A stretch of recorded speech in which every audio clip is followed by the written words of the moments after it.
From Veldt Campfires. By H. A. Bryden. Many are the stories told at the outspan fires of the South African transport riders, some weird, some romantic, some of native wars, some of fierce encounters with the wild beasts of the land. Often have we stopped for a chat with the rugged transport riders, and some strange and interesting information is obtained in this way. The transport rider, the carrier of Africa, with his stout wagon and span of oxen, travels, year after year, over the rough roads of Cape Colony and beyond, in all directions, and is constantly encountering all sorts and conditions of men, white, black, and off-colored, and in his wanderings, or over his evening camp-fire, he picks up great store of legend and adventure from the passing hunters, explorers, and traders. One night, after a day's journey through the bush veldt, we lay at a farmhouse, near which was a public outspan. At this outspan 2 transport riders were sitting snugly over their evening meal. They seemed a couple of cheery, good fellows, one an English Afrikander, the other an Englishman, an old university man, and well read, as we afterwards discovered, and nothing would suit them but that we should join them and take potluck. Attracted by their hospitable ways and the enticing smell of their game stow, for we were none of us Anthropians, we sat us down and ate and drank with vigorous appetites. Their camp pot contained the best part of a tender steinbok, and a brace or 2 of pheasants, francolins, and we heartily enjoyed the meal, washed down with the inevitable coffee. Supper finished, some good old Kango, the best home-manufactured brandy of the Cape, made in the Oudtshoorn district, was produced, pipes were lighted, and then we began to yarn. For an hour or more we talked upon a variety of topics: old days in England, the voyage to the Cape, the colony, its prospects, and its sport. From these, our conversation wandered up country, and we soon found that our acquaintances were old interior traders, who in the days when ivory and feathers were more plentiful and more accessible than now, had over and over again made the journey to Mangwato and back. Mangwato, it may be explained, is the trader's abbreviation for Bamangwato, Khama's country, the most northerly of the Bechuana states, and of Bamangwato, Shoshong was formerly the capital and seat of trade. Then we wandered in our talk to the Kalahari, that mysterious and little-known desert land, and from the Kalahari back to the Orange River again. "'Tis strange," said one of our number, "how little is known of the Orange River, at all events west of the falls. I don't think I ever met a man who had been down it. One would think the colonists would know something of their northern boundary. As a matter of fact, they don't." "Ah, talking of the Orange River reminds me," said the younger of the transport riders, the ex-Oxonian, and the more loquacious of the 2, "of a most extraordinary yarn I heard from a man I fell in with some years back, stranded in the Thirst Land, northwest of Shoshong. Poor chap! He was in a sorry plight. He was an English gentleman, who for years had, from sheer love of sport and a wild life, been hunting big game in the interior. That season he had stayed too late on the Chobe River, near where it runs into the Zambesi, and with most of his people had got fever badly. They had had a disastrous trek out, losing most of their oxen and all their horses, and when I came across them they were stuck fast in the Thirst Land, unable to move forward or back. For 2.5 days they had been without water, and from being in bad health to begin with, hadn't half a chance, and if I had not stumbled upon them, they must all have been dead within 15 hours. I had luckily some water in my vatges, and managed to pull them round, and that night, leaving their wagon in the desert in hopes of being saved subsequently, and taking as much of the ivory and valuables as we could manage and Mowbray's, the Englishman's, guns and ammunition, we made a good trek, and reached water on the afternoon of the next day. I never saw a man so grateful as Mowbray. I believe he would have done anything in the world for me after he had pulled round a bit. Poor chap! During the short time I knew him I found him one of the best fellows and most delightful companions I ever met. Unlike most hunters, he had read much and could talk well upon almost any subject, and his stories of life and adventure in the far interior interested and impressed me wonderfully. But the Zambesi fever had got too strong a hold upon him. I dosed him with quinine and pulled him together till we got to Shoshong, where I wanted him to rest, but he seemed restless and anxious to get out into the open veldt again, and after a few days we started away. Before we had got halfway down to Griqualand, Mowbray grew suddenly worse and died one evening in my wagon just at sunset. We buried him under a cameel doom tree, covering the grave with heavy stones, and fencing it strongly with thorns to keep away the jackals and hyenas. Many and many a talk I had with poor Mowbray before he died. Sometimes he would brighten up wonderfully and insist on talking to me for hours, as he lay well wrapped up, in the evening, underneath my wagon's sail. One evening, in particular, he had seemed so much stronger and better, and later on, as we sat before the camp-fire on the dewless ground, where I had propped him up and made him comfortable, he told me a most strange story, a story so wonderful that most people would scout and laugh at it as wildly improbable. Yet, remembering well the narrator and the circumstances under which he told it to me, with the shadow of death creeping over the short remaining vista of his life, I believe most firmly his story to be true as gospel. Poor chap! He began in this way: Felton, you have been a thundering kind friend to me, kind and tender as any woman, which, by the way, was all nonsense, and I feel I owe you more than I am ever likely to repay. Yet if you want wealth, I believe I can put it in your way. Do you know the northern bank of the Orange River, between the Great Falls and the sea? No, I don't suppose you do, for very few people have ever trekked down it. Still fewer have ever got down to the water from the great walls of desolate and precipitous mountain that environ its course, and except myself and two others, either of whom can ever reveal its whereabouts, I believe no mortal soul upon this earth has ever set eyes upon the place I am going to tell you about. Listen. In 1871, about the time the diamond fields were discovered, and people began to flock to Griqualand West, I was rather bitten with the mania, and for some months worked like a nigger on the fields. During that time I got to know a good deal about stones. I soon tired of the life, however, and finally sold my claim and what diamonds I had acquired, fitted up a wagon, gathered together some native servants, and trekked again for those glorious hunting grounds of the interior, glad enough to resume my old and ever-charming life. Amongst my servants was a little bushman, Klaus by name, whom I afterwards found a perfect treasure at sporing and hunting. Like all true bushmen, he was dauntless as a wounded lion, and determined as a rhinoceros, which is saying a good deal. I suppose Klaus had had more varied experience of South African life than any native I ever met. Originally, he had come as a child from the borders of the Orange River, where he had been taken prisoner in a Boer foray, in which nearly all his relations were shot down.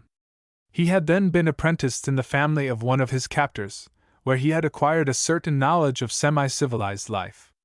From the Boer family of the back country, he had subsequently drifted farther down into the colony, and thence into an elephant hunter's retinue. He had accompanied expeditions with Griquas, Dutch and Englishmen all over the far interior. The Kalahari Desert, Ovampo Land, Lake Ngami, the Mababi Veldt, and the Zambesi country were all well known to him, for in all of them he had traded, hunted and, on occasion, fought. As for the western Orange River and its mysteries, for it is a mysterious region, he knew it, as I afterwards discovered, better than any man in the world. Well, we trekked up to Matabele Land and, after some trouble, got permission to hunt there, and a fine time we had, getting a quantity of ivory and magnificent sport among lions, elephants, buffaloes, rhinoceros, sable and roan antelopes, kudu, eland, Burchell's zebras, pala and all manner of smaller game. One day Klaus, who was sometimes a bit too venturesome, got caught in the open by a black rhinoceros, a savage old bull. The old brute charged and slightly tossed him, making a nasty gash in his right thigh, but not fairly getting his horn under him, and was just turning to finish the poor little beggar, when I luckily nicked in. I had seen the business and had had time to rush out onto the plain, and just as Burrell charged at poor Klaus to finish him off as he lay, I got up within 40 yards, let drive, and, as luck would have it, dropped him with a 500 express bullet behind the shoulder. Even then the fierce brute recovered himself and tried to charge me in turn, but he was now disabled and I soon settled his game. After that episode Klaus proved himself about the only grateful native I ever heard of, and seemed as if he couldn't do enough for me. One day, after he had got over his wound, he came to me and said, "Sir, You said one day that you would like to know whether there are diamonds anywhere else than at New Rush, as Kimberley was then called. Well, sir, I have been working at New Rush and I know what diamonds are like, and I can tell you where you can find as many of them in a week's search as you may like to pick up. Alamat! Ja, it is as true, sir, as a wild hound on a hartebeest's spoor. What the devil do you mean, Klaus? Said I, turning sharply round, for I was mending the disselboom wagon pole, to see if the bushman was joking. But on the contrary, Klaus's little weazen monkey face wore an expression perfectly serious and apparently truthful. The statement seemed strange, for I knew the little beggar was not given to blowing, as so many of the Kaffirs and toddies are. Ja, sir, it is truth. If you will so trek with me to the Groot, Orange River 3 or 4 days beyond the falls, I will show you a place where there are hundreds and hundreds of diamonds, big ones, too, many of them to be found lying about in the gravel. I have played with them and with other Muisteins, too, often and often as a boy, when I used to poke about here and there, up and down the Groot River. My father and grandfather lived near the place I speak of, and I know the way to the Valais, where these diamonds are well, though no one but myself knows of them, for I found them by a chance, and selfish-like, never told of my child's secret. I will take you to the place if you like. Are you really speaking truth, Klaus? Said I severely. Ja!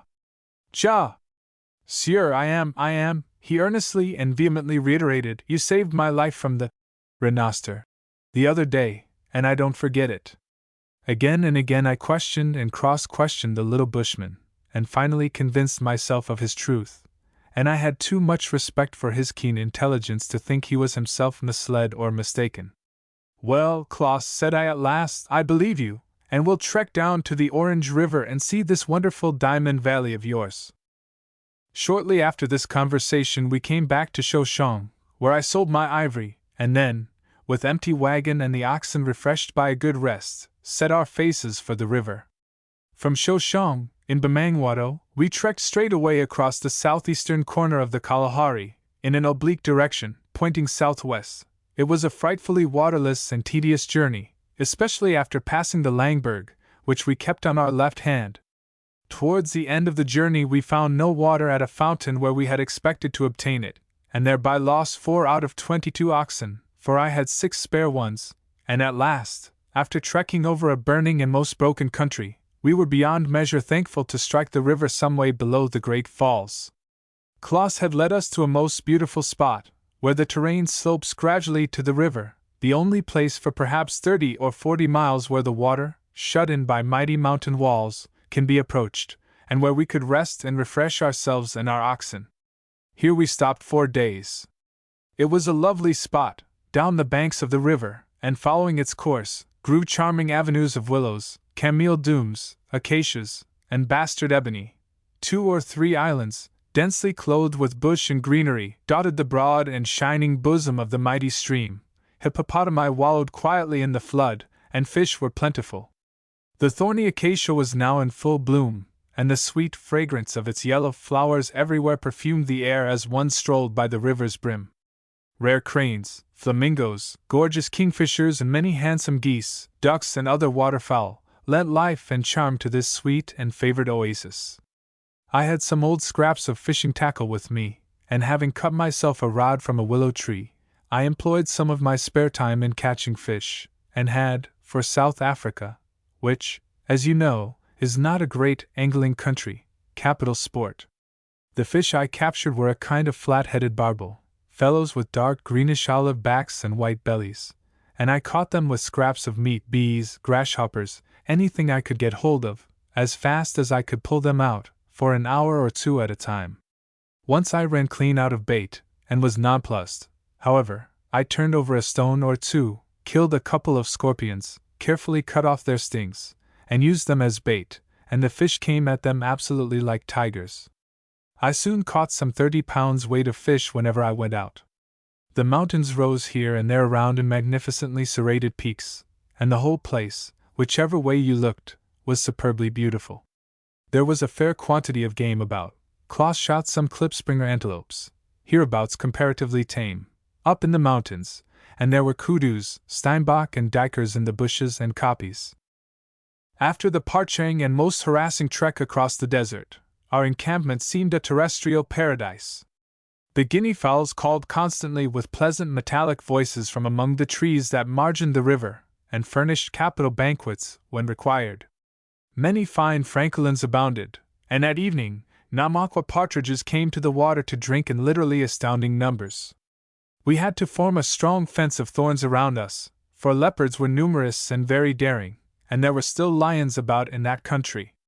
At night, as I lay in my wagon, contentedly looking into the starry blue, studded with a million points of fire, and mildly admiring the glorious effulgence of the greater constellations, I began to conjure up all sorts of dreams of the future, of which the bases and foundations were piles of diamonds, culled from Klaas's wondrous valley.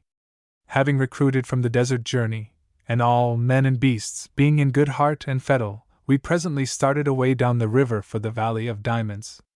I had, besides Klaas, 4 other men as drivers, voorlopers and afterriders, and they naturally enough were extremely curious to know what on earth the Bass could want to trek down the Orange River for, a country where no one came, and of which no one had ever even heard.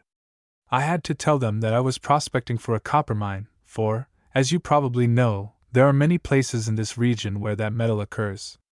After our 4 days' rest by the noble river, we were all greatly refreshed, and quite prepared for the severe travel that lay before us. As we were doubtful whether we should find water at the next fountain that Klaas knew of, owing to the prevalence of drought, and as it was an utter impossibility, so Klaas informed me, to get down to the river on this side for several days, owing to the steep mountain wall that everywhere encompassed it, I filled the water vatches and every other utensil I could think of, and then, all being ready and the oxen in hand, we moved briskly forward. We had now to make a detour to the right, away from the river, and for great part of a day picked our painful footsteps over a rough and semi-mountainous country. Towards evening, we emerged upon a dreary and interminable waste that lay outstretched before us, its far horizon barred in the dim distance by towering mountains, through which we should presently have to force our passage. That evening we outspanned in a howling wilderness of loose and scorching sand, upon which scarcely a bush or shrub found subsistence. After a night not too comfortable and broken by some hyenas that prowled restlessly about, we were up betimes next morning. As soon as the oxen were inspanned and ready to move forward for the mountains to which Klaas had directed our course, I rode off for a low kopje that rose from the plain away in the distance, hoping to see game beyond. I was not disappointed. A small troop of hartebeest was grazing about half a mile off, and by dint of a little maneuvering with my Hottentot afterrider, whom I dispatched on a detour, I managed to cut across the herd and knocked over a fat cow at 40 yards. We soon had her skinned, and taking the best of the meat, rode on for the wagon. Again we had an exhausting trek over a burning sandy plain. The heat of this day was something terrible. I have had some baddish journeys in the Doorsland on the way to the Great Lake, but this was, if possible, worse. Towards 4 o'clock the oxen were ready to sink in their yokes, their lowing was most distressing, and as the water was now nearly at an end, and we might not reach a permanent supply for another day, nothing could be done to alleviate their sufferings. At nightfall, more dead than alive, we outspanned beneath the loom of a gigantic mountain range, whose recesses we were to pierce on the following morning. Half a day beyond this barrier lay the Valley of Diamonds, as Klaas whispered to me after supper that night, with gleaming excited eyes, for, noticing my growing keenness, he, too, was becoming imbued with something of my expectancy. That night, as we lay under the mountain, was one of the most stifling I ever endured in South Africa, where, on the high tablelands of the interior, nights are usually cool and refreshing. Even the moist heat of the Zambesi Valley was not more trying than this torrid, empty desert. The oven-like heat, cast up all day from the sandy plain, seemed to be returned at night by these sun-scorched rocks with redoubled intensity. Waterless, we lay sweltering in our misery, with blackened tongues and parched and cracking lips. The oxen seemed almost like dead things. Often have I inwardly thanked Pringle, the poet, of South Africa, for his sweet and touching verse, written with the love of this strange wild land deep in him, for his striking descriptions of its beauties and its fauna. As I lay panting that night, cursing my luck and the folly that brought me thither, I lit a lantern and opened his glowing pages. What were almost the first lines to greet my gaze? These we hailed the passage of the mountains next morning with something akin to delight, anything to banish the monotony of these last 2 days of burning toil. We were up as the morning star flashed above the earth line. We drank the remaining water, which afforded barely half a pint each to the men, none for the oxen and horses. With difficulty the poor oxen, already, in this short space, gaunt and enfeebled from the heat and for lack of food and drink, were forced up into their yokes. Klaus, as the only one of us who knew the country, directed our movements, and with hoarse shouts, and re-echoing cracks from the mighty wagon whip, slowly our caravan was set in motion. Our entrance to the mountains was effected through a narrow and extremely difficult pass, strewn with huge boulders and overgrown with brush and underwood that often barred the way and rendered stoppages frequent. After about a mile, the kloof into which this port debouched suddenly narrowed and turned left-handed at right angles to our course. Accompanied by Klaus, I walked down it, and was soon convinced by the little bushman that our passage that way was ended.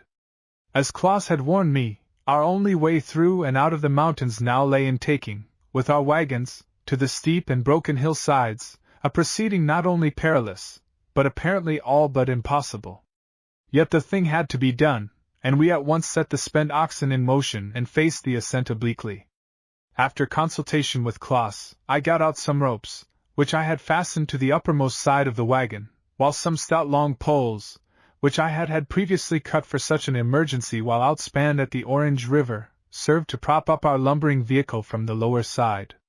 Slowly and wearily, and yet, withal, with a sort of dogged stubbornness, the poor oxen toiled on, half hour after half hour, urged by our shouts, by the cruel wagon whip, mercilessly plied, and the terrible after-ox sjambok. Many times it seemed, as our cumbrous desert ship crashed across a boulder or down a stair-like terrace of rock, that it must inevitably topple over and roll crashing to the bottom. But our guy ropes and the supporting poles saved us again and again. I had fastened one of the ropes with a stout band of leather round the chest of my hunting horse. The other 2 ropes were held by the strongest of my servants and myself, while 2 other men held the poles against the lower side of the wagon as they stood downhill below it. My old horse, guided by a Bechuana boy, as usual, proved himself as sensible as any Christian, knew exactly what he had to do, and when we came to crucial points and the wagon shivered as it were upon empty space, he and my Kaffir and I tugged away, while the fellows below shoved with might and main.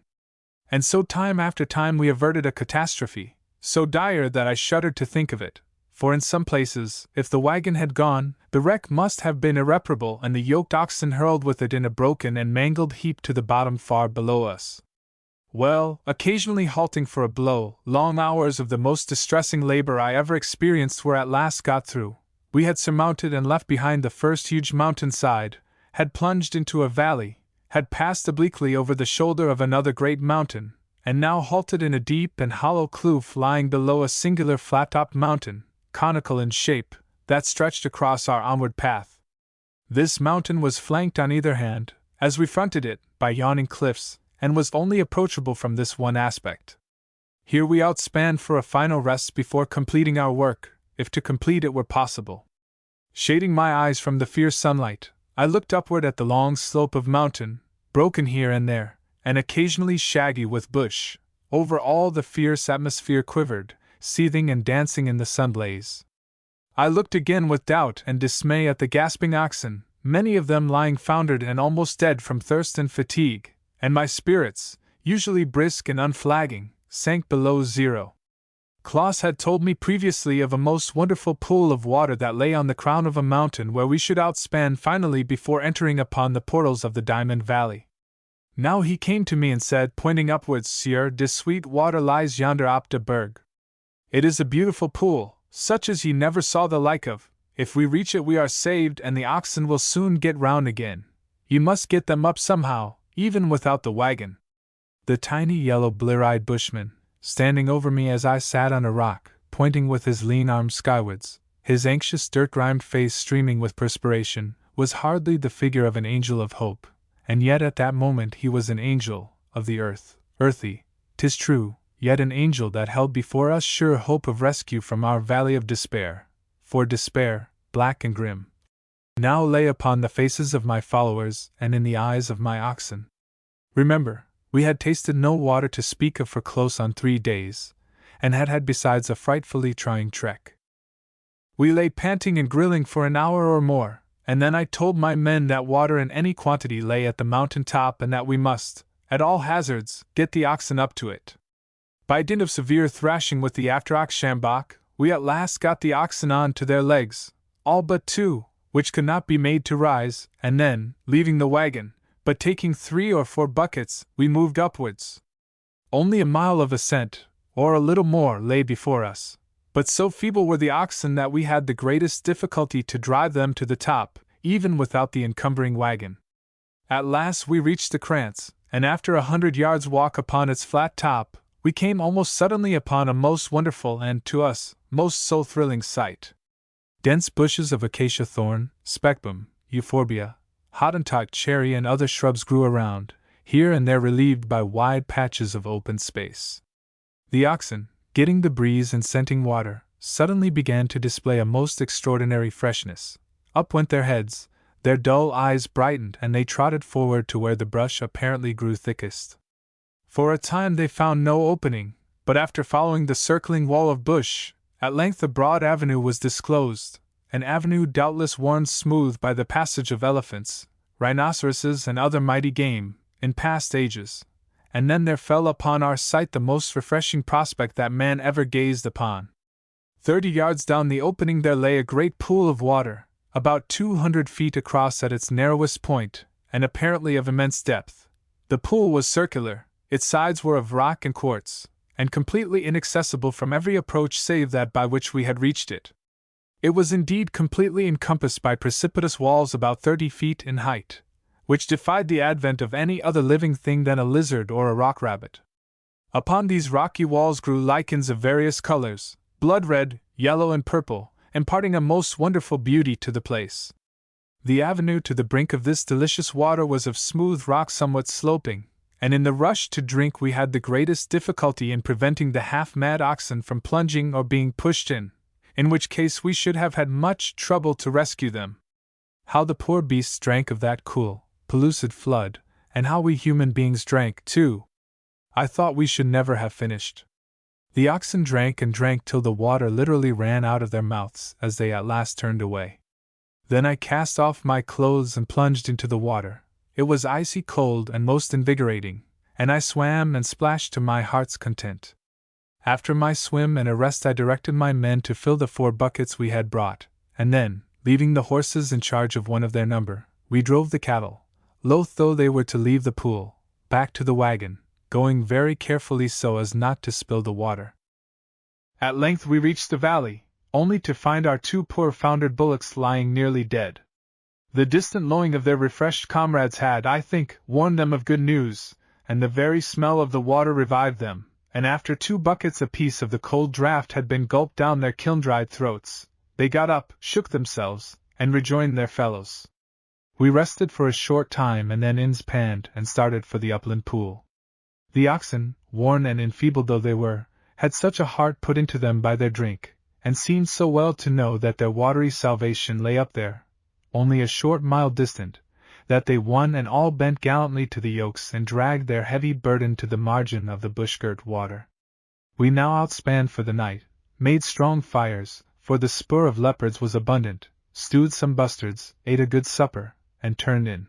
When I say turned in, I should be more correct in saying I turned into my wagon, while the men wrapped themselves in their blankets or karosses, lay with their toes almost into the fire and snored in the most varied and inharmonious chorus that ears ever listened to. I suppose we had not been asleep 2 hours when I was awakened by the sharp barks and yelpings of my dogs, the kicks and scrambles of the oxen, and the shouts of the men. Snatching up my rifle and rushing out, I was just in time to see a firebrand hurled at some dark object that sped between the fires. "What is it, Klaus?" I shouted. "Alamat! It is a tiger, leopard, sieur," cried the bushman, "and he has clawed one of the dogs."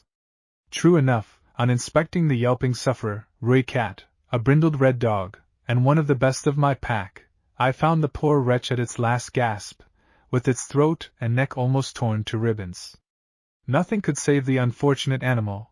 The blood streamed from its open throat, and, after a convulsive kick or two, it stretched itself out and lay there dead. Cursing the sneaking, cowardly leopard, I saw that the replenished fires blazed up, and again turned in. It must have been about 2 o'clock in the morning, the coldest, the most silent, and the dreariest of the dark hours, that fatal hour betwixt night and day, when many a flickering life, unloosed by death, slips from its moorings, when I was again startled from slumber by a most blood-curdling yell. Hunters, as you know, sleep light and seem instinctively to be aware of what passes around them, even although apparently wrapped in profoundest sleep. I knew in a moment that that agonized cry came from a human throat, and headlong from my cartel I dashed. God! What a din was there again from dogs, men, and oxen, and above all, those horrid human screams. I had my loaded rifle, and rushing up to a confused crowd struggling near the firelight, I saw in a moment what had happened. The youngest of my servants, a mere Bechuana boy, was hard and fast in the grip of an immense leopard, which was tearing with its cruel teeth at his throat, and at the same time kicking murderously with its heavily clawed hind legs at the poor fellow's stomach and thighs. One of the men, Klaus of course, bolder than his fellows, was lunging an assegai into the brute's ribs, seemingly without the smallest effect. Others were thrashing it with firebrands, and the dogs were vainly worrying at its head and flanks. All this I saw instantaneously. Thrusting my followers aside, I ran up to the leopard, and putting my rifle to its ear, fired. The express bullet did its work at once. The fiercest and most tenacious of the feline race could not refuse to yield its life with its head almost blown to atoms, and loosening its murderous hold, the brute lay dead. But too late! The poor Bechuana boy lay upon the sand wounded to the death. His right shoulder and throat were terribly ripped and mangled by the 4 claws and teeth of the deadly cat, but the cruelest wounds lay lower down. The hinder claws of the leopard had absolutely torn the abdomen away. It was a shocking sight. Recovery was hopeless, and indeed, although we did what we could for the poor sufferer, he only lingered an hour insensible, then died. After his death my men told me how the thing had happened. In this solitary region the leopards and other ferae, as I have often heard, never being disturbed by gunners, are extraordinarily fierce and audacious. The leopard, a male, was evidently very hungry, as its empty stomach testified, and after once tasting blood, that of the dog, it soon got over its temporary scare. The young Bechuana lay farthest from the fire, for his elders took up the warmest positions, and the leopard had crept cat-like in upon him and got him by the throat before he knew where he was. Then came the awful shrieks I had heard, and then began the tussle for life. Alas! An altogether one-sided one. My men, in the scramble, and scared too, no doubt, forgot the guns which were in the wagon, and only Klaus had thought of his assegai. So bloodthirsty was the brute, that nothing, except my rifle, could make it relax its hold, even although it was manifestly unable to get away with its victim. After these horrors sleep was banished, and as the grey light came up we prepared for day. The morning broke at length in ruddiest splendor, and as the terrain was slowly unfolded before my gaze, I realized the desolate magnificence of the country. Mountains, mountains, mountains of grim sublimity rolled everywhere around. Far away below, as I looked westward, a thin silvery line, only visible for a little space, told of the great river flowing to the sea, inexorably shut in by precipitous mountain walls that guaranteed forever its awful solitude. Klaus stood near, and as I gazed, he whispered, "For my men were not far away, Sieur, yonder, straight in front of you, 5 miles away, lie the diamonds. If we start directly after breakfast we shall have 4 hours hard climbing and walking to reach the valley." "All right, Klaus," said I. "Breakfast is nearly ready and we'll start as soon as we have fed." A good fire was going, the pot was already steaming, the oxen had been watered, and I myself, stripping off my clothes on the brink of that delicious pool, dived deeply into its unknown depths. After a magnificent swim in the cold and bracing water I felt transformed and ready for breakfast. But although the bathe had to some extent revived my spirits, I could not forget the sad beginning of our search, the death of poor Amatzi, now, poor fellow, lying buried beneath a cairn of stones just away beyond the camp. Well, breakfast was soon over, and then I spoke to my men. I told them that I intended to stay at this pool for a few days, and that in the meantime I was going prospecting in the mountains bordering the river. I dispatched 2 of them to go and hunt for mountain buck in the direction we had come from, where we had noticed plenty of reebok, diker, and klipspringer. The others were to see that the oxen fed round about the water, where pasture was good and plentiful, and generally to look after the camp. For Klaus and myself, we should be away till dusk, perhaps even all night, but we did not wish to be followed or disturbed, and unless those at the camp heard my signal of 4 consecutive rifle shots, they were on no account to attempt to follow up our spoor. My men by this time knew me and my ways well, and I was convinced that we should not be followed by prying eyes. Indeed, the lazy Africans were only too glad of an easy day in camp after their hard journey.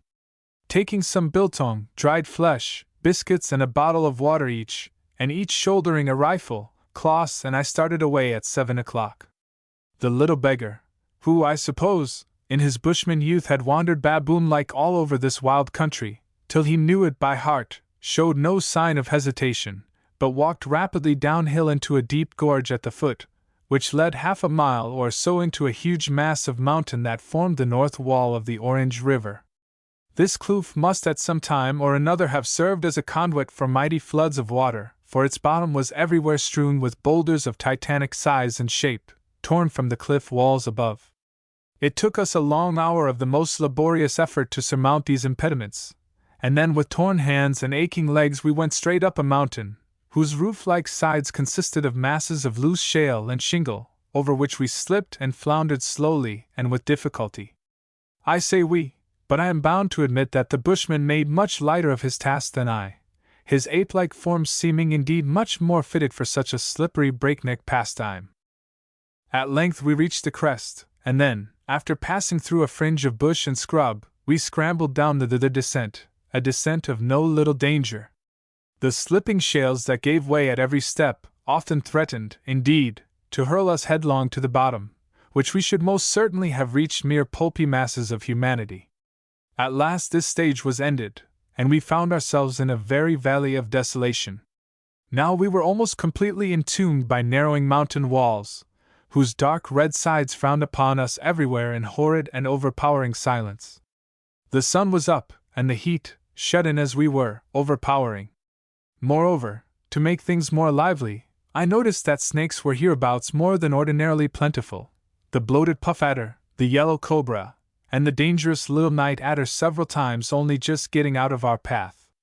The awful silence of this sepulchral place was presently, as we rested for 10 minutes, broken by a posse of baboons, who, having espied us from their kranzes above, came shoggling down to see what we were. They were huge brutes and savage, and quawquawed at us threateningly till Klaus sent a bullet into them, when they retreated pell-mell.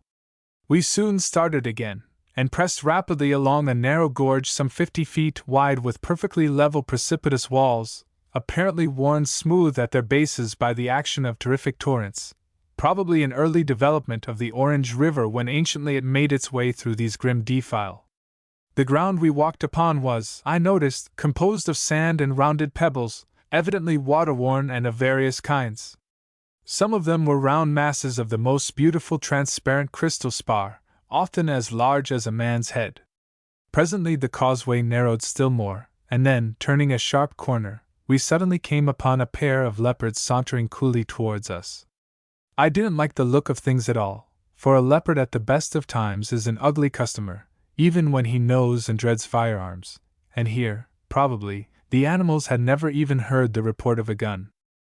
The brutes showed no intention of bolting, but stood with their backs up, their tails waving ominously and their gleaming teeth bared in fierce defiance. There was nothing for it, either we or they must retreat, and having come all this frightful trek for the diamonds, I felt in no mood to back down, even to Felis Partis in his very nastiest mood. Looking to our rifles, we moved very quietly forward, until within 35 yards of the grim cats. They were male and female, and 2 as magnificent specimens of their kind as sun ever shone upon. The male had now crouched flat for his charge, and not an instant was to be lost. The female stood apparently irresolute. Noticing this, and not having time to speak, we both let drive at the charging male. Both shots struck, but neither stopped him. The lady, hearing the report, and apparently not liking the look of affairs, incontinently fled. With a hoarse, throaty grunt, the male leopard flew across the sand, coming straight at me, and then launched himself into the air. I fired too hurriedly my second barrel, and for a wonder clean missed, for in those days I seldom failed in stopping dangerous game, but these beggars are like lightning once they are charging. In a moment the yellow form was flying through space, straight at my head. I sprang to one side, and Klaus, firing again, sent the leopard struggling to earth, battling frantically for life, amid sand and shingle, with a broken back. Lucky was the shot, and bravely fired, or I had probably been as good as a dead man ere this. Another cartridge soon finished off the fierce brute. We noticed on inspection that one of our first 2 bullets had ploughed up the leopard's nose and glanced off the forehead. The other had entered the chest and passed almost from end to end of the body, while the third had broken the spine. Klaus soon whipped the skin off the dead leopard and hid it under some stones, and we then proceeded, the whole affair having occupied but 20 minutes. Another mile of this canal-like kloof brought us to an opening, and here a most singular sight lay before my vision. Hitherto we had been so shut in that the sun failed to penetrate between the narrowing cliffs, except, probably, for a short while as it passed immediately above them. Suddenly, as the gorge widened on either hand, a blaze of sunlight glowed and glistened on the upright walls to the left hand of us. As I looked thither, one of the most marvelous sights in nature was, in an instant, laid bare, a sight that few mortals, even in eons upon eons of the past, have ever gazed upon in these remote and most inaccessible regions of the Orange River. The wall of mountain on our left stood up straight before the hot sunlight, a dark reddish-brown mass of rock, I suppose some 500 feet in height, and then sloped away more smoothly to its summit, which overlooked the river, as I should judge, about a mile distant. As we came out into the sunshine, Klaus, pointing to the cliff, ejaculated, in quite an excited way, "De Parle! De Parle! Kek, sir, kek! The pearl! The pearl! Look, sir, look!" Looking upwards at the pile of rock, my eye was suddenly arrested by a gleaming mass that protruded from the dead wall of mountain. Half dazzled, I shaded my eyes with my hand and looked again. It was a most strange and beautiful thing that I beheld, a freak of nature the most curious that I had ever set eyes on. The glittering mass was a huge egg-shaped ball of quartz, of a semi-transparent, milky hue, flashing and gleaming in the radiant sunshine, with the glorious prismatic colors that flash from the unlucky opal. But yet more strange, above the parle, as Klaus quaintly called it, and overhanging it, was a kind of canopy of stalactite of the same brilliant opalescent colors. It was wonderful! Klaus here began to caper and dance in the most fantastic fashion, and then, suddenly ceasing, he said, "Now, sire, I will soon show you the diamonds.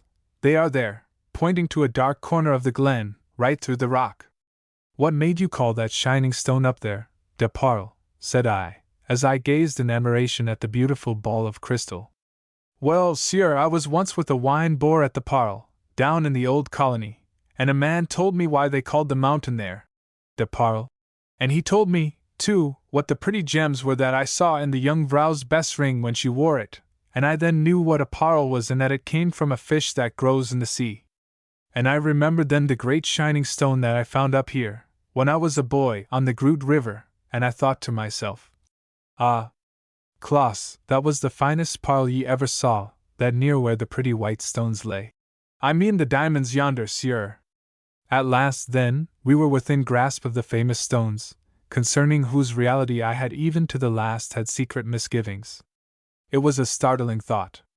Just beyond there, somewhere through the rock walls, whose secret approach at present Klaus only knew, lay Sinbad's valley. Could it be true?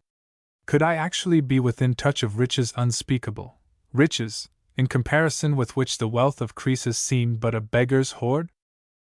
I sat down on a rock and lit a pipe, just to think it over and settle my rather highly strung nerves. The parle, as I could now see, was an unique formation of crystal spar, singularly rounded upon its face.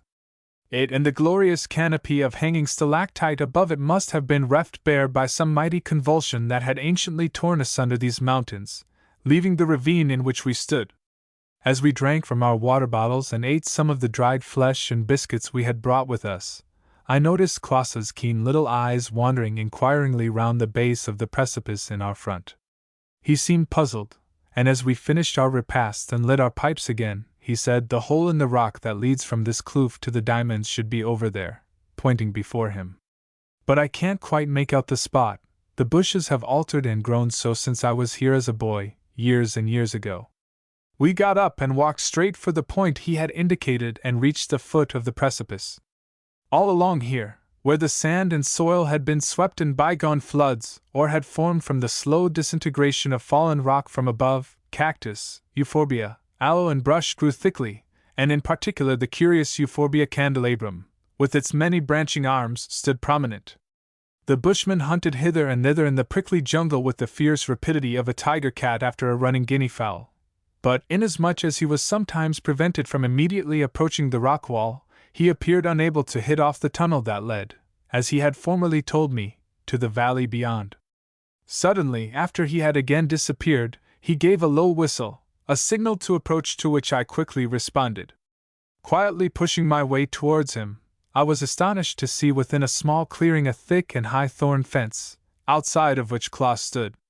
Inside this circular kraal was a low round hut, formed of boughs and branches strongly and closely interlaced. Klaas was standing watching intently the interior of the hut, which seemed to be barred at its tiny entrance by a pile of thorns lying close against it. What could it mean, this strange dwelling, inaccessible as it seemed to human life? Klaas soon found a weak spot in the kraal fence, and pulling down some thorns, we stepped inside and approached the hut.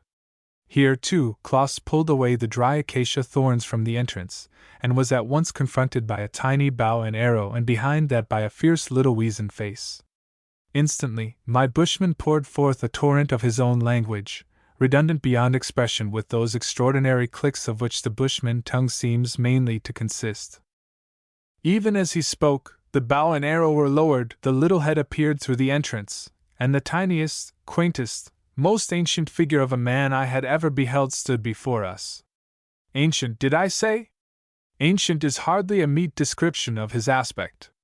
As he stood there, blinking like an owl in the fierce sunlight, his only covering a little skin kaross of the red reebok, fastened over his shoulders, standing not more than 3 feet 8 or 10 inches in height, he looked indeed coeval with the rocks around him. I never saw anything like it. Poor little oddity! Dim though his eyes were waxing, feeble though his shriveled arms, dulled though his formerly acute senses, he had, with all the desperate pluck of his race, been prepared to do battle for his hearth and home. In his own tongue, Klaas interrogated this antediluvian bushman, and then, suddenly, as he was answered by the word Arsip, a light flashed across his countenance. Seizing his aged countryman by the shoulders, he turned him round and carefully examined his back. Lifting the skin kaross and rubbing away the coating of grease and dirt that covered the right shoulder, Klaas pointed to 2 round white scars just below the blade bone, several inches apart. Then he gave a leap into the air, seized the old fossil by the neck, and shrieked into his ears the most wonderful torrent of bushman language I have ever heard. In his turn the old man started back, scanned Klaas intently from head to foot, and in a thin pipe, jabbered at him almost as volubly. Finally Klaas enlightened me as to this comical interlude. It seemed incredible. This old man, Arsip by name, was his grandfather, whom he had not set eyes on since, long years before, the Boer commando had broken into his tribal fastness, slain his father, mother and other relatives, and carried himself off captive. The old man before us had somehow escaped in the fight, had crept away, and, after years of solitary hiding in the mountains around, had finally penetrated to this grim and desolate valley, where he had subsisted on bushman fare.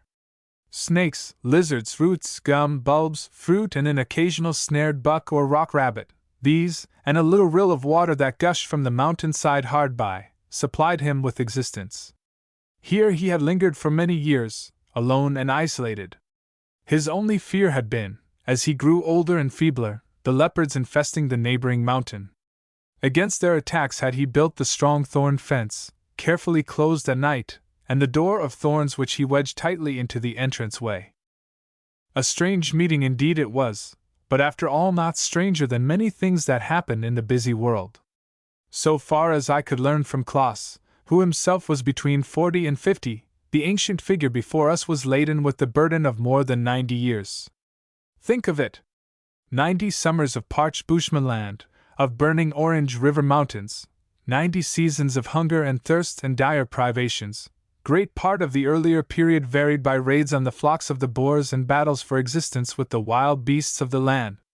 After nearly an hour's incessant chatter, during which I believe Klaus had laid before his monkey-like ancestor an epitomized history of his life, he told the old man we wished to get through the mountain and that he had lost the tunnel of which he had known as a boy. Arsip, who it seems, in the years he had been there, had explored every nook and cranny of the valley, knew at once what he meant, and quickly pointed out to us, not 100 paces away, a dense and prickly mass of cactus and euphorbia bush. Here, after half an hour's hewing and slashing with our hunting knives, we managed to open a pathway, and at last a cave-like opening in the mountain, about 7 feet in diameter, lay before us. Grandfather Arisip, questioned as to the tunnel, said that, upon first discovering it, which he had done quite by accident while hunting rock rabbits, he had once been through, years before, but, as he had found the passage long and dangerous, and the valley beyond appeared to him less interesting than his present abiding place, he had never repeated the journey. However, he gave us warning that snakes abounded and might not impossibly be encountered in the 20 minutes' crawl, which, as Klaus had told me, it would take to get through. This opinion, translated by Klaus, was not of a nature to fortify me in the undertaking, yet, rather than leave the diamonds unexplored, I felt prepared to brave the terrors of this uncanny passage. It was now 3 o'clock. The sun was marching steadily across the brassy firmament on his westward trek, and we had no time to lose. "In you go, Klaus," said I, and nothing loath, Klaus dived into the bowels of the mountain, I at his heels. For 5 minutes, by dint of stooping and an occasional hands and knees creep upon the flooring of the tunnel, sometimes on smooth sand, sometimes over protruding rock and rough gravel, we got along very comfortably. Then the roof of the dark avenue, for it was pitch dark now, suddenly lowered, and we had to crawl along, especially I, as being taller and bulkier than Klaus, like serpents, upon our bellies. It was unpleasant, deuced unpleasant, I can tell you, boxed up like this beneath the heart of the mountain. The very thought seemed to make the oppression 1,000,000 times more oppressive. It seemed that the frightful pile of rock, towering far above us, was bodily descending to crush us into a horrible and hidden tomb. The thought of lying here, squeezed down till Judgment Day, was appalling, or, perhaps, more mercifully one's bones might, ages hereafter, be discovered as these regions became settled up, in much the same state in which mummified cats are occasionally found in old chimneys and hidden closets when ancient dwellings are pulled down in England. Even Klaus, plucky bushman though he was, didn't seem to relish the adventure and spoke in a subdued and awe-stricken whisper. Sometimes since, as I have thought of that most gruesome passage, I have burst into a sweat nearly as profuse, though not so painful, as I endured that day. At last, after what seemed to me hours upon hours of this painful crawling and Egyptian gloom, we met a breath of fresher air, the tunnel widened and heightened, and in another 5 minutes we emerged into the blessed sunlight. Little Klaus looked pretty well baked, even in his old leather crackers and flannel shirt. As for myself, I was literally streaming, every thread on me was as wet as if I had plunged into a river. We lay panting for a while upon the scorching rocks, and then sat up and looked about us. If the Parl Kloof, as Klaus called it, from whence we had just come, had been sufficiently striking, the mighty amphitheater in which we lay was infinitely more amazing. Imagine a vast arena, almost completely circular in shape, flat and smooth, and composed as to its flooring of intermingled sand and gravel, reddish-yellow in color. This arena was surrounded by stupendous walls of the same ruddy brown rock we had noticed in Parl Kloof, which here towered to a height of close on 1,000 feet. An inspection of these cliffs, which sheered inwards from top to bottom, revealed the fact previously imparted to me by Klaus, that no living being could ever penetrate hither save by the tunnel passage through which we had come. The amphitheater, which here and there bore upon its surface a thin and scattered covering of bush and undergrowth, seemed everywhere about half a mile across from wall to wall. In the center of the red cliffs, blazing forth in splendor, ran a broad band of the most glorious opalescent rock crystal, which flashed out its glorious rays of colored light as if to meet the fiery kisses of the sun. This flaming girdle of crystal, more beautiful 1,000 times than the most gorgeous opal, the sheen of a fresh-caught mackerel, or the most radiant mother-of-pearl. I can only compare in splendor to the flashing rainbows formed over the foaming falls of the Zambesi, which I have seen more than once. It ran horizontally and very evenly round at least 2/3 of the cliff belt that encircled us. It was a wonderful and amazing spectacle, and I think quite the most singular of the many strange things, and they are not few, I have seen in the African interior. Well, we sat gazing at this crystal rainbow for many minutes, till I had somewhat feasted my enraptured gaze. Then we got up and at once began the search for diamonds. Directly I saw the gravel, especially where it had been cleansed in the shallow spruits and dongas by the action of rain and flood, I knew at once we should find stones. It resembled almost exactly the gravel found in the Vaal River diggings, and was here and there strongly ferruginous, mingled with red sand and occasionally lime. I noticed quickly that agates, jaspers, and chalcedony were distributed pretty thickly, and that occasionally the curious bandoom stone, so often found in the Vaal River with diamonds, and indeed, often considered by diggers as a sure indicator of stones, was to be met with. In many places the pebbles were washed perfectly clean and lay thickly piled in hollow waterways. Here we speedily found a rich harvest of the precious gems. In a feverish search of an hour and a half, Klaus and I picked up 23 fine stones, ranging in size from a small pigeon's egg to 1/3 of the size of my little fingernail. They were all fine diamonds, some few, it is true, yellow or straw-colored, others of purest water, as I afterwards learned, and we had no difficulty in finding them, although we wandered over not a 20th part of the valley. I could see at once from this offhand search that enormous wealth lay spread here upon the surface of the earth. Beneath probably was contained fabulous wealth. I was puzzled at the time, and I have never had inclination or opportunity to solve the mystery since, to account for the presence of diamonds in such profusion.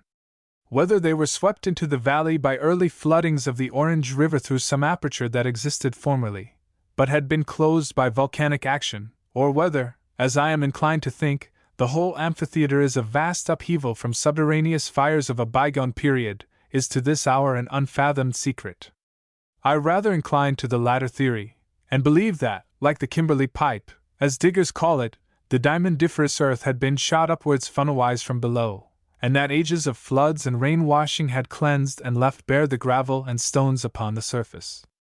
From the search we had had, I made no doubt that a fortnight's careful hunting in this valley would make me a millionaire, or something very like it. At length I was satisfied, and as the westering sun was fast stooping to his couch, with a light heart and elastic step I turned with Klaus to depart. The excitement of the find had quite banished the remembrance of that awful tunnel passage so recently encountered. "We'll go back now, Klaus," said I. "Sleep in your grandfather's kraal, and get to the wagon first thing in the morning. Then I shall arrange to return and camp a fortnight in Parl Kloof, leaving the wagon at the pool. In that time we shall be able to pick up diamonds enough to enrich ourselves and all belonging to us for generations. I don't mind then who discovers the valley. They can make another Kimberley of it if they choose, for aught I care." At 5:30 we again entered the tunnel. It was a nasty business when one thought of it again, but it would soon be over. As it flashed across my brain, I thought at the moment that 2 such journeys a day for 6 or 7 days would be quite as much as even the greediest diamond lover could stomach. As before, Klaus went first, and for half the distance all went well. Suddenly, as we came to a sandy part of the tunnel, there was a scuffle in front, a fierce exclamation in Bushman language, and then Klaus called out in a hoarse voice, "Alamat, sieur, een slang het mij gebissen." "Almighty, sir, a snake has bitten me." Heavens, what a situation! Cooped up in this frightful burrow, face to face with probably a deadly snake, which had already bitten my companion.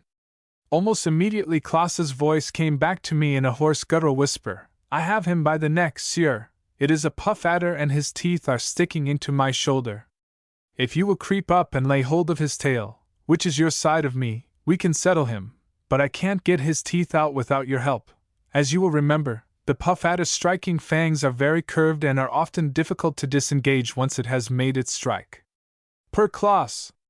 I felt certain his days must be numbered, but there was nothing for it. I must help him. Crawling forwards and feeling my way with fright-benumbed fingers, I touched Klaus's leg. Then, softly moving my left hand, I was suddenly smitten by a horrible writhing tail. I seized it with both hands, and finally gripped the horrid reptile, which I felt to be swollen with rage, as is the brute's habit, in an iron grasp with both hands. Then I felt, in the black darkness, Klaus take a fresh grip of the loathsome creature's neck, and with an effort disengage the deadly fangs from his shoulder. Immediately I felt him draw his knife, and after a struggle, sever the serpent's head from its body. The head he pushed away to the right, as far out of our course as possible, and then I dragged the writhing body from him, and shuddering, cast it behind me as far as possible. At that moment I thought that, for the first time in my life, I must have swooned. But luckily I bethought me of poor faithful Klaus, sore stricken, and I called to him in as cheerful a voice as I could muster, "Get forward, Klaus, for your life, as hard as you can, and please God, we'll pull you through." Never had I admired the bushman's fierce courage more than now. Most men would have sunk upon the sand and given up life and hope. Not so this aboriginal. "Ja, sieur, I will loo," was all he said. Then we scrambled onward, occasionally halting as the deadly sickness overtook Klaus, but all the while I pushed him forwards and urged him with my voice. At last the light came, and as my poor bushman grew feebler and more slow, I found room to pass him and so dragged him behind me to the opening into Parle Kloof. Here I propped him for a moment on the sand outside, with his back to the mountain, and loudly called Arisip, while I got breath for a moment. The sun was sinking in blood-red splendor behind the mountains, and the kloof and rock walls were literally aglow with the parting blush of day. Nature looked calm and serenely beautiful and hushed in a splendor that ill-accorded with the agitating scene there at the mouth of the tunnel. All this flashed across me as I called for the old man. I looked anxiously at Klaus and examined his wound. There were 2 deep punctures in the left shoulder, and from his having had to use some degree of force to drag off the reptile, the orifices were more torn than is usual in cases of snake-bite. Klaus was now breathing heavily and getting dull and stupefied. I took him in my arms and carried him to Arisip's kraal, whence the old man was just emerging. At sight of his grandfather, Klaus rallied and rapidly told him what had happened, and the old man at once plunged into his hut for something. Then Klaus's eyelids drooped, and he became drowsy, almost senseless. In vain I roused him and tried to make him walk and so stay the baleful effects of the poison now running riot in his blood. He was too far gone. Arisip now reappeared with a small skin bag, out of which he took some dirty-looking powder. With an old knife he scored the skin and flesh around Klaus's wound and then rubbed in the powder. I had no brandy or ammonia to administer, and therefore let the old bushman pursue his remedy, though I felt, somehow, it would be useless. So it proved. Either the antidote, with which I believe bushmen often do effect wonderful cures, was stale and inefficacious, or the poison had obtained too strong a hold. My poor Klaus never became conscious again, though I fancied eagerly that he recognized me before he died, for his lips moved as he turned to me once. His pulse sank and sank, his face became dull and ashen, his eyelids quivered a little, his breath came hard and labored, and at last, within an hour and a half from the time he was bitten, he lay dead. So perished my faithful and devoted henchman, the stoutest, truest, bravest soul that ever African sun shone upon. I cannot express to you the true and unutterable grief I felt, as, with old Arisip, I buried poor Klaus when the moon rose that night. We placed him gently in a deep sandy spruit, and over the sand piled heavy stones to keep the vermin from him. Then, laying myself within Arisip's kraal, I waited for the slothful dawn. As it came, I rose, called Arisip from his hut, and bade farewell to him as best I could, for we neither of us understood one another. I noticed, by the by, that no sign of grief seemed to trouble the old man. Probably he was too aged, and had seen too much death to think much about the matter. The rest of my story is soon finished. I made my way back to camp, told my men what had happened, and indeed took some of them back with me to Klaas's grave and made them exhume the body to satisfy themselves of the cause of death, for these men are sometimes very suspicious. Then we covered him again securely against wandering beasts and birds. I trekked back to the old colony, sold off my things and came home. The diamonds I had brought away realized in England £22,000. I have never dreamt of going to the fatal valley again. Nothing on earth would tempt me after that ill-starred journey, heavy with the fate of Klaas and the Bechuana boy Amatsi. As for the tunnel, I would not venture once more into its recesses for all the diamonds in Africa, even if they lay piled in heaps at the other end of it. Except old Arsip, Klaas had no relation that I knew of, and it was useless to think of spending the diamond money in that quarter. The old fellow had, so far as I could make him understand me, utterly refused to accompany me from the kloof, where he evidently meant to end his days. Even if he had come, what could I have done for him?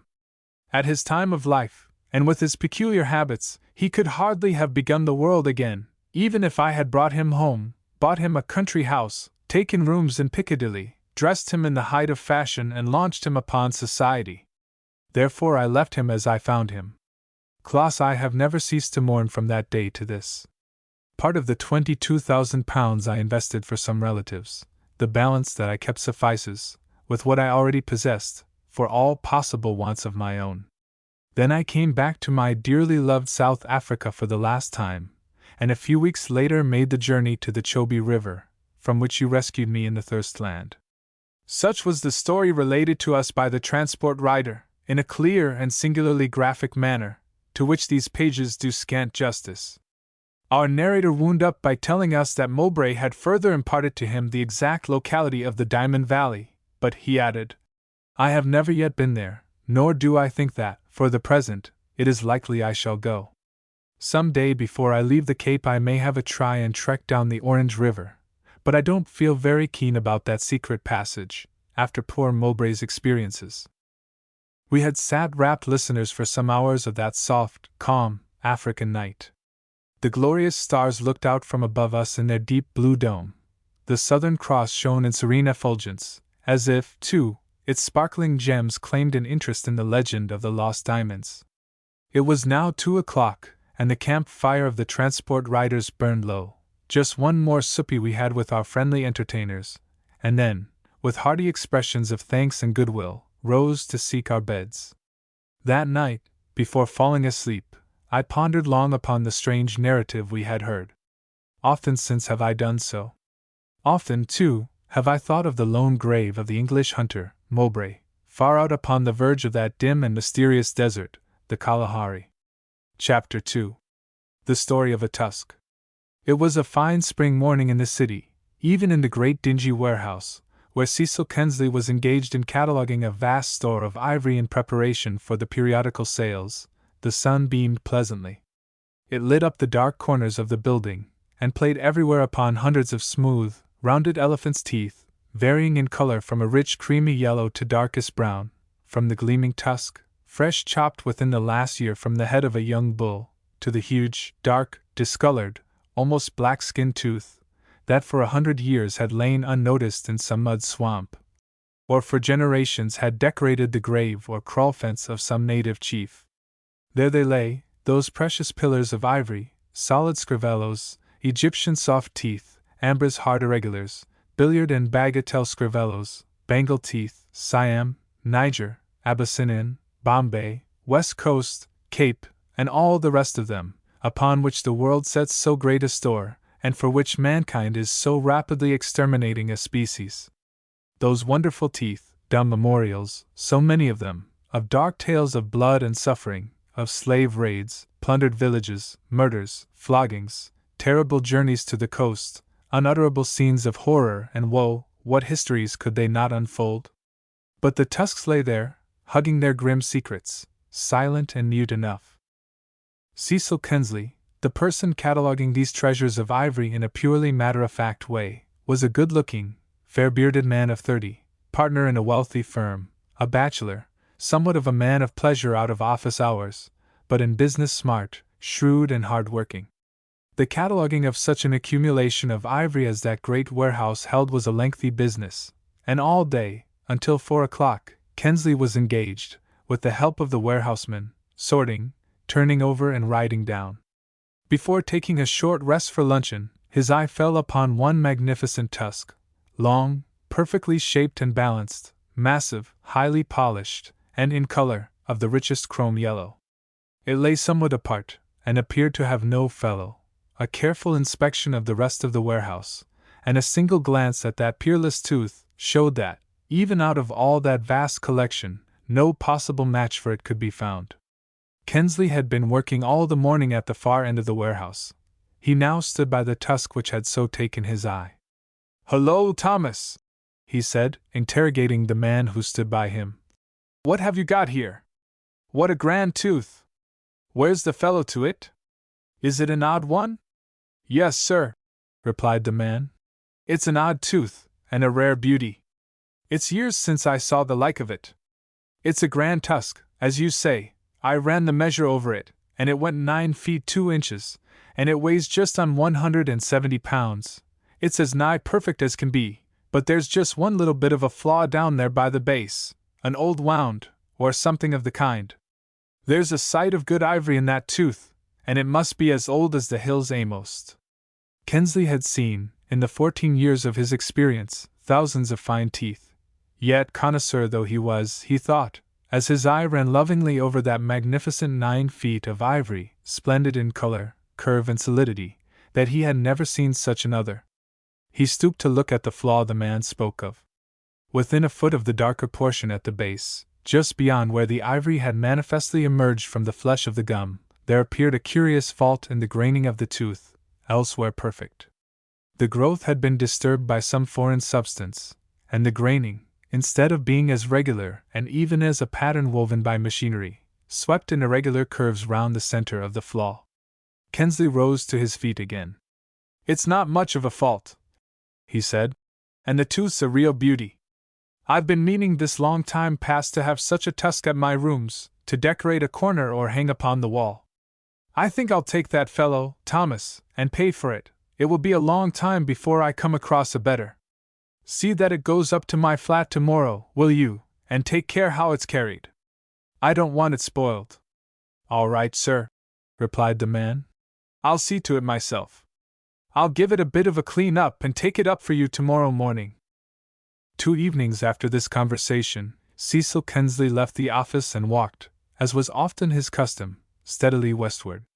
He made his way by the Embankment and Pall Mall, then up St. James's Street, and so to Mount Street, where his dwelling was situated. Arrived at Mount Street, he let himself into his flat. It was a pleasant set of rooms on the first floor, furnished in very excellent taste with most luxuries that the cultivated male mind can suggest. In one corner, leaning against the wall, stood the ivory tusk, which, now cleaned and polished, formed, if an unwanted, a very noble ornament to the chamber. Kensley's eye rested on it with pleasure. He went to the corner and carefully examined his new possession. It was now 6 o'clock. The cold spring evening was closing in and the light fading. At 8 o'clock 3 friends were dining with Kensley, preliminary to a night of cards. Having drunk some tea, which his man brought in for him, and lighted a cigarette, Kensley drew his comfortable armchair towards the pleasant firelight and smoked contentedly. He had been late for several nights past. He was never a very early man, and now, having cast away the end of his cigarette, he lay back in his chair and blinked drowsily at the red glow of the firelight. In 10 minutes he was fast asleep and dreaming. Now, although Cecil Kensley sometimes dozed for half an hour or an hour before dinner in this way, it was seldom that he dreamed. His dreams this evening were fantastic and most strange, so strange that they are worth recording. Here is what he saw. In an open clearing among pleasant African hills, covered for the most part with bush and low forest, lies a collection of huts, circular and thatched, as are all native huts. Just above them, on rising ground, and surrounded by a strong stockade, stands a larger and more important dwelling, oblong in shape, its interior screened from the fierce sun by a low veranda, and thatched, as to its roof, with grass in the native fashion.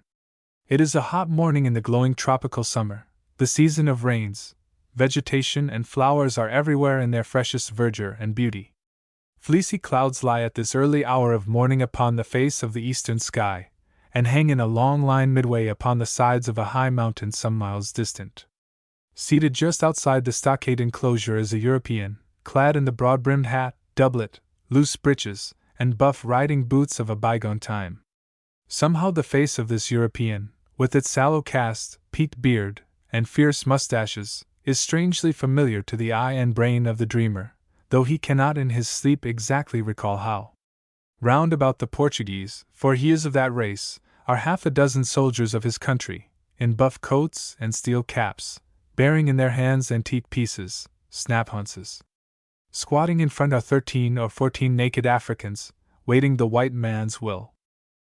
"Well," speaks the commander, for such he is the gold all here?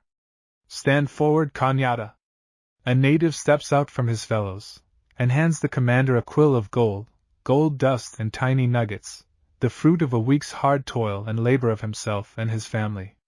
Each native in turn stands forward with his precious store, and tremblingly hands it to the fierce, sour-looking white man. In his turn a young man sullenly comes out of the rank, and hands in his quill. There is a very dangerous look in the commander's eye as he takes the quill, holds it out, and surveys it. "So," he interrogates, "that is your week's work, Zingisi?" The young man answers in a hopeless, yet half-defiant way. "My lord, I have toiled for 7 days in the river sands, and all that I have gained I bring to you. You took from me my wife. If it had been otherwise, the quill might have been full. I have no one to help me. I can do no more." "Thou dog!" snaps out the commander, with a look of black passion. "I told thee 7 days agone that thou mightest take the Wali maid to wife, to help thee. Why hast thou neglected my warning?" "Oh, my lord," replies the native, "I like not Mokila, the Wali maid, and I will not take her to wife." Then, passionately, "Where is my own wife?" "There, in thy vile hut, thou thief and robber! Do thy worst, I will find no more gold for thee." "Away with him!" roars the commander, now in a fury of passion, to his soldiers. "Tie him up and give him 200 lashes." The soldiers seize the unfortunate, take him to a tree hard by, and tie him up. But now, before a stroke is given, an old native, somewhat fantastically adorned, who has been standing among the villagers at a little distance, comes forward and salutes the officer. "Great chief of the Bazunga, Portuguese," he says, "spare, I pray thee, Zingisi. He is my only son, and the punishment is great. Let him work for thee for another week. Perchance he has been bewitched. I will brew him strong medicine, and he shall bring thee more gold." "Out with thee, Masusa, thou evil-minded witch-doctor!" cries the commander. "'Tis too late. Thou shouldst have used thine arts with Zingisi before. Begone, or they shall serve thee as they serve Zingisi." With a hopeless yet terrible gesture, Masusa quits the crowd, and retires to his hut on the village outskirts. Meanwhile, Zingisi being tied up, 2 Portuguese soldiers, casting off their buff coats, and tucking up their sleeves, take each in hand a cruel whip of hippopotamus hide, and begin their task. They flog by strokes of 50, each, in presence of that grim taskmaster, laying on the blows with all his strength. With the first 10 cuts the blood spouts freely from the unfortunate native, whose cries and groans might surely touch the hardest heart. But there is no mercy. Zingisi's back at the 100th stroke is a mass of raw and bleeding flesh. His face has assumed an ashy pallor. At 150 his head falls over upon his shoulder, he swoons, and can feel no more. The man wielding the whip halts for an instant, looks at the commander, and says, "Shall I go on, Captain?" "Go on, of course, and be damned to you, till he has had the full 200, answers the captain venomously, as he rises from his chair and goes into his hut again. The horrible task proceeds, and the soldiers, not daring to slacken their blows, complete the 200 strokes. By that time Zingisi, his frame already weakened by recent fever, is beyond the reach of further ills. His body, unloosed from the tree, falls limply upon the hands of the soldiers, and is laid upon the shamed earth. Life has clean fled from that poor mangled piece of flesh and blood. It is night. The short African twilight has vanished. The moon has not yet arisen. Far away in the depths of the forest there crouches over a fire of wood Masusa, the old witch doctor, father of the dead Zingisi. His face, lit up by the red flames, has lost the sullen misery of the morning. His eyes glare with the intensity of a fierce passion, the sweat drips from his brow, every muscle of his body quivers. He rises, paces slowly round the fire, keeping always within the limit of a circle which he has traced in the sand, uttering as he passes a low monotonous chant. Now and again he casts into the fire the skins of snakes and lizards, bones, the dried livers and hearts of certain animals, poisonous bulbs and herbs, and other paraphernalia of the native wizard. Anon he pauses in his chant, listens, and gazes intently into the gloom of the forest. On one side of the fire lies coiled up a huge serpent, a python, whose cold glittering eye watches intently Masusa's every movement. Masusa approaches the great snake, and says, "Will he come, think you, O my friend? The forest is wide, and the great one wandered far this morning." The serpent lifts its flat head, darts out its long forked tongue, and rubs its nose caressingly against Masusa's leg.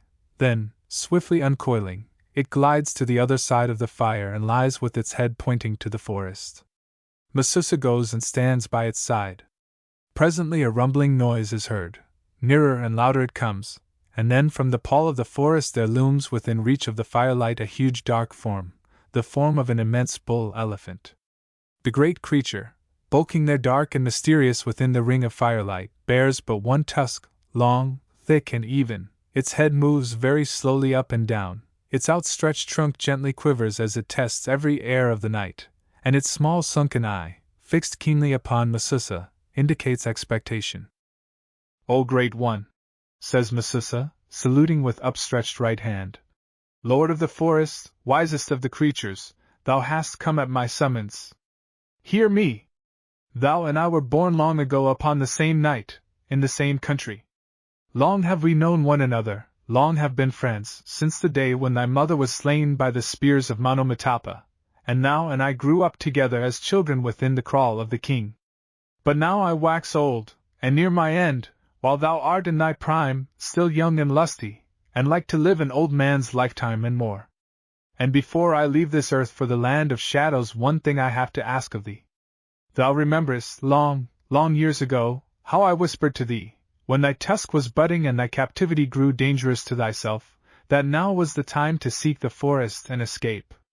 And thou wilt remember how in thy first youth, when Monomotapa, king of the tribes, had his first hunt for ivory, and slew 50 of thy kindred within the ring of fire, I warned thee the night before by the great serpent, grandfather of Tari here, and thou fleddest away and saved thyself. Tomorrow, O Great One, I want thine aid. The captain of the Bazunga goes forth to hunt in the forest. This day he has slain my son. Tomorrow be thou within the forest, and when he comes slay me this evil man, the cruel persecutor of thy race and mine. No harm shall come to thee. So shall we be quits, and in the land of shadows I shall remember thee and joyfully await thy coming." The elephant moves silently a pace or two forward, just touches Masusa delicately upon the shoulder with its trunk tip, then turns and disappears again into the darkness. Again the scene shifts before the mind's eye of the dreamer. The witch doctor and his firelight fade out, and broad daylight once more streams upon the African forest. The Portuguese captain is marching through the wilderness in search of elephants. In front of him are 2 trackers, who walk swiftly upon the spur of a troop of the great tusk-bearers. Not far in the rear, mingling with other hunters, is Masusa, whose dark countenance wears this morning a very singular expression. Presently, after passing some low hills, the white man posts himself in some thick cover in a shallow gorge commanding a broad, worn path. The bulk of the native hunters are sent far in front in a wide semicircle, to drive in elephants towards the ambush. There is a long interval, and then, crashing through the bush, appear at a slow trot the forms of 5 cow elephants. At the nearest of these the commander discharges his piece. The great creature, sore stricken, charges this way and that. At length, bristling with 50 spears, spouting the red blood from her trunk, and struck by other bullets from the white man's snap-hunts, she falls heavily to earth. But while the party are gathered round the fallen beast, and the natives busy themselves in extricating their spears from the carcass, a sudden noise is heard behind. There, trumpeting hideously, comes a mighty single-tusked elephant, Masusa's elephant of the last night. The black men, naked and disencumbered, fly, all of them save one, far down the gorge, and scatter into the forest beyond. The white man, truth to tell, is bold and brave enough. Trusting to his heavy piece and his own pluck, he stands his ground. It is late indeed to fly, encumbered as he is with weapon and European clothing. As the grim monster charges down upon him, he steadily raises his snap-haunce and fires. But just as he pulls trigger, Masusa, standing behind his shoulder, jerks his right arm, the bullet flies wide of its intended mark, and strikes the elephant at the base of the great solitary tusk, just where the ivory is sheathed in the flesh. Masusa leaps aside. There is a wild curse in Portuguese. In the same instant the savage scream of the enraged elephant thrills upon the hot morning air, the white man is flung to earth, and the great gleaming tusk drives deep through his body. Zingisi is avenged. The elephant withdraws his tusk, kneels upon the yet living man, and crushes the last remnants of humanity into a hideous, shapeless mass. All this Masusa has witnessed with bright eyes and the fiercest satisfaction. And now, raising his right hand, again he salutes the monstrous beast and speaks. O thou great one, mighty chief, lord of the forest, I thank thee for what thou hast done.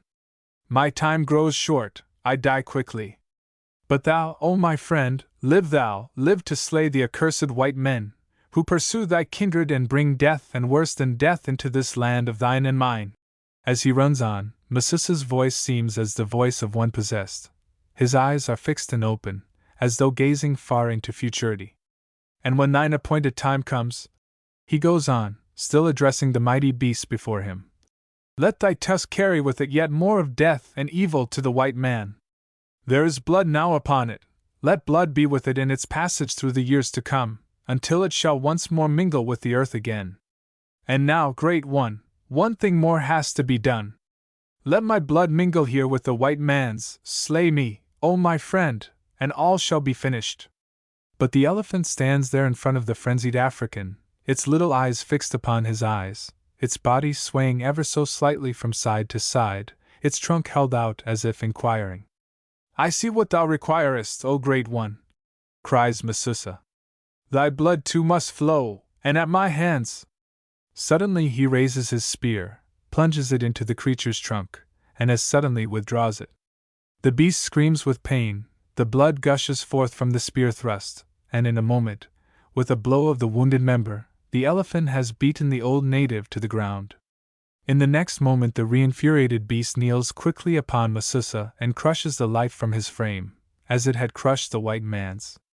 The two bodies lie there together, misshapen, mangled, yet still warm. And now the elephant, having completed his work, turns slowly away and plunges into the jungle. The scene had again faded from the dreamer's eyes, yet its memory lingered clear, as Cecil Kensley awoke cold and shivering from his sleep. The fire burned low, the room was in darkness. Gad! What a curious dream! He said to himself, as he rose stiffly from his lounge chair. I never felt so cold in my life. By the dim low firelight he made his way to a corner of the room, touched a button and switched on the electric light. The room in an instant assumed its normally bright and cheerful aspect.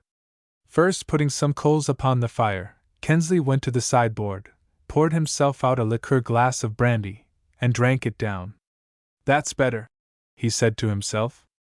I must have slept a deuce of a time. Can't think why I got so cold. He turned and looked at the clock. 7:30, by Jove! I must dress sharp, these fellows will be here directly. First opening a door into an adjoining room, where he saw the dinner table already prepared, he went to his bedroom and quickly dressed. He returned just in time to welcome his friends, who arrived almost simultaneously.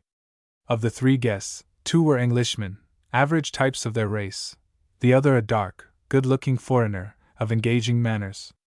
Barreto, as they called him, spoke excellent English, and seemed to have a perfect knowledge of all topics, mainly pertaining to racing, matters theatrical, and cards, which came uppermost in the course of the evening.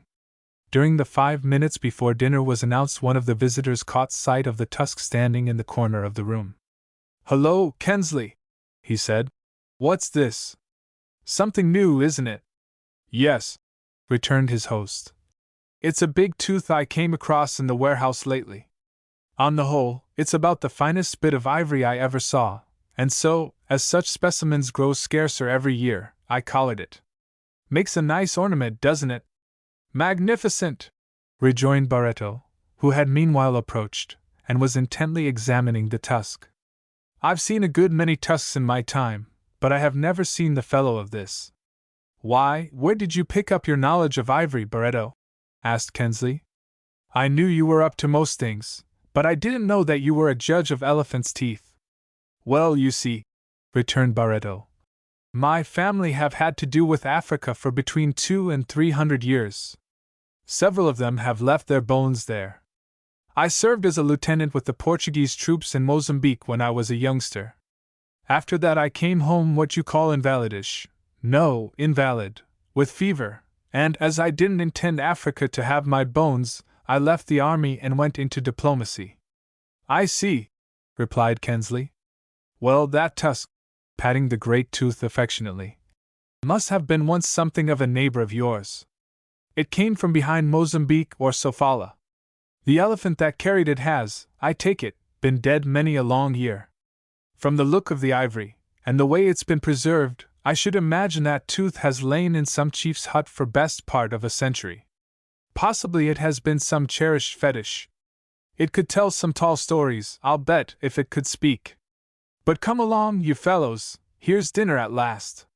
The 4 men strolled into the pleasant ruby-lighted dining room, sat themselves at the sparkling table, and for an hour devoted themselves heartily to excellent viands and wine, and to the exchange of much merry conversation.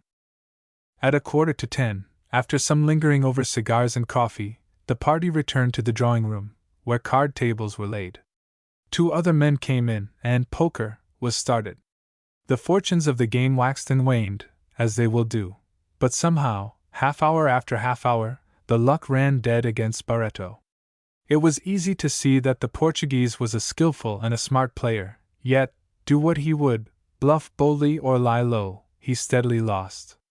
"Hello, Barreto," said one of the men to him, in a short pause for whiskies and soda. "What's up with you? You couldn't go wrong last week. Tonight your luck's dead out." "Yes," replied the Portuguese, who throughout the play had retained his equanimity, and lost with a good grace. "There's something mysterious in the air tonight. I have felt a great depression ever since I came into this room. I can't tell you why. I felt better at dinner, but back here again I'm wrapped in a wet blanket. A change of weather coming, I suppose?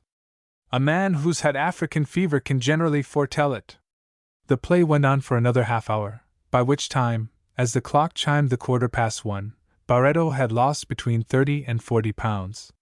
Kensley's English guests now rose to go, laughingly promising Barreto and their host, who also had lost some 20 pounds, their revenge on a future occasion. After a parting libation, the 2 men lighted cigar and cigarette, and left the flat. Kensley turned to Barreto. "Feel like an hour's écarté?" he interrogated.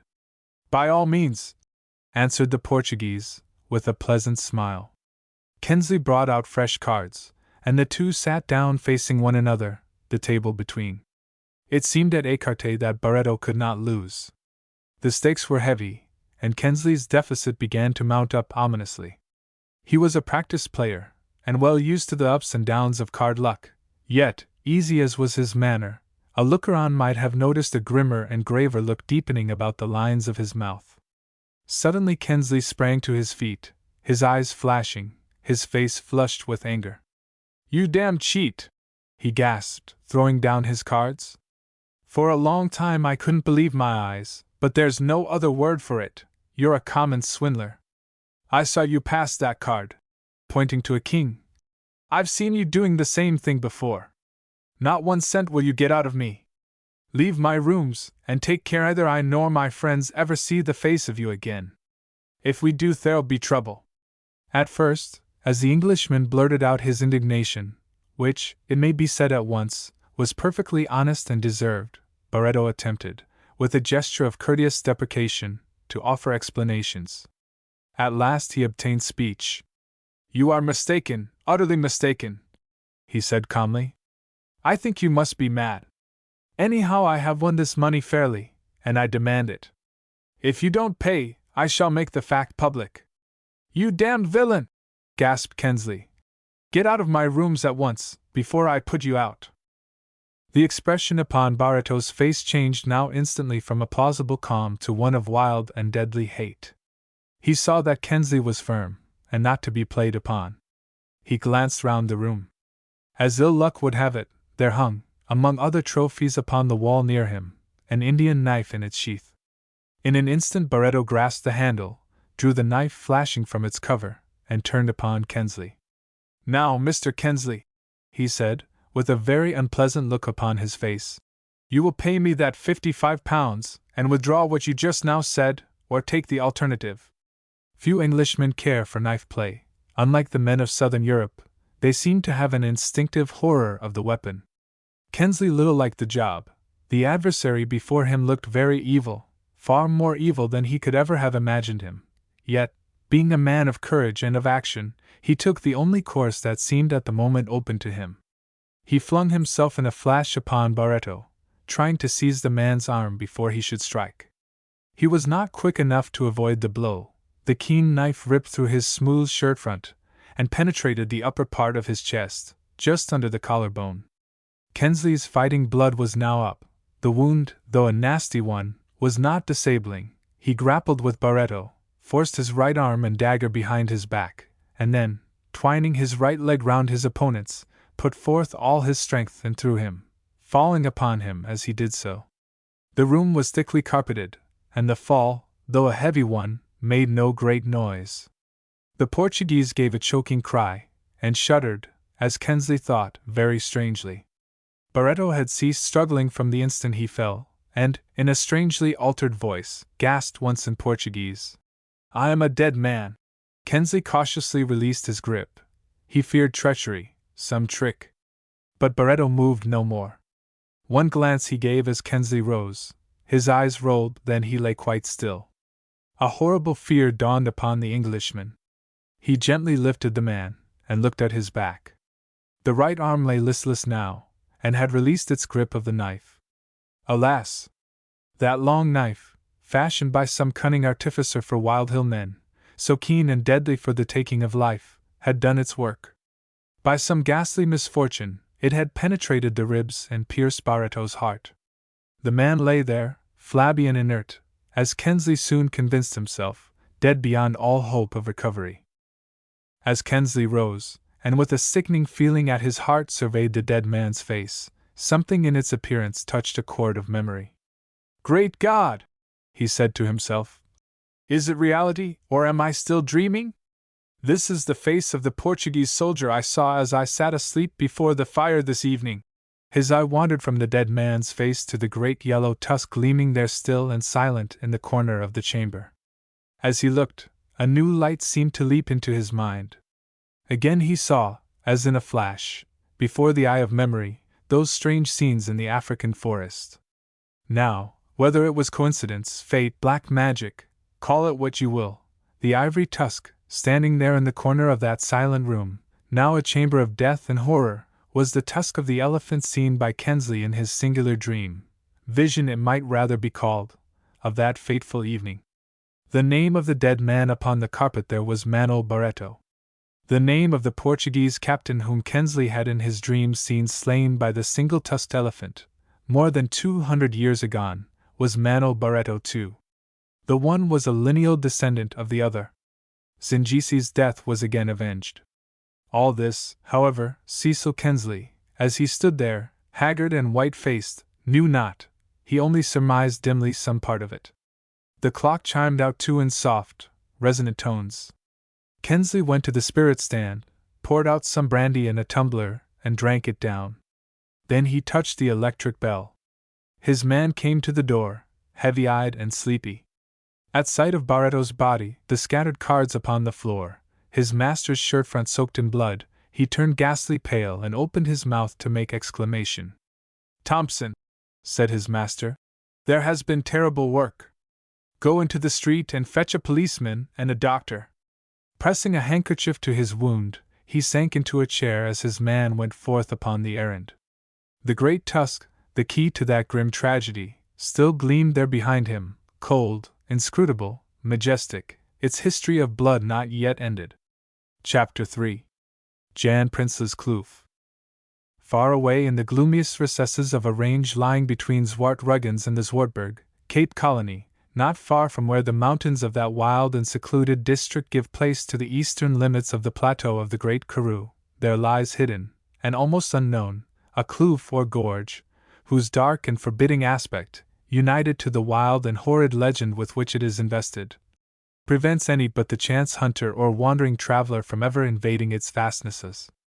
This kloof is about 7 miles from the rough track that in these regions is dignified by the name of road. It is approached by a port or passed through the mountains, and the way is, even for South Africa, a rough and dangerous one, although there are indications that a rude wagon track did formerly exist there. Standing upon the steep side of this kloof are the remains of what must have once been a roomy and substantial Boer farmhouse.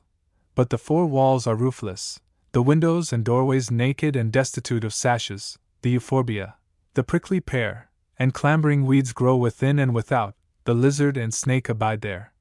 And the whole appearance of the place denotes that many years have elapsed since Prince's Kloof was tenanted by human life. In many respects the wild kloof gives evidence that the Boer who first tarried there had an eye for good pasturage for his flocks and herds. The spekboom and many another succulent bush, dear to the gold breeder, flourish amid the broken and chaotic rocks with which the hillsides are strewn. A strong fountain of water runs with limpid current from the mountain at the back of the house. The flat tops of the hills around are clothed with long waving grasses, and the valley is, manifestly, well fitted to be the nursery of a horse-breeding establishment.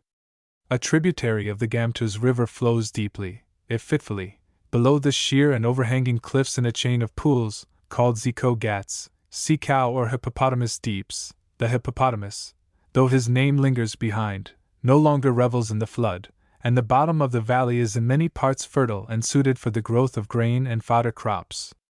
Broken and uncouth as are many portions of the Witberg and Zwartberg, the neighborhood of Prince's Kloof far surpasses them. There the volcanic action of a bygone age has perpetrated the most extraordinary freaks.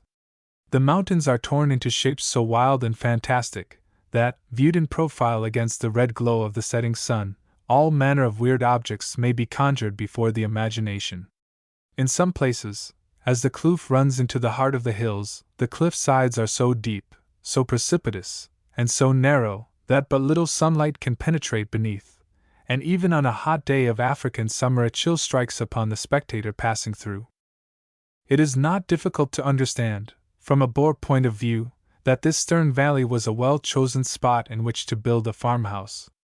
The distance from a roadway is, in Boer eyes, of no great account, and, as a rule, the farther from human habitation the Dutch farmer can get the better he is pleased.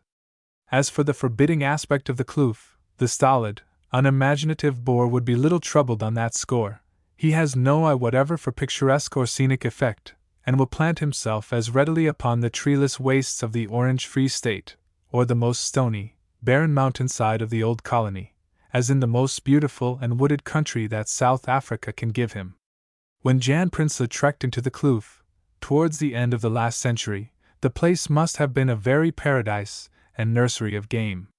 In the river the hippopotamus played, elephants roamed through the valleys and ports everywhere around, the zebras ran in large troops upon the mountain tops, and many of the larger game, such as kudu, the buffalo, and the hartebeest, wandered fearlessly and free, while of the smaller game, such as reebok, dikerbok, and klipspringer, judging from the abundance of the present day, there must have been literally multitudes. To Jan Prinsloo, then, wild and somber as the place was, it must have appeared, as he trekked down the pass, a veritable Boer Elysium. But Jan, having played his part in the world, a part more fierce and turbulent even than was usual to the marauding frontier Boers of 100 years ago, made his exit from the scene in a manner cruel and horrible enough to match fitly with the rest of his wicked and violent existence. Since Jan Prinsloo's fearful ending, which will be hereafter alluded to, the kloof has borne an evil reputation. Now and again a Boer has taken the farm, tempted by its pastoral advantages and its low purchase money, but somehow, none have ever stayed upon it for long.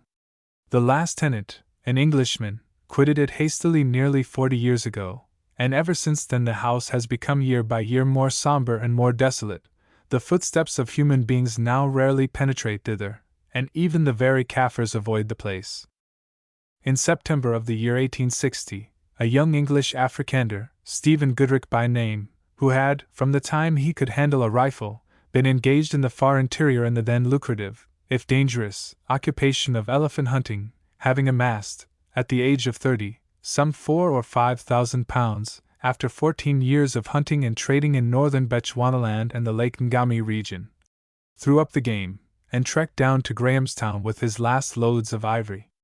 These disposed of and his affairs settled, he took unto himself for a wife, a handsome, dark-eyed girl, the daughter of Scotch parents, living near his own family in the Western Province, and then set about looking for a farm, having determined to settle down to the more peaceful pursuits of pastoral farming.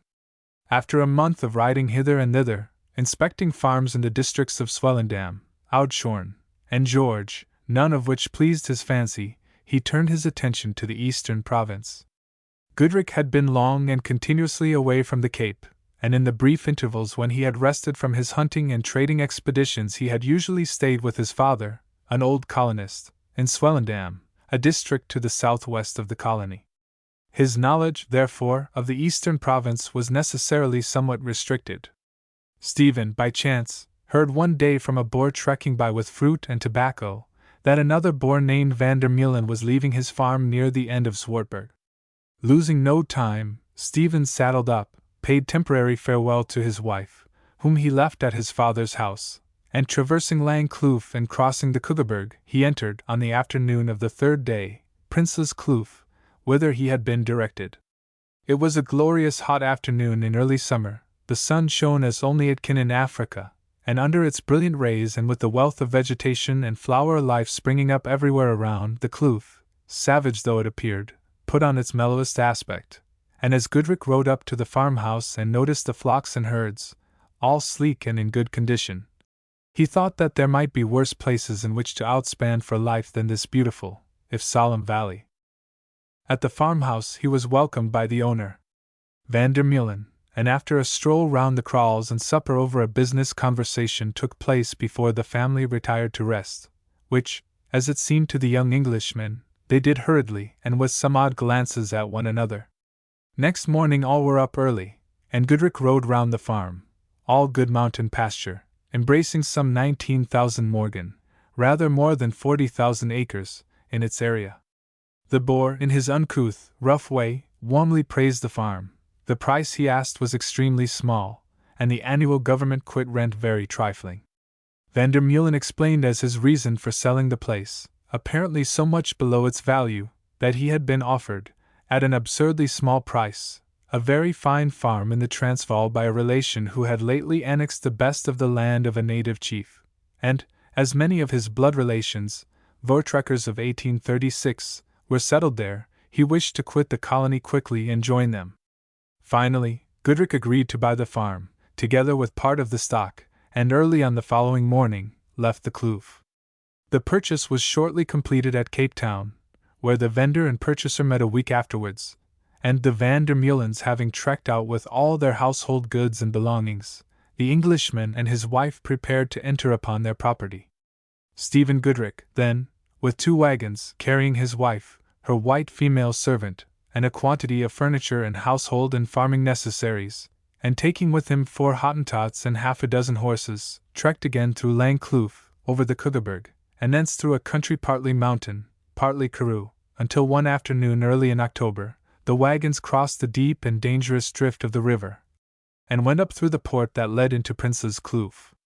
After a most difficult and tedious piece of traveling for some 7 miles, for the half-forgotten wagon track lay up and down precipitous ascents and declivities, littered here and there with huge boulders, or hollowed out into dangerous spruits and holes, at length the stout but wearied oxen faced the last steep hill to the farmhouse, and with many a pistol crack of the great whip, many a Hottentot curse directed at Zwartland, Kleinboy, Engelschman, Ackerman, and the rest, dragged their heavy burdens up to the open space that had been cleared in front of the homestead.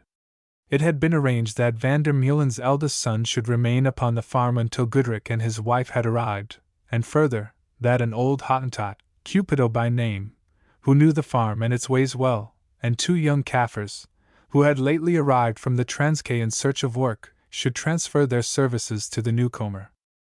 These 4 being therefore ready, having already brought in and crawled the goats for the night, they assisted the Englishman to outspan his oxen and unload the wagons. After 2 or 3 hours' hard work, a good portion of the wagons was unloaded, and part of the furniture arranged in the house. 3 of the horses were placed for the night in the rough building adjoining the dwelling house that served for a stable, while the remainder had been turned into a large stone kraal which lay on the other flank of the house. Meanwhile the white servant had prepared the supper, which partaken of, the weary travelers retired to rest. About the middle of the night Goodrich and his wife were suddenly aroused by a great commotion in the stable. The horses were trampling, plunging and squealing as if suddenly disturbed or scared. Then there rose upon the night, as it seemed just outside the house, a wild scream, hideous in its intensity and full of horror. Hastily thrusting on some clothes and taking a lantern, Goodrich ran round to the stable. The night, though there was no moon, was not dark, and the stars shone clear in the firmament above. Nothing was to be seen, no sound could be heard save the snorting of the horses, and the weird cry of a leopard, strangely different, as the hero well knew, from the scream heard just previously, that sounded from the rocks a mile or so away on the right. Quickly entering the stable, Stephen was astonished to find the horses in a profuse sweat, trembling, their halters broken, their eyes startled and excited, and their whole demeanor indicating intense fear. What could be the cause? There was, apparently, no wild animal about, nothing in the stable calculated to excite alarm. The animals were old comrades, and not likely to have been fighting. Goodrich was altogether puzzled, and leaving the stable, went to a shed in rear of the house, where the natives slept, and roused the old Hottentot.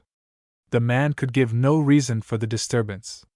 Wolves, hyenas, were not likely to approach the house, and the tigers, leopards, had not been very troublesome lately, and he could think of nothing else to explain the matter. There was a scared look in the old man's face, which Goodrich thought nothing of at the time, but which he afterwards remembered. After some little trouble, fresh halters were procured, the horses tied up and soothed, and the 2 again retired, Cupido being cautioned to keep his ears open against further disturbance. Nothing further occurred during the night. Next morning, after seeing the goats uncrawled, watered and dispatched to their day's pasturage in charge of the 2 Kaffir herds, Goodrich asked the young boar at breakfast if he had heard the noise among the horses, and the wild scream, and what could be the cause, and if there was any cattle stealing about this wild neighborhood. Young Van der Meulen's heavy, immovable countenance changed slightly, but he replied that he could give no explanation except that perhaps a leopard might have been prowling about. They were pretty numerous in the kloof. Stephen explained that he and the Hottentots had spurred everywhere around the stable for leopards, but could find no trace. Here the subject dropped, and Van der Meulen relapsed into silence, except when the Englishman asked him what game there was about the hills. "You will find," he said, "plenty of small buck, klipspringers, reebok, and dikerbok, and there are still a fair number of kudu which, however, take some stalking. Then on the berg tops there are several troops of zebras, as well as hyenas and leopards, but the zebras we have seldom shot, they take so much climbing after, and you know we Dutchmen prefer riding to walking.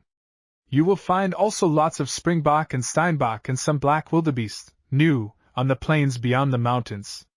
Yes, I have had many a mooie sheet op de plats, pretty shoot on the farm." Suddenly the young man's heavy features changed again as he said, "Alamat! Almighty, but I shall be glad to get out of this place. I hate it. I want again to get on to the Transvaal High Veldt, where I trekked through 2 years ago, and where you can shoot as many blauw wildebeest, brindle new, blesbok, quagga, springbok, and hartbeest as you want in a day's ride. Ja! That is the land for me. These gloomy ports and kloofs are only fit for leopards and spooks, ghosts. Then, you know, Mynheer, the Transvaal is free. We never loved your government, which is always wanting from us this, that and the other, and I shall be glad to trek out. Up in Zoutpansberg we shall be able to hunt the cameel, giraffe, and the zwartwitpens, sable antelope, and elephant, as much as we like, and for our winter pasture we shall not have to pay a single riksdollar. Ja! I have had enough of Prince's Kloof, and never wish to see it again. This long speech delivered, the Boer relapsed into silence. There was a curious look on the young man's face as he had spoken, which Goodrich and his wife could not quite define or understand. An hour afterwards Vander Meulen had slung his rifle on his back, packed some biltong, sun-dried meat, in his pockets, saddled up his horse, and bidden farewell to the tenants of the kloof. The Englishman and his young wife watched his retreating form as it slowly proceeded down the valley, and presently disappeared amidst the grove of acacia trees that margined the river. Then they turned to the house. "I don't quite understand that fellow," said Stephen. "Do you, Mary? I can't help thinking there was something behind what he said. Why were his people so eager to leave this farm? However, dearest, the farm is a good one and a cheap one. We are young and strong and ought to be as happy as any two people in the colony." "Yes, Stephen," said his wife. "I thought there was something queer in what the young man said, but it could have been only fancy. I am sure we ought to be happy and contented, and with you by my side I shall always be so." In a few weeks' time Goodrich had increased his stock of goats, and had bought a sufficient number of horses to start a stud farm upon the mountains around. Things seemed to be going well with him. The pasture was in splendid condition, the valleys and kloofs that led into the mountains literally blazed with flowers of every conceivable hue, from the great pink or crimson-blossomed aloes, that gave warmth to the towering brown rocks above, to the lovely heaths, irises, and pelargoniums that clothed as with a brilliant carpet the bottom grounds. The house had been thoroughly cleansed, put into order, and the new furniture settled into it, and young Mrs. Goodrich busily employed her days in household duties. Her husband had had several good days shooting about the hills, and had brought in 2 kudus, one of the largest and most magnificent of South African antelopes, whose noble spiral horns now adorn the dining room, besides many a head of smaller antelopes and innumerable francolins, pheasants, ducks, and other feathered game. Yet, somehow, though things had so far gone well, the young couple were not quite comfortable. The disturbances among the horses, although not repeated for several nights, had occasionally happened. The same horrid scream had been heard, and their causes had so far completely baffled Stephen Goodrich. He had tried all sorts of plans, changed the horses, and even had them all turned loose together in the great stone kraal, but with the same results. They were found over and over again at night, mad with fear and drenched with sweat, trampling and plunging in the stable, or tearing about the enclosure. Cupido and the Kaffirs, and his own Swellendam Hottentots, had been questioned and cross-examined, but to no purpose. Twice had Goodrich remained on the watch all night. On one occasion he believed he had seen a figure move quickly past him in the darkness, and the horses had been disturbed at the same time, but nothing further could be traced and no spoor of man or quadruped was ever discovered. The thing was a mystery. At length, one moonlight night, Goodrich ran out, hearing the now familiar noises, and taking with him his great brindle dog, which had often hunted elephants, rhinoceros, buffalo and lion, he quickly went round to the stable. At this moment the 2 Kaffir herds also came running out on hearing the noise. Just as they approached the stable together they beheld a figure pass through the open doorway, as they supposed, and swiftly glide away to the hillside. The dark figure was clad in a broad-brimmed Boer hat and quaintly cut old-fashioned dress, as Goodrich could plainly notice. Stephen shouted, and with the Kaffirs gave chase, but after a few minutes running the man suddenly vanished into the bushy scrub that grew on the mountainside, and no further trace could be found, although the Kaffirs hunted everywhere around. Meanwhile Stephen turned for his dog, surprised that the animal, usually so fierce and impetuous, had not led the chase. To his utter astonishment, Tau was close at his heels, his tail between his legs, his hackles up, and with every symptom of terror upon him. The thing was incomprehensible. The dog had never feared man or beast in his life before, and many a time and oft had faced, as they turned at bay, the fierce and snarling lion, the dangerous sable antelope with his scimitar-like horns, and the wounded and screaming elephant. At length, turning back, they entered the stable. To their surprise the door was locked, and on being opened the horses as usual were loose and in the last extremity of fright. Nothing more could be done that night. In the morning the Kaffirs and Hottentots searched everywhere for spoor, but could find no trace of the midnight marauder. Cupido, indeed, shook his head, rolled his bloodshot-looking eyes, and appeared to take the occurrence as a matter of course. 3 mornings afterwards the 2 Kaffirs came to Stephen, declared that they had seen on the previous night the same dark figure just outside their sleeping shed, that the terrible expression on the face of this apparition, which they saw distinctly in the moonlight, had made them utterly sick and terror-stricken, that the thing was a thing of witchcraft, and that nothing would induce them to stay another night on the farm. "We like the Nkos, chief or master, well," they said, "but we dare not stay in this country, or we shall be slain by the witchcraft we see around us. Why do you not get a smeller out to cleanse this place from the evil?" The 2 men, who in daylight were, as most Kaffirs are, bold, hardy fellows, were evidently in earnest in what they said, and though Goodrich, who could ill afford to part with them at a moment's notice, offered them increased wages, they steadfastly declined. At length, finding he could not shake their resolution, he reluctantly paid them their money and let them go. Goodrich learned some months afterwards from a friend that these men had marched straight for the boundary of the colony, crossed the Quay, and rejoined their own tribe, the Gaikas, in Caffraria. Goodrich now began to think somewhat seriously of the matter, and to ask himself with inward misgivings what it all meant. Brave man though he was, like most mortals he was not quite proof against superstition, and he began to find himself half fearing that there was something not quite canny about the place. How else could he account for the locked door, the suddenly vanishing figure, the sickening yell, and the lack of footmarks? However, he kept his thoughts from his wife, and made some excuse about a quarrel with the Kaffirs as to wages, to explain their sudden departure. She, although accepting the explanation, seemed uneasy, and at last burst out, "Oh, Stephen, I think there is something wrong about this kloof, some dreadful mystery we know nothing of. Have you ever noticed that even the Kaffirs in the kraal a few miles beyond the port never enter here? Not a soul amongst the farmers comes near us, and as for Tao he never seems happy now and is always restless, suspicious and alarmed." That same night the wild, unearthly scream rose again. The same tumult was heard in the stable. Stephen rushed out, and once again, under the clear moonlight, he saw the figure passing in front of him. This time he had his rifle loaded, and after calling once, fired. Still the figure retreated. Another shot was fired, but to no purpose. The figure apparently glided imperceptibly onwards, and then suddenly disappeared, as it seemed, sheer into the earth. Goodrich knew so well his powers with the rifle, with which he was famous as a deadly shot, that he could not bring himself to believe he had missed twice within 50 yards. From this incident he could form no other conclusion, and he shivered as he thought so, than that the night disturber was not of human mold. Meanwhile the horses were becoming worn to shadows, their coats starred, they lost flesh and looked altogether miserable.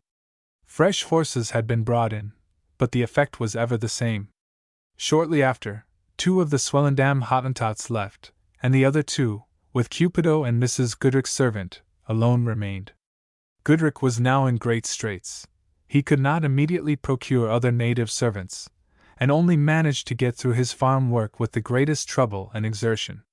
Things drifted on uncomfortably for another week or 2, and each day as it came and went, seemed to Goodrich and his wife to increase the gloom and uncertainty of their life in the kloof. At length a climax arrived. Christmas, but a somber one, had sped, and South African summer, with its heat, its flies, and other manifold troubles, was now at its height. On the 15th of January 1861, a day of intense heat was experienced. All day the landscape had sweltered under a still oppression that was almost unbearable, and the very animals about the farm seemed touched and depressed by some mysterious influence. Towards nightfall dark clouds gathered together suddenly in dense masses. In the distance, long, rolling thunder peals were heard approaching in strangely slow, yet none the less certain movement.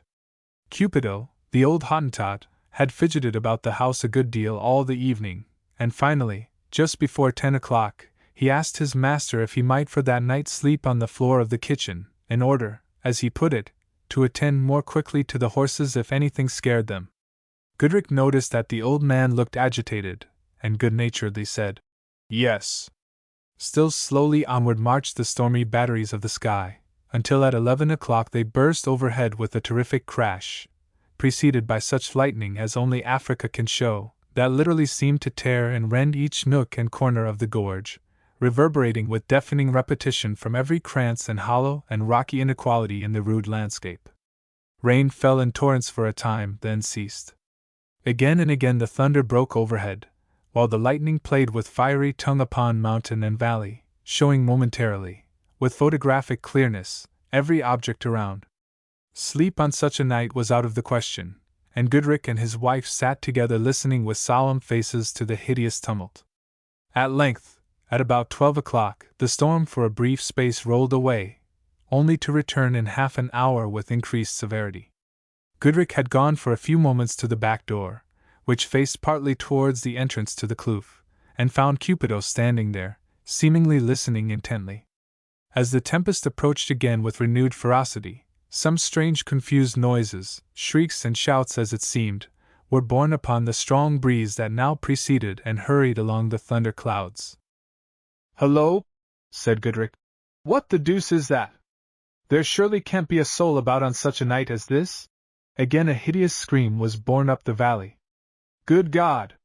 That's the very yell we've heard so often round here at night," repeated the Englishman. "It's not leopard, it's not hyena, what on earth is it, Cupido?" The Hottentot was now trembling in every limb.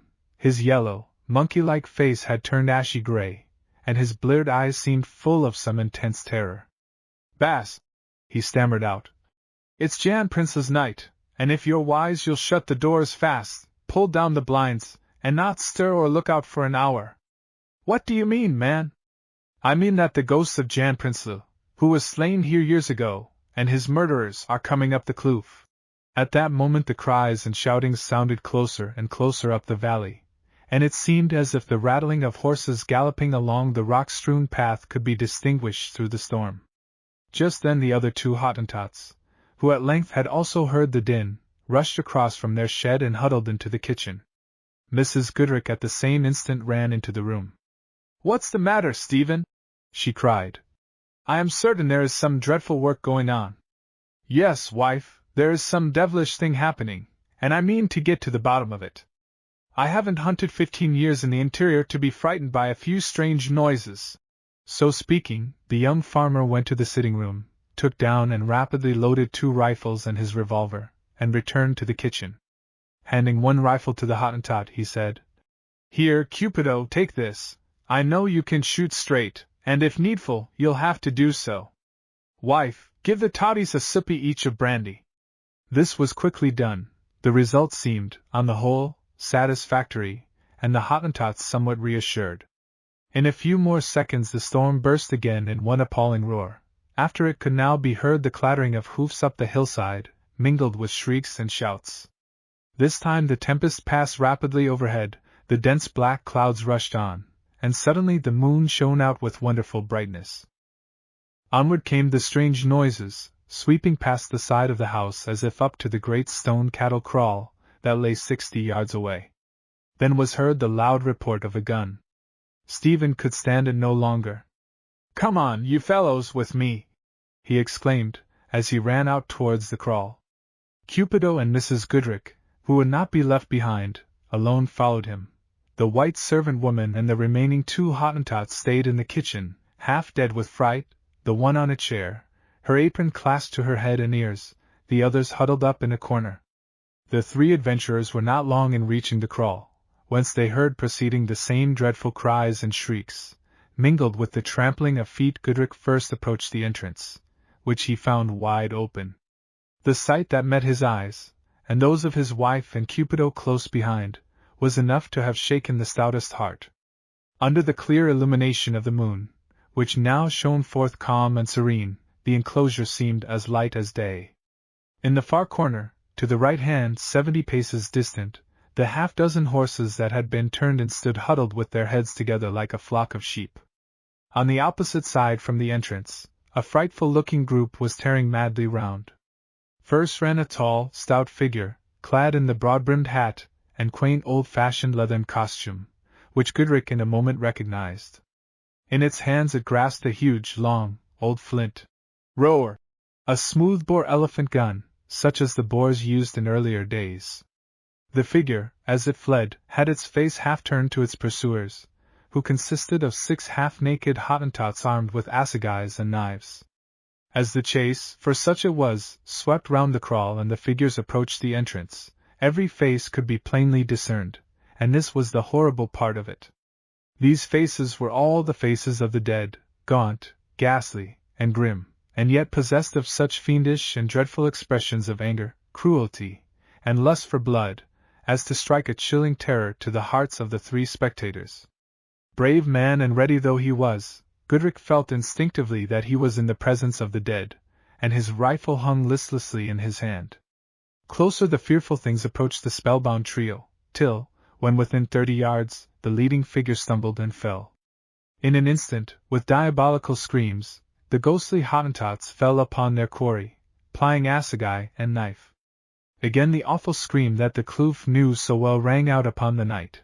Then followed a torrent of Dutch oaths and imprecations, and then the dying figure, casting off for a moment its slayers, stood up and laid about it with the heavy roer grasped at the end of the barrel. The 3 living beings who looked upon that face will never to their last days forget it. If the expression of every crime and evil passion could be depicted upon the face of the dead, they shone clear under the pale moonlight upon the face of the dying Dutchman, dying again though dead. Once again with wild yells the Hottentots closed on their victim, and once more rang the fiendish dying yell. Then, still more awful, the Hottentots, as it seemed in an instant, stripped the half-dead body, hacked off the head and limbs, and tore open the vitals, with which they bedabbled and smeared themselves as they again tore shrieking round the kraal. Flesh and blood could stand the sight no longer. Mrs. Goodrich, who had clung to her husband spellbound during the scene, which had taken in its enactment but a few seconds, fainted away. Goodrich turned to take his wife in his arms with the intention of making hurriedly for the house. At that instant the horrid din ceased suddenly, and was succeeded by a deathly silence. Turning once more to the kraal gate, Goodrich at once perceived that the whole of the enactors of this awful drama had vanished. He rubbed his eyes in vain to see if they deceived him, but a nod from the half-dead Cupido convinced him that this was not so. No, there was no doubt about it. The waning moon cast her pure and silvery beams calmly and peacefully upon a silent scene. Not a trace of the bloody drama remained, not a whisper, save of the soft night breeze, told of the dreadful story. "Baas," whispered the Hottentot, "they'll come no more tonight." Quickly Goodrich raised his fainting wife and carried her into the house, where, after long and anxious tending, she was restored to consciousness. Placing her in the sitting-room upon a couch which he had himself made from the soft skins brayed by the Kaffirs of the antelopes he had shot, he at length induced her to sleep, promising not for a moment to leave her, and with his hands clasped in hers. At length the night wore away, the sun of Africa shot his glorious rays upward from behind the rugged mountain walls of the kloof, and broad daylight again spread over the landscape. Goodrich was glad indeed to find that with the bright sunshine his wife, brave-hearted woman that she was, had shaken off much of the night's terrors, but her nerves were much shaken. For the last time the goats were uncrawled and sent out, with the 2 somewhat unwilling Hottentots, to pasture. Breakfast and some strong coffee that followed this operation made things look brighter, and then, taking the couch and setting it upon the stoop veranda, just outside the windows of their room, and placing a chair for himself, Goodrich went out to the back and called Cupido in with him to the stoop, where he made the little ancient yellow man squat down. "Cupido," said he, "I am going to Innsbruck this morning, load up one of the wagons, and send my wife and servant under your charge out of this cursed place to Hemming's farm, the next one, 25 miles out on the Karoo. Tomorrow, with the help of some Kaffirs I shall borrow from Mr. Hemming, I shall get down the horses from the mountain, load up both the wagons with the rest of the furniture and farm tackle, as soon as you return, which you will do very early, and trek out of the kloof, never again to set foot in it. But first of all, you will tell me at once, without lying, why you have never said a word to me of this horrible secret, and what it all means. Now speak and be careful."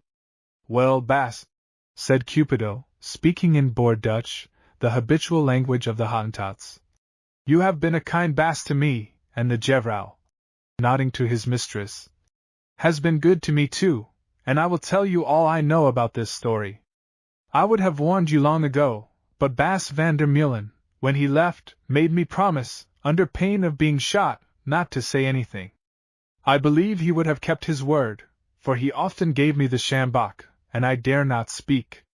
I was born here in the kloof many years ago, many years even before slavery was abolished and the emigrant Boers trekked out into the Free State and Transvaal, and you will know that is long since. My father lived as a servant under that very Jan Prinsloo, whom you saw murdered last night in yonder kraal, and many a time has he told me of Prinsloo and his evil doings and his dreadful end. Well, Jan Prinsloo was a grown man years before the English came across the shining waters and took the country from the Dutch. He was one of the wild and lawless gangs settled about Brunsjeshoogte, on the other side of Sunday River, who bade defiance to all laws and governments, and who, under Martinus Prinsloo, a kinsman of Jan's, and Adriaan van Jaarsveld, got up an insurrection 2 years after the English came, and captured Graaf Reinet. General Vandela soon put this rising down, and Martinus Prinsloo and van Jaarsveld were hanged, but Jan Prinsloo, who was implicated, somehow retired early in the insurrection, and was pardoned. Some years before this, Jan was fast friends, as a younger man, with Jan Bloem, who, as you may have heard, was a noted freebooter who fled from the colony across the Orange River, raised a marauding band of Griquas and Karanas, and plundered, murdered, and devastated amongst many of the Bechuana tribes, besides trading and shooting ivory as well. The bloody deeds of these men yet live in Bechuana story. Jan Bloem at last, however, drank from a poisoned fountain in the Bechuana country and died like a hyena as he deserved. Then Jan Prinsloo took all his herds, wagons, ivory and flocks, came back over the Orange River, sold off the stock at Graaf Reinet, and came and settled in this kloof. He had brought with him some poor Makatees, and these people, who are in their way, as you know, great builders in stone, he made to build this house and the great stone kraal out there, where we saw him last night. He had, too, a number of Hottentots, besides Mozambique's slaves, and those he ill-treated in the most dreadful manner, far worse even than any Boer was known to, and that is saying much. At last one day, not long after the Brunsjeshoogte affair, he came home in a great passion, and found that 2 of the Hottentots' wives and 1 child had gone off without leave to see some of their relatives, Hottentots, who were squatted some miles away. When these women came back in the evening, Prinsloo made their husbands tie them and the child to 2 trees, and then and there, after flogging them frightfully, he shot the poor creatures dead, child and all. As for the husbands, he sjamboked them nearly to death for letting their wives go, and then turned into his brandewine and bed. That night all his Hottentots, including 7 men who had witnessed the cruel deed, God knows such deeds were common enough in those wild days, fled through the darkness out of the kloof, and never stopped till they reached the thick bush Veldt country, between Sunday River and the Great Fish River. Just at that time, other Hottentots, roused by the evil deeds of the Boers, rose in arms, and joined hands with the Kaffirs, who were then advancing from beyond the Fish River. Well, the Kaffirs and Hottentots, to the number of 700, for some time had all their own way, and ravaged, plundered, burned, and murdered among the Boers and their farms, even up to Zwartberg and Langkloof, between here and the sea. While they were in that neighborhood, a band of them, inspired by the 7 Hottentots of Prinsloo's kloof, came up the Gamtoos River, in this direction, and met with Jan Prinsloo and a few other Boers, who were trekking out of the disturbed district with their wagons, and who had come to reconnoiter in a port 15 miles away from here. All the Boers were surprised and slain, excepting Prinsloo, and while the Kaffirs and other Hottentots stayed to plunder the wagons, Prinsloo's 7 servants, who were all mounted on stolen horses, chased him, like wild hound hunting a hartebeest, for many hours, for Jan rode like a man and gave them the slip for 3 hours, while he lay hid up in a kloof, until, at last, As night came on, they pressed him into his own den here. It was yesterday, but years and years ago, just when the summer is hottest and the thunder comes on, and just in such a storm as last night's, that the maddened Hottentots, thirsting for the murderer's blood, hunted Prinsloo up through the port. They were all light men and well mounted, and towards the end gained fast upon him, although Jan, who rode a great Rhys Schimmel, red roan, horse, the best of his stud, rode as he had never ridden before. Up the kloof they clattered, the Hottentots close at his heels now. Prinsloo galloped to the great kraal there, jumped off his horse, and ran inside, like a leopard among his rocks, fastening the gate behind him, and there determined to make a last desperate stand for it. The Hottentots soon forced the gate and swarmed over the walls, not, however, before one was killed by Prinsloo's great elephant roar. Round the kraal they chased him, giving him no time to load again. At last, as you know, he fell and was slain, and the Hottentots cut off his head, and arms, and legs, and tore out his black heart, and in their mad, murderous joy and fury smeared themselves with his blood. Then the men looted the house, set fire to what they could, and afterwards rejoined their comrades next morning. They told my father, who had known Prinsloo, the whole story when they got back. These 6 men were all killed in a fight soon afterwards when the insurrection was put down, and the Kaffirs and Hottentots were severely punished. Well, ever since that night the thing happens once a year upon the same night. Many Boers have tried to live in this place since that time, but have always left in a hurry after a few weeks' trial. I believe one man did stay for nearly 2 years, but he was deaf, and knew nothing of what was going on around, until one Prinsloo's night when he saw something that quickly made him trek. I once saw the scene we witnessed last night. It was many years ago, when I was a young man in the service of a Boer, who had just come here. Before then I had been with my father in the service of another Boer, 40 miles away towards Sunday River. Next morning, after seeing Prinsloo and his murderers, my master trekked out horror-stricken.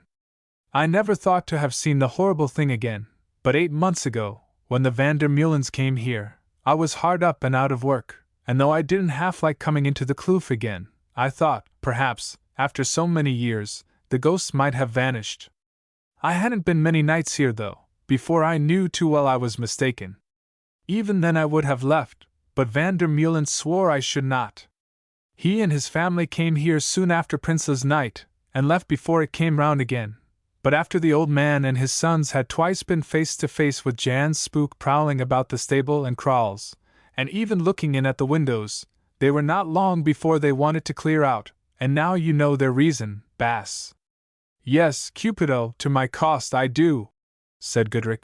I don't suppose I shall ever come across that delightful family again, for it is a far cry to Zoutpansberg, in the north of the Transvaal, and a wild enough country when you get there. But tell me, why is it that this dreadful thing is always in and out of the stables and kraals frightening the horses? Well, Baas, I am not certain, but I believe, for my father always told me so, that Prinsloo was very fond of horseflesh, extraordinarily so for a Boer, for you know as a rule they don't waste much time on their horses, and use them but ill. He had the finest stud in the colony, and took great pains and trouble with it, and they say that Jan's ghost is still just as fond as ever of his favorites, and is always in and out of the stable in consequence. Anyhow, the horses don't care about it, as you know, they seem just as scared at him as any human being. Cupido, like all Hottentots, could tell a story with the dramatic force and interest peculiar to his race, and the bald translation here given renders very scant justice to the grim legend that came from his lips. After the quaint little yellow man had finished, Mrs. Goodrich gave him some coffee, and immediately afterwards the party set about loading up one wagon with a part of the furniture. This done, and Mrs. Goodrich and her servant safely installed, Cupido, the oxen being inspanned, took the leading reins of the 2 first oxen and acted as foreloper, while Goodrich sat on the box and wielded the whip. 12 miles away beyond the port that opened into the kloof there was a Kaffir kraal, and having arrived there, Goodrich was able to hire a leader, and Cupido having relieved his master of the whip and received instructions to hasten to Hemming's farm as quickly as possible with his mistress, Goodrich saddled and bridled his horse, which had been tied to the back of the wagon, and rode back to his farm. The night passed quietly away. The 2 remaining Hottentots begged to be allowed to sleep in the kitchen, and this favor their master not unwillingly accorded them. Next morning, at 10 o'clock, Cupido, who had trekked through a good part of the night, arrived, and with him came Mr. Hemming, the farmer, and 4 of his Kaffirs. Hearing of his neighbor's trouble, and having seen Mrs. Goodrick comfortably settled with his own wife, he had good-naturedly come to his assistance. "So Jan Prinsloo has driven you out at last," said he, upon meeting Goodrick. "I heard from your wife last evening what you had seen the night before. I was afraid it would happen and would have warned you in time if I had known. But I never even heard that the Vander Meulens had sold the farm till they had cleared out, and I met you about a month after you had been here. And as you were a determined-looking Englishman, and the half-dozen people who have tried the farm in the last 20 years have been superstitious Dutch, I thought perhaps you might succeed in beating the ghosts where they failed. I haven't been in the kloof for many years, and after this experience, which bears out what my father and others who knew the story well have always told me, I shan't be in a hurry to come in here again. It's a strange thing, and I don't think, somehow, the curse that seems on the place will ever disappear." "Nor I," said Goodrick. "I'm not in a hurry to try it. I never believed in spooks till the night before last, for I never thought they were partial to South Africa, but after what I saw I can never again doubt upon that subject. The shock to me was terrible enough, and what my wife suffered must have been far worse." With the willing aid of his neighbor and his Kaffirs, as well as his own Hottentots, Goodrick got clear of the kloof that day, and, after a few days spent at Mr. Hemming's, trekked away again for Swellendam, to his father's house. 6 months later he finally settled in a fertile district not far from Swellendam, where he and his wife and family still remain. Cupido died in his service some 14 years since. After much trouble Goodrick sold his interest in Prinsloo's kloof and the farm around for a sum much less even than what he gave Van der Meulen for it. It is only fair to say he warned the purchaser of the evil reputation of the place before this was done. It is a singular fact that on his way to take possession of the kloof the new purchaser fell ill and died, and the place has never since been occupied. Although it is nearly 40 years since these events took place, and Mrs. Goodrick is now an old lady, with children long since grown to man and womanhood, she has never quite thrown off the terror of that awful night. Even now she will wake with a start if she hears any sudden cry in her sleep, thinking for the moment it is the death scream of Prinsloo's kloof. As for the haunted kloof, it lies to this day in desolation black and utter. No footfall wakes its rugged echoes. The grim baboons keep watch and ward. The carrion aasvogels wheel and circle high above its cliffs, gazing down from their aerial dominion with ever-searching eyes. The black and white ravens seek in its fastnesses for their food, looking, as they swoop hither and thither, as if still in half-mourning for the deed of blood of bygone years, and the antelopes and leopards wander free and undisturbed. But no sign of human life is there, or seems ever likely to be, and if, by cruel fate, the straying traveler should haplessly outspan for his night's repose by the haunted farmhouse on the night of the 15th of January, he will yet see enacted, so the neighboring farmers say, the horrible drama of Jan Prinsloo's death. Chapter 4. The Bushman's Fortune. Quanit, the bushman, had lost his wife Nikisa, and was just now a little puzzled what to do with himself. Nikisa, poor thing, had been slain by a lion on the Tamalakan River in an attempt to rescue her man. See Tales of South Africa, by the same author.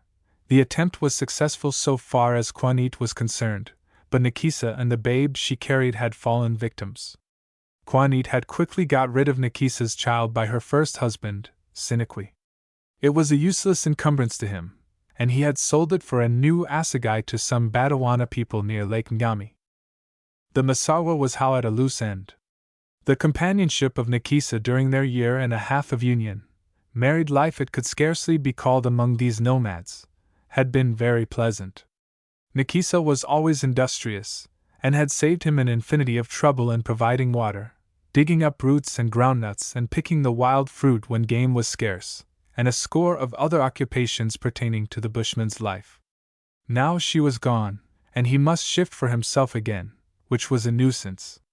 But chiefly his mind was just now exercised, as he squatted by himself at a small desert fountain, as to what he should do with himself in the immediate future.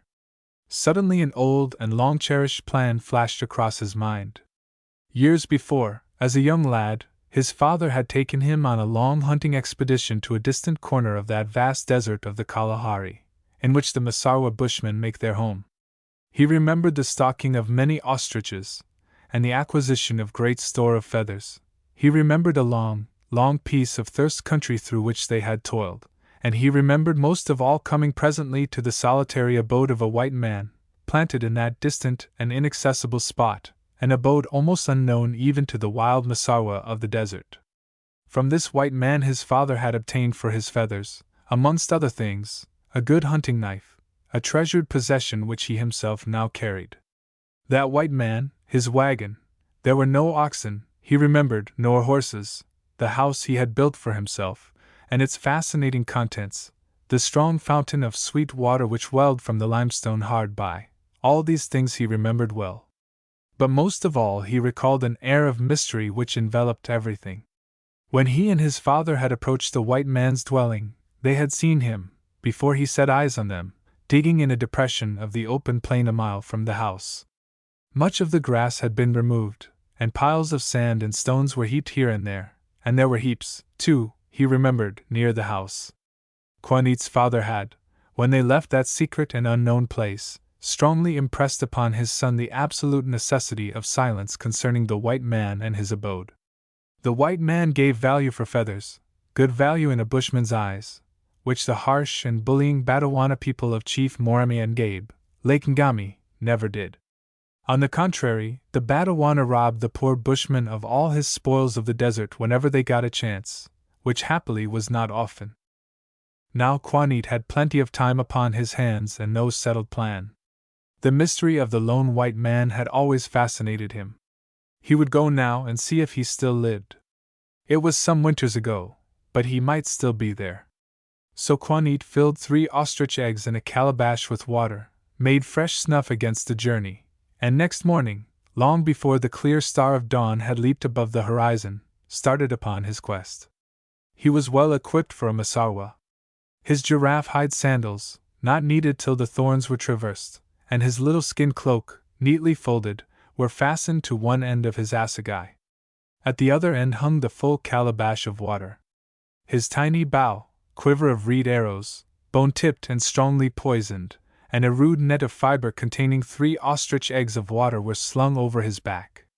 Some meat and a supply of ground nuts, the latter skewered up in the dried crops of guinea fowls, completed his outfit. It was a long, long journey, but Juanit, traveling leisurely at the rate of 20 or 30 miles a day, he was in no violent hurry, steadily progressed. He had not been through that part of the Kalahari since, as a lad, he had accompanied his father, yet, thanks to the wonderful bushman instinct, the way through the flat and pathless wilderness seemed as plain to him as the white man's wagon road from Kamas to Lake Ngami. Despite the thirst, it was not an unpleasant journey. The various acacias, hackthorn, wait a bit, hook and stick thorn, and the common thorny acacia, with its long, smooth ivory needles, were all putting forth their round, sweet-scented blooms, some greenish, some yellow, against the coming of the rains. Leagues upon leagues of forest of spreading giraffe acacia, mokala, were in flower, and their big, round, plush-like pompons of rich orange-yellow blossoms scented the veldt for miles with a delicious perfume. Even to the dulled senses of the bushmen these symptoms of renewed life at the end of a long drought were very pleasant. As the Massawa plunged further and further into the heart of the wilderness, game was very plentiful. Great troops of giraffe wandered and fed among the mokala forests. Steinbuck and duiker were everywhere amid grass and bush. Upon the great grass plains, or in the more open forest glades, herds of magnificent gemsbok and of brilliant bay hartebeests grazed peacefully in an undisturbed freedom. Not seldom 50 or 60 noble elands were encountered in a single troop. All these animals are almost entirely independent of water, and found here a welcome sanctuary. The country was absolutely devoid of mankind. Many years before, a number of Massawas had been massacred at a water pit by a band of Sabituanes Makalolo, then crossing the desert. The tradition of fear had been perpetuated, and the region was seldom visited by bushmen. One morning, after sleeping within the welcome shelter of some thick bush, Juanit steps forth upon a great open plain of grass. Quanit remembers the plain at once. Upon it his father and he had slain ostriches years before, on their way to the white man's, and across the broad, 30-mile flat lay a water pit, the last before the white man's dwelling was reached. The bushman looks with a keen interest out upon the plain. He expects to see ostriches, and he is not disappointed. He at once begins preparation for a hunt. First he takes from his neck 3 curious-looking flat pieces of bone, triangular in shape, scored with a rude pattern. One of these is more pointed than the others. He pulls them from the hide strip on which they are threaded, shakes them rapidly between his 2 palms, and casts them upon the earth, after which he stares with intense concentration for a long half-minute. These are his dice, his oracles, which disclose to him whether the hunt is to be a good or an unsuccessful one. Apparently the result of the first throw is doubtful. The bushman picks up the dice, shakes them, and throws them again. This time the more acute-angled piece points away from the rest. The bushman's eyes gleam, he mutters to himself in that odd, high, complaining voice which these people have, giving a cluck or two with his tongue as he does so, and throws once more. Again the oracle is propitious. Well pleased, the Masarwa restrings his dice, fastens them about his neck, and hastens his preparations. He now divests himself of all his encumbrances. Water vessels, food, cloak, assegai, and sandals are all left behind. Stark naked, except for the hide patch about his middle, and armed only with his bow, arrows, and knife, he sets forth. The nearest ostrich is feeding more than a mile away, and there is no covert but the long, sun-dried, yellow grass, but that is enough for the bushman. Worming himself over the ground with the greatest caution, he crawls flat on his belly towards the bird. No serpent could traverse the grass with less disturbance. In the space of an hour and a half he has approached within 100 yards of the tall bird. Nearer he dare not creep on this bare plain, and at more than 25 paces he cannot trust his light reed arrows. He lies patiently hidden in the grass, his bow and arrows ready in front of him, trusting that the ostrich may draw nearer. It is a long wait under the blazing sun, close on 2 hours, but his instinct serves him, and at last, as the sun shifts a little, the great ostrich feeds that way. It is a splendid male bird, jet black as to its body plumage, and adorned with magnificent white feathers upon the wings and tail. Quanit's eyes glisten, but he moves not a muscle. Closer and closer the ostrich approaches. 30 paces, 25, 20. There is a light musical twang upon the hot air, and a tiny yellowish arrow sticks well into the breast of the gigantic bird. The ostrich feels a sharp pang and turns at once. In that same instant a second arrow is lodged in its side, just under the wing feathers. Now the stricken bird raises its wings from its body and speeds forth into the plain. But Quanit is quite content. The poison of those 2 arrows will do his work effectually. He gets up, follows the ostrich, tracking it, after it has disappeared from sight, by its spoor, and in 2 hours the game lies there before him amid the grass, dead as a stone. The bushman carefully skins the whole of the upper plumage of the bird, cuts off the long neck at its base, takes what meat he requires, and walks back to his camping place. There he skins the neck of the bird, extracting the muscles and vertebra, and leaving the head, sews up the neck again, inserting into it a long stick and some dry grass, and lays it on one side. The hunt and these preparations have consumed most of the day. Quanit now feeds heartily, drinks a little water, indulges himself in a pinch or 2 of snuff, and then, nestling in his skin cloak close to his fire, his back sheltered by a thick bush, sleeps soundly till early morning. So soon as it is light an ostrich stalks from the bushman's sherm, and moves quietly on to the plain. All its motions are as natural as possible. It holds its head erect, looking abroad for any possible danger, as these wary creatures will, puts its head down to feed at times, scratches itself, all in the most natural fashion. The ostrich is no other than Quanit, disguised with the greatest care and deftness in the skin of the slain bird. He maneuvers the neck and head on the long stick inserted yesterday. All this is part of a bushman's education, and Quanit is merely profiting by desert lessons acquired from his father years before. The bushman ostrich moves quietly out onto the flat, and presently joins a knot of birds feeding amid the grass. His approach is so skillful that he is able, without suspicion, to lodge an arrow in the finest male bird of the troop. From this troop, moving as they move when alarmed and keeping always with them, he kills 4 birds during the morning, all of which he rifles of their best feathers. During 3 days hunting upon the plain, Quanit thus kills 8 fine cock ostriches, and gains a noble booty of prime feathers. These feathers having carefully fastened together, he proceeds on his journey. It takes him a long day to cross the plain.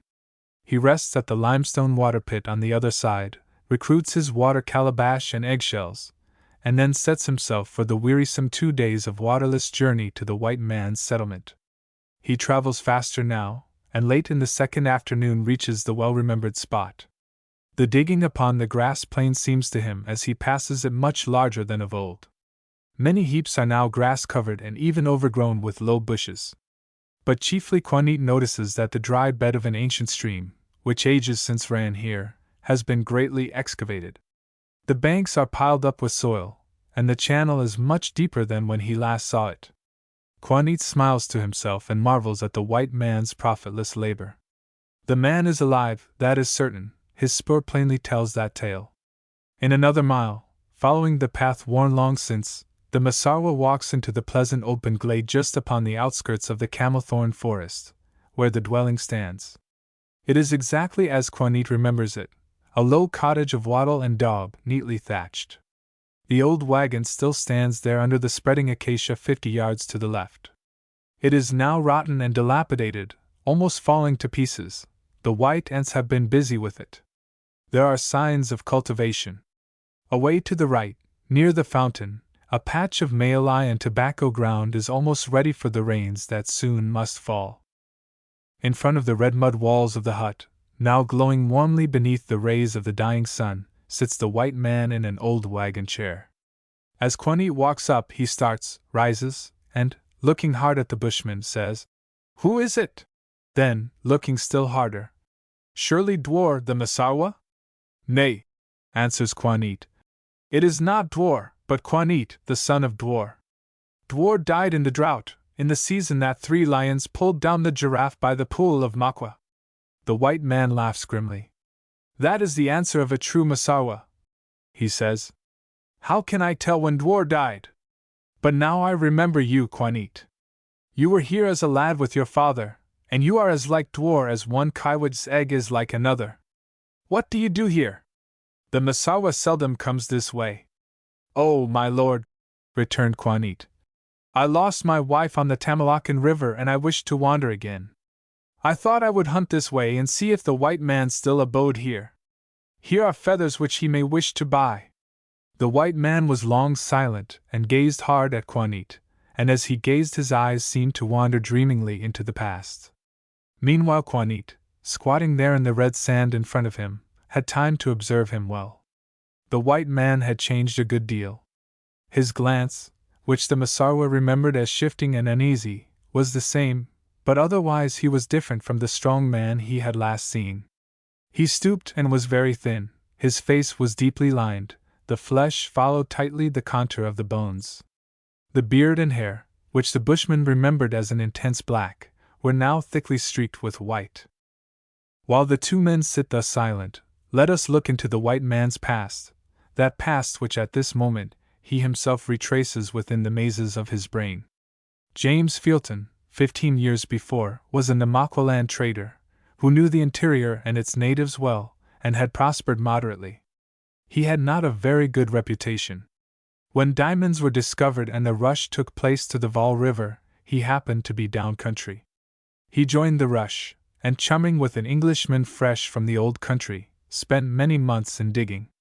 The 2 men lived hard, and had no luck for 6 months, by which time most of their capital had come to an end. Then came a big stroke of fortune. They found a huge stone of many carats, worth some thousands of pounds. Not a soul in the camp knew of the find.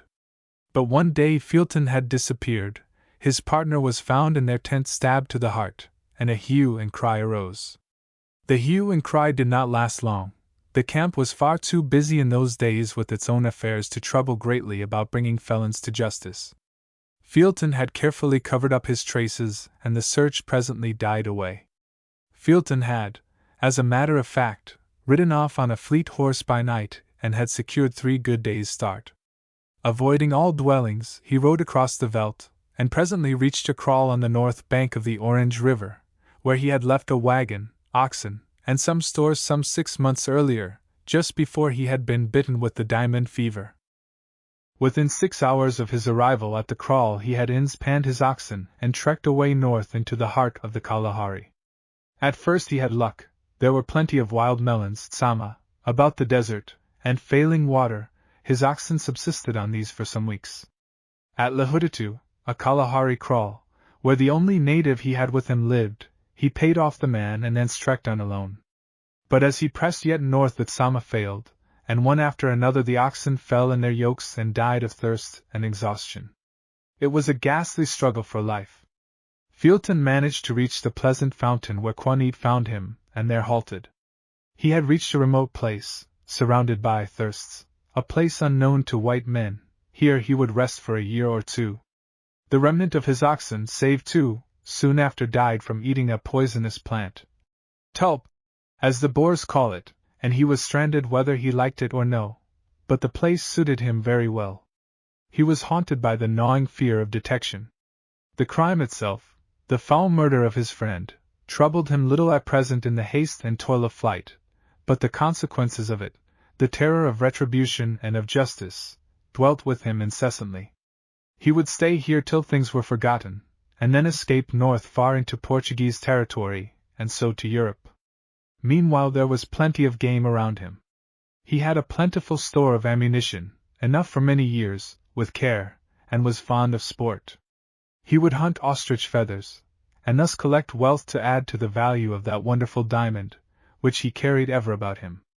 And so he had built himself a hut, and made himself a home in the wilderness.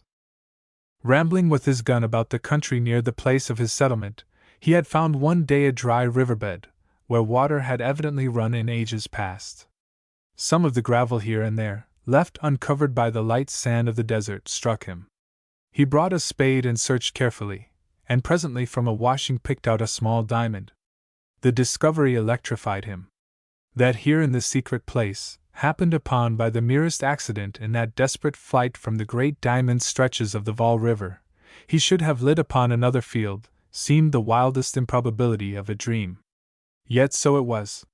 He found a week or 2 later another stone. They were not large diamonds, but they were wonderfully pure gems, white and flawless.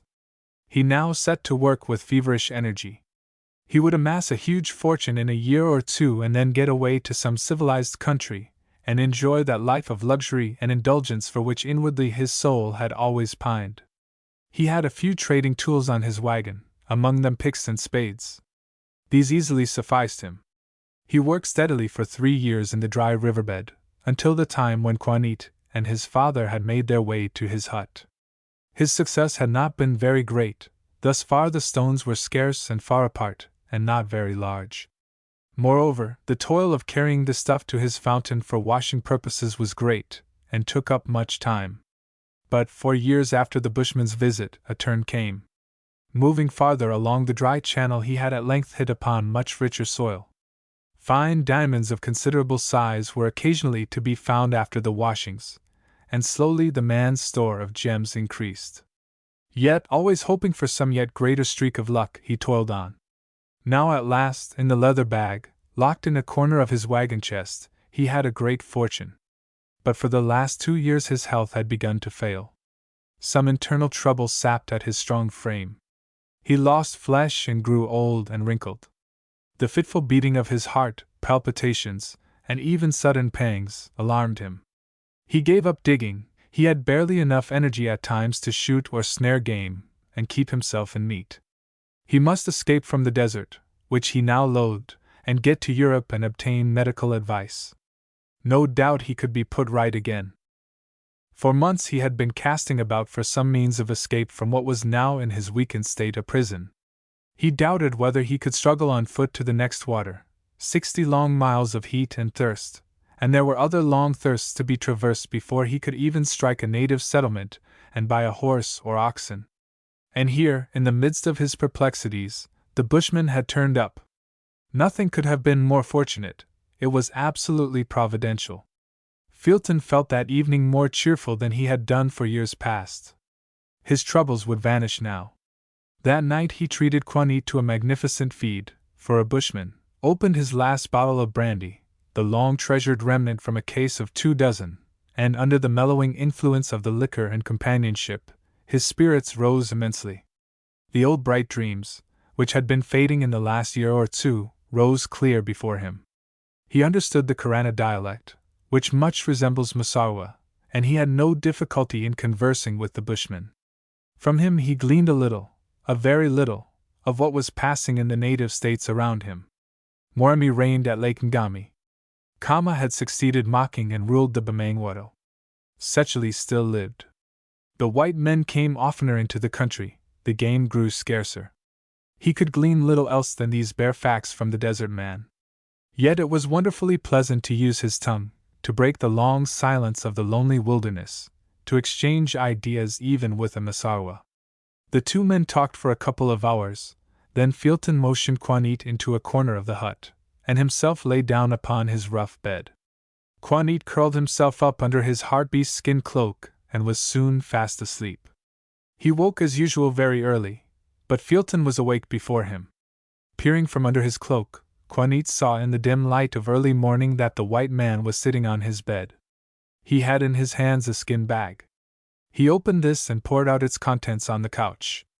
The bushman could not see all, but he saw a little heap of pebbles, which the hand of the white man leveled and spread over the blanket. Several of the larger stones he picked up and examined closely, and weighed in his hand. It was clear to Juanit from the white man's movement that he set great store by these pebbles. The bushman stirred. Felton swept the stones into the skin bag again, put them into his wagon chest, which stood close to the bed, and locked it. That morning, after breakfast, Felton unfolded his plans to the Massawa. He was to go with some ostrich feathers to a trader at Lake Ngami and barter 2 good pack oxen on which the white man could make his escape. He could ride one and pack his belongings on the other. The Massawa had more than once tended cattle for the Bechuanas, and understood them. Oxen would traverse the thirst better than horses, even if horses could be obtained, which was doubtful, and Juanit did not understand horses. For the bushman's protection in this business, lest he should be robbed or cheated of the feathers by the way, Felton wrote a note in an assumed name and hand, authorizing the cattle to be delivered in exchange for feathers. He represented himself briefly as a traveler who had broken down in the desert. He enjoined upon Juanit complete secrecy as to his long settlement in the Kalahari. The reward to Juanit for the due dispatch of this piece of business was in the bushman's eyes a very great one. The white man promised him a breech-loading rifle and ammunition and some goats. Juanit had ambitions for a Massawa, and began to look forward to setting up as an aristocrat, such, for instance, as the Badawana or Bamangwato people, who lorded it so greatly over the poor children of the desert. Juanit performed his mission secretly and well. He procured the 2 pack oxen, got them safely across the desert. Luckily it was the beginning of the rains, and arrived one day at the white man's hut. He approached the place with a swelling sense of satisfaction. He had accomplished a difficult mission for a desert-bred man. The white man would be vastly pleased. The reward, that magnificent Snyder rifle, which always he had carried in his mind's eye, the cartridges, the goats, all were soon to be his. Within 50 yards of the hut something caught the eye of the Massawa, something that sent a thrill down his back. Here was now, since the rain had fallen, fair green grass starred with flowers. Big pink and white lilies stood in their short-lived bravery near the fountain, and amid these wild lilies lay bleached bones and pieces of torn cloth. The white man was dead, and here was the last of him. Juanit turned over the bones. Many of them were broken by hyenas and jackals, but there was no mistaking the fragments of clothing amid which they lay. The bushman's aid had come too late. Felton's fate had at last overtaken him. He had died suddenly of the ailment that had been so long sapping at his life, and the birds and beasts of the desert had been his undertakers. Here at first was a bitter disappointment for Juanit. Presently, however, on thinking it all over, the affair looked not quite so blank for him. Here in this secret place was wealth, a good rifle, some ammunition still remaining, as he knew, the 2 oxen he had brought. Why should not he himself live here and enjoy this pleasant spot and these good things? So Kwanit took possession of the hut and its contents, clothed himself in an old pair of trousers and a flannel shirt, and entered upon the life of a great man. He built a little kraal for his 2 oxen, and for a time was as happy as an English squire with a heavy rent roll in the good days. He tried the rifle, and after a time even overcame the alarming difficulty of letting it off. But it was a serious undertaking, and upon the whole he preferred his bow and arrows. Presently Kwanit, Masarwa though he was, yearned once more for companionship. He would try to get a wife again. He had found the white man's bag of pebbles. He felt convinced somehow, from the care the man had bestowed upon them, that they were valuable. He would take these and the best of the ostrich feathers to the trader and obtain more cattle for them, and on his way thither he would pick up a wife at the water of Gansi. This last was not a difficult task. At Gansi he bought the girl he needed, paying for her his father's old hunting knife, which he had replaced by a better one found in the white man's hut. Kwanit's appearance with a couple of pack oxen and a big load of feathers, and other indications of immense wealth, created some sensation among the Masarwas squatting at Gansi. One of them in particular, Sakwan, made it his business to inquire further into the matter. He had an old grudge against Kwanit. It had happened over a stray tusk of ivory found in the desert. It irked him yet more to see his rival thus prospering. After Kwanit with his new wife had left Gansi for the lake, therefore, Sakwan followed secretly upon their spoor. Kwanit found no difficulty in marketing his wares at the end of his journey. He interviewed the trader by night. The man was staggered at sight of the magnificent lot of ostrich feathers which Kwanit turned out of the skin coverings that enveloped them. Yet more staggered was he when the bushman produced his bag of pebbles, and poured them upon the deal table. The trader knew diamonds in the rough perfectly well. Here, he assured himself, was the price of a king's ransom. Where did they come from?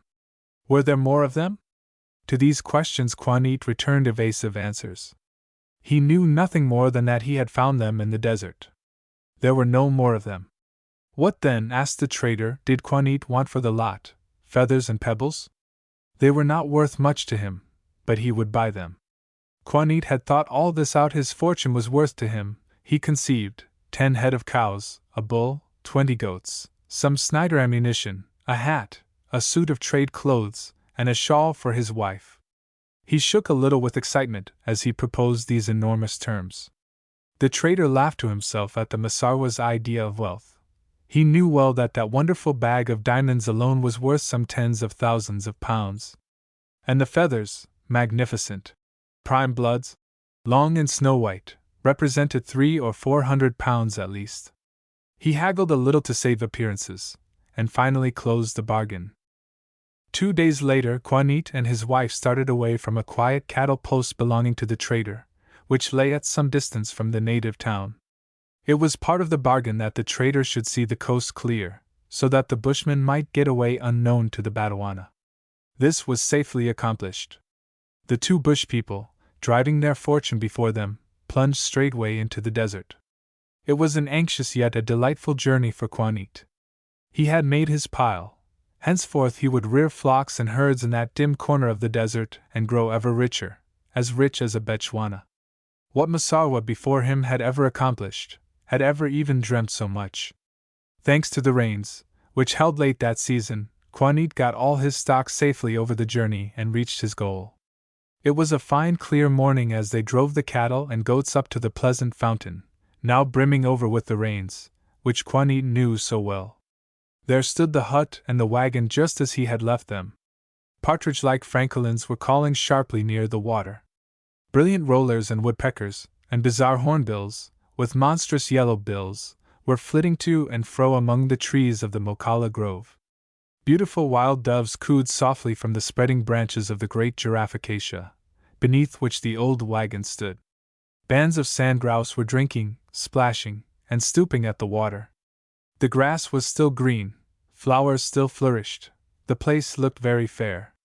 All that day Kwanit and his young wife toiled hard, cutting thorns and making a temporary crawl for the cattle. Then they ate some food and, turning into the hut, slept. 2 hours later, before the moon rose, a dark form crept up to the doorway. The cry of a hyena was heard. Quanit came forth and was met not by any prowling beast but by the sharp blade of an assegai which pierced his heart. That deadly thrust was made by Sakwan, who had shadowed for weeks past the career of his hated rival. Thus miserably ended the fortunes and hopes of Quanit the bushman. Perchance if he had lived he might have found it here in this remote place, as he had sometimes in these last weeks dreamed to himself, a tribe, perhaps even a dynasty, of the desert. Why not? Lihuditu, that strange village of the central Kalahari, sprang from no greater a beginning. But all these aspirations had been ruthlessly ended by Sakwan's spearhead. They sank there into the thirsty sand with Quanit's lifeblood. As for Sakwan, he took possession of the Masarwa girl, squatted at the fountain till they had killed and devoured Quanit's cattle and goats, and then, with his wife, betook himself once more to the roaming life of his kind. Quanit's bones rest there amid the Kalahari grass, mingling with those of the white man, mute records of ruined hopes, the pitiful relics of the first and last Masarwa bushman that dared to have ambition. Sometimes the jackal turns them over with his sharp snout, but they are very white and very clean now, and not even a jackal can find consolation in them. The diamonds collected so painfully by the murderer Fielton, and so lightly parted with by the simple Quanit, are scattered too, but at least they have built the fortunes of the white trader, who now lives in England upon their proceeds the life of a man of wealth.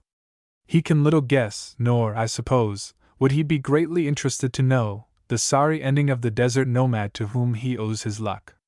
Chapter 5. The Conquest of Christina de Klerk. The few hunters, traders, and trek Boers who crossed the dreaded thirst land of the northern Kalahari, and upon their long and trying journey towards Lake Ngami, strike the Lake River, marked upon the map Zuga or Botlekli River, well know the pleasant outspan at Messinia's Kraal. Messinia's is a small village of Bakurut's natives, planted a mile or so from the southern bank of the Lake River. Between the Kraal and the river, amid a thin grove of spreading girafficacia trees, set upon a little islet of rising ground, lies the outspan where travelers bound to and from Ngami usually halt. On the right, 150 yards from the tall, oak-like Majuri tree, which every hunter knows, lies a deep depression, which, fed by the overflow of the Lake River, assumes the aspect of a handsome lagoon, at some seasons full and deep, at others a mere shallow vley. Beyond the lagoon lie the hard, sun-baked alluvial flats which border the sluggish river. Upon the southern and western sides of the charming oasis of Messinia's Kraal stretch the great open grass plains, flecked with springboks, and dotted here and there with a troop of larger game, which 15 or 20 miles away are checked by the endless and waterless forest and bush of the Kalahari, that vast desert which, thanks to its lack of surface water, lies to this day dim, unknown, and mysterious to all races of mankind, save the wandering Bushmen and Velpins who inhabit it. Upon the 28th of December 1878, towards 4 o'clock in the afternoon, a great caped wagon, conspicuous by its new white tilt and spick-and-span paint, toiled heavily across the flat towards Messinia's Kraal. Presently, urged by the excited yells of the driver and the pistol-like cracks of his great whip, the 18 stout oxen rose the slight sandy ascent, and a little further drew up their burden under the shade of a spreading acacia. A white woman, young, dark, and good-looking, her face shaded by a broad-brimmed straw hat, sat upon the box, and as the great wagon halted she descended with light foot to the dry, grassy soil, shook herself a little, adjusted her hat, and looked about her. The first thing her brown eyes lit upon was another wagon, an encampment some 150 yards to her right. Kate Marston was a colonial-born girl, and understood the ways and signs of the Veldt well enough. Something about the look of the encampment, the old bucksail stretched from the wagon to a couple of friendly tree stems, thus forming an apartment in itself, the travel-worn wagon, its tilt patched with raw hides, and a general air of untidiness, convinced her that it belonged to a Boer owner. The sight of a female figure sitting under the lee of the wagon in a squat chair, and her immense Dutch cappy, or sunbonnet, at once settled that conviction. But Kate Marston had plenty to do at present before troubling herself about a visit to her neighbor. Her husband, Fred Marston, was away in the Veldt, hunting, and she wished to have her camp settled, her tent sail fixed, some of her belongings got out of the wagon, the fires lighted, and the evening meal prepared against his return, which she expected towards sundown. In half an hour's time, thanks to her brisk and energetic ways, things were settling themselves as she wished. The tent sail was fastened down, the little folding camp table, flanked by a couple of wagon chairs, in its place and covered with a clean tablecloth. Even in the wilderness, Kate, with her English ways, loved to be neat. A fire of wood blazed cheerfully, the game stew was simmering in the big Kaffir pot. These things being attended to, Kate had washed her hands and face after the day of trekking, brushed her thick, dark hair, and now, in her thin light brown stuff dress, clean collar and cuffs, and broad sun hat, looked as fresh, bright, and cheerful as if she had just issued from her bedroom in some well-found house, instead of from a mere rude traveling home in the wilderness. Kate Marston, the daughter of a well-to-do British settler in Griqualand West, had recently married, and was now, 2 months after her wedding, traveling in the hunting veldt with her husband, a trip she had looked forward to with the keenest anticipation for more than a year past. It was the dream of her life. Although very well educated at the Cape, Kate, brought up on a colonial farm, loved the free, unfettered life of the veldt. She rode well, was a good shot with the fowling piece, and before settling down on a Transvaal farm in Marico, had persuaded her husband to take her with him on an expedition into the far interior. Rough though the journey had been through Bechuanaland, Kama's country, and across the parched wastes of the Kalahari, Kate had loved it all. To her each day brought with it new delights, scenes and memories, of which, to the latest day of her existence, she could never be deprived. Fred Marston, her husband, a man of 32, had done very well for years past as a trader and elephant hunter. He was about settling down for life in the Transvaal, now for a year past proclaimed a British possession, and before retiring from the wild life of the wilderness he was thus trekking with his wife, on a journey of pure pleasure and hunting, towards Lake Ngami. A native boy had strolled across from the Boer camp, and from him Kate Marston had learned the name of the Dutch woman sitting over yonder. It was de Klerk. Her husband was an elephant hunter from the northern Transvaal. They had a good load of ivory, gleaned during a year or two of adventure, and the wife, husband, and 2 children were now on their way down country.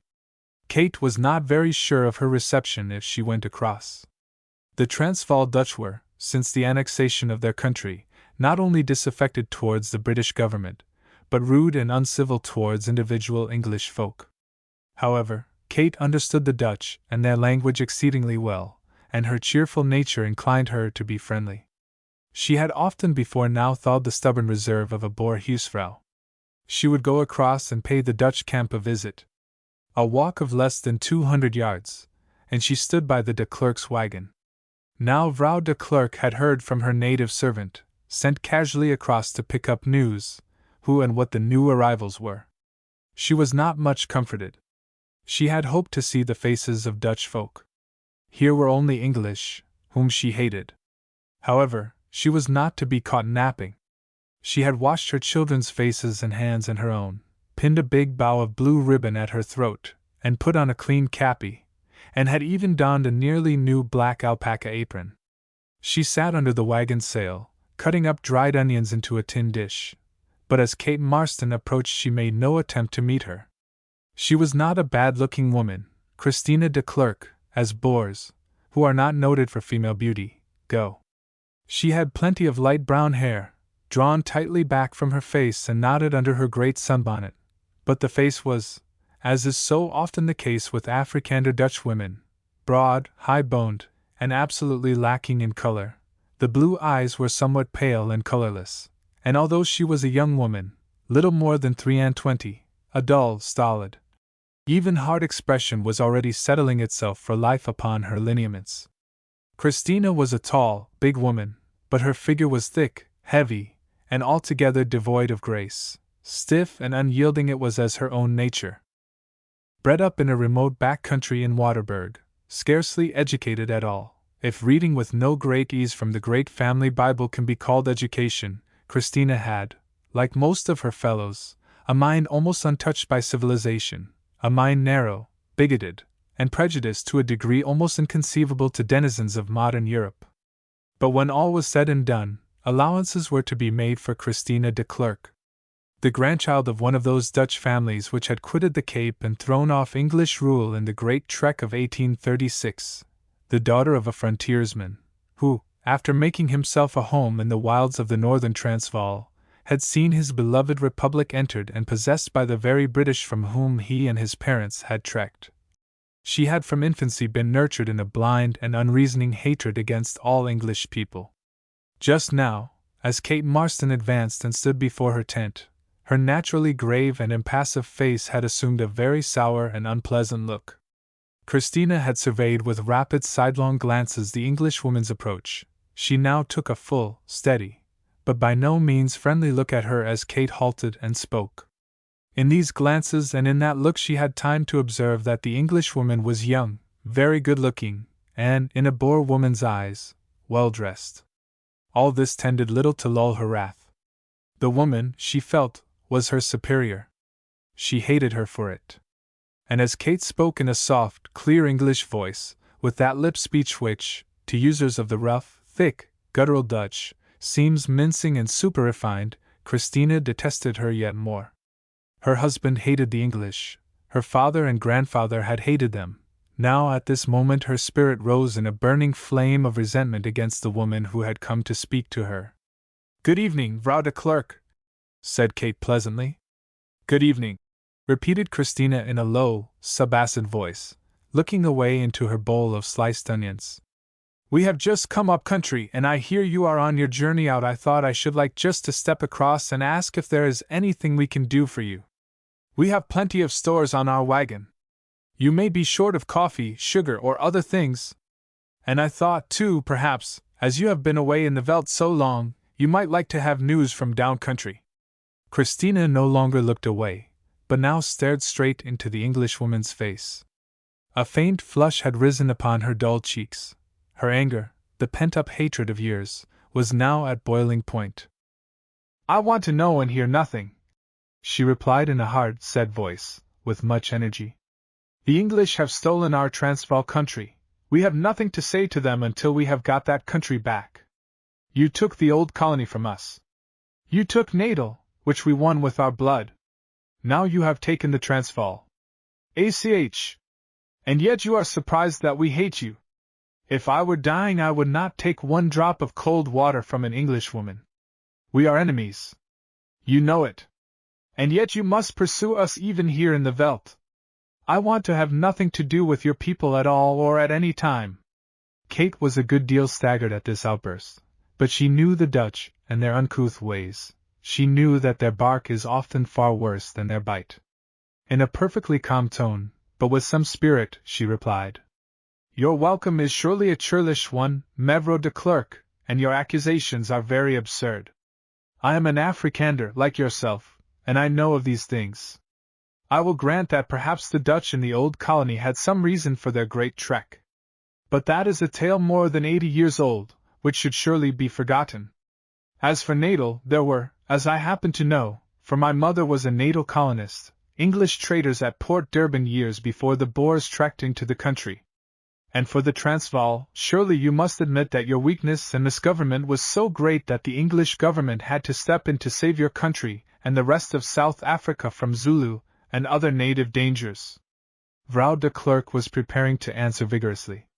Kate Marston raised her hand. "Stop," she said. "I won't argue the matter further. I'll just say good evening and go back to my wagon. Perhaps when you come to think it over you will see that you have been rude and unreasonable to a stranger in the Veldt. Even an English Afrikander has feelings. If I can help you in any way, if you want anything, send over to our wagon and you can have it with pleasure. Your children there," looking at the two fat Dutch kinder, staring with blue eyes and moon faces at the dreadful Englishwoman, "may want something, perhaps." So speaking, Kate turned on her heel and walked back to the camp. Christina de Klerk sat glaring for a full minute at Kate's back as she walked away. She was turning over in her dull, slow-moving mind some scathing retort upon her adversary's statements. But Kate was now too far away. She rose with a snort of defiance, and muttering angrily to herself, went off to the fire with her sliced onions. These she threw into a three-legged pot, adding to the meat already there a pinch or two of salt and pepper, and then bestirred herself towards the cookies of boar meal baking among the embers. Kate Marston, not a little vexed and put out at her unexpected reception, strolled back to her wagon, and then, moving 50 yards beyond, sat down with her back to a tree to enjoy the sunset and watch for the approach of her husband. She was upon the edge of the grove, and the great grass plains stretched away at her feet in illimitable monotones of green and yellow, green where the natives had fired the veldt, and the recent rain had induced fresh vegetation, yellow where belts and patches of last year's grass, which had escaped the fire, yet remained. It was nearing sundown. The western sky was ablaze with color. Far up towards the zenith the gorgeous hues of crimson and orange faded off to amber, and yet higher the heavens were of a wondrous clear, pale sea green. The plains were just now bathed in a rich warm glow. As Kate looked she could see droves of springbok dotted here and there, their white backs and under parts showing up curiously in the mellow light of evening. It was a wonderful hour, and amid that vast calm and the soothing glamour of the scene Kate's ruffled feelings soon assumed their wonted peacefulness. Her eyes, ranging over the vast expanse, presently lit upon something that arrested her attention. There were two figures far away in the sea of grass. Surely one of them would be her husband. She watched, and presently made out that one of the objects was much taller than the other. What could it mean? A little while and the two figures rose clearer before her gaze. Now, at last, she understood what they meant. Fred Marston had found a number of giraffe, and turned one out of the troop, and aided by a masterly use of the wind, had succeeded in driving the tall creature in front of him right up to his own wagon. Skilled South African hunters can achieve this feat with the eland and giraffe, but the giraffe is usually far more difficult to ride into camp than the eland. Closer came the strange group. The giraffe was tiring, and now, instead of galloping in its clumsy yet swift fashion, paced with giant, shuffling strides across the veldt, with something of the gait of a camel. 100 yards from where Kate sat, quietly watching this singular spectacle, the great dappled giant stood. It had caught sight of the wagon and of figures moving among the trees, and would go no further. The tall quadruped, full 17 feet in height, its rich, dark, chestnut-pied coat gleaming warmly beneath the flush of sunset, stood for a full minute absolutely motionless, as these animals will do. It looked like some strange figure of bronze, the creature of a vanished age. 30 paces to the right Fred Marston had reined in his horse and stood expectant. "There you are, Kate!" he shouted cheerily, as his wife rose. "A real good giraffe cow, fat as butter, and in splendid coat. I've had the Dickens' own trouble with her, though. She was as obstinate as a mule." Kate clapped her hands together. "Oh, how wonderful!" she exclaimed. It was the first giraffe she had ever set eyes on. The cow still stood, and Fred Marston rode nearer to his wife. He was a strong, good-looking, fair-bearded man, and sitting there easily in his saddle, his shirt sleeves rolled up, his rifle but resting on his right thigh, the dying light full on his sunburnt face and arms, he looked, as Kate thought, a true man of the veldt. "How wonderful!" she repeated. "And what a height, and what a lovely color! It seems a sin to shoot her." "My dear Kate," answered her husband, "we want meat for the camp badly, and the Massawa spurs expect it. I can't let her go." "Well," responded Kate, "I won't see her shot, poor thing." And with one last look at the tall creature still standing there, an almost pathetic sight, with a half-sigh she turned and went back to the wagon. As she moved, the giraffe swung round and shuffled off. But her time had come. Marston cantered a little wide and ahead of her. As she came past, his rifle went up, the report rang out, and a Martini Henry bullet drove into the great cow's heart. She staggered, tottered 20 paces, and then with a mighty crash fell to the earth dead. Kate and her husband, after a cozy supper, sat long, chatting by the camp fire that evening. She told him of her reception at the Boer wagon. He related his adventures in the veldt that day. A little before 10, they turned into their wagon, in the forepart of which a comfortable cartel bed was slung, closed the foreclap, curtain, and their camp presently rested in a profound peace. But at Christina de Klerk's camp there was no peace that night. At 10 o'clock her husband's native after-rider, September, a Hottentot, who had before dawn on the previous morning ridden out with his master across the plains, walked up to the camp fire, leading his lame and foundered pony behind him. The man was himself far gone with fatigue. His mistress had long since retired to her wagon, but he had ill news, and he called her up. His news was this. They had found a good troop of giraffes soon after they entered the forest, but in a long run up to the game Adrian de Klerk had sustained a bad fall, pitching upon his head. He recovered in a couple of hours' time, thanks to the Hottentot's care, but after that, September said, he had behaved like a madman. The fall had turned his brain somehow. He insisted, against September's entreaties, in pursuing the giraffes, which had now got far too great an advantage. But de Klerk said angrily he wanted cameel skins, cameel, literally camel, the boar named for giraffes. He could get £2 10 apiece for them in Marico, and he would ride till he came up with them. All through the hot afternoon they rode without off-saddling. The Bass had a terrible thirst, and drank up most of the water they carried. At nightfall, with jaded horses, they off-saddled in the bush and lay down to sleep. It was a bad night, said September. The Bass was very restless, and constantly moaned and talked in his sleep. Before dawn he was up again, and insisted upon going on. September begged and pleaded. He warned his master that with failing horses and no water they might easily be cast away and die of thirst. All Adrian de Klerk could say was that he was going on till he came up with the giraffes. He told September to ride back to camp for water. The Hottentot said he would not go without his master. De Klerk was plainly beside himself. He raised his rifle and told the man if he did not turn his horse's head and go he would shoot him. And so September had ridden home. His horse was lame and knocked up. There was not another in camp. What was he to do? If the Bass was not rescued within 48 hours he would die of thirst. Christina had a stout heart, as have most of the Afrikander Dutch women folk, but September's story, and above all his manner, convinced her that her husband, alone, without water, his mind wandering, was in supreme danger. She rose from the cartel. Like most up-country boors she slept in her clothes, buttoned her bodice, and came to the fire.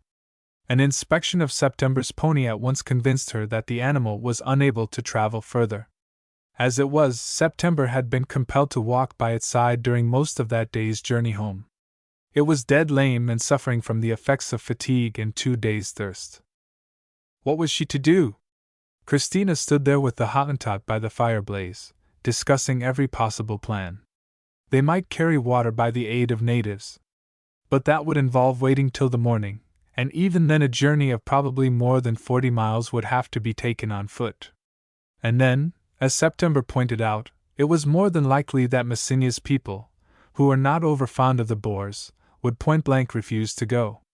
And all this time Adrian de Klerk, his mind unhinged by his fall and set upon one impossible object, might be plunging yet further into that waterless and inhospitable wilderness.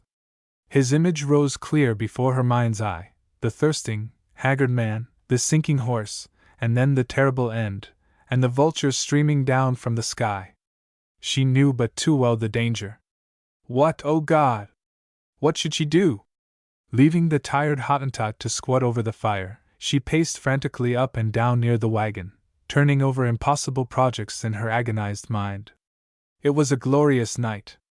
The moon, shining in unspeakable majesty, cast its silvery spell over the distant plain and upon bush and grass near at hand.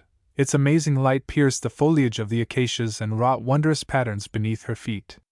The clear army of the stars, the deep blue mysterious vault above, the ineffable calm of night, all these things availed nothing to the woman's troubled soul. Her agony of mind increased. Suddenly her eyes fell upon the white wagon tilt of the Englishman's camp. There, of course, was a way out of the difficulty. There were fresh horses, 4 or 5 of them. With these, help and water could be carried to her husband. But then, upon the instant, her thoughts ran back to the afternoon, to her rough, unkindly reception of the Englishwoman. She knew in her inmost soul that she had not done the right thing, thus to meet a stranger in the Veldt, even if that stranger were an Englishwoman. Was her trouble a judgment upon her? But here her stubborn Dutch pride came to her aid. Could she go across to that camp and ask help? Never! Never! The night slowly passed, and still Christina de Klerk paced up and down the grove, sometimes resting for a brief spell upon the disselboom of her wagon. In her agony of mind it seemed that the day would never dawn, the light in the east never pale the sky. At 7 o'clock next morning, as Kate Marston, fresh and beaming, was putting the finishing touches to her toilet under the wagon sail, which, flanked by canvas screens, served as her dressing room, her husband called to her. She came forth, and there, wan and disheveled, her eyes red with weeping, stood Christina de Klerk. She told her piteous tale. She acknowledged that she had been unpardonably rude the afternoon before. It was a judgment upon her. A judgment sent by the here God to humble her pride. And now would the Englishwoman and her husband forgive and help her? She could not live without her husband. She had children. They would take pity on her in her trouble. In all her life, never had Christina de Klerk known a bitterer moment, thus to humble herself before the detested English. The tears sprang into Kate's eyes at the poor woman's story, her too evident distress. "Why, Mevrouw de Klerk," she said cheerfully, "of course my husband will help you. Will you not, Fred?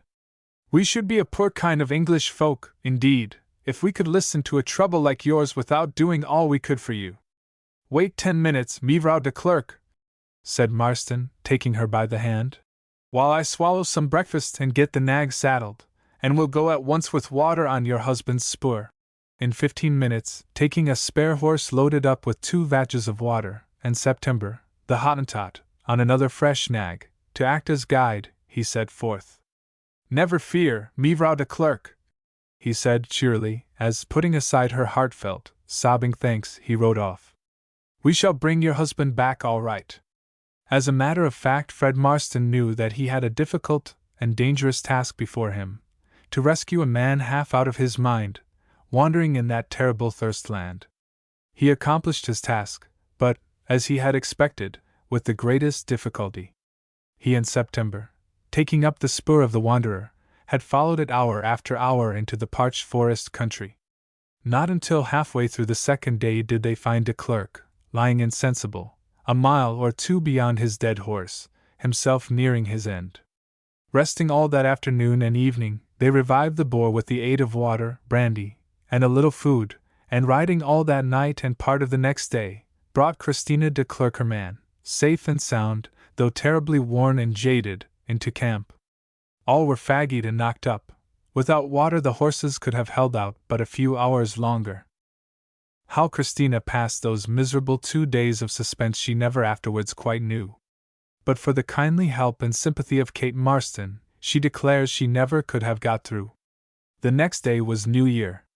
De Klerk, after a long rest, was nearly his own man again, and nothing would content the Marstons but that all should dine together in the English camp. Sitting under the great acacia tree, where the Marstons had outspanned, they enjoyed together a right merry New Year's dinner.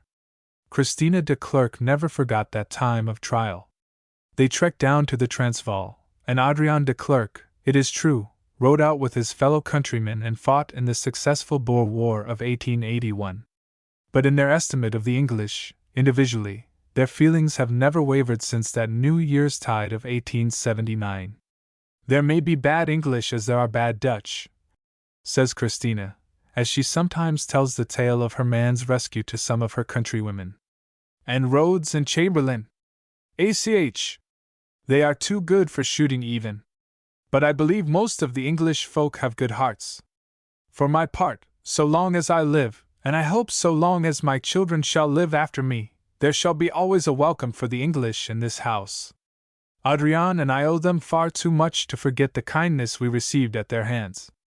Is it not so, Adriaan?" And Adriaan, ponderously yet heartily, answers, "Yes." Chapter 6. A Christmas in the Veldt. At 6 o'clock upon a hot morning of African December, Lieutenant Parton, of the Bechuanaland Border Police, came out of his bedroom at the Vryburg Hotel, equipped for a long 2 days' ride. He was a smart officer, and the cord uniform, big slouch hat, looped up rakishly at one side, riding boots, and spurs, became his tall figure well enough. In itself, the blazing 2 days' ride and the prospect of some trouble at the end of it were hardly sufficient to warrant the air of deep thoughtfulness now gathered upon his dark and serious face. Yet, as he strode across the little courtyard beneath the mean shade of the 2 or 3 straggling blue gum trees, the grim knitting of his brows indicated that somehow he was not altogether pleased with the journey that lay before him. But the lieutenant had some reason for his burden of care. The object of the expedition upon which he was setting forth was the arrest of some native cattle stealers at a Bakalahari kraal, far out to the westward, in the more desert portion of British Bechuanaland. There had been a sudden call for troopers of the Bechuanaland Border Police up in the Northern Protectorate, and it happened that the only man Parton could take with him as orderly upon this particular morning was the very last person in the world with whom he would have chosen to spend several days, probably a week or more, in the closest intercourse. Trooper Gressex, now waiting outside in front of the hotel, was that man. Although the one was a lieutenant close upon his captaincy, the other plain trooper in the frontier force, the 2 men had once been social equals at home, and, at school and elsewhere, upon terms of considerable intimacy. Gressex, formerly known as Tom Mainwaring, had migrated from London society and a career of sport and pleasure, after coming somewhat suddenly to the end of his financial tether. He had made his plunge into obscurity, and had reappeared as an unknown trooper in the Bechuanaland Border Police. Parton had quitted service in a line regiment in India, where he saw little prospect of promotion, and had accepted a commission in the same border police force. The 2 men had first encountered one another, in their now altered circumstances, some 3 months back. Upon the South African frontier such striking changes of condition are being constantly met with, and are borne by the less fortunate, almost invariably, with a good-humored, if somewhat reckless, philosophy. In this instance Parton's discovery of his old schoolfellow's altered lot had not been altogether a welcome one, and on this particular December morning he had, as has been hinted, a special reason for desiring any other trooper as his orderly upon the expedition in front of him. The lieutenant entered the coffee-room of the squat, corrugated iron hotel, and ate his breakfast. In 10 minutes he appeared upon the street, ready for his horse. Trooper Gressex, who was leaning against the stoop, holding his own horse and Parton's, saluted as his officer came forth, and answered the formal "Good morning, Gressex," with an equally formal "Good morning, sir." The 2 men mounted and rode away, no slightest sign having fallen to denote that they had ever occupied any other relations than those of officer and man. Having ridden quietly half a mile out of the town, Parton lighted his pipe and set his horse into a canter. Gressex rode upon his flank, and the 2 steadily reeled off mile after mile of the vast sweep of grassy, undulating plains over which their route lay. Hour after hour they rode through the blazing day, off-saddling every 3 hours and giving their nags a brief rest according to invariable South African custom. At night, having compassed more than 50 miles, they finally halted, and prepared to camp just within the shelter of a patch of woodland, which here broke the monotony of the grass veldt. The horses, after a longish graze, were tied up to a handy bush. The 2 men, having eaten a supper of tinned, bully beef, and brewed a kettle of coffee, lay upon their blankets and smoked by the pleasant firelight.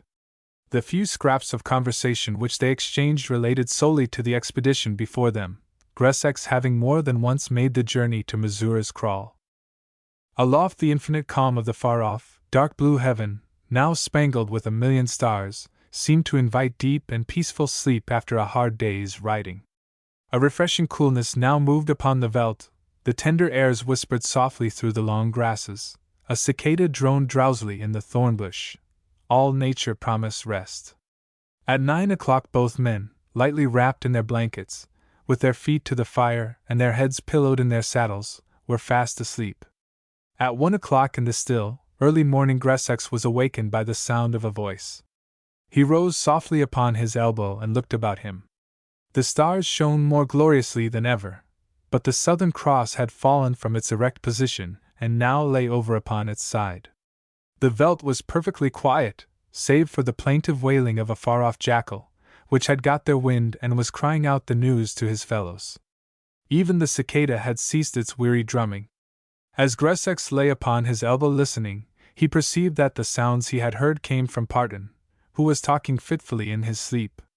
It is hard to follow a man whose tongue labors with the difficulties of a slumbering brain, and Gressex was not much interested in puzzling out the intricacies of his officer's drowsy speech, but one word fell upon his ear which instantly fixed his attention. The word was Ella. Ella, muttered the sleeping man, in a curiously sententious way. I tell you I can't do it. It's not the least use thinking further about him. You'll never see him again.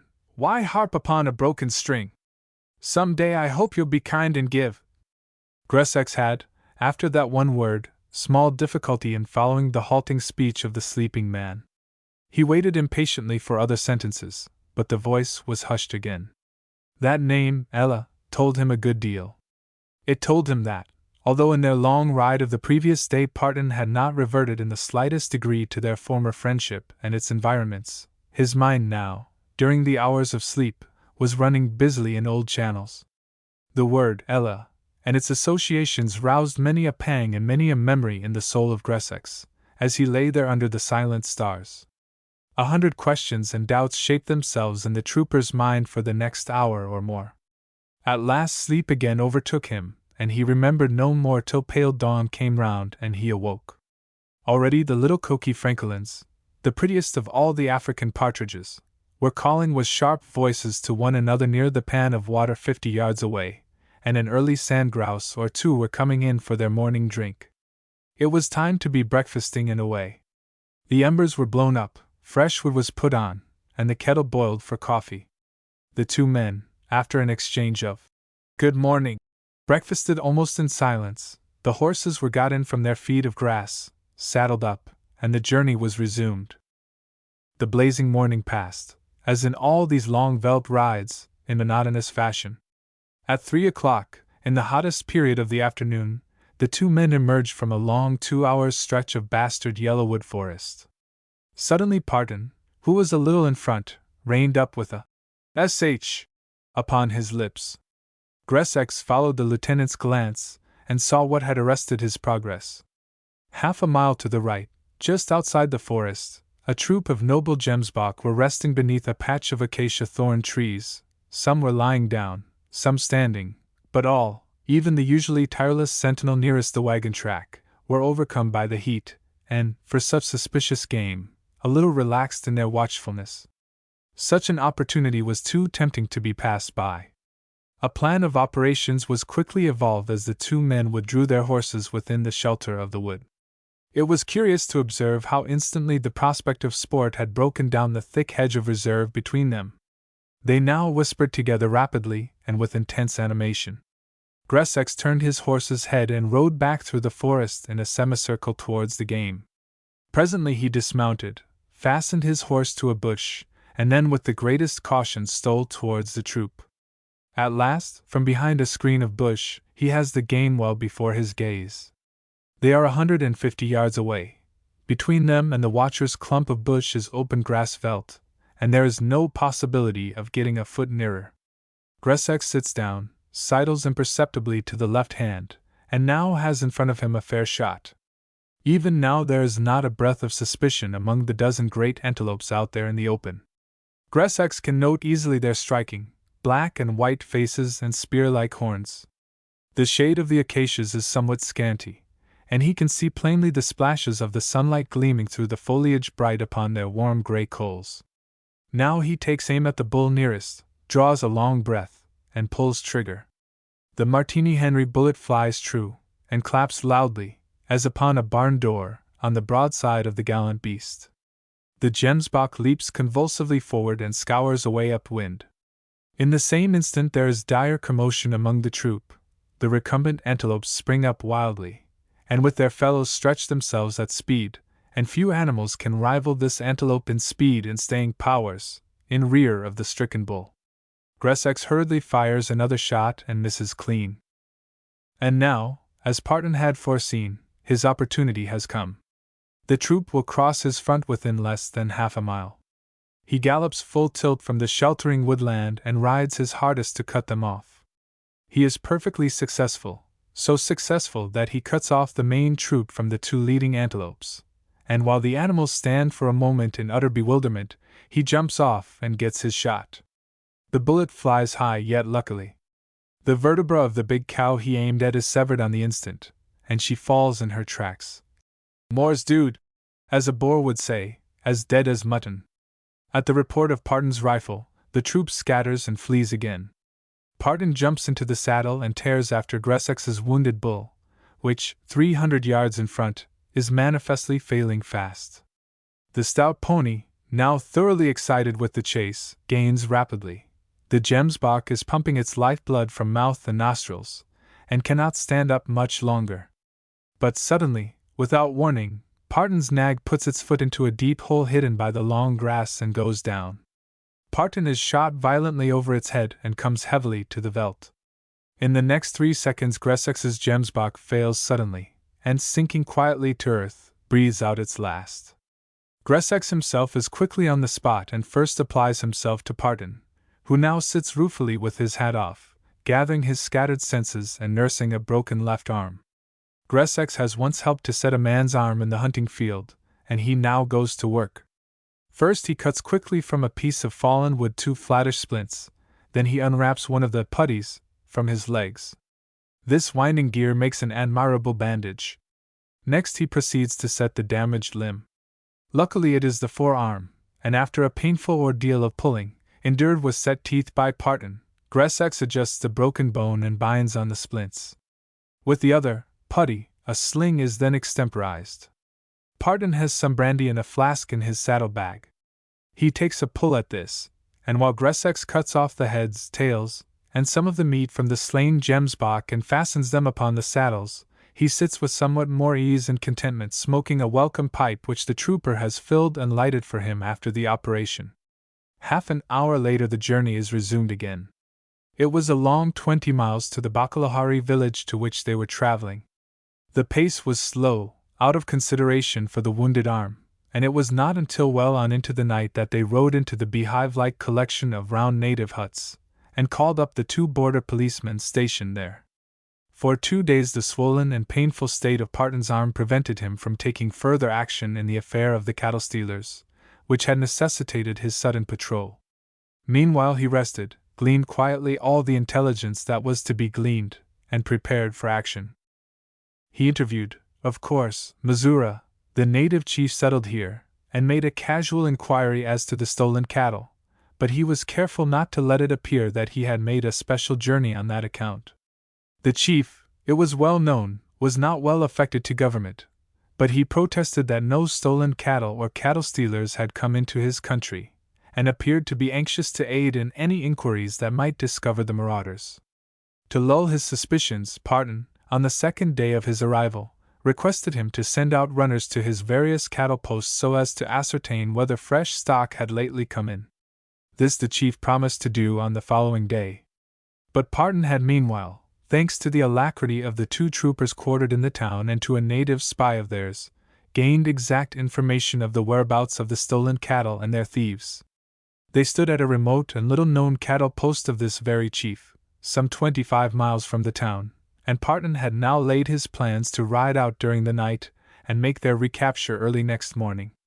There might be some resistance, and he settled therefore to take with him the 2 troopers stationed here, as well as Gressex and a couple of natives upon whom he could depend. Meanwhile, although busied in his official work, Parton had had time in these 2 days to be much exercised by the private anxieties that galled incessantly his mind. For several days he had borne their harassing companionship. 2 letters, one read and reread many times within the last 5 days, the other unopened and unread, which lay within the breast pocket of his tunic, contained the secret of all this mental harassment. These letters burned upon his conscience much as a blister burns the flesh against which it is laid. Since their arrival at the village, Parton's demeanor towards Gressex, which had suddenly altered after the episode of the hunt and the broken arm, had changed again. During the excitement of the chase and under the quick and kindly attentions of Gressex when his arm was broken, his old friendliness had reasserted itself. Twice the name Mainwaring had escaped his lips as he thanked his trooper gratefully for his ready and tender help. And upon that long evening's ride his manner had softened greatly. Almost in the dim starlight he had gone back to the old days again. Yet something within him had just stayed his tongue and had hindered a recognition which in itself would have been a mere act of grace, lessening no whit the discipline and respect ordained by their present difference in rank. As for Gressex, he had ceased to wonder at his old friend's curious demeanor. The mental exclamation that rose within him, "He's a proud devil, after all. I should hardly have thought it of Parton," very well expressed his feelings, and he now made the best he could of the companionship of the two troopers, very good fellows they were, with whom he was quartered. At 12 o'clock upon the third night of his arrival in the Kalahari village, Parton, who had now made every preparation, rode very silently and with every circumstance of caution, out into the night. With him were his 3 troopers and the 2 native allies, one a bushman, the other a Griqua, who had acted as his spies and were now to show him the road. His broken arm was by no means yet at ease, but Parton, whatever else his demerits, had plenty of pluck, and just now, in his state of mental tension, inactivity was a very curse to him. The huts where they were quartered lay upon the outskirts, and the party quitted the village so silently that not even a native dog raised its alarm. Sometimes walking their horses rapidly, sometimes cantering, though the action caused Parton to grind his teeth with pain, they passed in less than 5 hours over the wilderness of grass and bush that lay between them and the cattle post they sought. The Griqua, who had a horse of his own, rode; the bushman trotted always in front of the party, finding his way in the starlight with an unerring and marvelous precision. There were 4 huts at the cattle post. These were speedily rushed in the dim early morning, just as the faintest hint of dawn began to pale the night sky. The inmates were all asleep, but the final rattle of horse hoofs and the furious barking of the kraal dogs roused them. It was too late. Gressex and his fellow troopers each carried and secured without a blow their respective huts, which contained a few Bakalahari men, women, and children. Parton, by a stroke of ill luck, happened to walk into a hut in which 4 Bechuanas, 3 of them the very cattle thieves he was in search of, lay together. These men were all disaffected and turbulent border ruffians, and they had arms ready at hand. In a few words of Sechuana, the lieutenant, as he stood within the hut, called upon them to surrender. It was pretty dark, and the first reply Parton got to his summons was an assegai through his shoulder, which brought him down. His revolver went off uselessly, and in an instant he had 3 out of the 4 men on top of him. Gressex, in the next hut a few yards off, heard the shot and Parton's stifled cry, and leaving the Griqua to take charge of his capture, dashed round to his lieutenant's relief. In 5 seconds he was in the fray. The 3 men struggling with the wounded officer were impeding one another, and beyond a gash or 2 with their assegais had done little injury.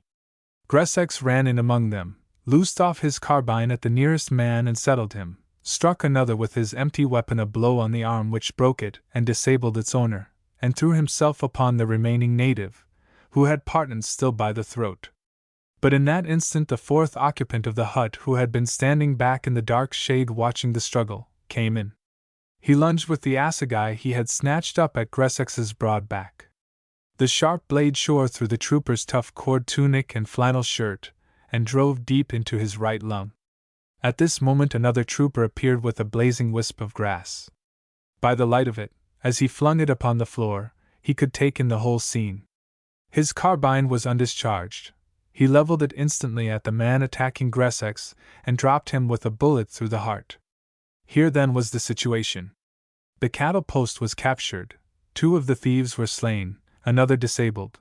The rest of the dozen inhabitants of the kraal were safe under guard. The bushman, delighted to pay off some old scores, standing sentinel over one hut with a long martini in his hand and a diabolical grin of exultation on his face. The stolen cattle, as was presently ascertained, were safe in the ox kraal, with the rest of the stock running at this post. But against this, Gressex was badly wounded and the lieutenant somewhat cut and battered. Gressex stood stooping in the hut, the assegai sticking half a foot into his back. Despite that horrible thrust he had still all his wits about him. "Wharton," he said grimly through his teeth to the trooper, who still stood with smoking carbine, Thanks for settling that, chap. Now pull this damn thing out of me. Pull before I fall down. I feel a bit sick. Wharton laid hold of the spear and, exerting his strength, managed to extract the spearhead. A little torrent of blood poured forth. While Parton, who had now got to his feet, pressed his right hand upon the wound, Wharton managed to strip off Gressex's tunic. Gressex was now very faint. They laid him upon his side, pulled away his flannel shirt, and then bound up the hurt as tightly as possible. Then from the lieutenant's flask they managed to pour some brandy between the wounded man's lips, from which blood was already oozing. There was only one thing to be done with the sufferer. The bleeding must be stopped somehow, and he must lie where he now lay. Only the extremest quiet could save him. In an hour Parton had recovered from his own hurts. He had luckily received nothing worse than a nasty gash in his left shoulder and sundry cuts and bruises. His broken left arm was unhurt, thanks to Gressex's careful setting. The struggle seemed to have cleared the lieutenant's head. His eye was bright, his mind made up. Gressex had for the second time in a few days done him a great service. He had risked his very life this time for a man to whom he owed little enough, if he but knew all, and he now lay apparently at the point of death. Parton's doubts and struggles had all vanished into thin air. The fight and Gressex's ready bravery had braced him, as a fight braces always a good Englishman, and brought to the surface all his better nature, and he now sat down to write certain letters with a calm mind. He had his pocket-book and an indelible pencil, and having seen that all his captives were secure, and the cattle safe in the adjacent veldt, where they were feeding under charge of the bushmen, he sat down in the red sand, with his back against a hut, and began to write.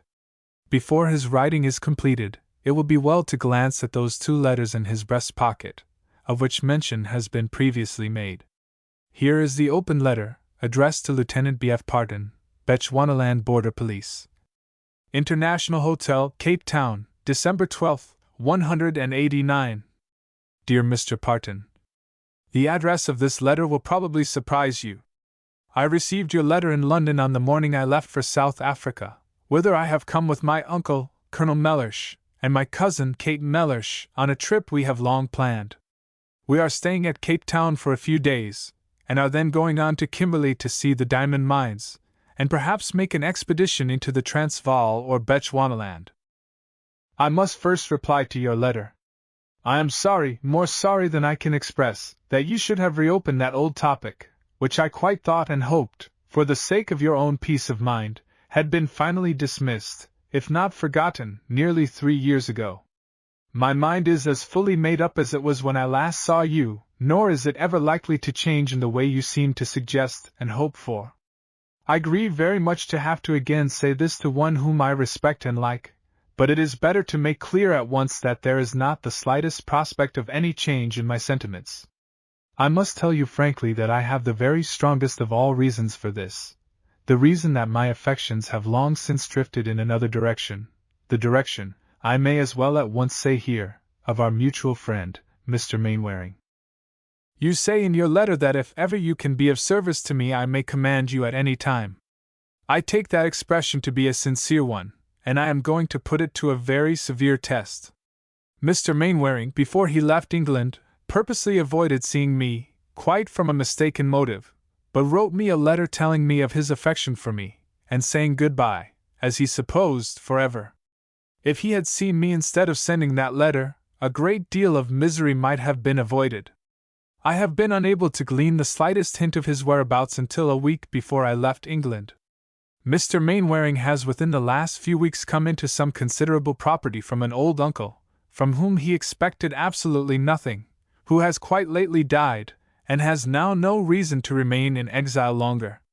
For more than 2 years I have been moving heaven and earth to get at his whereabouts, and I only received a letter 3 days before I sailed, from his cousin and family lawyer, Mr. Bryden, who had always refused absolutely before this to disclose his whereabouts, telling me that Mr. Mainwaring, under the name of Gressex, is a private in the Bechuanaland Border Police, stationed either at Mafeking or Vryburg. Mr. Bryden at the same time informed me of his cousin's piece of good luck, and assured me that he was only waiting for certain legal documents to write out to Mr. Mainwaring informing him of his fortune. As there seems a doubt about his actual address, I am now going to ask you to deliver the enclosed letter, if possible, into Mr. Mainwaring's hands, or, if you cannot see him personally, to send it by special messenger or post it. I am asking, I know, a great deal from your friendship, but I trust to you to help me in this matter, which is to me of very vital importance.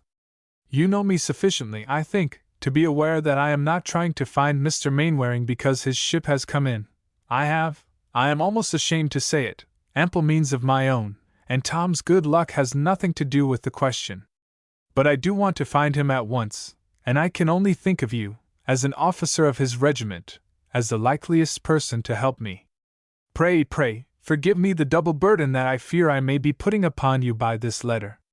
We shall be at Kimberley on the 15th inst. Please address any letters or telegrams to me at the Central Hotel there. Believe me, yours always sincerely, Ella Harling. Ella's letter addressed to Mr. John Gressex, Bechuanaland Border Police. To be forwarded. Still lay unopened in Parton's pocket. It had remained there these 5 days past, although the man to whom it had been addressed had ridden and rested for some days within 6 feet of it. 50 times a day had Parton cursed himself for a villain in detaining it, and yet, he could not give Ella up and help Tom Mainwaring, and so, even after the affair of the broken arm, it had stayed there within his tunic.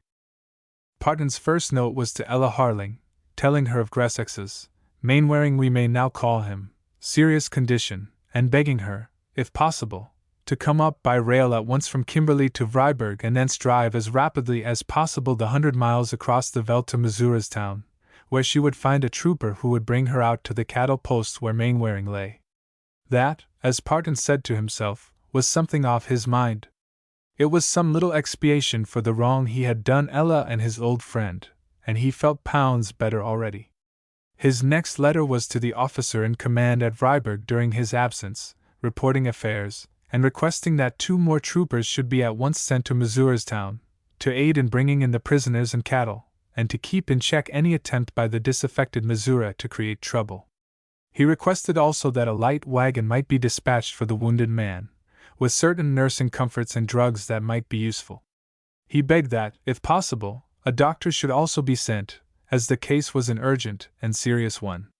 One of the troopers, mounted on the best horse, the lieutenant's, was dispatched with these letters, with directions to put Miss Harling's note into an envelope, carefully addressed, before posting it at Vryburg. The trooper was partially told Mainwaring's story, and put upon his honor not to read the contents of the letter, at present envelopeless. He was a good fellow, and made a big ride, covering the 120-odd miles to Vryburg in 2 days on the single horse. For the next 7 days Parton had his hands pretty full at the desert cattle post. He had to guard carefully his prisoners, to see that the cattle were not restolen or recaptured, and to overawe Missoura, who came out to know why his men were being killed and his cattle seized, and above all he had the heavy charge of nursing Tom Mainwaring, who for some days was spitting blood and in a state of high fever. For 3 days and nights Parton nursed him most tenderly and carefully, feeding him with milk and thin mealy meal gruel and beef tea made from a slaughtered ox. Thanks to a sound constitution, Mainwaring turned the corner, and on the 5th day from the affray began slowly to mend. He was still so weak that Parton, burning though he now was to complete his expiation and ease himself of his remaining load of trouble, feared to risk the telling of strange and exciting news. On the morning of the 7th day, however, Mainwaring seemed so much stronger, and the arrival of Ella Harling, if she came at all, must be so near at hand, that Parton delayed no longer. He made a full confession of his delinquencies, told Mainwaring all that had happened, of his recent stroke of good fortune, and finally handed him Ella's letter. Tom, he said at the end, I have behaved to you all through the piece like a perfect beast. You, on the other hand, have played the game like a man. You helped me over the broken arm and finally saved my life in that scrimmage, very nearly at the expense of your own. I think I must have been mad. I can only humbly beg your pardon and ask you to try to forgive and forget, and to remember that if I fell I was sorely tried and tempted. Tom Mainwaring put up his hand. It had become a very thin hand in these few days, though the tan had not gone from it, and said in a husky voice, for he was very feeble, "Don't say another word, old chap, you have made a mistake, ran out of the course a bit, but you're all right at the finish. And you've nursed me like a brick. I should have been a dead man by now if it hadn't been for all your kindness and thought. Don't let's ever have another word about the past. You've done the right thing, and few men would have cared to be tried as high as you have been. I've had the luck this journey, yours will come." The two men shook hands silently, and the past, with its tortures, its miseries and mistakes, was almost wiped away. It was now the December 24th. Parton anxiously expected and hoped that Ella Harling and her friends would arrive during the day. He wanted some comforts too for Mainwaring, now that he was within hail of convalescence. All he had in the kraal was some mealy meal, milk, coffee, and sundry cattle, Tom's beef tea as he called them. All that day he watched and waited impatiently, sitting much with Tom Mainwaring, and keeping him as quiet as possible. At last, towards sunset, the little bushman, who had been perched upon the hut roof as a lookout, cried excitedly that he could see a cloud of dust from the direction of Missoura's town. In less than an hour quite a considerable cavalcade came in. Ella Harling, looking very handsome, and considering her journey, wonderfully spick and span, drove in with her uncle and pretty cousin in a Cape cart. The doctor and two fresh troopers rode alongside, and a light spring wagon, drawn by half a dozen mules, laden with many luxuries and comforts, followed no great way behind. Parton led Miss Harling silently to Mainwaring's hut, and with a wistful look on his face, turned round and quitted her side as she entered the open doorway. The meeting between Ella and Tom Mainwaring was a very tender, and yet a very serious one. Few more touching have ever taken place in the African wilderness. Presently the doctor came in. Tom was put under his care, and the little party proceeded to make themselves comfortable for Christmas. A tent was pitched for the ladies, another for the colonel and the doctor, the stores were got out, and the place made as cheery and as habitable as possible. The troopers had shot a buck and some partridges and guinea fowl, and an ox had been slaughtered, so that there was no lack of fresh meat. Few stranger and yet happier Christmas days have been spent in the Veldt. Even Tom Mainwaring, weak though he still was, with Ella beside him and the prospect of long years of life before them both, was as happy as a man with a big spear wound in his back possibly could be. As for the rest of the company, they had a great and glorious time. There was rifle shooting at targets in the morning, a big dinner under a shady giraffe acacia tree at 2 o'clock, and yarns and much smoking all the afternoon and evening. Colonel Mellersh had thoughtfully loaded a case of champagne, some tin plum puddings, several boxes of cigars, and some whiskey on the spring wagon, and nothing was wanting to complete the proper festivity of the season. Even Parton, having thrown aside his cares, resigned himself, almost with cheerfulness, to the inevitable, and did his best to contribute to the general happiness. Tom Mainwaring and Ella Harling were married at Cape Town within the next 3 months, so soon, in fact, as Mainwaring could get his discharge from the border police. He and his wife often recall that strange Christmas in the Veldt, which, indeed, is not likely to be forgotten by any member of the gathering. Chapter 7. Their Last Trek. The sun was setting as usual in a glow of marvelous splendor as Alida Van Zyl came out from her hartebeest house, a rough wattle and daub structure, thatched with reeds, and shading her eyes, looked across the country. The little house stood on the lower slope of the Kaebe Hills, no great way from Lake Ngami. It was a wonderful sunset. In the northwest 1,000 flakes of cloud flushed with crimson lake, just as they had flushed above the vast plains of that wild Ngami country a million times before. Near the skyline, in a blaze of red and gold, the sun sank rapidly, a mass of fire so dazzling that Alida's eyes could not bear to dwell upon it. Far upwards the cool and wondrous calm of the clear and translucent pale green sky contrasted strangely with the battle of color beneath. Alida shaded her eyes again, looked keenly down the rude wagon track that led up to the dwelling, and listened. As she had expected, for she had news of her husband's coming from the lake, she presently heard the faint cries of a native. That would be Hans Hottentot, the wagon driver, and then through the still air the full, thick, pistol-like crack of the wagon whip. At these sounds her somewhat impassive face lightened and she turned into the hut again. In 20 minutes' time the wagon had drawn up in front of the dwelling, and Karel van Zyl, a big, strong Dutchman of 27, had dismounted from his good grey nag and embraced his wife, who now stood with a face beaming with joy, clasping her 2-year-old child in her arms ready to receive him. "Zo, Ali," said Karel, holding his young wife by the shoulders and looking first tenderly at her broad, kindly face and then at the yellow-haired child lying in her arms. "Here we are at last. It has been a long hunt, but a pretty good one.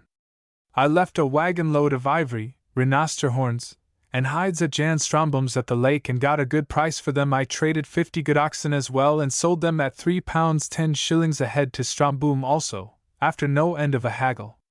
It was worth a day's bargaining though. The beasts cost me no more than 30 shillings apiece all told." Then laying the back of his huge sunburned hand against the cheek of the sleeping babe, which he had just kissed, he added, "And how is little Jan? Surely the child has grown a foot since I left him?" Alida smiled contentedly, patted her man's arm and answered, "Yes, the child has done well since the cool weather came, and he grows every day. He gets as slim, cunning, as a monkey and crawls so that I have to keep a boy to watch him, the little rascal. But come binnen and have supper. You must be starving." Van Zyl gave some orders to his Hottentot man, as to his horse, the trek oxen and some loose cows and calves, and went indoors. Half an hour later husband and wife came forth again, and, sitting beneath the pleasant starlight, talked of the future. Their coffee stood on a little table in front of them, and Van Zyl, stretching out his long legs and displaying 2 or 3 inches of bare ankle above his velshans, the up-country boar is seldom guilty of socks, puffed with huge contentment at a big bowled pipe. "Karel," said his wife, after hearing of his last expedition, "I am getting tired of this flat-and-gummy country, with never a soul to speak to while you are away. When shall we give it up and go back to the Transvaal? I long to see the blue hills again and to hear the voices of friends. Surely you have done well enough these last few years.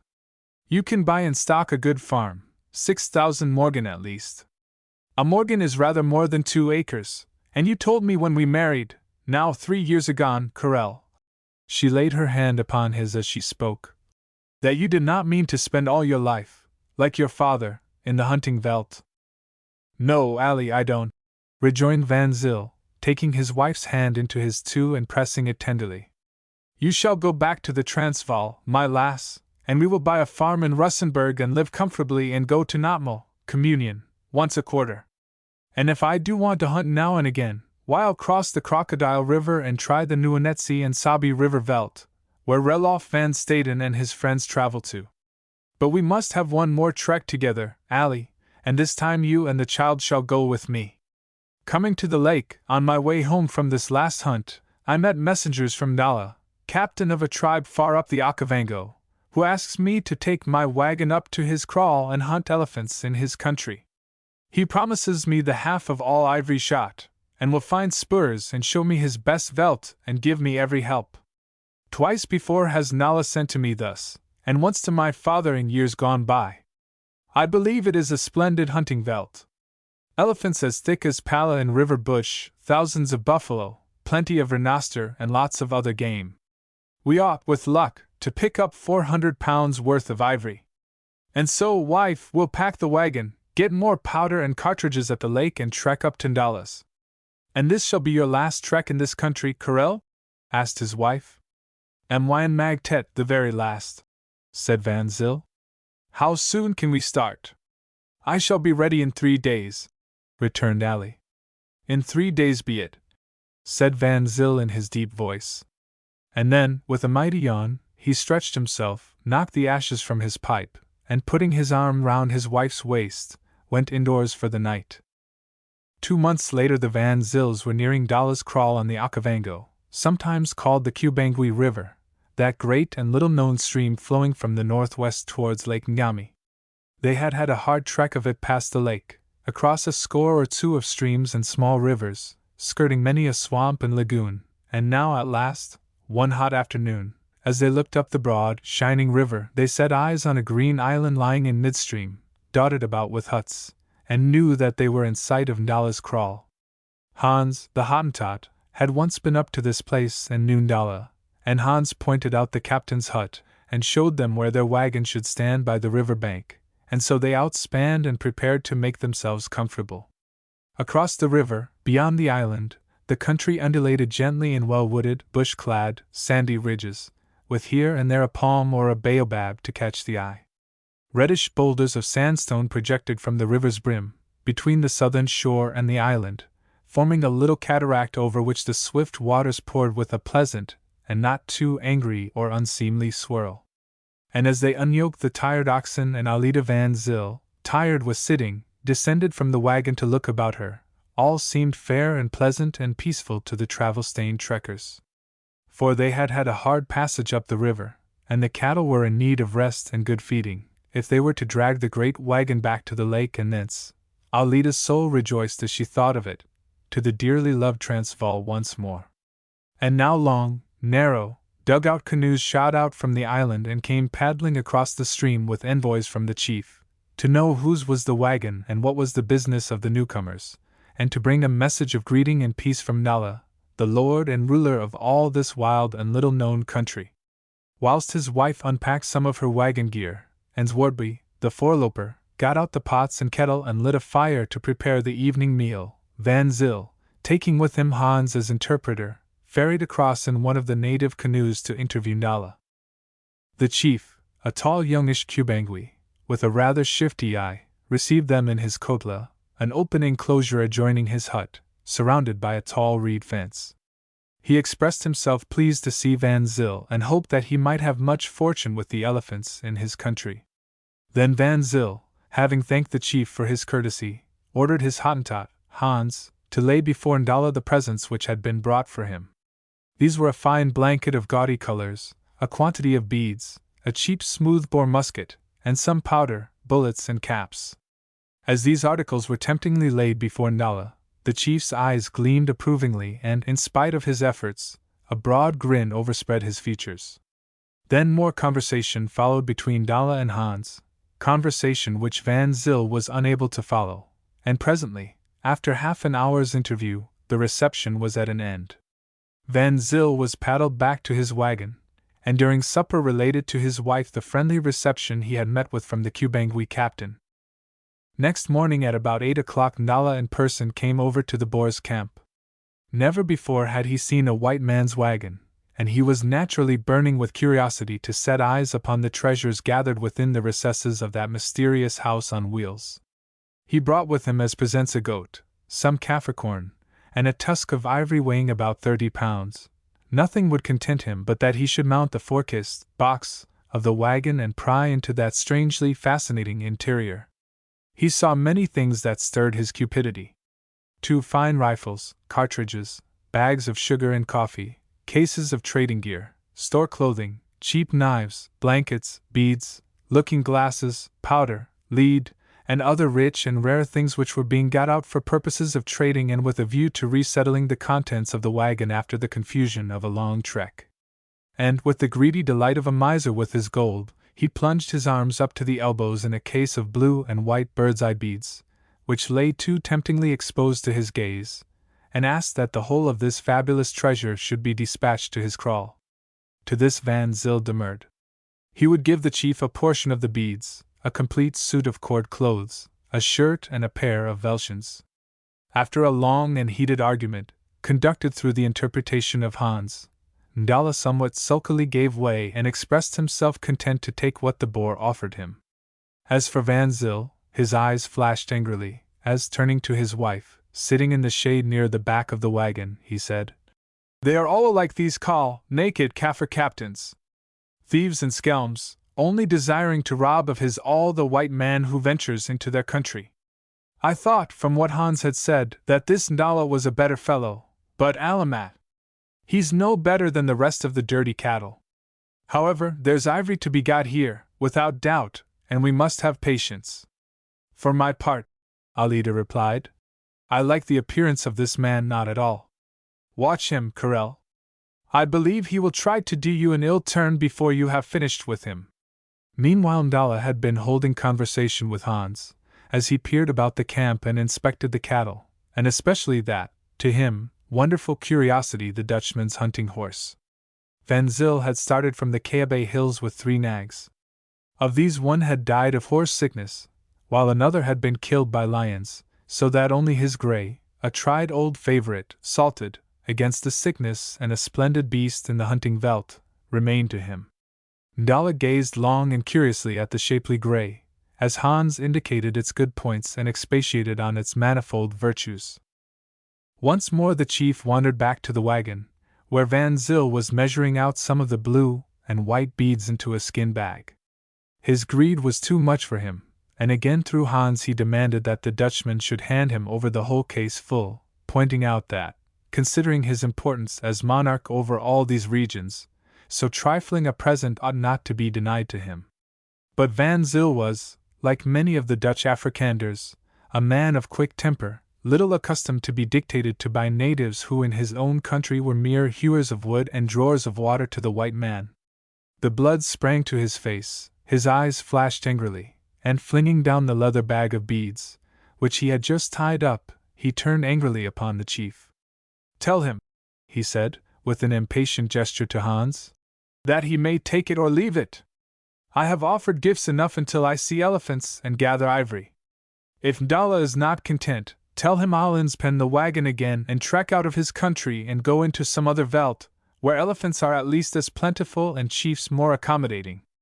Ndala had taken one quick glance at the angry boar, as he burst forth, and now stood, till he had finished speaking, motionless and passive, with eyes downcast. He uttered not another word to Van Zyl, but with a swift motion of his hand from Hans to the bag of beads said to the Hottentot, "Carry it to the boat. I will go across again." Accompanied by 3 of his headmen who had come across with him, Ndala stalked down to the shore, talking meanwhile quietly to Hans. Arrived at his boat, he saw his presents carefully bestowed, and then taking his seat was pulled over to his kraal. Late that night, while the Van Zyls slept peacefully in their wagon, Hans, the Hottentot, crept stealthily down to the river, without waking a single member of the camp, and was ferried across to Ndala's by a couple of strong-armed natives waiting for him with their canoe. Arrived at the island, he was conducted to the chief's hut, and there alone with Ndala he sat in deep and secret colloquy for a full hour or more. Presently he was ferried back very quietly to the south shore again, where, creeping into his own camp, he regained the shelter of his blanket without having awakened a soul. Next morning a canoe came across early from Ndala, laden with a number of sweet watermelons, some more grain and another goat as a present to the Van Zyls. At the same time the chief sent a message to Van Zyl to say that, if he were ready for a hunt on the following day, some of his tribesmen would be ready to act as spurs and show him a troop of elephants which was known to be frequenting some bush about half a day's journey from the kraal. This was excellent news, and Van Zyl brightened up instantly. "Myn Magtet, Ali," he said to his wife, after taking a huge pull at his kermej of coffee. "The Karl is not so bad as I thought him. Tell his headman, Hans," he said to his Hottentot, "that I'll swim the horse across as soon as day breaks tomorrow and go after the elephants." For the remainder of that day the whole camp was busily employed, Van Zyl and his 2 men in completing a big and strong thorn kraal for the cattle, against the attack of lions, Alida Van Zyl in finishing off some biltong, dried meat, cooking bread, tidying up the stores and putting together various articles required by her husband while away hunting. Towards afternoon Van Zyl, having finished his work at the ox kraal, opened a keg of powder, heated some lead and zinc, and sat himself down to the work of reloading some cartridges for his elephant rifle. Near him, in the shade of the spreading acacia tree by which the wagon was outspanned, crawled on a couple of blankets little Jan, his 2-year-old child. Now and then the big boar would pause from his work to admire the strong, chubby limbs of his little son, or would stretch forth a big hand to tickle the restless little rascal, eliciting from him crows, gurgles and screams of childish laughter. Once Alida came from her cooking to look at the pair. "Mot," said her husband, as he looked up at her from playing with the boy. "How the child grows! If he goes on like this, he will be strong enough to carry a rifle by the time he is 10 years old." They retired early that night, before 8 o'clock, and at the earliest streak of dawn Karel Van Zyl had drunk his coffee, eaten some meat and a rusk and said farewell to his wife and child. He kissed Alida's broad, smooth cheek and yet more tenderly, his sleeping child, lying there up in the wagon, on the cartel bed, in the big hole which his sire had lately quitted. And then, taking with him Hans and his horse, he went down to the stream. The good grey had swum rivers before and understood the business, yet he paused for a moment on the brink, looking forth over the broad, swift stream, and snuffed the air once or twice. "Crocodiles, Aud Carroll, old fellow?" said his master, patting him on the neck. "They shall not harm you." The grey tossed his head, shook his bit, and Hans, looking at him, said to his master, "He is all right, Bass. He trusts you. Whitfoot will swim." So, unfastening the long rawhide rein from the headstall, they lead Whitfoot down, got into a couple of canoes and pushed off. Whitfoot swam quietly and cleverly between the two canoes, and presently, passing below Ndala's island, they reached the northern bank. Here Ndala was waiting for them with a number of his tribesmen. They exchanged greetings, and then the Kubangui captain picked out a dozen of his best hunters to accompany Van Zyl and his Hottentot, and show them where the elephants were. And so, bidding friendly farewells, they parted. Hans marched just ahead of Van Zyl, carrying, as he always did, till game was known to be near, his master's rifle and a bandolier full of spare cartridges. One of Ndala's men carried the second rifle, with which Hans himself was usually entrusted. For 3 hours they marched northwest under the blazing sun, over heavy sandbelts, through bush and thin forest, until high noon, when Van Zyl reined up his horse, pulled off his broad-brimmed hat, and wiped the sweat from his brow with his big cotton-print handkerchief. "Hans," he said, looking round for Ndala's hunters, "those skepsels are surely spreading out very wide for the spoor. I haven't seen one of them for half an hour past." As he spoke he climbed leisurely from the saddle and loosened the girths. Hans, who alone knew why the men had vanished, answered him. "I don't think you will set eyes on them again, Bass. You may say your prayers, for your last hour is nigh and I am going to shoot you." Van Zyl heard the clicks of 2 hammers being cocked and turned swiftly round. "That is a verdamned impudent joke of yours, Hans," he said, "for which I shall welt you handsomely when we get back to camp. Give me the gun." But Hans, standing within 10 feet of his master, had the rifle at the ready, and there was a fiendish look in his eyes which Van Zyl had never before remarked. "Don't move a step nearer," said the Hottentot, "but say your prayers, for before God I am going to shoot you dead." Van Zyl saw that there was something more in the man's demeanor than he had bargained for. He turned a thought paler beneath his tan. "What do you mean, Hans?" he said. "I mean this," returned the Hottentot, still keeping his rifle ready. "I haven't forgotten the cruel floggings I have had from you and your father in years gone by, and I am dog-tired of your service. Ndala has made me a good offer. We shall go halves in your goods, and I am to take your wife from my own vow. And," added the man, with a brutal leer, "I shall make her a very good husband, if she behaves herself." At that last foul insult Van Zyl clenched his fists, swore a great oath and rushed at the Hottentot. But the man was too quick for him. He leveled his rifle, pulled trigger, and a heavy bullet crashed through the brain of the unfortunate Dutchman and passed out at the back of his skull, leaving a huge gaping wound at the point of exit. Van Zyl dropped heavily upon the hot sand and never stirred again. Regardless of the pool of blood, welling swiftly from the warm body, the Hottentot proceeded leisurely to strip his late master of his clothes, into most of which he introduced his own squat and meager figure. Then, mounting the grey horse, which had meanwhile been patiently grazing hard by, he rode off. A quarter of a mile away, before entering a patch of bush, he drew rein and looked back. As he expected, the vultures were already descending from the sky, prepared for their foul banquet. Some of them were even now collected in a thorn tree near the body. In a few hours their task would be finished, and only Karel Van Zyl's bones would remain for the jackals and hyenas. An hour before sunset that same afternoon Alida Van Zyl sat in her wagon sewing. On the cartel by her side lay her little son Jan, playing with a wooden doll carved for him by April, their Basuto herd boy and foreloper. April himself was just now squatting by the camp fire, looking after the stew pot and solacing his ease with an occasional pinch of kaffir snuff. It was a lovely late afternoon, the heat of the day was passing, a pleasant breeze from the southeast moved upon the veldt, and as Alida expanded her lungs and inhaled the pure, invigorating air, and rested peacefully, after a day of work and washing, life, even in this remote wilderness, seemed very pleasant. Once or twice she looked up from her work and let her eyes rest upon that fair scene in front of her. The ever-moving river, running its perpetual course southeastward, looked wondrously beautiful. Its murmurs, as it swept over the low cataracts and swirled onward, sounded very sweet to the ear and suggested a perennial coolness. Bands of sandgrouse were coming in from their long day in the veldt to drink at the river's edge.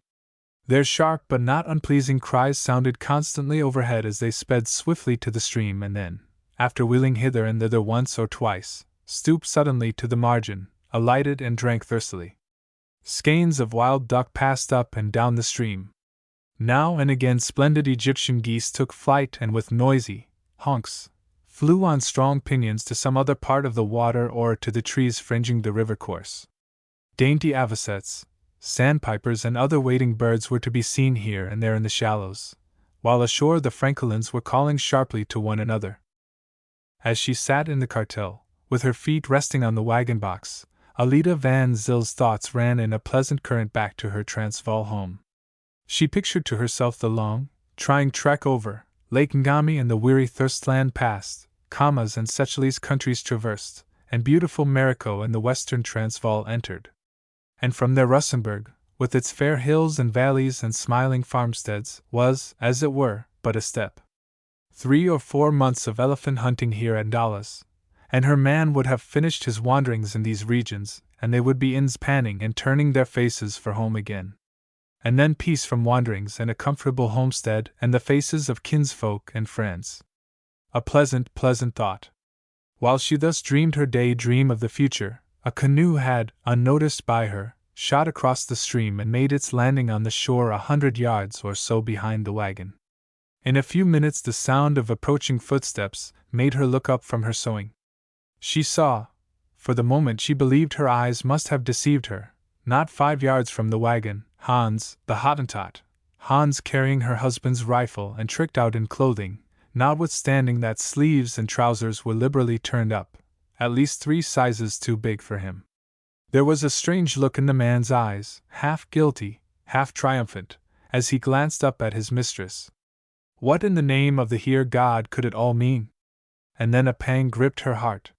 Surely something had happened, else why was Hans here at the wagon and alone? But Alida was a stout-hearted woman. Her husband had never yet met with a severe mishap. Surely all was well? Hans, she cried in the sharp commanding voice she always used to her native servants. What in the name of fortune are you back here for and dressed like a figure of fun? Whose are the clothes, and where is your master? Hans looked with an evil leer at his mistress and replied. The clothes were the Bass's, Jevrouw, and they are now mine. Surely you can recognize them? As for the Bass, he is dead. Dalla and I have settled all that, and we have divided his belongings, and you, Vrouw Van Zyl, are now to be my wife. The man advanced close up to the wagon box and again leered hatefully at his mistress. Alida turned pale as death, but she mastered herself and replied with angry scorn. What is this cock and bull story about the Bass being dead? You are drunk, man. I shall have you well thrashed for your lying when your master comes home. Be off and get under the wagon and go to sleep. Lou yo shum. The Bass will never come back again, returned the Hottentot. He is dead. I shot him in the veldt. He put his finger to a dark crimson stain upon the collar of his coat. See, that is Karel Van Zyl's blood. Dead he is, I say. And now get down from the wagon and let me kiss you.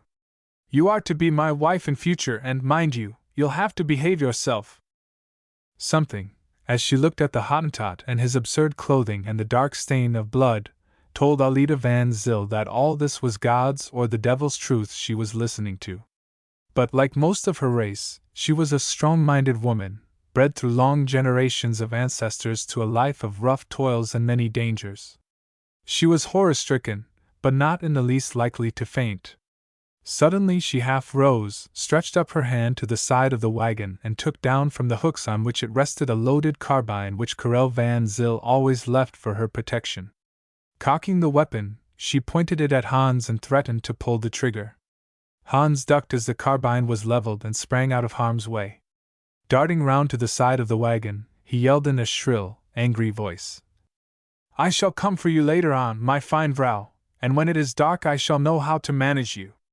Put away that gun, or you may come to the same end as your husband." He passed away down to where the canoes lay and held converse with some of the tribesmen there, and there was silence in the camp. But, as Alida felt, the silence was in itself very ominous. In a little while, as the swift African twilight fell, April, the Basuto, crept up to the wagon and whispered to his mistress. Alida, who for the last half-hour had been very busy with certain preparations in the interior of the wagon, came to the forecast, carbine in hand, and listened to him. April, with a scared face, told her rapidly that things were so wrong that he was going to make a bolt for it, and take to the Veldt, and so try and make Marini's town at Lake Ngami. Hans had threatened to shoot him, and he could expect no protection from Dalla. What to advise his mistress he knew not. She asked him if her husband was really dead, and whether she could herself expect aid from Dalla and his people. Alas! April assured her that the Bass had, indeed, been slain, so much he had gleaned from Dalla's people. As for the chief himself, he had the worst opinion of him, and upon the whole he, April, thought his mistress had better submit herself to the Hottentot. Later on help might come, if he himself could get safely to the lake.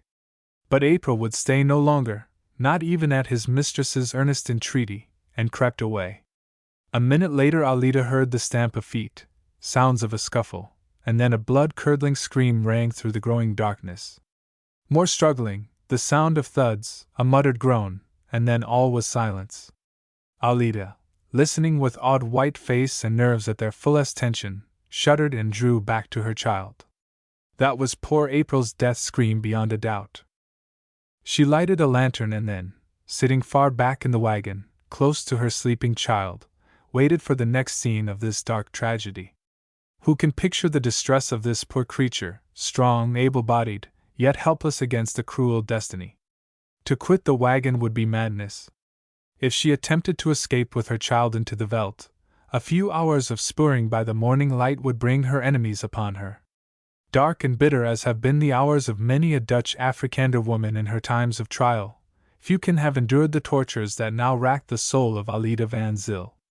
With pale, set face she sat there in mute, yet stubborn, despair, waiting, watching, praying to the God who, it seemed, had now clean forsaken her. An hour after dark Hans came up to the wagon again. "Well, vrouw," he said, before showing himself. "Is it peace?" "Aye," returned Alida in a dry voice and with a strange hard look in her face. "It is peace. I am in your hands. You may climb up." Hans appeared at the front of the wagon and looked at his mistress. She had no gun in her hand. Apparently all was well. He climbed to the wagon box and turned to face her.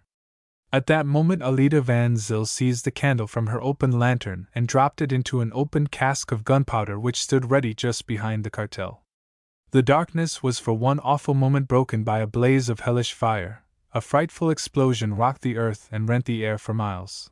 And in that dire catastrophe Alida van Zyl, her child, Hans the Hottentot, and half a dozen natives, prying round the wagon to watch the progress of affairs, were, with the wagon itself, blown to 1,000 pieces.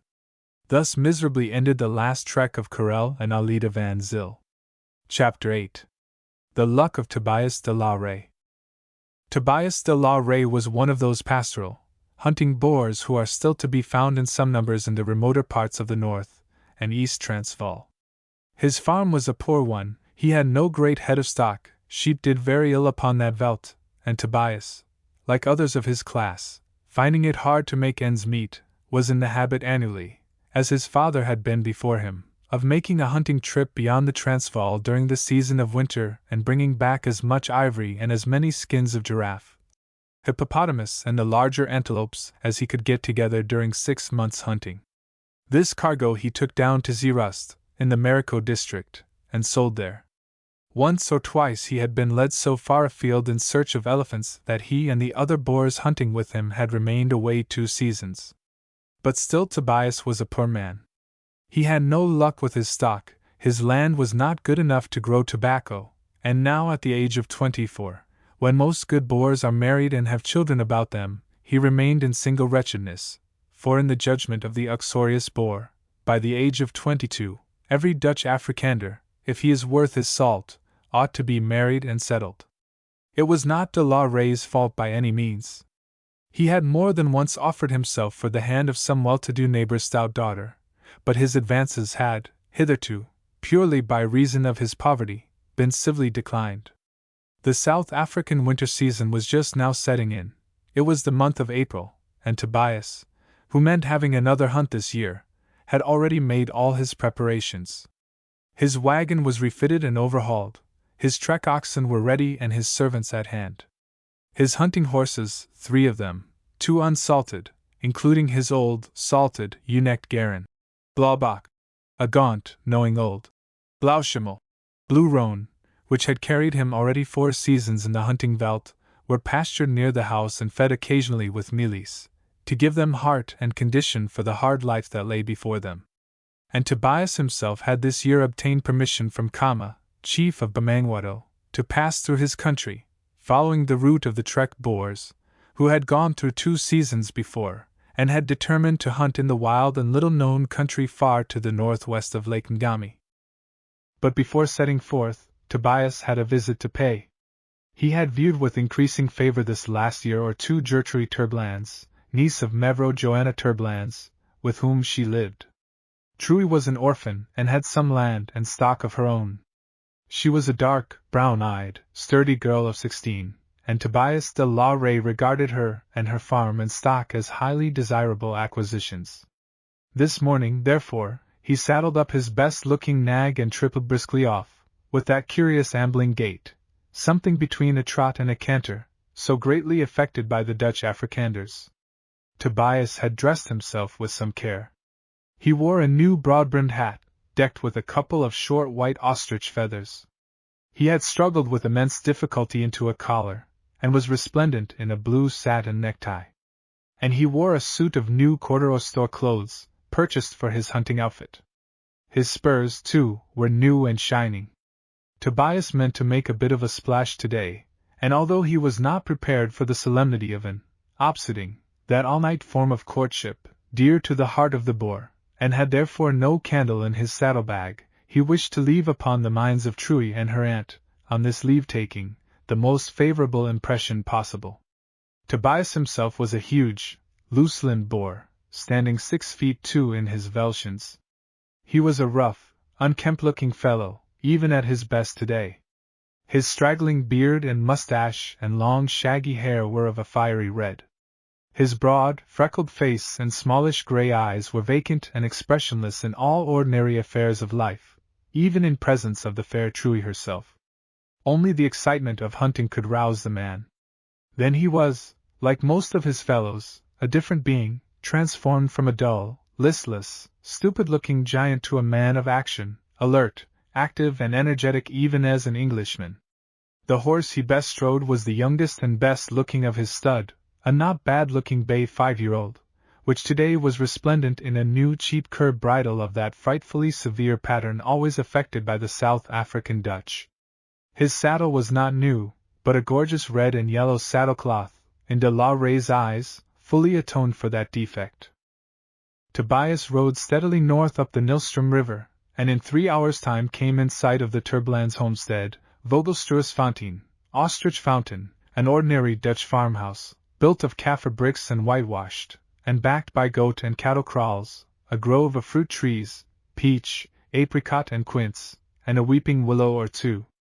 Sitting in the shade of the stoop was old Jan Terblands, now turned 70, and from fevers and privations of early days long past work. The old man still had the use of his eyes, however, and catching sight of de la Rey, he called to him to off-saddle and come in. Tobias obeyed, and after shaking hands with Terblands and chatting a few minutes, went at his host's request indoors. In the living room, at the top of the table, by the coffee urn, sat Tante Joanna Turblands, second wife of the old man outside, an enormous matron of 45, whose 18 solid stones of flesh filled to overflowing the capacious armchair that supported her. Tante Turblands had been a little taken by surprise, it is true, but she had had time to send for her best apron, and had smoothed her dull brown hair, and her great, full-moon face was now turned inquiringly towards Tobias as he entered. Tobias held out his hand, took the vrouw's fat paw in his own, and returned her greeting with a "Dag, Tant Dot." "Why, bless the man," remarked the matron. "How smart you are today! And what may you have come over about? No offsetting mind, Tobias! Remember what I told you 6 months ago. Truey with her fortune is to make a good match, and a wandering elephant hunter like yourself need never think of her. We are glad to see you over, of course, in a neighborly way, but not with any ideas of Truey." Tobias meekly replied that he had but come to say farewell before starting on a long hunting trip. "And perhaps," he added, "if I have luck this time and bring back a wagon load of ivory, you may see things differently, Tant. Remember, I have more stock than I used to have. Another trip or two, with luck, should set me up fairly." "Nay, nay," rejoined the vrouw, as she handed him his second cup of coffee and pushed the tobacco towards him. "'Tis not to be thought of, unless indeed you can come back from your hunt £1,000 better man than you are now, which is not likely." Tobias shook his head sadly, as if that tremendous sum were utterly beyond hope, and at that moment the door opened and Truey herself came in. Truey had seen with sharp eyes Tobias de la Rey spurring across the flat in the final sharp canter up to the house. She had changed her dirty print frock for a stuff one, had brushed her dark hair, tied a pink ribbon to the thick single plait that fell down her back, and had even washed her face and hands. In truth, Gertrude had a soft corner in her heart for Tobias. After all, he was her devoted admirer, she knew that. And then he was a first-rate hunter, a good Veldt man, who had killed many an elephant, and had met death fairly and squarely time after time these 8 years past. And indeed, he was not so ill-looking. There were few good-looking bachelors within a radius of 50 miles of Vogelstruisfontein, and Tobias was no worse than his neighbors. He was poor, certainly, but he was less poor than he used to be, and she had land and stock of her own, or would have when she came of age. Truey came in, then, passably well-dressed and on good terms with herself, and there was quite a pleased look in her honest brown eyes as they caught Tobias's first glance. Tante Joanna viewed her niece's little personal preparations for the visitor with something very like disapproval, and Truey, whose countenance had, under her aunt's dragon-like gaze, assumed a fitting humility, was soon dismissed to the kitchen to hasten on preparation for middagmeal. During the long afternoon, before Tobias saddled up and rode for home, he had the opportunity of exchanging but 2 or 3 sentences with Truey alone. Still, those sentences carried consolation. Tobias was a terrible coward with women, but he had in sheer desperation ventured to remark that Tante Joanna meant her niece to marry a rich man, and that no doubt he should find her settled with her own husband on his return. Tracy had answered stoutly, with reddening cheeks, that she should have a good deal to say to that, and that for her part Tobias might be very sure she should not be married before he returned again. There was something in the girl's voice and look that gave the faint-hearted Tobias fresh hope, and he said hastily, for he heard Tante Joanna coming in from the stoop, "Then you will wait, Truey?"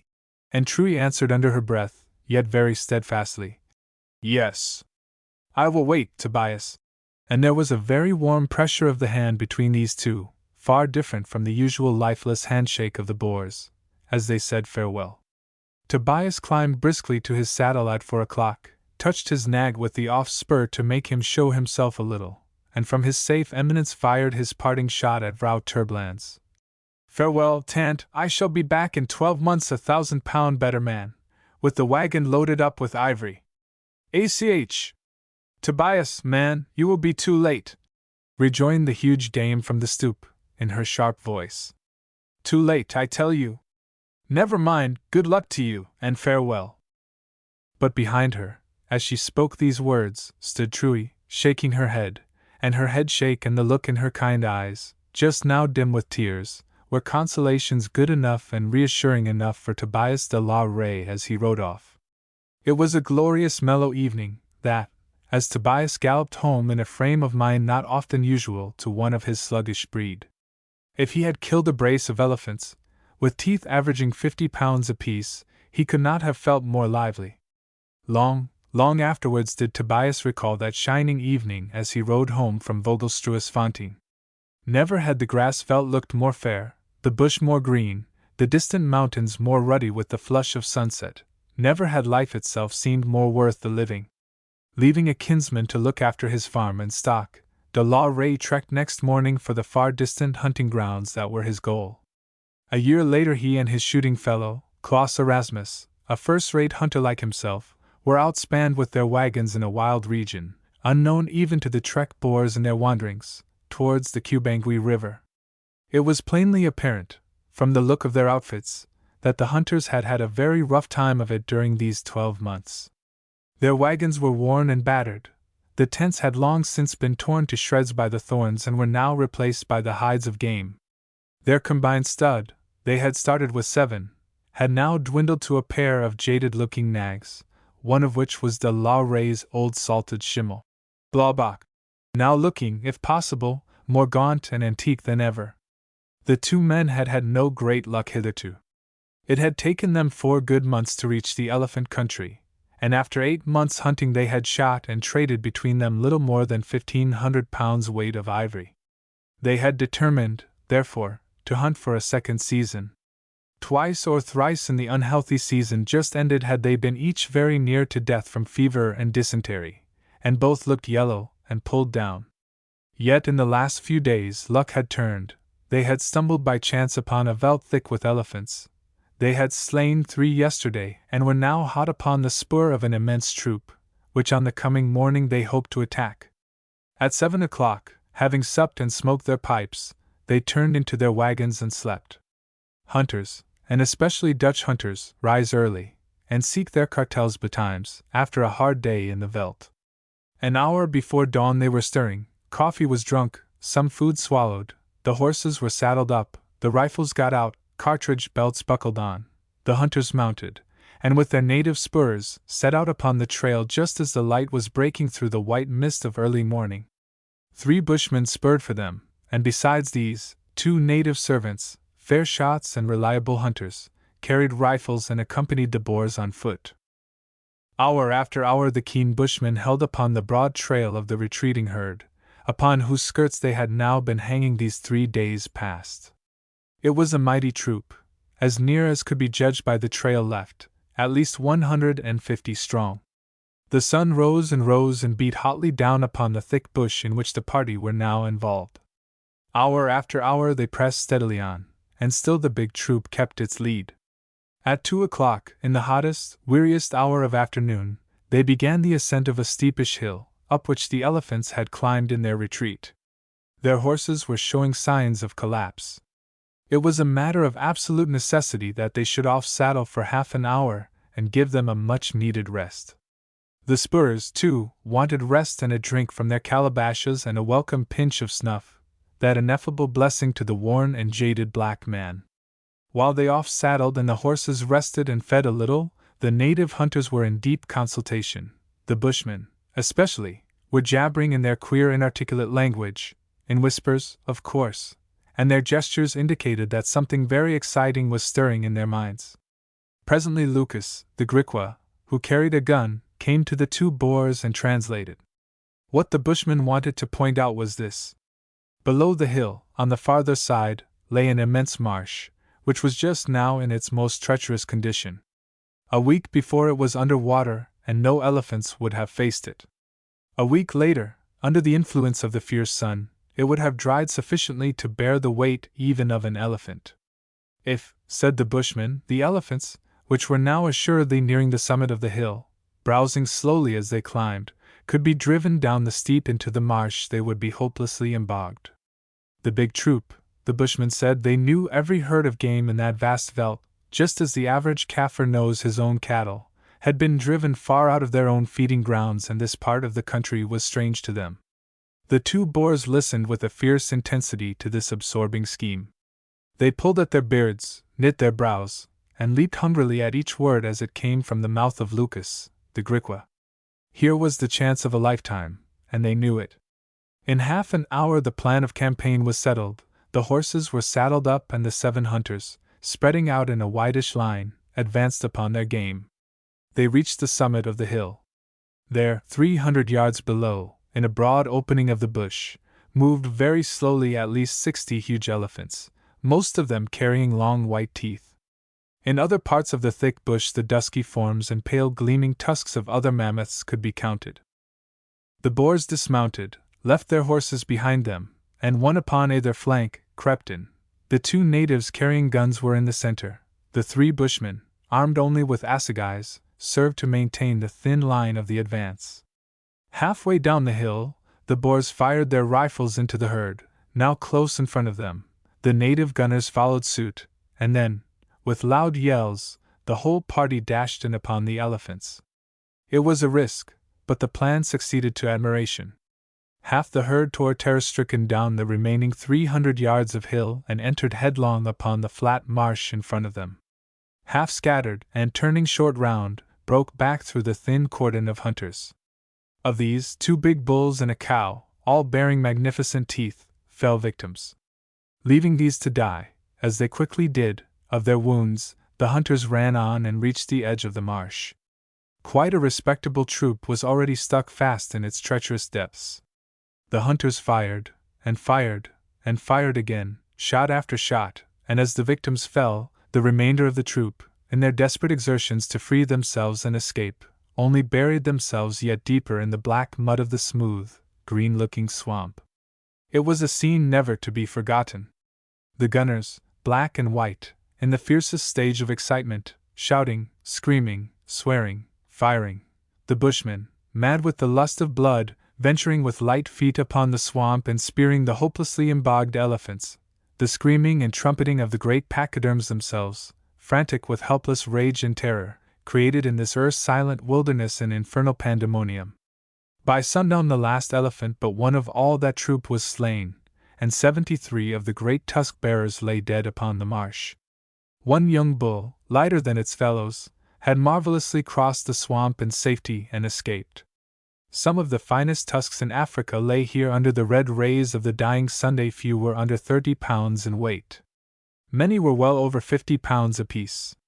The 2 biggest bulls carried teeth that, when dried out, pulled the beam at over 90 pounds apiece. It took the hunters and their natives more than a week to chop out the tusks and get them stowed in their wagons. In the last few days, although the marsh had become firmer and work more easy, the 2 Dutchmen were unable to withstand the dreadful effluvia of the rotting carcasses, and the natives completed the loathsome task alone save for the throngs of vultures that kept them company. 6 months later Tobias de la Rey had reached the far Transvaal border on his return home, had crossed the drift of the Limpopo, and was now approaching Vogelstruisfontein. Despite the toils and dangers of his last 18 months in the wilderness, his heart was light and there was a look upon his broad and stolid face that told of much happiness. The house was reached at last, and Tobias's travel-worn wagon, loaded to the tilt with ivory, halted 50 yards away from the door. Vrouw Terblands, aroused by the cracking of whips, the cries of the drivers, and the heavy creaking of the wagon, stood outside upon the stoop. "Well, Tante Joanna," cried Tobias, as he rode up, "there is the finest load of ivory that has come into the Transvaal for many a long year. More than 1,000 pounds worth. I have kept my word, Ja. I have made my last hunt and brought home 3,000 pounds weight of ivory. Alamat! It was the greatest hunt ever known in South Africa. 76 elephants we killed in a single day. But where are Truyen Terblands?" De la Rey, in the joy of this unspeakably triumphant moment, looked forward to so eagerly during every waking hour of the last 6 months, had not noticed the stout huisvrouw's black stuff gown and her lugubrious expression. "Alas!" she replied. "Have not you heard, Tobias? Truey caught a fever 4 months since and died, poor child, in my arms. My man died too. He had been long ailing, 6 months after you had trekked. I have had sore trouble, but the Heer God who chastens can bring the healing. It is a blessed thing to see the face of an old friend again. Will ye not off saddle and come in, Tobias? I want your help and advice. Tobias had stared at Aunt Joanna as she spoke these words, his slow mind not fully comprehending their terrible import. He leaned down towards her from his horse and said in a low, fierce, guttural voice, "What was that you said, woman? Truly dead?" Vrouw Turblands was whimpering now and had a kerchief to her eyes. "Yes, Tobias," she answered feebly. "Dead indeed." With a deep groan, but without another word, de la Rey jerked fiercely at his horse's bit and turned to his wagon. "Trek on for home," he said huskily, and himself rode forward. For 6 months, de la Rey, his dreams shattered, his brightest hopes dispelled, shut himself up, away upon his lonely farm, and nursed the bitter sorrow that had overtaken him. But, after all, the Dutch Afrikanders are an eminently practical race, and Tobias began presently to look abroad again. Aunt Joanna and he in due time met each other once more. She was now very ready to play the consoler. A wealthy widow is always a source of deep attraction, even to a boor 20 or 30 years her junior. Their farms adjoined, and so within a year de la Rey and she made up their minds, trekked to Petersburg and were married at the Dutch Reformed Church. Tobias de la Rey is now a comfortable man, respected for his wealth and well known throughout the northern Transvaal as one of the 2 hunters who slew in a single day 76 elephants. But there come to him at times, undoubtedly, bitter moments, and looking with the mind's eye past the immense figure of his grim and elderly vrouw, he sees again the kind brown eyes and the pleasant face of his lost truie. These thoughts, for very good and sufficient reasons, he keeps severely to himself. For Aunt Joanna is, it must be owned, a jealous and an exacting spouse. Chapter 9. The Mahalapsi Diamond. It was a fine warm evening at Kimberley, and Frank Farnborough, just before the dinner hour at the Central, was fortifying his digestion with a glass of sherry and bitters, and feeling on very good terms with himself. He had put in an excellent day's work at De Beers, that colossal diamond company's office, where he had the good fortune to be employed, and had that morning received from his chief an intimation that his salary had been raised to £400 per annum. £400 per annum is not an immense sum in Kimberley, where living is dear all round, but for a young man of 25, of fairly careful habits, it seemed not so bad a stipend. And so Frank sat down to the excellent menu, always to be found at the Central, at peace with the world and with a sound appetite for his dinner. Next to him was a fellow member of the principal Kimberley cricket team, and, as they were both old friends and enthusiasts, they chatted freely. Everywhere around them sat that curious commingling of mankind usually to be seen at a Kimberley table d'hôte: diamond dealers, government officials, stockbrokers, detectives, Jews, Germans, Englishmen and Scots, and a few Irish, hunters and traders from the far interior, miners, prospectors, concessionaires, and others. A few women leavened by their presence the mass of mankind, their numbers just now being increased by some members of a theatrical company playing in the town. As for Frank and his companion, they drank their cool lager from tall tankards, ate their dinners, listened with some amusement to the impossible yarns of an American miner from the Transvaal, and presently rising, sought the veranda chairs and took their coffee. In a little while Frank's comrade left him for some engagement in the town. Frank finished his coffee and sat smoking in some meditation. He was on the whole, as we have seen, on good terms with himself, but there was one little cloud upon his horizon, which gave pause to his thoughts.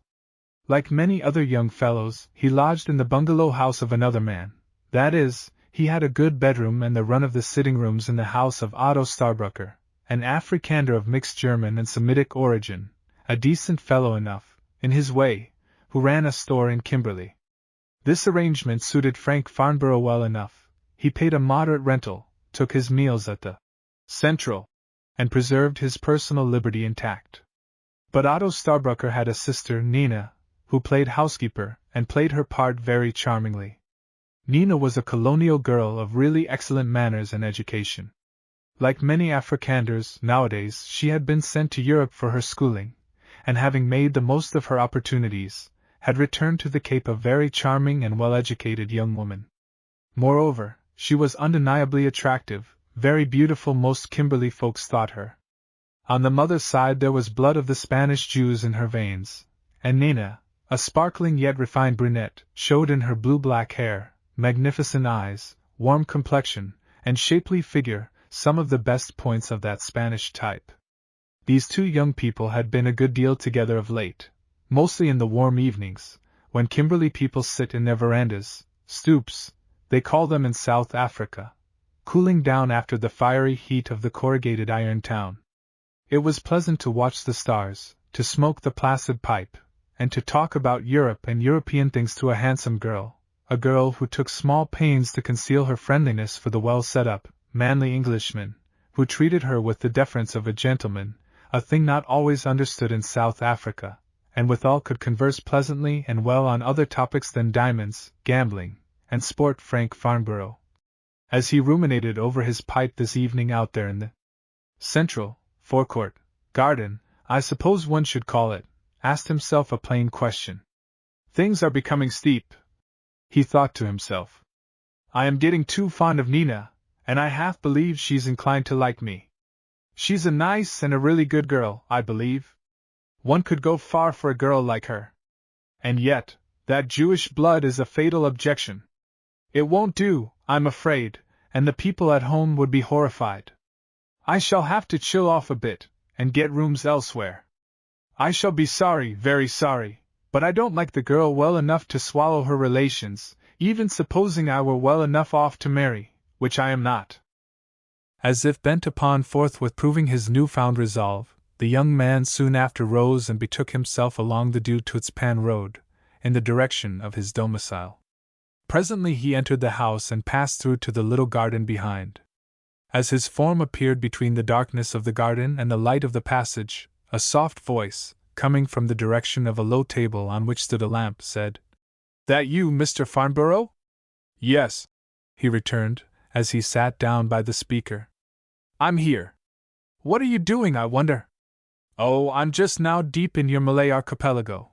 What a good book it is, and what a wonderful time Wallace had among his birds and insects, and what an interesting country to explore.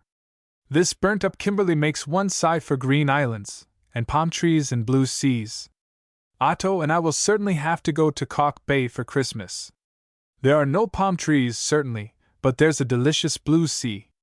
A year at Kimberley is enough to try even a bushman."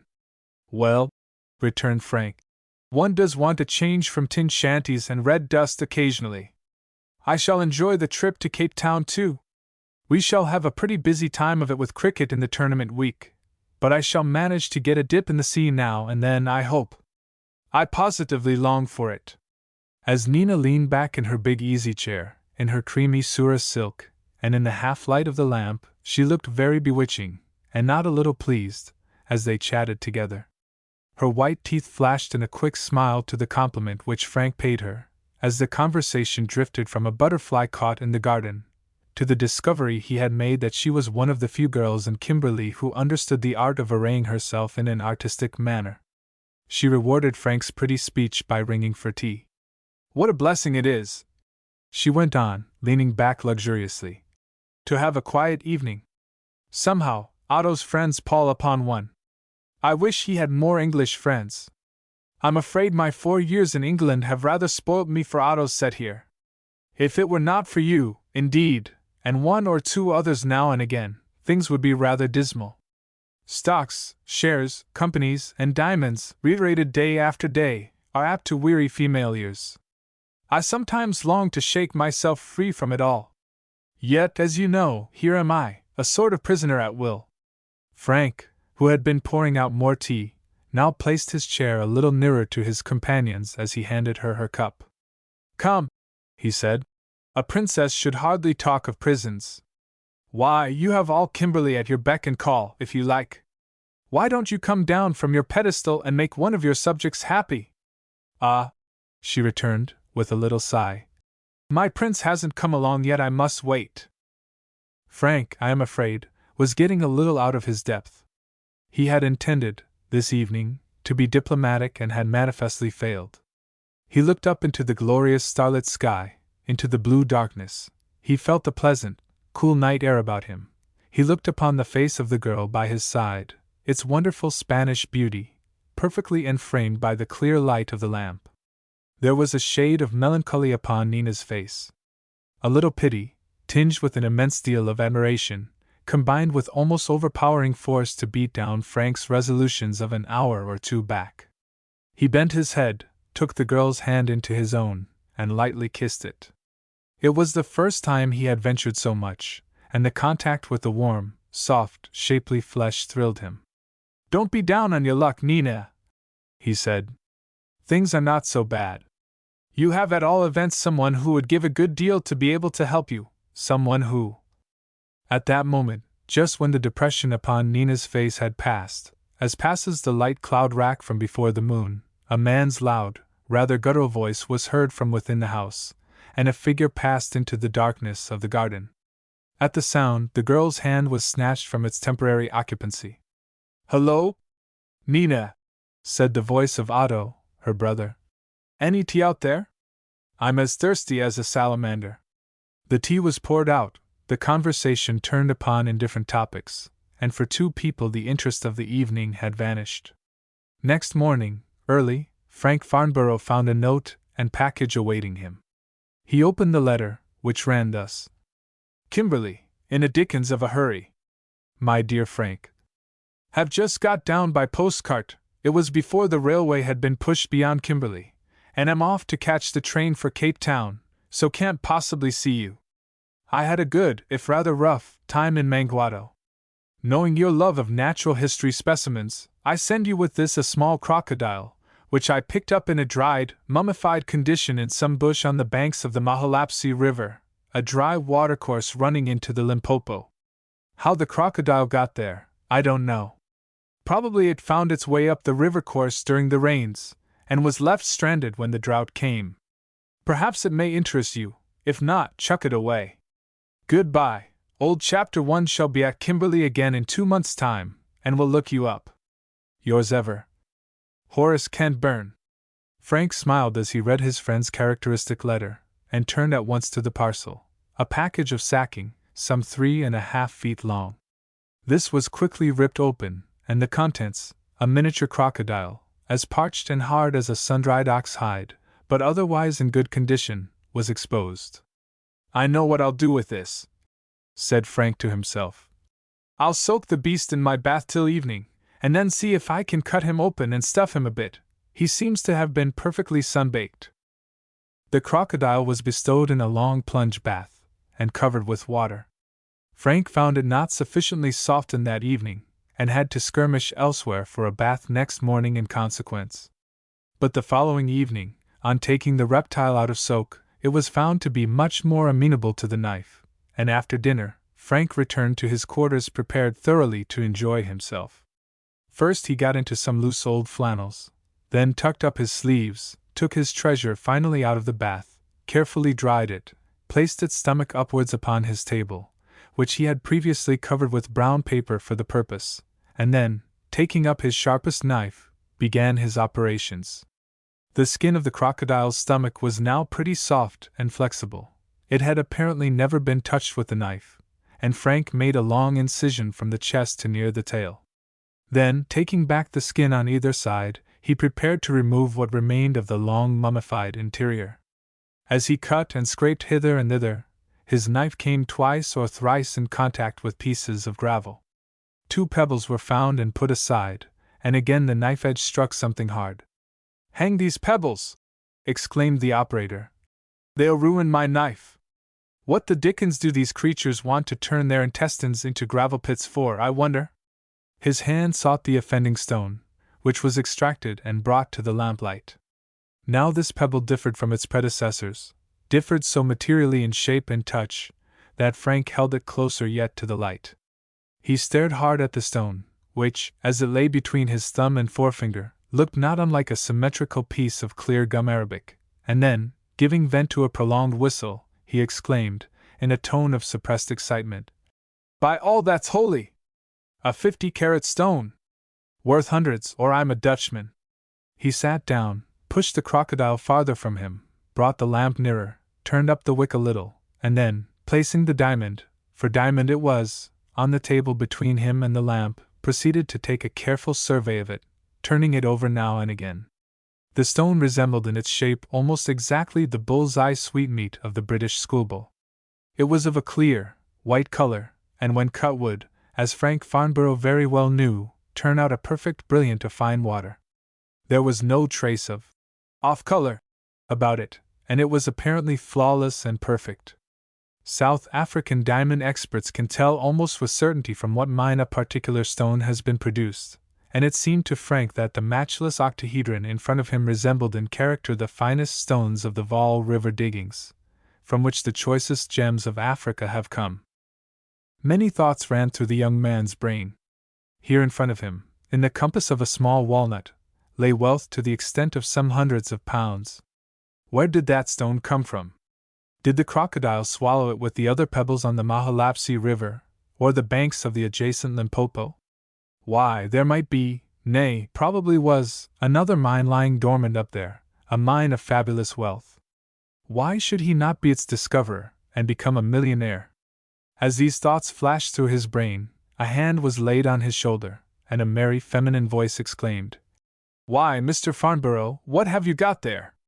Frank seized the diamond, sprang up with flushed face and excited eyes, and was confronted with Nina and her brother, both regarding him very curiously. Otto Starbucker spoke first. "Hullo, Frank! You seem to be mightily engrossed. What's your wonderful discovery?" The Englishman looked keenly from one to another of his interrogators, hesitated momentarily, then made up his mind and answered frankly, but in a low, intense voice. "My wonderful discovery is this. Inside that dried-up crocodile I've found a big diamond. It's worth hundreds anyhow, and there must be more where it came from. Look at it, but for God's sake keep quiet about it." Starbucker took the stone from Frank, held it upon his big fat white palm, and bent down to the lamplight. Nina's pretty, dark head bent down too, so that her straying hair touched her brother's as they gazed earnestly at the mysterious gem. Presently Otto took the stone in his fingers, held it to the light, weighed it carefully, and then said solemnly and sententiously, "Worth 800 pounds if it's worth a red cent." Nina broke in. "My goodness, Frank, Mr. Farnborough, where did you get the stone from, and what are you going to do with it?" "Well, Miss Nina," returned Frank, looking pleasantly at the girl's handsome, excited face, "I hardly know how to answer you at present. That crocodile came from up country, and I suppose the diamond came from the same locality. It's all tumbled so suddenly upon me that I hardly know what to say or what to think. The best plan, I take it, is to have a good night's sleep on it, then I'll make up my mind in the morning, and have a long talk with your brother and you. Meanwhile, I know I can trust to you and Otto to keep the strictest silence about the matter. If it got known in Kimberley, I should be pestered to death, and perhaps have the detectives down upon me into the bargain." "That's all right, Frank, my boy," broke in Starbucker, in his big Teutonic voice. "We'll take care of that. Nina's the safest girl in Kimberley, and this is much too important a business to be ruined in that way. Why, there may be a fortune for us all. Where that stone came from, who knows?" Already Otto Starbucker spoke as if he claimed an interest in the find, and although there was not much in the speech, yet Frank only resented the patronizing tone in which it was delivered. "Well, I've pretty carefully prospected the interior of this animal," said Frank, showing the now perfectly clean mummy. "He's been a good friend to me, and I'll put him away, and we'll have a smoke." For another 2 hours, the three sat together on the stoop at the back of the house, discussing the situation. Starbucker fished his hardest to discover the exact whereabouts of the place from whence the crocodile had come. Frank fenced with his palpably leading questions, and put him off laughingly with, "You shall know all about it in good time. For the present you may take it the beast came from his natural home somewhere up the Crocodile River. The Limpopo River is in South Africa universally known as the Crocodile." Presently the sitting broke up, and they retired to their respective rooms. Nina's handshake, as she said good night to Frank, was particularly friendly, and Frank himself thought he had never seen the girl look more bewitching. "Pleasant dreams," she said as she turned away. "I'm so glad of your luck. I suppose tonight you'll be filling your pockets with glorious gems in some fresh Tom Tiddler's ground. Mind you put your diamond under your pillow and lock your door." Good night. Otto Starbrucker went to his bedroom too, but not for some hours to sleep. He had too much upon his mind. Business had been very bad of late. The Dutootspan mine had been shut down, and had still further depressed trade at his end of the town, and, to crown all, he had been gambling in rant mines, and had lost heavily. Otto's once flourishing business was vanishing into thin air, and it was a question whether he should not immediately cut his losses and get out of Kimberley with what few hundreds he could scrape together, before all had gone to ruin. This diamond discovery of Frank Farnborough's somehow strongly appealed to his imagination. Where that magnificent stone came from, there must be others, probably quantities of them. It would surely be worth risking 200 or 300 in exploration. Frank was a free, open-hearted fellow enough, and although not easily to be driven, would no doubt welcome his offer to find the money for prospecting thoroughly upon half-profits, or some such bargain. It must be done. There seemed no other reasonable way out of the tangle of difficulties that beset him. He would speak to Frank about it early in the morning. Comforted with this reflection, he fell asleep.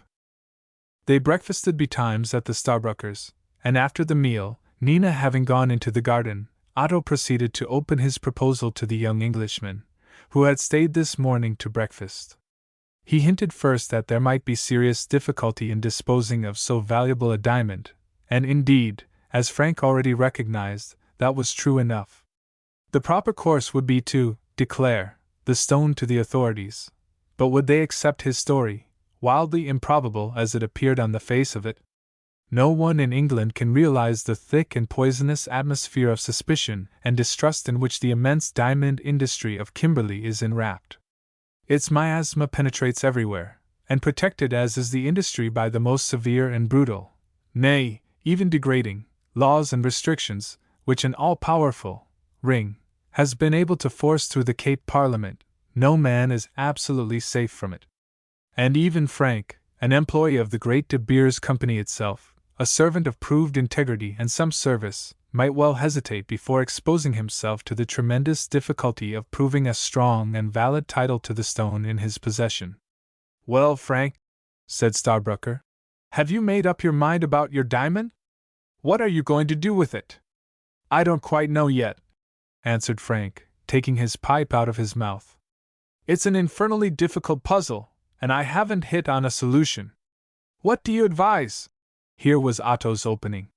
"Well, my boy," he answered, "I've thought a good deal over the matter, and in my opinion, you'd better keep your discovery to ourselves at present. Now I'm prepared to make you an offer.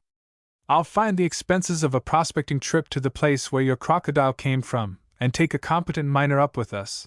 I know several good men to choose from, on the condition that, in the event of our finding more stones, or a mine, I am to stand in halves with you.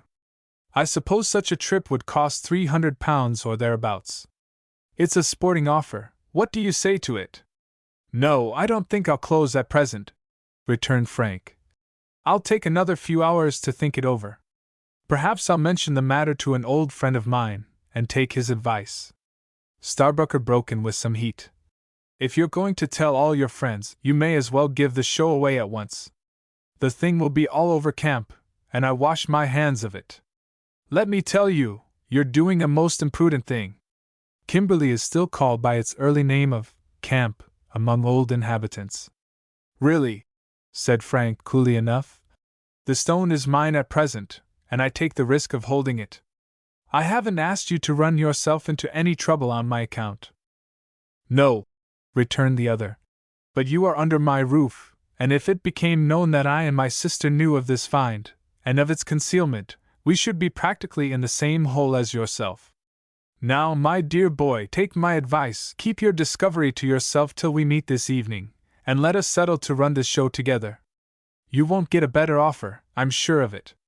"Understand, I promise nothing," said Frank, who scarcely relished Starbrucker's persistency. "I'll see you again tonight."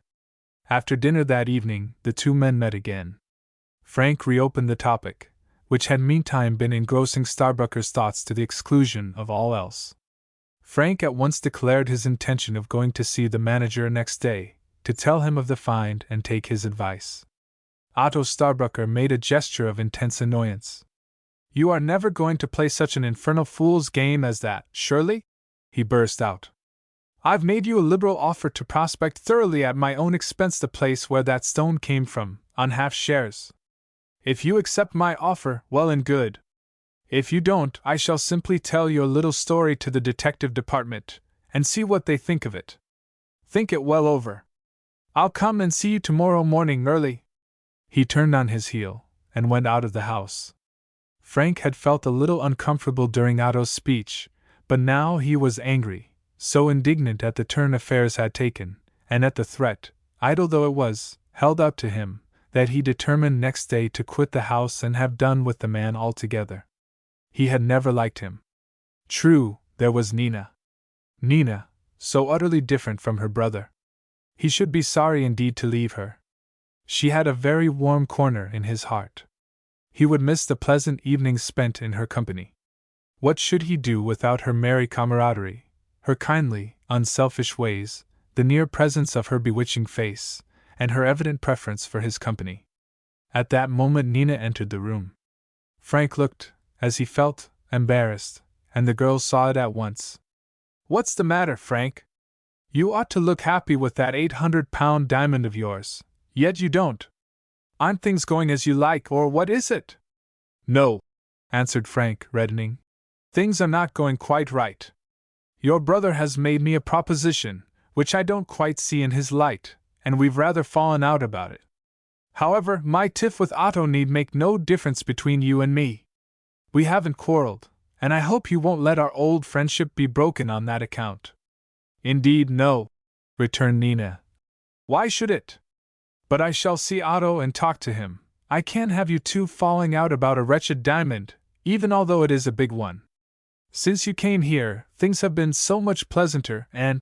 The girl paused, and a flush came to her face. Well, we can't afford to quarrel, can we? Friends, real friends, I mean, are none too plentiful in Kimberley. Nina spoke with a good deal of embarrassment for her, and a good deal of feeling, and she looked so sweet, such an air of tenderness and of sympathy shone in her eyes, that Frank was visibly touched. Nina, he said, I'm really sorry about this affair. Perhaps in the morning it may blow over. I hope so. I have had something on my mind lately, which perhaps you can guess at, but which I won't enter upon just now. Meanwhile, don't say anything to your brother about this row. Let us see what happens tomorrow. Heaven knows I don't want to quarrel with any one belonging to you. Early next morning, while Frank sat up in bed sipping his coffee and smoking a cigarette, the door opened, and Otto Starbrucker entered the room. He had been thinking over matters a good deal during the night, and had made up his mind that somehow he and Frank must pull together over this diamond deal.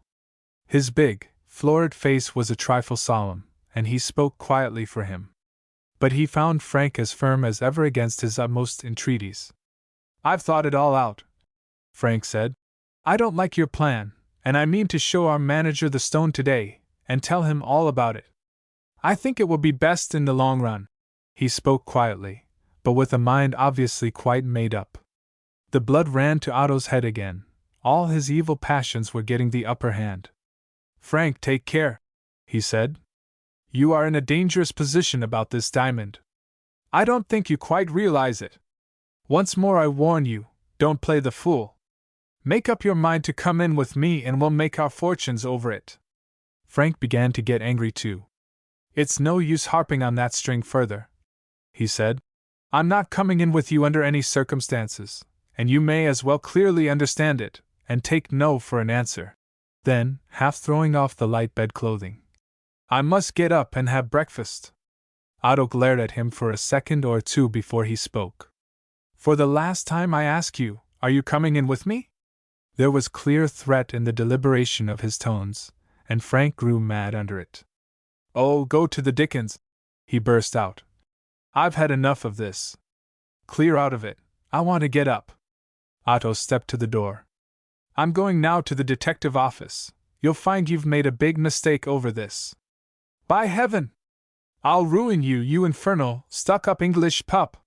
His face was red with passion. He flung open the door, slammed it after him, and went out into the street. Frank heard him go. All idle bluff, he said to himself. The scoundrel! He must have taken me for an idiot, I think. I've had enough of this, and shall clear out, bag and baggage, today. Things are getting too unpleasant.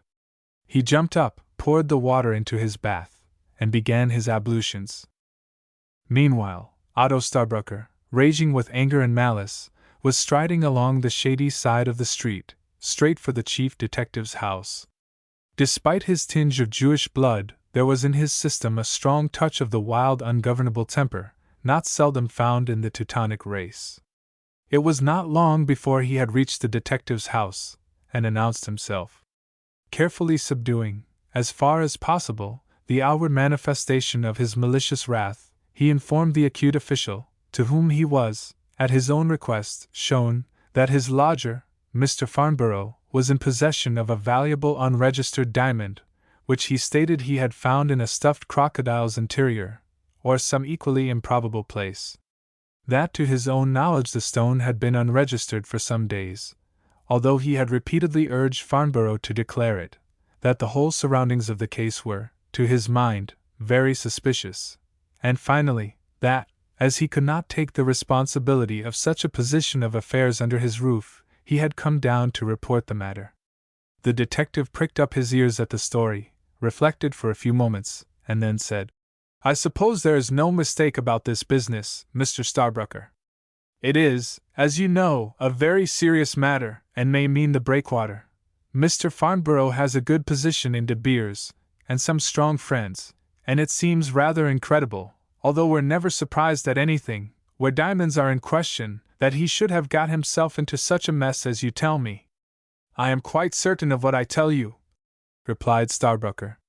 If you go up to my house now, you'll find Farnborough in his bedroom, and the stones somewhere on him, or in his room. Don't lose time. Well, responded the detective, I'll see to the matter at once.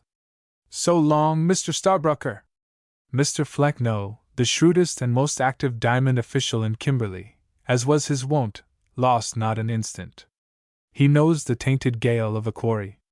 In this case he was a little uncertain, it is true, but yet there was the telltale taint, the true diamond taint, and it must at once be followed. Mr. Flecknoe ran very mute upon a trail, and in a few minutes he was at Starbrucker's bungalow. Starbrucker himself had, wisely perhaps, gone down to his store, there to await events. Vitriolic anger still ran hotly within him. He cared for nothing in the world, and was perfectly reckless, provided only that Frank Farnborough were involved in ruin, absolute and utter. Mr. Flecknoe knocked, as a matter of form, in a pleasant, friendly way at the open door of the cottage, and then walked straight in. He seemed to know his way very completely. There were few things in Kimberley that he did not know, and he went straight to Frank's bedroom, knocked again and entered. Frank was by this time out of his bath, and in the act of shaving. It cannot be denied that the detective's appearance, so soon after Starbrucker's threat, rather staggered him, and he paled perceptibly. The meshes of the IB nets are terribly entangling, as Frank knew only too well, and IB laws are no matters for light jesting. Mr. Flecknoe noted the change of color. IDB, illicit diamond buying, a highly criminal offense in South Africa. Well, Mr. Flecknoe, said the younger man, as cheerily as he could muster, for he knew the detective very well. What can I do for you? I've come about the diamond, Mr. Farnborough. I suppose you can show title to it? No, I can't show a title, replied Frank. It came into my possession in a very astounding way, a day or two since, and I was going to tell the manager all about it today, and declare the stone. Frank then proceeded to tell the detective shortly the whole story, and finally, the scene with Starbrucker that morning. Flecknoe listened patiently enough, and at the end said quietly, I am afraid, Mr. Farnborough, you have been a little rash. I shall have to ask you to come down to the office with me and explain further. Have you the stone? Yes, here's the stone, replied Frank, producing the diamond from a little bag from under his pillow, and exhibiting it on his palm. I won't hand it over to you at this moment, but I'll willingly do so at the office in presence of third parties. Just let me finish shaving, and I'll come along. Very well, said Mr. Flecknoe, rather grimly, taking a chair. I'll wait. That evening, some astounding rumors concerning a De Beers official were afloat in Kimberley. Farnborough's absence from his usual place at this central table d'hôte was noticed significantly, and next morning the whole town was made aware, by the daily paper, of some startling occurrences. 2 days later it became known that Frank Farnborough had been sent for trial on a charge of IB, that his friend Starbucker had, with manifest reluctance, given important and telling evidence against him, that bail had been, for the present, refused, and that the unfortunate young man, but 24 hours since a universal Kimberley favourite, well known at cricket, football, and other diversions, now lay in prison in imminent peril of some years' penal servitude at Capetown Breakwater. The town shook its head, said to itself, "Another good man gone wrong," instanced, conversationally over the bars of the Transvaal, Central, and other resorts, cases of the many promising young men who had gone under, victims of the poisonous fascination of the diamond, and went about its business. But there was a certain small leaven of real friends, who refused utterly to believe in Frank's guilt. These busied themselves unweariedly in organizing his defense, cabling to friends in England, collecting evidence, and doing all in their power to bring their favorite through one of the heaviest ordeals that a man may be confronted with. The morning of the trial came at last. The season was now South African midwinter. There was a clear blue sky over Kimberley, and the air was crisp, keen, and sparkling under the brilliant sunlight. The 2 judges and resident magistrate came into court, alert and sharp-set, and proceedings began. Frank was brought in for trial, looking white and harassed yet determined. As he came into court, and faced the crowded gathering of advocates, solicitors, witnesses, and spectators, for this was a cause célèbre in Kimberley, he was encouraged to see, here and there, the cheering nod and smile, and even the subdued wave of the hand, of many sympathizing friends, black though the case looked against him. And he was fired, too, by the flame of indignation as he saw before him the big, florid face, now a trifle more florid even than usual from suppressed excitement, and the shining, upturned eyeglasses of his archenemy and lying betrayer, Otto Starbucker. Thank God! Nina was not in the assembly. She, at least, had no part or lot in this shameful scene. And yet, after what had passed, could Nina be trusted? Nina, with all her friendliness, her even tenderer feelings, was but the sister of Otto Starbucker. Her conduct ever since Frank's committal had been enigmatical. Her brother, it was to be supposed, had guarded her safely, and although she had been subpoenaed upon Frank's behalf, she had vouchsafed no evidence, nor given a sign of interest in her former friend's fate. Counsel for the prosecution, a well-known official of Griqualand West, opened the case in his gravest and most impressive manner. The offense for which the prisoner was to be tried was, he said, although unhappily but too familiar to Kimberley people, one of the gravest in the colony.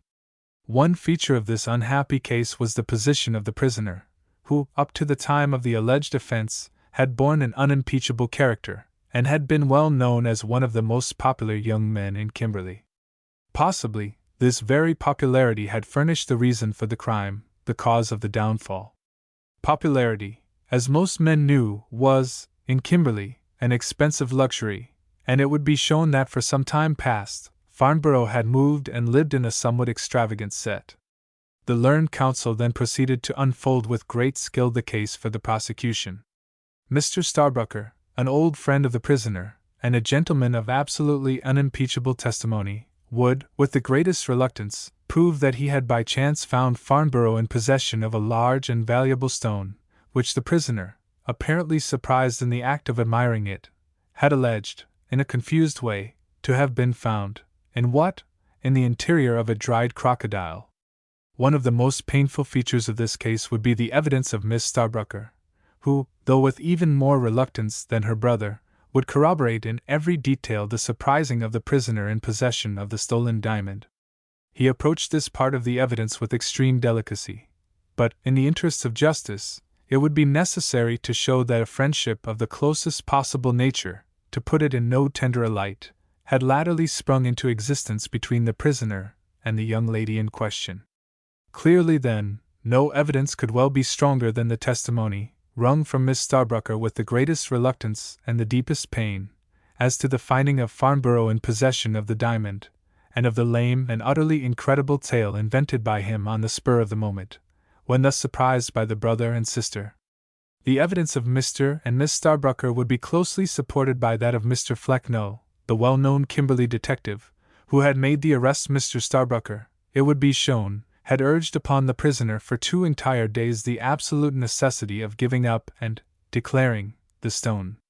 Finally, certain grave suspicions had, chiefly from the demeanor of Farnborough, forced themselves into his mind. One more interview he had with the prisoner, and then, upon his again declining absolutely to take the only safe and proper course open to him, Mr. Starbrucker had, for his own protection, proceeded to the detective department, and himself informed the authorities of the presence of the stone. No man could have done more for his friend. He had risked his own and his sister's safety for 2 days, he could do no more.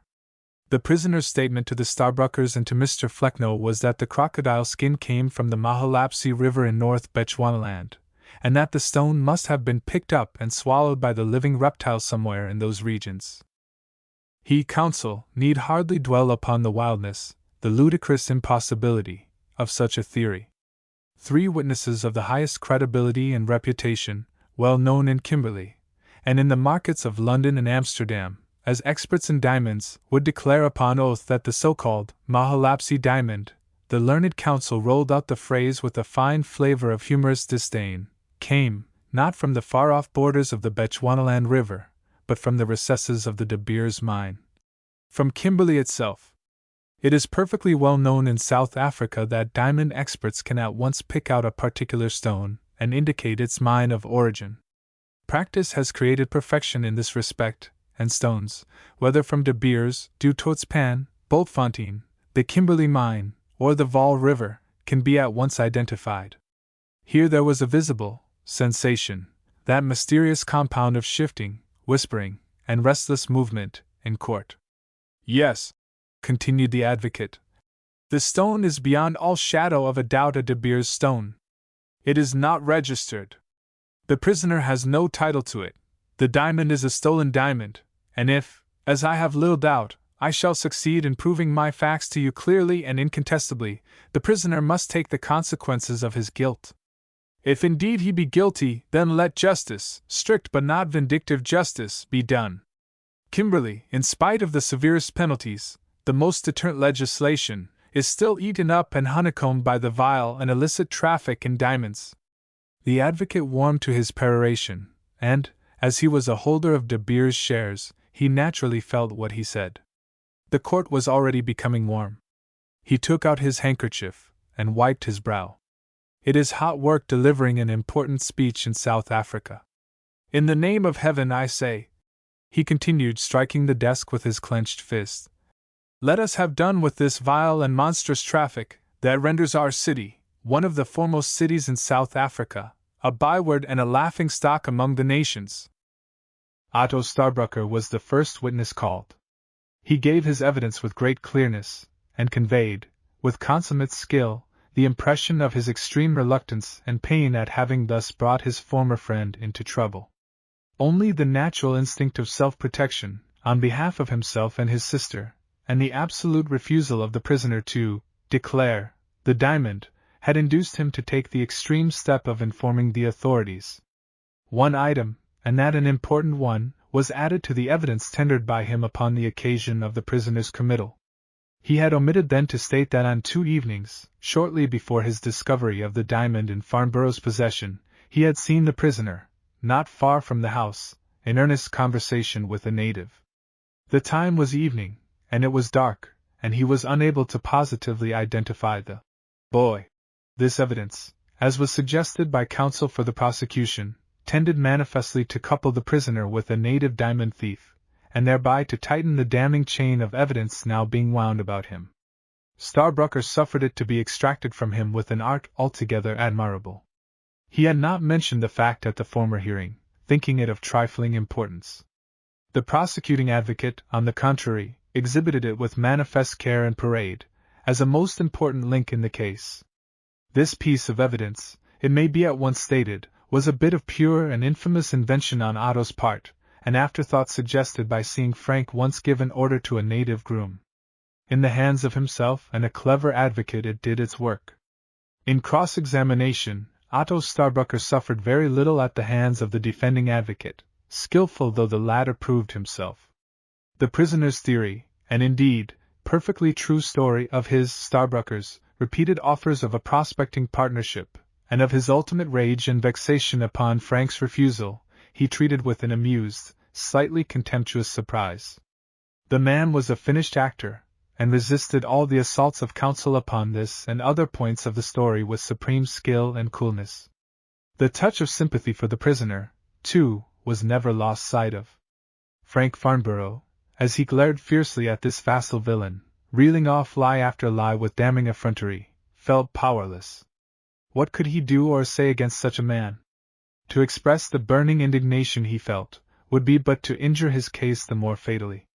With difficulty indeed, while he felt his fingers tingling to be at the slanderous throat, he restrained himself, as Otto's calm eye occasionally wandered to his, expressing, as plainly as might be for the benefit of all present, its sympathy and sorrow at the unfortunate situation of his former friend. The next witness called was Miss Nina Starbucker. Again there was a manifest sensation. Miss Starbucker was well known in Kimberley, and every eye turned in the direction of the door. There was some delay. At length a passage was made through the crowded court, and Nina appeared. Before she steps into the witness box, it may be well to explain Nina's attitude and feelings from the morning of the day upon which Frank's arrest had been made. After cooling down somewhat from the paroxysm of rage and revenge, which had impelled him to turn traitor upon his friend, and deliver him into the none too tender hands of the detective authorities, Otto Starbucker had suffered a strong revulsion of feeling. He regretted, chiefly for his own ease and comfort, the rash step he had taken, and would have given a good deal to retrace it. But the die was irrevocably cast. Having chosen his path, he must perforce follow it. He was well aware of Nina's friendship, fondness he might call it, for Frank. Her sympathy would most certainly be enlisted actively on the young man's behalf immediately upon hearing of his position. At all hazards she must be kept quiet. Shortly before tiffin, he returned to the house.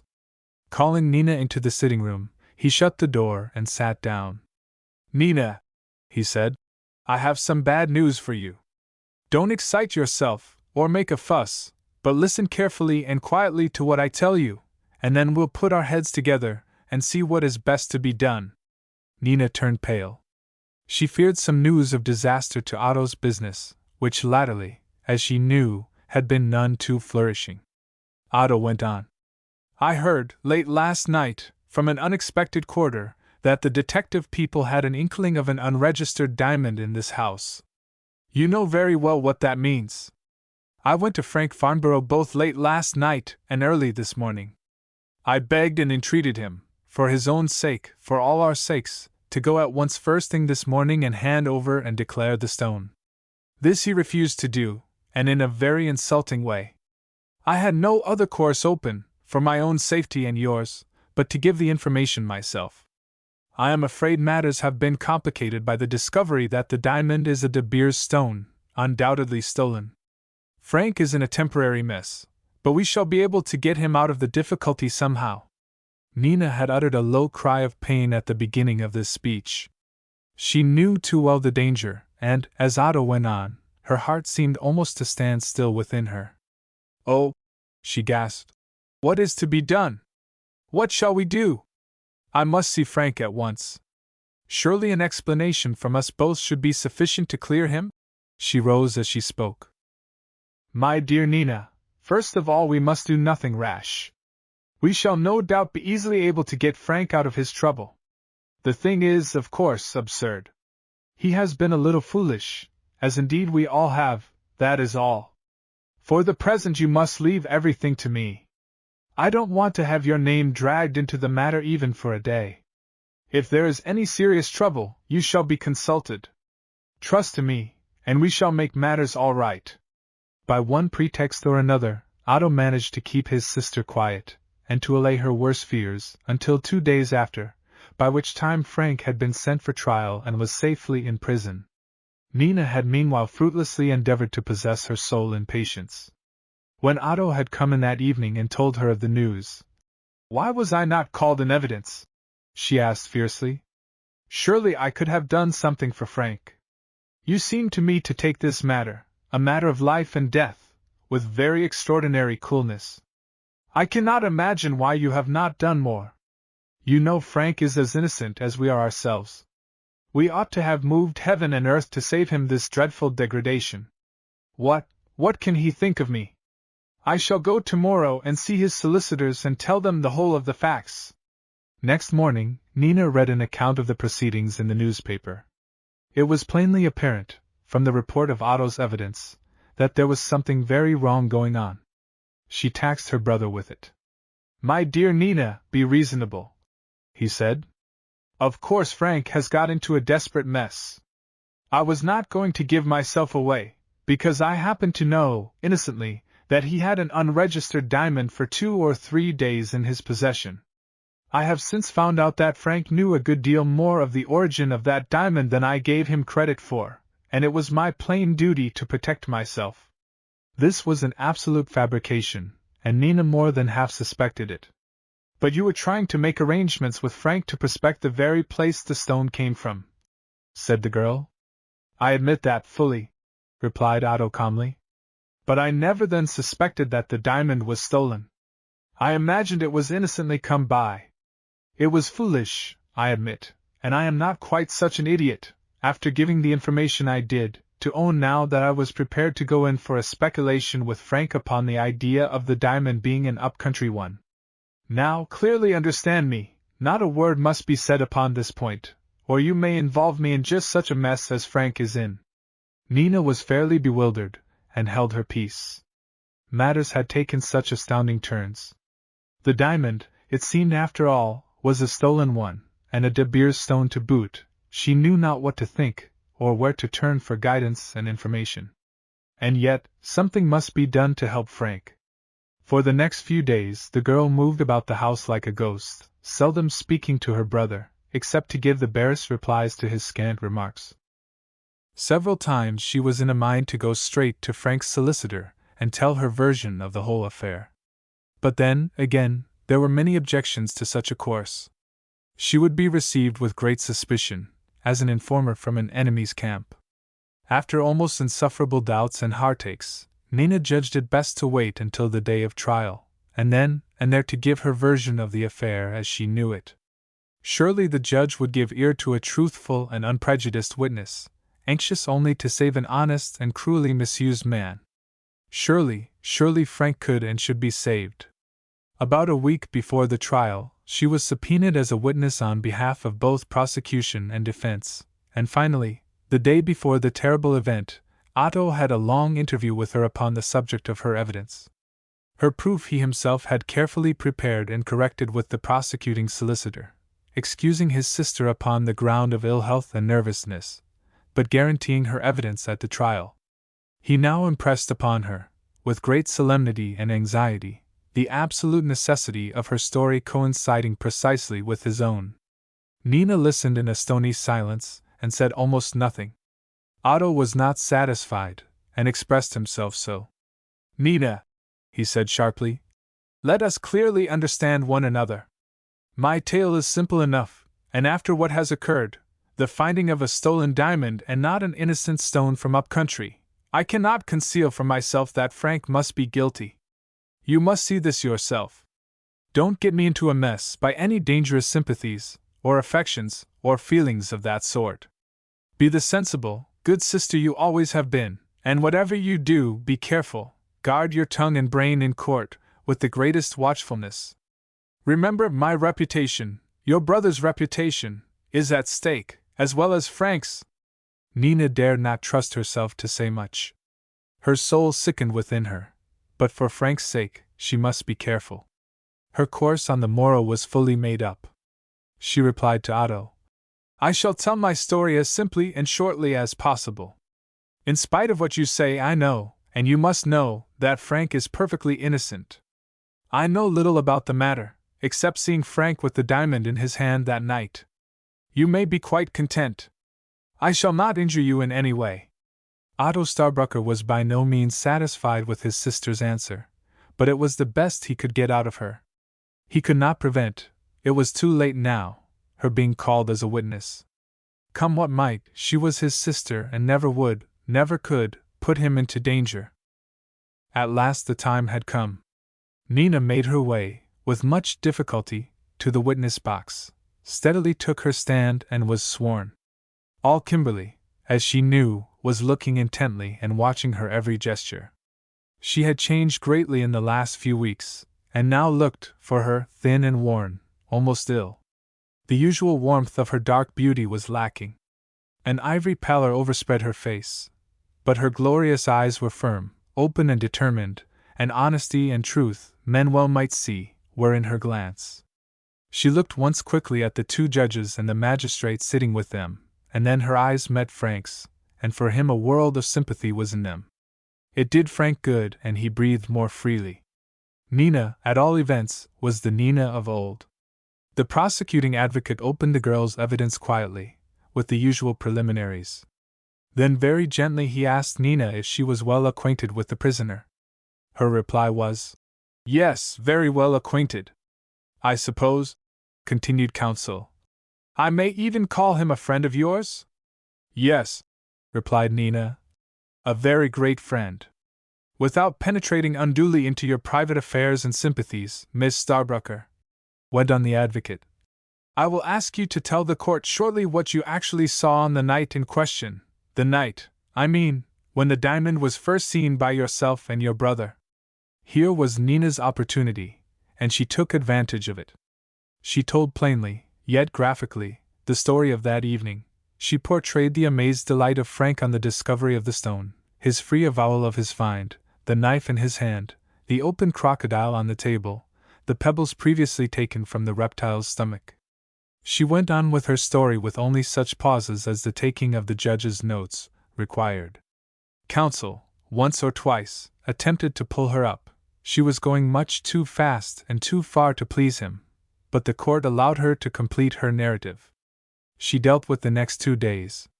Mr. Farnborough had kept the diamond, it was true. He was puzzled to know what to do with it. He had, finally, announced his intention of giving it up and declaring it, and he would undoubtedly have done so, but for his arrest. The stone might have been stolen, or it might not, but Mr. Farnborough, as all his friends knew, was absolutely incapable of stealing diamonds, or of buying diamonds, knowing them to be stolen. The stone came into his possession in a perfectly innocent manner, as she could and did testify on oath. As for her brother's suspicions, she could not answer for or understand them. For 2 days he at all events had had none. She could not account for his sudden change.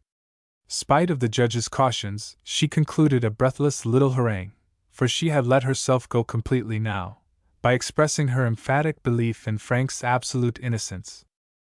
She had finished, and in her now deathly pale beauty was leaving the box.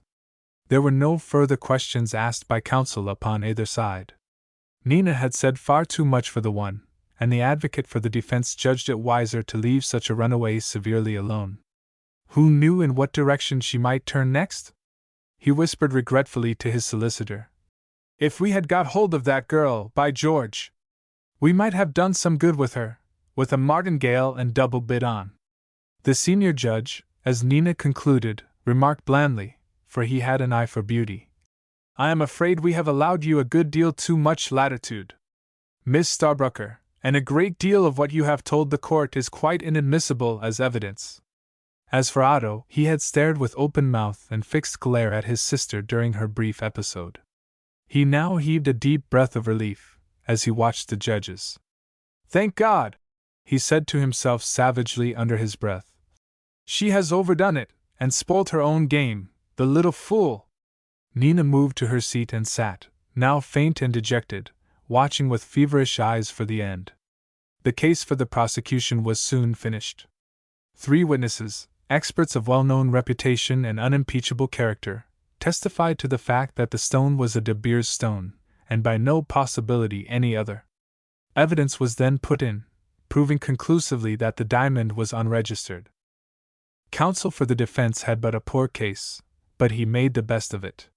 He dwelt upon the unimpeachable reputation of the prisoner, upon the utter improbability of his having stolen the diamond, or bought it, knowing it to be stolen. There was not a particle of direct evidence upon these points. The testimony of experts was never satisfactory. Their evidence in this case was mere matter of opinion. It was well known that the history of gold and gem finding exceeded in romance the wildest inspirations of novelists. The finding of the first diamond in South Africa was a case very much in point. Why should not the diamond have come from the Mahalapsi River with the other gravel in the belly of the dead crocodile? Mr. Farnborough's friend, Mr. Kenburn, would prove beyond doubt that he had brought the mummified crocodile from the Mahalapsi River, where he had picked it up. The greatest offense that could by any possibility be brought home to his client was that he had this stone in his possession for 2 days without declaring it. That was an act of sheer inadvertence. The stone was not a Griqualand West stone, and it was a puzzling matter, with a young and inexperienced man, to know quite what to do with it. If the stone were, as he, counsel, contended, not a stone from the Cape districts at all, it was an arguable question whether the court had any rights or jurisdiction in this case whatever. Would it be contended that a person coming to South Africa, innocently, with a Brazilian or an Indian diamond in his possession, could be hauled off to prison, and thereafter sentenced for unlawful possession? Such a contention would be monstrous. The great diamond industry had in South Africa far too much power already, many men thought. Let them be careful in further stretching or adding to those powers that reminded unbiased people more of the worst days of the Star Chamber or the Inquisition than of a modern community. Had the prisoner attempted to conceal the diamond? On the contrary, he had shown it eagerly to Mr. Starbrucker and his sister immediately he had found it. That was not the act of a guilty man. These, and many other arguments, were employed by the defending advocate in a powerful and almost convincing speech. There were weak points, undoubtedly, fatally weak, many of the spectators thought them. These were avoided, or lightly skated over with consummate art. The advocate closed his speech with a touching appeal that a young, upright, and promising career might not be wrecked upon the vaguest of circumstantial evidence.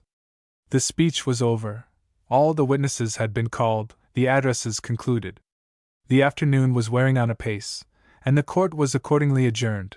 The prisoner was put back into jail again, and the crowded assemblage flocked into the outer air, to discuss hotly throughout the rest of the evening the many points of this singular and absorbing case. Again, as usual in Kimberley at this season, the next morning broke clear and invigorating. All the world of the corrugated iron city seemed, after breakfast, brisk, keen, and full of life as they went about their business. The Cape swallows flitted, and hawked, and played hither and thither in the bright atmosphere, or sat, looking sharply about them, upon the telegraph wires or housetops, preening their feathers and displaying their handsome, chestnut body coloring. The great market square was still full of wagons and long spans of oxen, and of native people, drawn from well nigh every quarter of southern Africa. Out there in the sunlit marketplace stood a man, whose strong brain was just now busily engaged in piecing together and puzzling out the patchwork of this extraordinary case. David Ayling, with his mighty voice, Scotch accent, oak-like frame, keen grey eyes, and vast iron-grey beard, was a periodical and excellently well-known Kimberley visitant. For years he had traded and hunted in the far interior. His reputation for courage, resource, and fair dealing was familiar to all men, and David's name had for years been a household word from the Cape to the Zambesi. Periodically, the trader came down to Kimberley with his wagons and outfit, after a year or two spent in the distant interior. Yesterday morning he had come in, and in the afternoon and evening he seemed to hear upon men's tongues nothing else than Frank Farnborough's case, and the story of the Mahalapsi diamond. Now David had known Frank for some few years, and had taken a liking to him. Several times he had brought down country small collections of skins, and trophies of the chase, got together at the young man's suggestion. He had in his wagon, even now, some new and rare birds from the far-off Zambesi lands, and the two had had many a deal together. Frank's unhappy plight at once took hold of the trader's sympathies, and the Mahalapsi and crocodile episodes tended yet further to excite his interest. Certain suspicions had been growing in his mind. This morning, before breakfast, he had carefully read and reread the newspaper report of the trial, and now, just before the court opened, he was waiting impatiently, with further developments busily evolving in his brain. There was a bigger crowd even than yesterday. The prisoner and counsel had come in. All waited anxiously for the end of the drama. In a few minutes the court entered, grave and self-possessed, and the leading judge began to arrange his notes. At that moment, David Ayling, who had shouldered his way to the fore, stood up and addressed the court in his tremendous deep-chested tones, which penetrated easily to every corner of the chamber. "Your Honors," he said, "before you proceed further, I should like to lay one or two facts before you, not yet known in this case. They are very important, and I think you should hear them in order that justice may be done, and perhaps an innocent man saved. I have only just come down from the Zambesi and never heard of this trial till late yesterday afternoon." Two persons, as they listened to these words and looked at the strong, determined man uttering them, felt, they knew not why, instantly braced and strengthened, as if by a mighty tonic. They were Frank, the prisoner, hitherto despairing and out of heart, and Nina Starbrucker, sitting at the back of the court, pale and trembling with miserable anticipations. "You know me, Your Honor, I think," went on David in his deep Scotch voice. "Yes, Mr. Ayling, we know you, of course," answered the senior judge. Every one in Kimberley knew David Ayling. "And I am, with my colleagues, anxious to get at all the evidence available, before delivering judgment. This is somewhat irregular, but upon the whole, I think you had better be sworn and state what you have to say." David went to the witness box and was sworn. "This crocodile skin here," he went on, pointing to the skin, which was handed up to him, "I happen to know very well. I have examined it carefully before your lordship came in. It is small, and of rather peculiar shape, especially about the head. I remember that skin well, and can swear to it. There are not many like it knocking about. That skin was put onto my wagon in Kimberley 17 months ago, and was carried by me to the Mahalapsi River." The court had become intensely interested as the traitor spoke. The judges and magistrate pricked up their ears and looked intently, first at the skin, then at David. "Go on," said the judge. "Well, Your Honor," resumed David, "the skin was put onto my wagon in February of last year, by Sam Vestheim, a Jew storekeeper, in a small way in Beaconsfield. There were some other odds and ends put on the wagon, little lots of goods, which I delivered in Berkeley West. But the crocodile skin, Sam Vestheim said, was a bit of a curio, and he particularly wanted it left at some friend's place farther up country.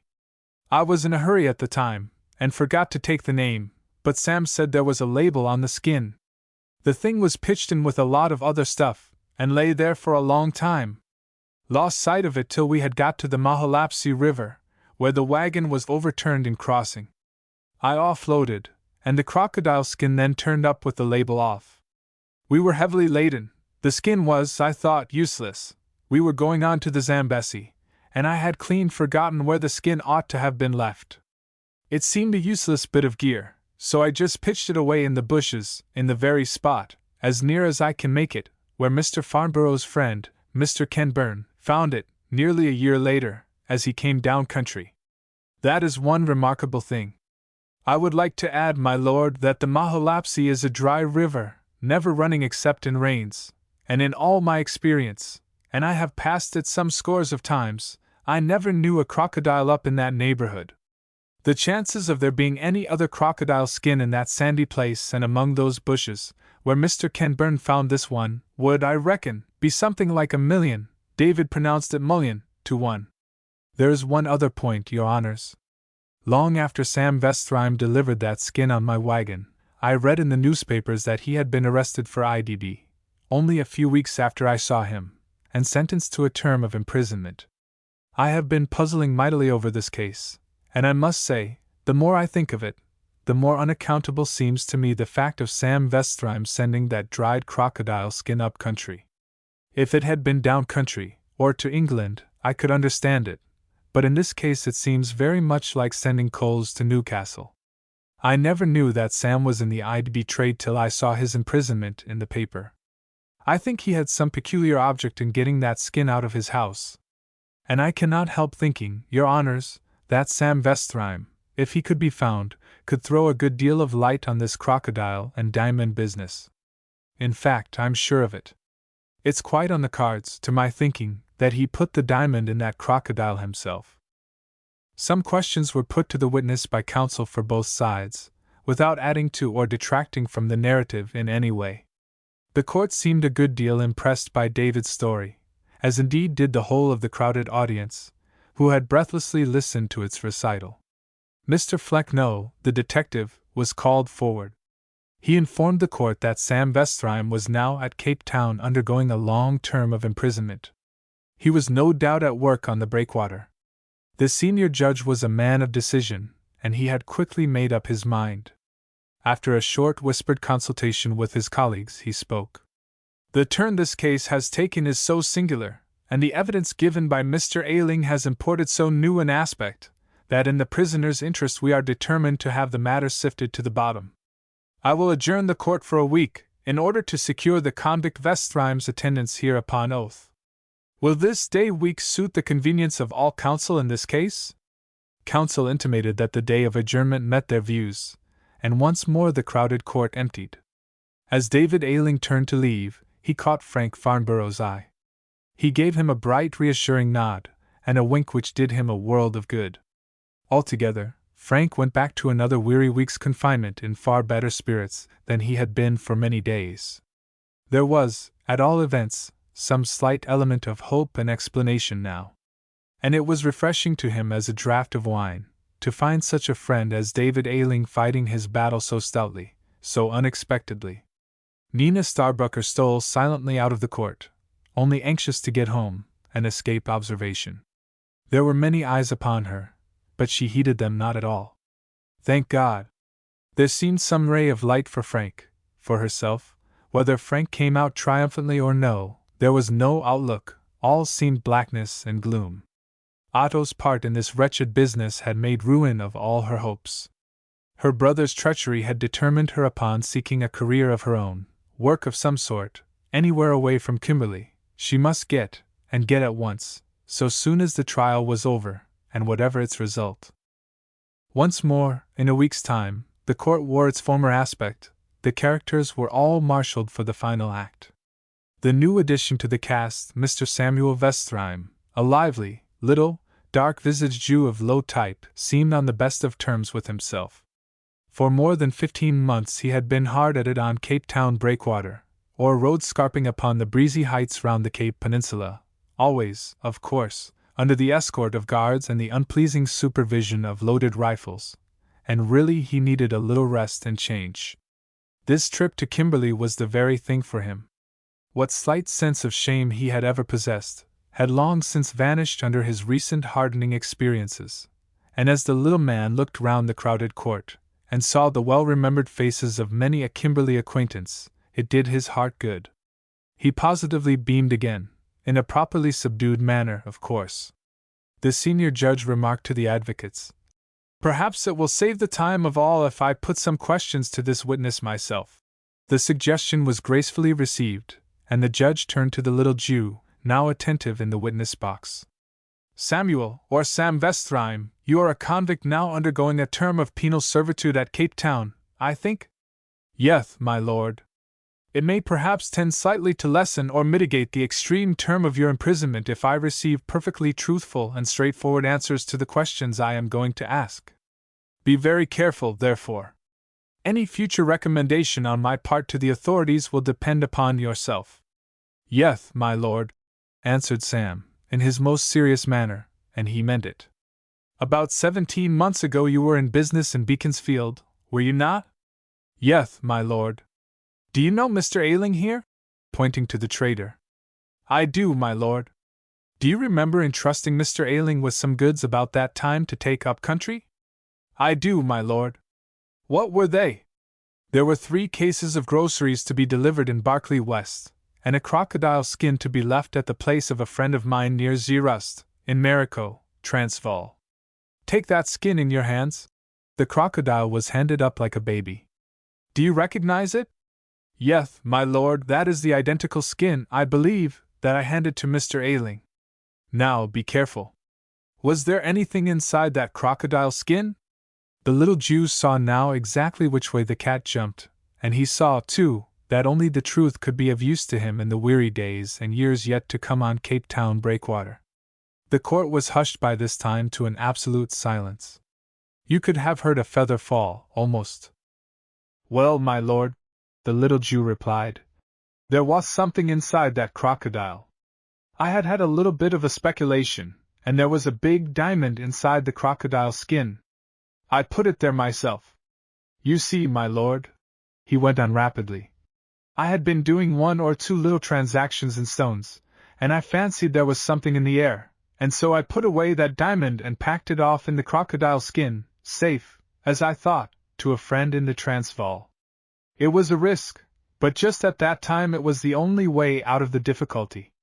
I meant to have had an eye on the skin again, myself, a few days after, but I had a little difficulty with the police and I was prevented.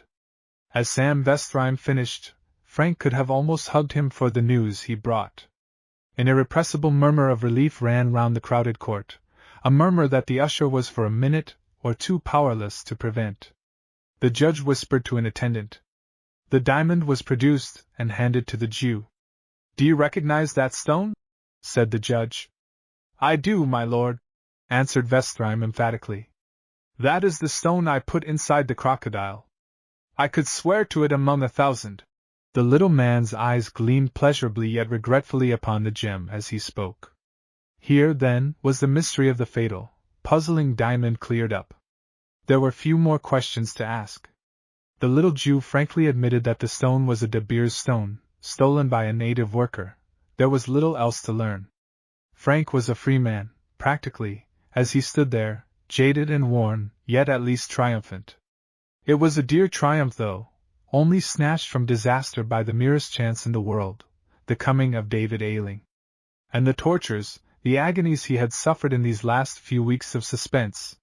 He knew that nothing, the kindly congratulations of friends, the tender affection of relations, the hearty welcome of a well-nigh lost world, none of these good things could ever quite repay him, ever restore to him what he had lost. In a very few minutes Frank had been discharged from custody. The judges, in brief, sympathetic speeches, congratulated him on his triumphant issue from a very terrible ordeal, and trusted that the applause and increased respect of his fellow citizens would in some slight degree make up to him for his undoubted sufferings. Frank left the court, arm in arm with David Ayling, whom he could not sufficiently thank for his timely and strenuous assistance. A troop of friends escorted him to the Transvaal Hotel, where his health was drunk in the hearty Kimberley way, with innumerable congratulations. All this was very gratifying, as was the magnificent dinner which a number of friends gave to him a day or two later, at which half Kimberley assisted. But, for the present, Frank desired only to be left severely alone, with the quieter companionship of his few most intimate friends. He was still half stunned and very unwell. Some weeks or months must elapse before he should be himself again. One of his first inquiries was after Nina Starbrucker, whom he wished sincerely to thank for her brave and honest defense of him at the trial. He learned, with a good deal of surprise, that she had left Kimberley on the morning after the trial, alone. He learned, too, with less surprise, that Otto had quitted the town on urgent business in the Transvaal, and was not likely to return for some time. Beyond these bare facts, he could gather little or nothing of Nina and her whereabouts. He rather suspected she had gone to some relations near Cape Town, but for the present her address was undiscoverable. Very shortly after the result of the trial, Frank Farnborough was granted by his company 6 months' leave of absence, with full pay in the meantime. It was felt that the young man had been injured cruelly by his imprisonment, and that some atonement was due to him, and the great diamond company he served, not to be behind in the generous shake of the hand, which all Kimberley was now anxious to extend to a hardly used man, was not slow in giving practical manifestation of a public sympathy. The stolen stone had been proved a De Beers diamond, and Frank, its unfortunate temporary owner, had not only been deprived of a valuable find, but for his innocent ownership had suffered terribly in a way which no honest man could ever possibly forget. In addition, therefore, to his grant of leave of absence and full salary, Frank was handed a check for £500, being, roughly, a half share of the value of the recovered gem. Frank at once set out upon an expedition on which he had long fixed his mind, a hunting trip to the far interior. His preparations were soon made, and a few weeks later, he was enjoying his fill of sport and adventure in the wild country northeast of the Transvaal, at that time a veldt swarming with great game. After 3 months came the rains, and with the rains, fever, too, of a very dangerous type. Frank directed his wagon for the Limpopo River, and still battling with the pestilence, kept up his shooting so long as he had strength. At last came a time when his drugs were conquered, the fever held him in a death-like grip, and he lay in his cartel gaunt, emaciated, weak, almost in the last stage of the disease. The fever had beaten him, and he turned his face southward and trekked for civilization. The wagons, he had a friendly trader with him by this time, had crossed the Limpopo and outspanned one hot evening in a tiny Boer village, the most remote of the rude frontier settlements of the Transvaal Republic. Frank, now in a state of collapse, was lifted from his cartel and carried into the back room of the only store in the place, a rude wattle and daub shanty thatched with grass. He was delirious, and lay in high fever all that night. In the morning he seemed a trifle better, but not sensible of those about him. At 12 o'clock he was once more fast in the clutches of raging fever. His temperature ran up alarmingly. He rambled wildly in his talk. At this rate it seemed that life could not long support itself in so enfeebled a frame. Towards sundown, the fever had left him again. He lay in a state of absolute exhaustion, and presently fell into a gentle sleep. The trader, who had tended him day and night for a week, now absolutely wearied out, sought his own wagon and went to sleep. The storekeeper had retired. Only a young woman, passing through the place, a governess on her way to some Dutchman's farm, watched by the sick man's bed. It was about an hour after midnight. The African dawn had not yet come, but the solitary candle shed a fainter light. A cock crew, the air seemed to become suddenly more chill. The woman rose from her chair, fetched a light kaross, a fur cloak or rug, from the store, and spread it gently over the sick man's bed. Then she lifted his head, it was a heavy task, and administered some brandy and beef tea. Again the young man slept, or lay in torpor. Presently the girl took his hand in her right, then, sitting close to his bedside, she, with her left, gently stroked his brow and hair. A sob escaped her. She kissed the listless, wasted hand. Then with a little cry she half rose, bent herself softly and kissed tenderly, several times, the brow and the hollow, wasted cheek of the fever-stricken man. As she did so, tears escaped from her eyes and fell gently, all unheeded, upon Frank's face and pillow. "Oh, my love, my love!" cried the girl in a sobbing whisper. "To think that never again can I speak to you, take your hand in mine! To think that I, who would have died for you, am now ashamed as I touch you, ashamed for the vile wrong that was done to you in those miserable days. My love, my darling, I must now kiss you like a thief. Our ways are apart, and the journey, my God, is so long." Once more, leaning over the still figure, she kissed Frank's brow, and then, relapsing into her chair, cried silently for a while, a spasmodic sob now and again evincing the bitter struggle within her. The cold gray of morning came, and still she sat by the bedside, watching intently, unweariedly, each change of the sick man's position, every flicker of the tired eyes. During the long hours of the 2 next days, Frank lay for the most part in a torpor of weakness. The fever had left him. It was now a struggle between death and the balance of strength left to a vigorous constitution after such a bout. Save for an hour or so at a time, Nina had never left his side. Hers was the gentle hand that turned the pillows, shifted the cotton Kaffir blankets that formed the bedding, gave the required nourishment, and administered the medicine. On the evening of the 4th day, there were faint symptoms of recovery. The weakened man seemed visibly stronger. Once or twice he had feebly opened his eyes and looked about him, apparently without recognition of those at hand. It was in the middle of this night that Frank really became conscious. He had taken some nourishment, and after long lying in a state betwixt sleep and stupor, he awoke to feel a tender stroking of his hand. Presently his brow was touched lightly by soft lips. It reminded him of his mother in years gone by. Frank was much too weak to be surprised at anything, but he opened his eyes and looked about him. It was not his mother's face that he saw, as he had dreamily half expected, but the face of one he had come to know almost as well. Close by him stood Nina Starbucker, much more worn, much graver, much changed from the sweet, merry, piquant girl he had known so well at Kimberley. But the dark, friendly eyes, very loving, yet sad and beseeching, it seemed to him dimly, of the lost days, were still there for him. Frank opened his parched lips and in a husky voice whispered, "Nina?" "Yes," said the sweet, clear voice he remembered so well. "I am here nursing you. You must not talk. No, not a word," as he essayed to speak again, "or you will undo all the good that has been done. Rest, my darling, I can't help saying it," she said to herself. "It will do no harm, and he will never hear it again from my lips. Sleep again, and you will soon be stronger." Frank was still supremely weak, and the very presence of the girl seemed to bring peace and repose to his senses. He smiled, closed his eyes again, and slept soundly far into the next day. That was the last he ever saw of Nina Starbucker. She had vanished, and although Frank, as he grew from convalescence to strength, made many inquiries as the months went by, he could never succeed in gaining satisfactory tidings of her. He once heard that she had been seen in Delagoa Bay, that was all. Whether in the years to come they will ever meet again, time and the fates alone can say. It seems scarcely probable. Africa is so vast, and nurses safely within her bosom the secret of many a lost career. Chapter 10. A Tragedy of the Veldt. The circumstances attending the fate of Leonard Strangeways were very extraordinary, and the 3 years of silence and doubt that followed the discovery of his body in the Veldt seemed but to enhance among white men in the Bechuanaland Protectorate the mystery of that most singular affair.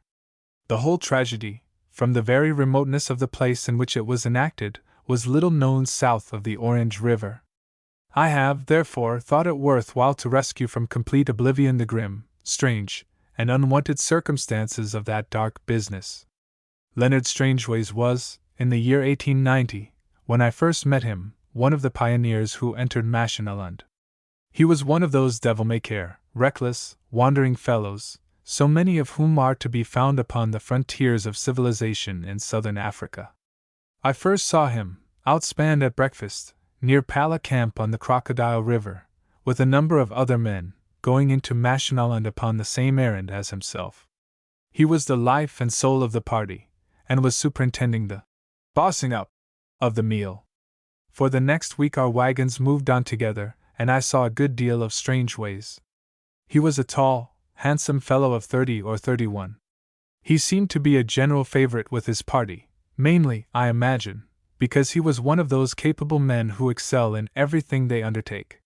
He shot most of the francolins and other feathered game for the half-dozen chums he was traveling with.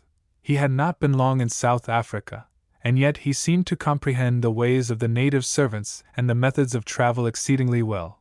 He evidently understood horses thoroughly, and personally superintended the score of nags that were traveling up with the wagons.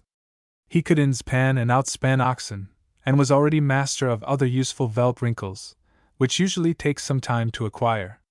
He could paint remarkably well. I have seen him, in a short hour's work with watercolors, turn out a very charming sketch of African scenery.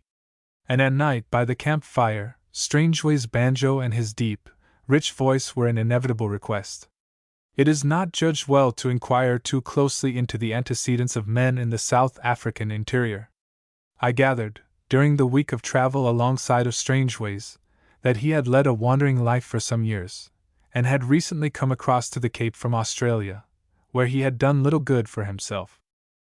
I parted from Strangeways and his fellow pioneers at Palachwi, and saw no more of him for rather more than a 12-month, when I met him coming down country, at Botlanama, a water on the desert road, between Khama's old town of Shoshong and Molepelo.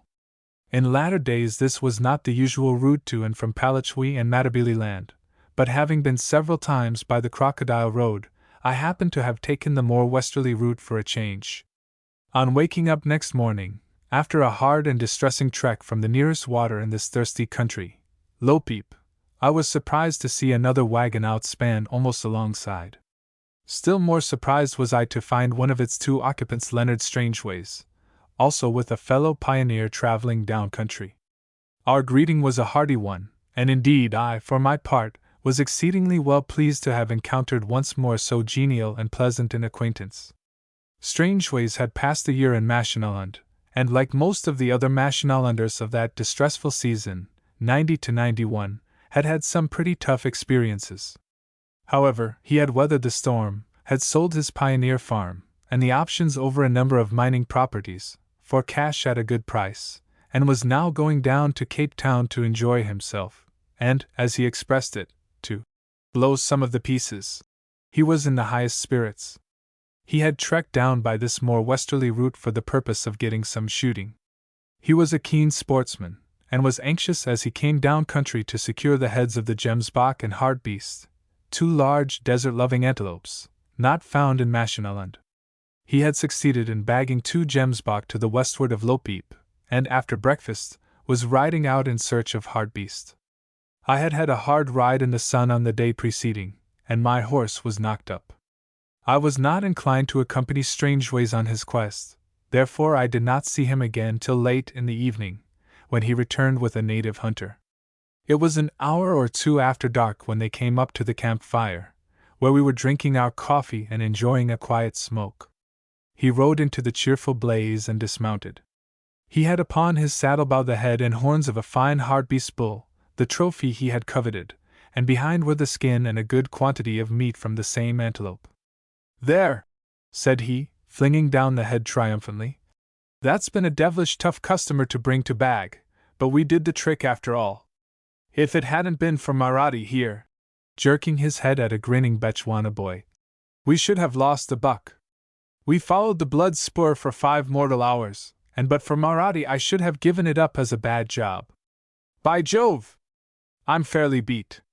"Your supper's in the pot," I replied, "and there's enough coffee to float you. Sit down and the boy will bring you a plate and cup. Put your coat on first though, it's getting chilly." As I lay on my rug, Strangeways stood above me in his flannel shirt sleeves, a fine figure of a man, in the flickering blaze. Suddenly his eye caught the white tent of another wagon, which had come in during the afternoon, and was on its way up country. "Hello," he said. "What's this?" "Oh, don't bother about it," I replied. "They are a mining party going up to Mashonaland. They won't interest you. Sit down and have your supper." But Strangeways was curious. I often think that if he had been less curious, he would have been alive at this moment. The third wagon stood about 60 yards away. "Get my supper ready," he said. "I'll be back in a moment," and walked across to the other campfire. I directed his native cookboy to bring plates and a cup, and have all in readiness for his master's supper. In less than 3 minutes Strangeways strode up to the fire again. As he approached, he looked furtively behind him. I never saw a man so utterly changed within the space of 3 short minutes. His face was ghastly pale, he trembled visibly.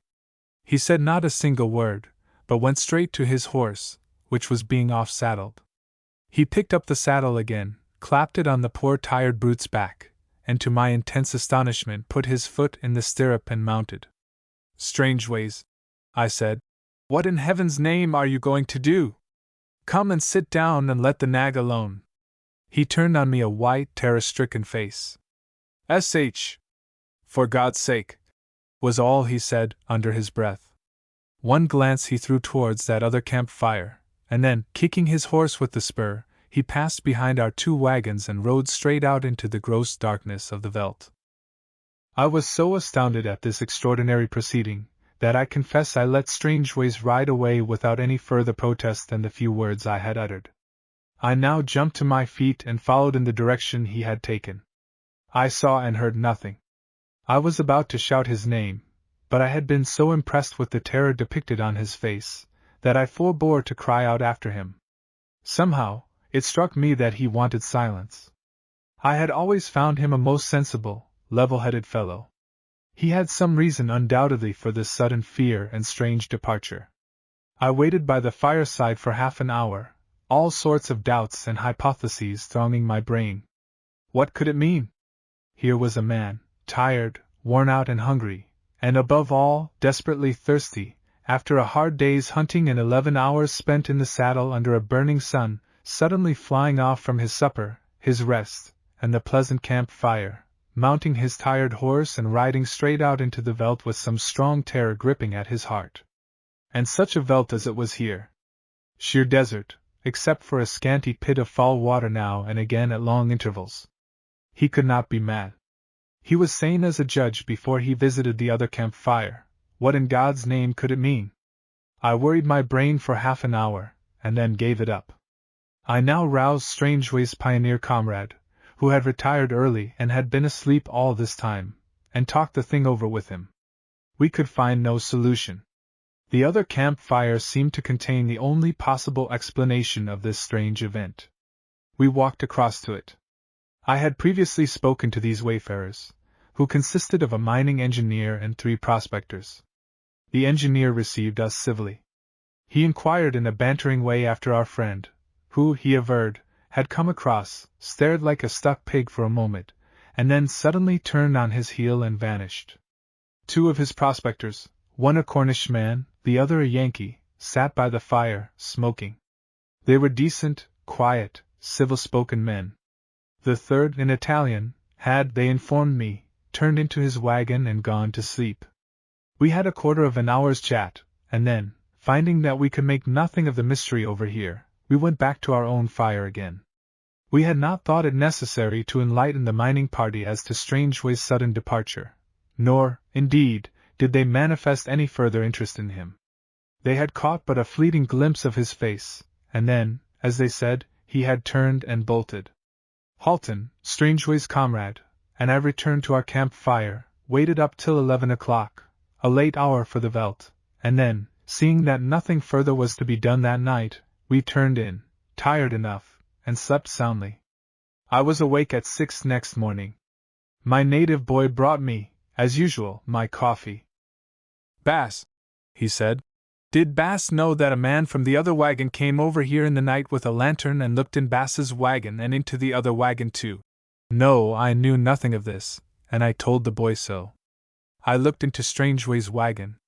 Halton was just getting up. He, too, had slept heavily, and had neither seen nor heard of anyone's approach during the night. We swallowed our coffee and ate some breakfast, debating with serious faces what step we were to take next. While we sat by the embers of the overnight fire thus employed, the engineer from the other camp came across. He had fresh food for bewilderment. His Italian prospector was missing. His native driver averred that Rinaldi had risen before dawn, taken some food and a water bottle, saddled a horse, and just as daylight came left the camp. He came, the man said, in our direction, and then disappeared behind the wagons and into the veldt. The mystery was clearly thickening. Halton and I now took the engineer into our confidence, and told him of the strange occurrence of the evening before. We finished breakfast, and then decided to proceed at once with the adventure. First we called up a first-rate Bakalahari hunter, who had been for some time attached to my camp, and was an extraordinarily skillful spur. After a cup of coffee and a pinch or 2 of snuff, both inestimable luxuries to a poor, despised desert man, he quickly got to work. His narrative lay there in the sand before him, as clear to his bleared, half-shut eyes as God's daylight itself. First he traced the progress of Strangeways. After some little trouble about the camp, where the trail was much mingled with others, he presently got the spoor away into the bush, to the west of the outspan. Shortly, with a cluck of the tongue, the native drew our attention to other marks. Here, he said, Strangeway's trail had been joined by that of another, a man walking with his horse. The man, said the Bakalahari, was following the spoor of Strangeways, and had got off his horse for the purpose. As the ground became clearer and the country more open, this man had mounted and followed more quickly upon the trail. At times, the tale was plain enough even to the eyes of us Europeans. Well, to make a long story short, we followed the 2 spoors all through that long hot day. We had water and food with us, and we meant to see the thing out. At first, in the darkness, Strangeways had evidently wandered a good deal from the straight line, but as light had come, he had traveled due west, and then after midday struck in a southerly direction. I guessed his purpose, to seek the road and water south of Botlanama. Towards sundown, when we had ridden between 30 and 40 miles, we saw by the trail that Strangeways' horse was failing. The wonder was that after 2 days of such work it had stood up so long. Night fell before we could arrive at any solution of the mystery. We made a good fire, drank some water, ate some supper, and then lay down upon the dry earth and slept. At earliest daylight we were moving again. We followed the 2 spurs for something more than an hour, and then, rather suddenly, in some thickish bush, came upon a sight that smote us all with horror. A cloud of vultures fluttered heavily from the dead body of Strangeways' horse, which lay stretched upon the sand, now nearly devoid of what flesh it had once carried upon its bones. Under a pile of thorns close by was the body of Strangeways himself. The body, for some extraordinary reason, which I was then not able to fathom, had been carefully protected by these thorn branches, and the vultures had not been able to accomplish their foul work upon it. We pulled away the thorns, and examined the poor dead body. It was marked by 2 bullet wounds, one in the right shoulder, the other, fired at close quarters, through the head. The flannel shirt, in which Strangeways had ridden, had been torn roughly off the upper part of the body, and upon the broad chest had been slashed, with the point of a sharp knife, these letters, Maria. The blood, now dark and coagulate, had run a little, but there was not the least difficulty in making out the name. There were traces of the Italian and his horse about the spot, and then the murderer's spoor led away northward. Even with this sad and infernal discovery before us, we were no nearer the elucidation of this strange mystery. Revenge seemed to be at the bottom of it, but the reason of that revenge was absolutely hidden from us. We held a long council on the body, took what few trifles there were upon it, Strangeways' watch, his hunting belt and knife, spurs, and a silver bangle upon the wrist. Then we buried him in that desolate spot. Our horses were already suffering from lack of water. It was madness to think of following the Italian, who would probably himself perish of thirst. We turned for our wagons, therefore, and with great difficulty reached them late that night. The next thing to do was to report the murder and set the border police upon the affair. This was done as speedily as possible. I remained with Halton for the space of a month in the Bechuanaland Protectorate, hoping to hear of the Italian's capture. Nothing whatever was heard of him, however, and I resumed my journey south and returned to Europe. For 3 years I heard, although I made repeated inquiries, and read each week the few newspapers of Bechuanaland and Rhodesia, not a whisper that would elucidate this incomprehensible tragedy. Then, as I traveled once more through Bechuanaland, the clouds suddenly lifted and the mystery stood revealed. Upon reaching Vryburg, the capital of British Bechuanaland, I found the little town in a state of intense excitement. The Italian, Rinaldi, had been captured, after 3 years of a wandering life, far up country, in a trader's store, near the Zambesi. He had been arrested and brought down for trial. Halton and other witnesses had been procured from Matabeleland to give evidence against him. But Rinaldi had not attempted to escape the consequences of his crime. On the contrary, he gloried in it, and had given in his broken English, in open court, his version of the whole miserable business and its origin. Briefly condensed, this was his tale. His name, he said, was Giuseppe Rinaldi, and he was a native of Sardinia. 9 years before, he had met Strangeways, who was then an artist wandering through Sardinia. Rinaldi himself was deeply attached to Maria Peroni, a beautiful girl of his village, whom he hoped to marry. But he had to be away at his work at the lead mines, 30 miles off, and only saw her occasionally. Strangeways came on the scene, became acquainted with Maria, had grown quickly infatuated with her, and had persuaded her to leave the island with him. After living some months with her in various parts of Italy, he left her with a certain sum of money in Rome, and finally abandoned her. The poor girl crept back home with a child, and died, a broken woman, 2 years later. Rinaldi had known Strangeways and swore to take a terrible revenge if occasion ever offered. But he had no money. Tired of poverty in Sardinia, he went out to Argentina and from there drifted to South Africa. It was by the merest accident in the world that he had obtained employment as a miner with the outfit going up from Cape Town to Mashonaland.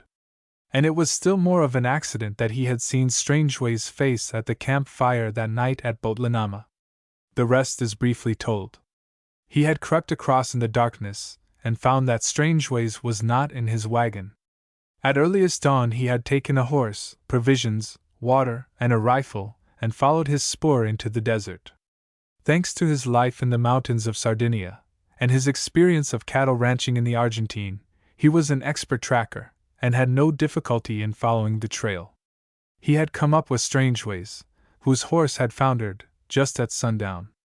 Strangeways fired a shot, which grazed Rinaldi's ear. Rinaldi's first bullet brought his victim down, and he had then finished him. He had scored the name Maria upon the dead man's chest, covered him with thorns that the mark of his vengeance might not be obliterated by the wild beasts, and left him. He had then escaped north and wandered to the Zambesi. Rinaldi's own end was a bloody one. He broke prison the night before his execution was to take place, was followed by mounted police into the Kalahari, and, as he refused to surrender, was shot dead in the scuffle that ensued. To me, the strangest part of this tragedy lies in the fact that Strangeway's death came to him, apparently, by the merest accident in the world. It is absolutely certain that Rinaldi had no knowledge whatever, until he set eyes on him at the campfire that night, of Strangeway's presence in Africa. Was it, indeed, pure chance, or was it, in truth, the subtle machinery of a remorseless fate that induced him to take the desert road south, by Botlhanama? It was a still stranger accident, apparently, by which the mining party took the wrong route north, and trekked by the same westerly road upon which the two men had met. Accident, or inexorable retribution? That is a question I often ask myself. Chapter 11. Queen's Service. It was nearly 4 o'clock in the afternoon of a desperately hot October day, 1899, in British Bechuanaland. The rains, although close at hand, had not yet fallen. For the last 24 hours the weather had been of that peculiarly oppressive kind, familiar in South Africa towards the end of the dry season. The wind came from the heated northwest, laden with the parched breath of 1,000 miles of sun-scorched plains. Yet, strangely enough, around the little English farmstead on the Setlagali River, the low forests of camelthorn acacia were, although untouched by moisture, already putting forth greenery and fresh leafage, even at this dire time of drought, against the coming of the rains. May Felton, a pleasant-looking, brown-eyed girl of 19, came out on the shadier side of the square, low, grass-thatched house, and stood beneath the shelter of the veranda, her face held up a little towards the air. She had come out for the third time within the hour to see if some faint breath of fresher atmosphere might not be detected towards sundown from out of that withering northwest breeze. Alas, there was none! It meant, then, another night of stifling discomfort within doors. The climate of this part of Bechuanaland is normally so clear, so brilliant, and so exhilarating, save for the few weeks before the summer rains, that this period of heat seems doubly trying to the settlers. May Felton sighed, and looked around. She had a kettle on the fire within doors, preparing against afternoon tea, a pleasant thought in this depressing hour, and meanwhile, looked about her for a few minutes. The place seemed very dull.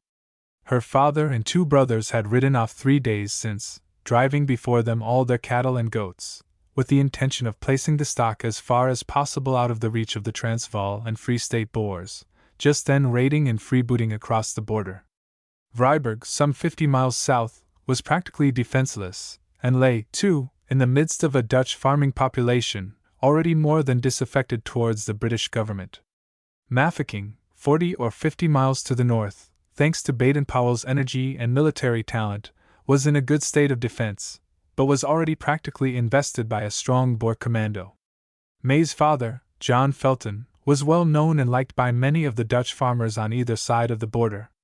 But in the time of war and stress, which he saw close upon him, he knew well enough that friendly feelings would speedily give place to racial hatred, plunder, and marauding. He had, therefore, carried off all his stock, with the intention of putting them as far as possible beyond the grasp of raiding Dutchmen, at a remote run on the edge of the Kalahari, nearly 100 miles away to the westward. This ranch belonged to an English Afrikander friend of his, and he had every hope that there his cattle, a goodly herd, and some hundreds of goats might be safe. May looked round rather disconsolately upon the hot, quiet landscape. The acacia groves which girdled in the little homestead, behind the dry riverbed, showed small signs of life. A grotesque hornbill sat in a tree near, gasping under the heat, as these birds do, occasionally opening its huge bill, crying, "Tock tock," in a curious yelping tone, opening its wings restlessly as if for air, and lowering its head.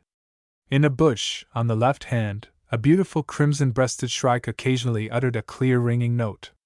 200 yards away, a scattered troop of wild guinea-fowl, returning to the last remaining pool in the now parched and sandy riverbed, after a day of digging for bulbs in the woodlands, were calling to one another, with harsh metallic notes. "Come back! Come back! Come back!" May looked at the absurd hornbill, with its long yellow beak, and smiled faintly. Just at that moment it seemed almost as much exertion as she felt capable of in the withering heat. She leaned against one of the posts supporting the veranda, her slim, shapely form expressing in its listless attitude the relaxation of that melancholy hour. For 2 or 3 minutes she stood thus listlessly, then, remembering the kettle boiling within doors, bestirred herself and turned away. Just at that moment there came a faint cry from among the camelthorn trees on the right of the homestead. It sounded strangely like a man's voice. She stood listening intently. In 10 seconds the cry came again.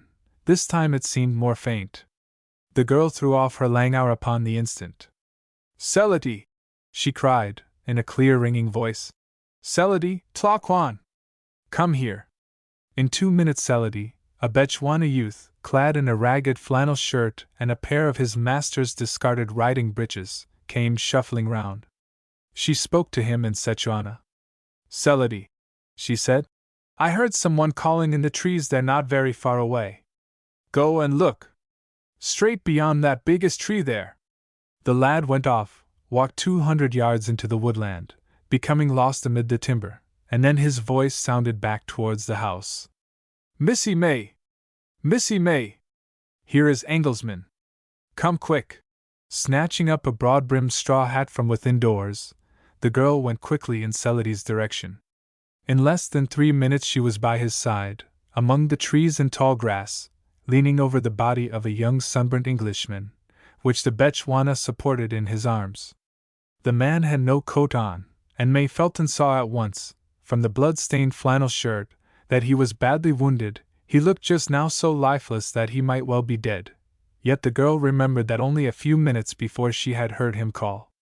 She had plenty of courage, and young as she was, in that rough farming life amid the wilderness she was accustomed, as a matter of course, to many things that a girl at home would shrink from.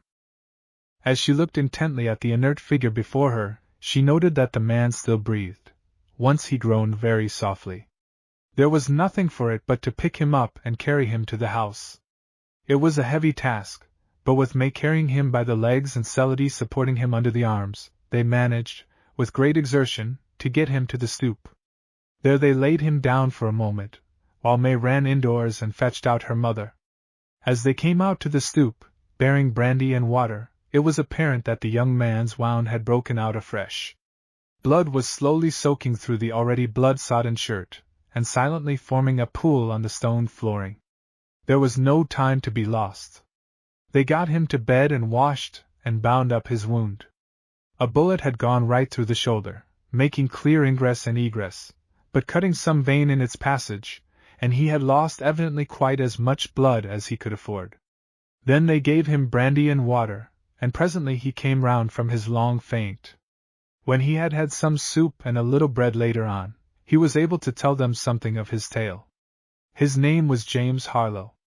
He was a volunteer under Lieutenant Nesbit, in an expedition in an armored train, which had been turned over and shelled at Krypen, on the border, some 20 miles away. After keeping the attacking Boers at bay for several hours, things began to look queer for the small British party. Nesbit and a number of his men were wounded, the Dutch were creeping up. Nesbit had a letter which he wanted delivered somehow at Vryburg. It was urgent, and he gave it to Harlow to get away with and carry somehow to its destination.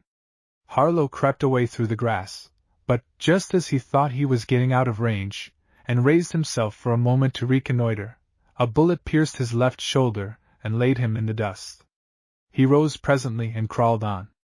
Out of sight of the Boer fighting men, he had got to his feet, and, notwithstanding his wound, walked westward.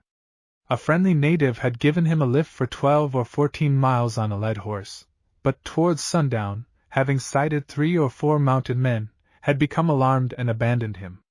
After a miserable night he had crept about, sometimes walking feebly, sometimes moving on hands and knees, all that blazing day, trying to find some house or farmstead. No water or food had touched his lips. Towards evening, just as he had given up all hope, and sunk down despairingly, he had set eyes on the Feltons' homestead through the trees. His last remaining strength was ebbing from him, his consciousness failing, but he raised 2 feeble shouts and then fell senseless. The rest May and her mother knew. "And now," said the poor fellow, with a painful grin at his own weakness, "how am I to get my dispatch down to Vryburg? Somehow Mr. Tillard, the resident magistrate there, must have that letter by tomorrow evening. I know it's important. I doubt if I can ride tomorrow. What's to be done? Certainly you can't ride tomorrow. You couldn't sit a horse if you tried, so don't think about it," said May, decidedly. "I scarcely know what's to be done. Our 2 native boys are poor, trembling creatures, scared at the mention of a Boer. I'll go myself. It's barely 50 miles from here, and I know the road well." "My dear May," put in her mother, "you couldn't think of such a thing. Why, you might be stopped by Boers. It's quite possible they will be holding the old road by this time. I can't have you go, really." "My dear mother," returned the girl, with a bright look in her dancing brown eyes, "I must go. This letter has to be delivered. It is probably of the greatest importance, and may even mean the safety of Vryburg. You and Father pride yourselves on being loyal subjects of the Queen. You wouldn't have me hold back from so small a piece of service. Why, I can ride the distance easily on Rocket in 8 hours, allowing for off saddles." May was a girl accustomed to having her own way in the Feltons' household, and so, with a sigh and a protest, her mother gave in and the thing was settled. At sunrise next morning, after looking in on the wounded trooper, who had had a feverish night, May, kissing her mother tenderly, mounted her chestnut pony and rode off. The precious dispatch, stained with Harlow's blood, she had neatly sewn up in the inner part of her stays. She carried with her in her saddlebag some sandwiches, another letter, requesting the Vryburg doctor to come up and see the wounded trooper, and a water bottle full of lime juice and water hung from her saddle. Pulling her broad-brimmed felt hat over her eyes, the girl cantered off and was soon lost to view amid the woodlands. She struck, in the first instance, by a rough track across country, for the old post road, running south from Setlagoli to Vryburg. Her good pony sped along with free elastic strides, and at a steady pace they reeled off mile after mile. It was hot, but not so oppressive as the day before. Presently, cutting the old road, they pushed steadily on beneath that aching void of sky above them, a sky of brass with just a suspicion of palest blue far up in the zenith. 15 miles were traversed and they stood at Jackal's Pan, a lonely little oasis on the road, where they could off-saddle, and the horse could be watered. Half an hour's rest, and then on again. The blazing ride now became infinitely monotonous. From Jackal's Pan to the next stopping place, Manjana Mabali, the flat Veldt road runs alongside the telegraph wires. How sick May became of that gaunt, unending line of posts stretching before her. She counted them, 17 to the mile they went, oh! How often! And then hated herself for having counted them. No sign of life cheered her ride, save now and again a desert lark, which rose suddenly from the grass, clapping its wings loudly, for 20 or 30 feet, uttered an odd, sustained, single note, and sank to earth again. May felt grateful even to the dull, speckled brown lark for its presence, anything to break that wearisome monotony. Even her good pony, Rocket, seemed to feel the isolation, the endless void of that mighty grass plain. He seemed depressed and dull.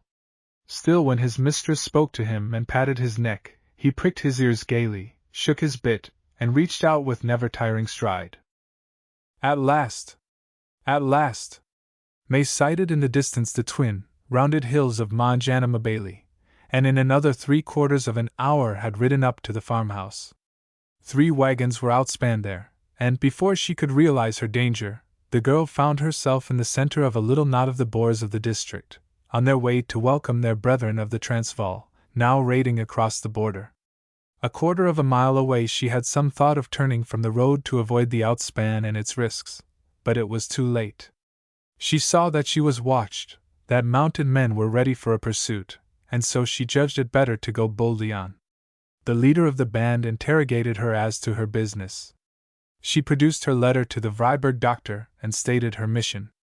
Her story was evidently only half believed, and she was requested to step into the farmhouse and submit to be searched by the commandant's wife, a grim-looking Boer woman, who seemed quite in earnest over her task. The door of the inner room being shut and locked, May made the best of a hateful business, and taking off some of her things, let the woman search her. She could have struck with her clenched fist that dull, emotionless face so close to hers, had she dared, but it would not do. Neither would it do to appear backward.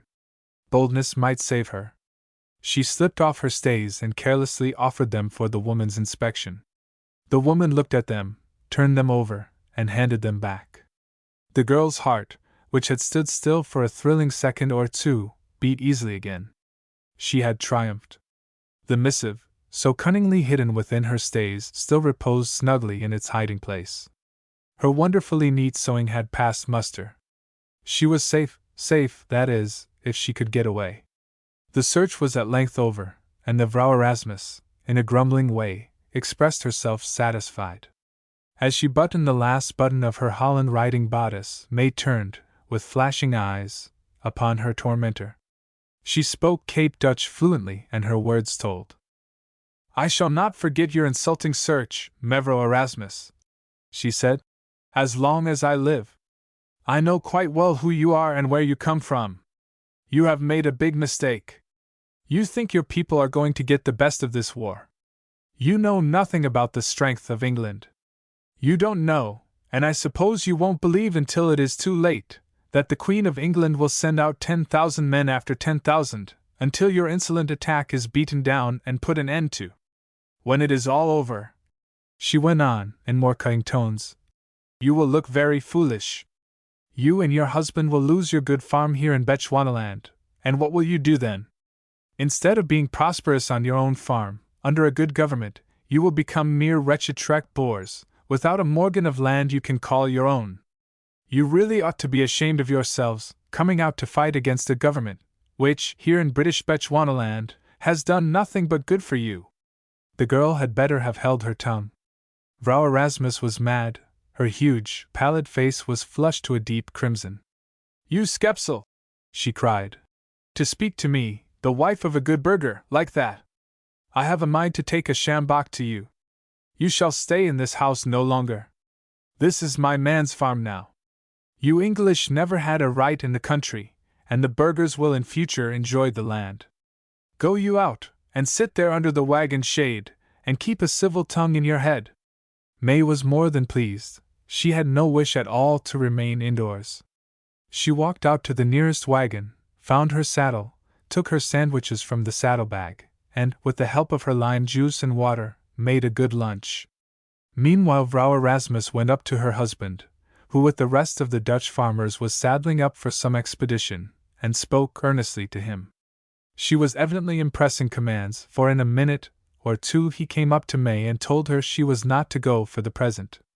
She would stay at the wagons till evening, when he and some of his men would be back. Then he would see what should be done with her. May protested, but unavailingly, and the big Dutchman moved away, mounted his horse, and rode off with the rest of the Boers waiting for him.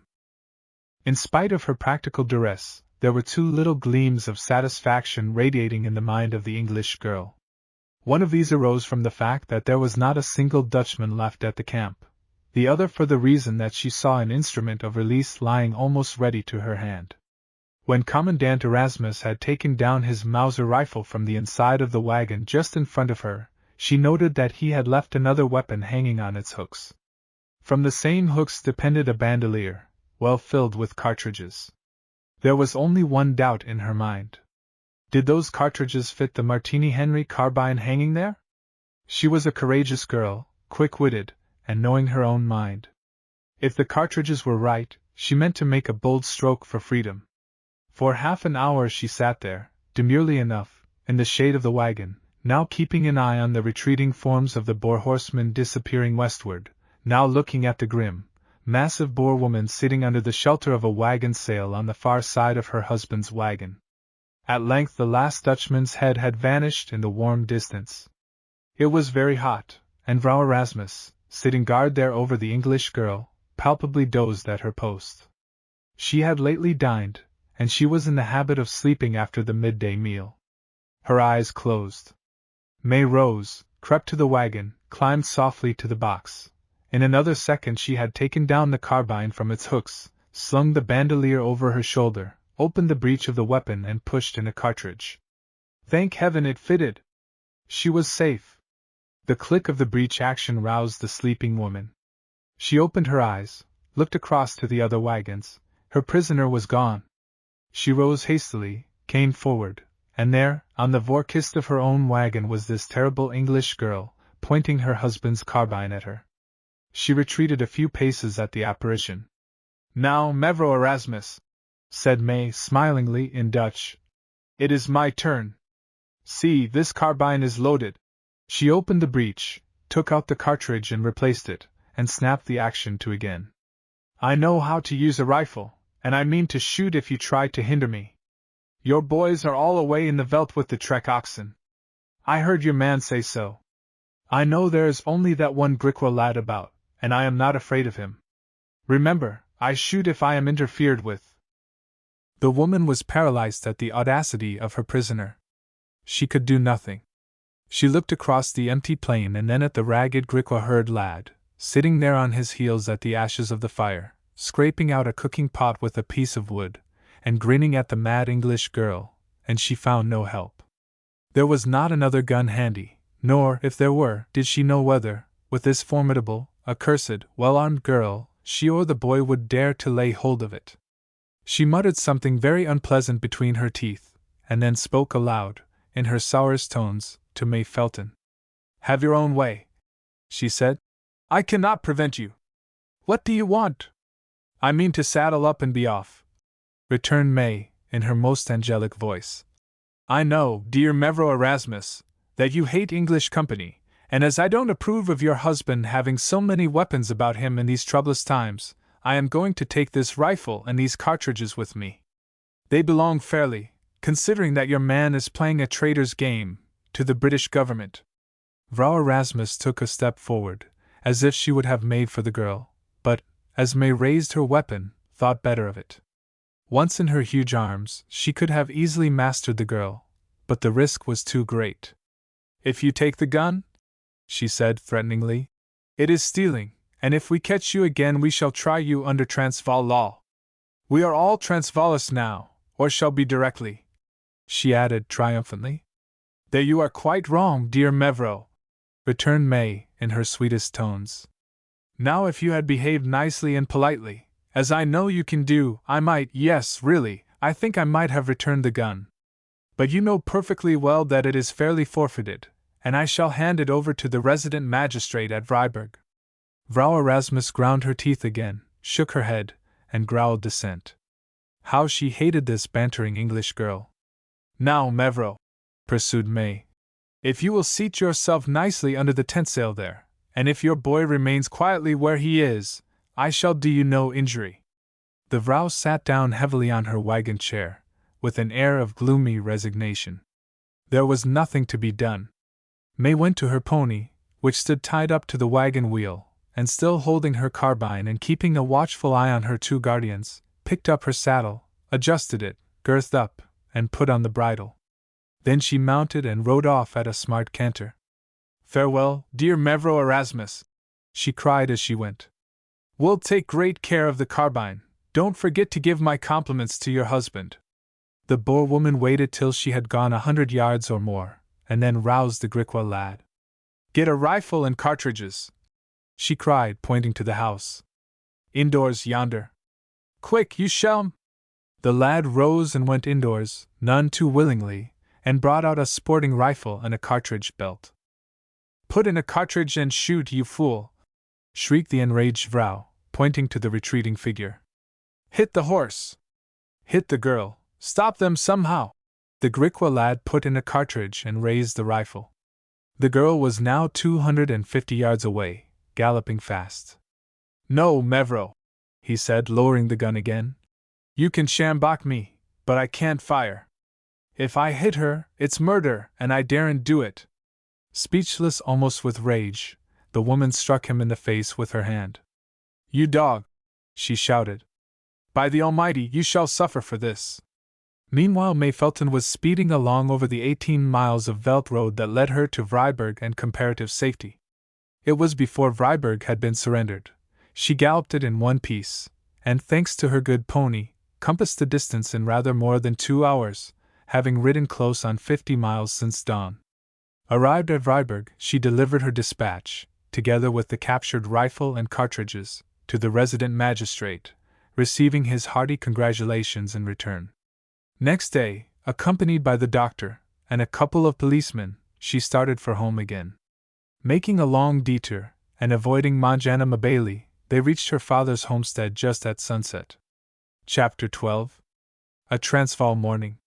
They were sitting by a big campfire, close to the junction of the Marico and Crocodile rivers, on the Bechuanaland side, where the old trade road to the interior runs, a motley and yet very interesting gathering of hunters, transport riders, and traders, and as usual they had been yarning. It was nearing Christmas, 1891.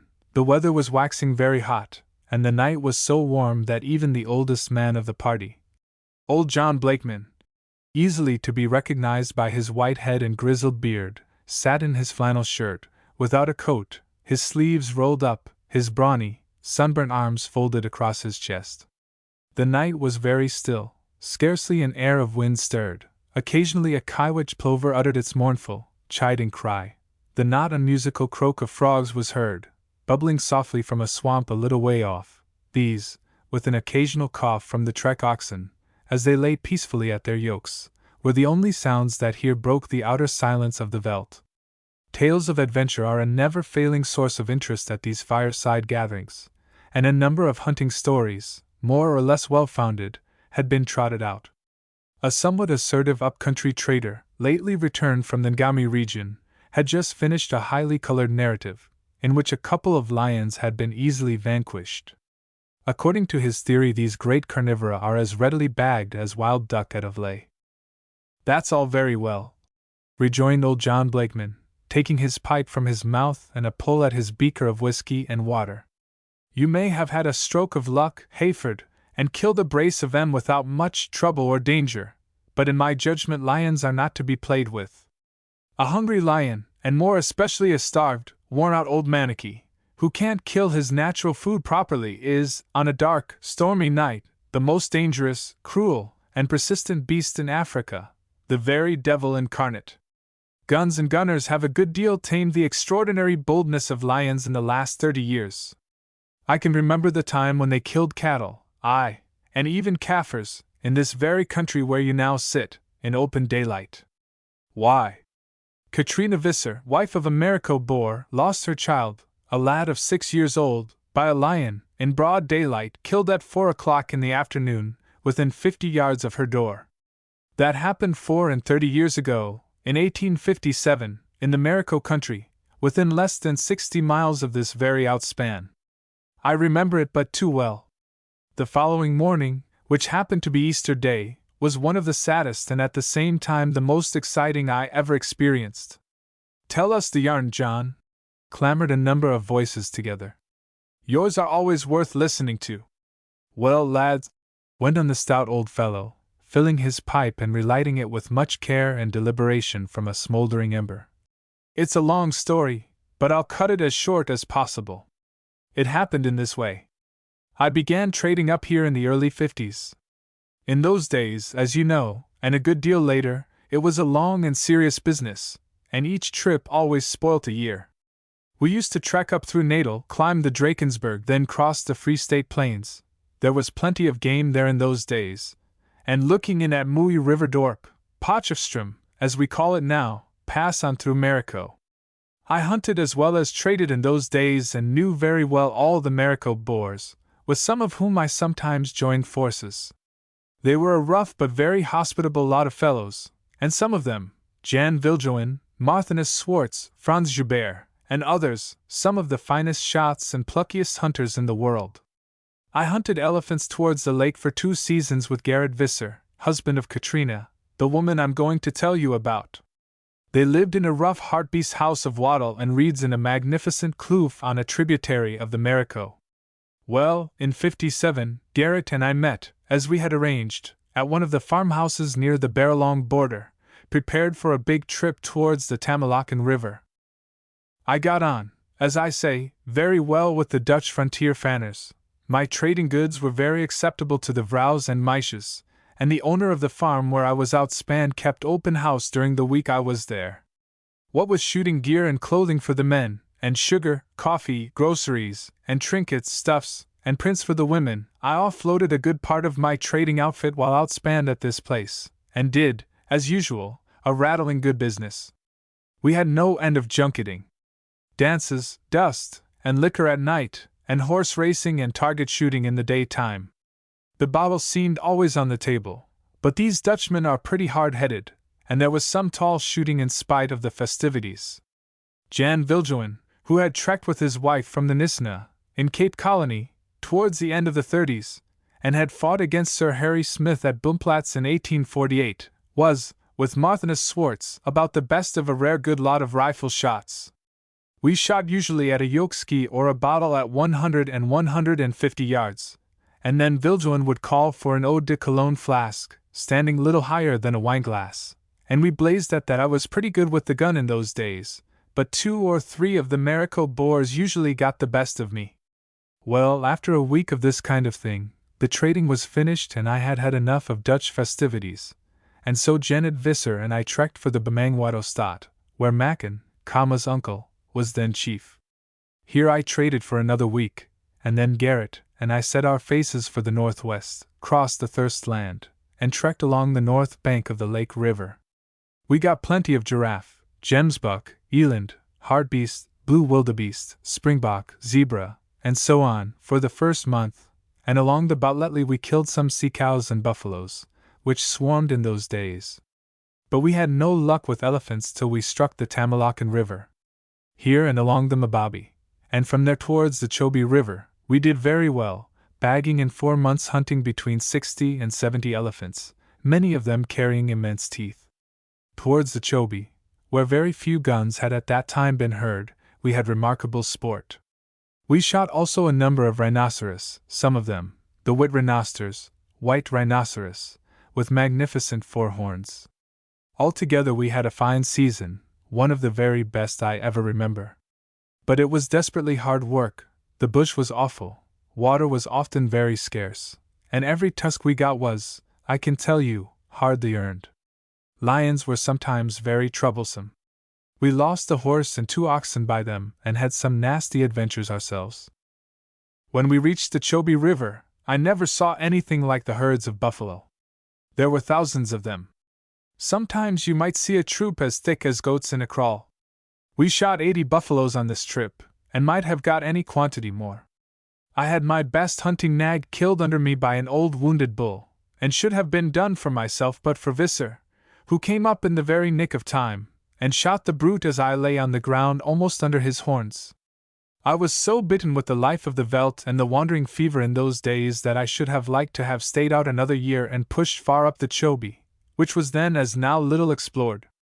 After the parched thirst lands we had come through, the river with its broad blue waters, its refreshing breezes, its palm islands, and the astounding wealth, not only of heavy game, but of bird life, that crowded its banks and islets, seemed a very paradise on earth.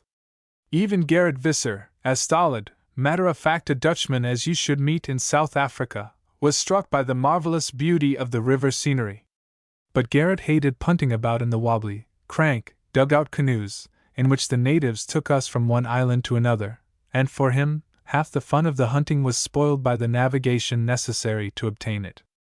And so, very reluctantly on my part, we made our way back to the wagons, which had been standing for weeks outspanned on the southern bank of the river, in charge of our men. It was now December, the weather had become very hot, and Garrett was fretting and fuming all the time to get back home, used to the house, as a Boer would say. The worst of hunting with these merry Dutchmen is that, after about 6 months in the Veldt, away from their wives and kinder, they are always fidgeting to be off home again. There never were such uxorious chaps in this world, I do believe. Get a Britisher, married though he be, once away in the Veldt, and the passion for travel and adventure fairly lays hold of him, it's in the blood, and he'll stay out with you, knocking about, for a couple of years if you like. Look at Livingstone. Fond though he was of his wife and children, the wandering fever, the Trekgeist, as a Boer would call it, was too much for him, and he was latterly away from wife and children and home for years at a time. And so Gerrit Visser and I set our faces used to, and trekked for Mariko again. We had a long and hard spell of travel across the Thirst, and reached the Transvaal as lean as crows ourselves, and with our oxen, horses, and dogs mere bags of bones. Nothing would content Gerrit but I should go with him to his place, Waterkloof, and spend Easter there. Pushing our jaded spans along as fast as possible, and traveling from Easter Eve all through the night, Gerrit and I mounted our horses at daybreak and cantered on ahead of the wagons to rouse the vrouw and have breakfast. It was a most glorious sunrise as we entered the shallow valley, known as Waterkloof. There had been recent rains. The valley was carpeted with fresh grass and littered with wild flowers. The bush was green and fragrant, and the little clear stream that ran to join the Mariko River rippled merrily along at our feet. The Maoi gardens were thriving magnificently, and the whole place looked as fair and prosperous as a man could wish to see. Gerrit was in the highest spirits. Man, he said to me, as we rode up to the rough wattle and daub house, thatched with reeds, it is a good farm this, and I shall give up elephant hunting, build a good stone house here, and settle down. Look at the fruit trees, pointing to a charming green grove below the house. In 2 years' time the oranges will be in full bearing. Alamat! It is too good a Platts farm to leave so long this. We rode up to the house very quietly. Gerrit wanted to surprise his wife. Not a soul stirred. It was now sun up. I was astonished that no one was moving. We dismounted, threw our bridles over the nags' heads, and approached the house. Katrina! Shouted Gerrit in a cheery voice, Katrina! Better lot dan noot. Here is Ak en Jan Blakeman. Katrina! Better late than never. Here am I and John Blakeman. As we approached the door we heard at last someone stirring inside. The latch clicked, the door opened back, and Katrina Visser appeared, not cheerful and full of joy, and with little Hendrik, the child, by her side, as we had expected, but with hair disheveled, cheeks soddened with tears, black shadows beneath her eyes, and the eyes themselves red and bloodshot with long weeping. She threw herself with a sob on Gerrit's breast, and burst afresh into an agony of tears. You are too late, Gerrit, too late, she sobbed forth at last. The lion killed little Hendrik yesterday afternoon, and he lies there dead in the house. I could not help looking at Visser's face at this moment. He had turned deadly white. He swayed. I thought for the moment he must have fallen. Oh God! He cried, it cannot be true, wife. The woman felt instinctively that the blow was almost too grievous and too sudden for her husband. Her own grief was put aside for the moment. She released herself, kissed her man tenderly, and took his hand. Come inside, Gerrit, she said softly, through her tears, and see all that remains of our poor little Hendrik. She turned to me. Come you too, Jan Blakeman, as she always called me, you were always a favorite of the child. It was true. I was very fond of the merry, little yellow-headed chap, and had always some sweet stuff and other treasure at my wagon for him. He and I were the best of friends. I followed them softly into the rude dwelling, now a chamber of death. Katrina led her husband to the wooden couch in the corner. There lay the poor little chap, his once warm face, so fresh and ruddy, now cold and marble white, his prattling mouth forever hushed. A blanket covered the body, but the little hands had been laid outside. One of them, I noticed, had been terribly clawed by the lion. The poor mother had washed it, and the deep crimson gashes and scorings of the cruel claws showed very plainly. I suppose the poor little 6-year-old child had made some effort for his life, and the fierce brute had resented it. The mother began to draw aside the blanket and show her husband the deadly wounds. Garrett's great frame was now racked with irrepressible sobs. I could witness their mutual agony no longer, and crept out. At the back of the house I came upon a Hottentot servant, who told me the story of the tragedy. The Marico country had by this time, 1857, been fairly well cleared of lions, but stragglers occasionally wandered in from the wilder parts of the Transvaal, and a pair, Lion and Lyanus, had been spurred up the Marico River quite lately. No danger, except to the cattle and goats, was, however, anticipated. The kraals had been duly strengthened, and 2 or 3 neighboring Boers were shortly coming down to shoot the marauders. On the afternoon of the previous day little Hendrik had been playing by the stream not 50 yards from the house. Suddenly screams were heard. The Hottentot, his mistress, and a Kaffir rushed forth, and a big yellow-maned lion was seen dragging the poor little fellow by the middle into some jungle which grew alongside the water. The shouts and cries of the 3 as they rushed down towards the brute, and probably the report of the gun which Cobus, the Hottentot, had picked up from the house and loosed off as he ran, had driven off the brute, but too late. The child had been terribly bitten, right through the loins, and died in his mother's arms almost before they reached the house again. Well, the long and short of the story was this. Nothing would satisfy Katrina but that her husband and I should follow up the lion and lake revenge for the murder of the poor child. Garrett and I were nothing loath, and after a mouthful of bread and some coffee we went down to the stream and took up the spoor.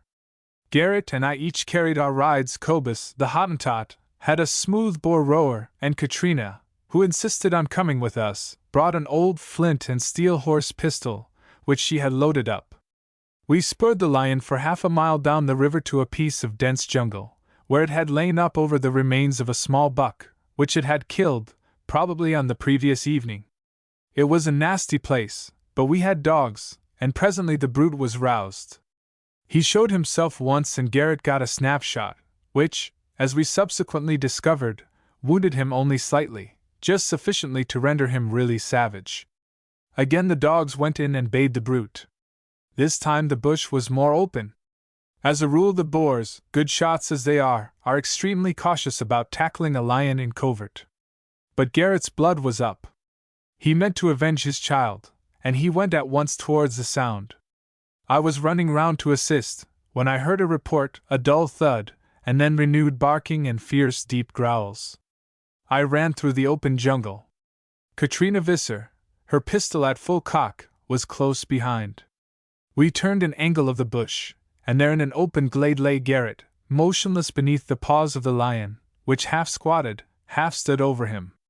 At a respectable distance beyond, 6 big dogs dashed hither and thither, yelping furiously. The lion's teeth were bared, and, as he caught sight of us, his tail, which had been waving from flank to flank, suddenly stiffened up behind him. I knew that signal too well, and, as Katrina cried "Sheet! Sheet! Shoot! Shoot!" I fired. The bullet entered the fierce brute's chest, raked his heart and lungs, and he sank quietly upon the instant, dead upon the body of Visser. Calling up the Hottentot, we dragged the lion's body from off the boar. The instant I saw Garrett's face I knew all was over. It was very clear what had happened. The lion had sprung upon him unawares. He had missed his shot, and with one blow of its forepaw the brute had slain the big strong Dutchman. The right part of the skull was literally smashed in. Well, strangely enough, Katrina Visser was not so overcome by this horrible event as I had expected. I think the doubling of the horror of the previous evening had been too much for her, and had numbed something of her feelings. She was extraordinarily calm, and throughout the next 24 dreadful hours bore herself wonderfully. We buried poor Garrett and his little lad next day under a thorn tree a trifle to the west of the farmstead and fenced the place in strongly. Few Dutchmen, as you know, are ever buried in consecrated ground in South Africa. It is seldom possible up country.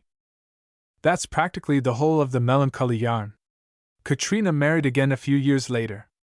Dutch women seldom remain widows very long. But she was never quite the same woman again, after that terrible Easter time. She still lives at Waterkloof. I saw her only last year.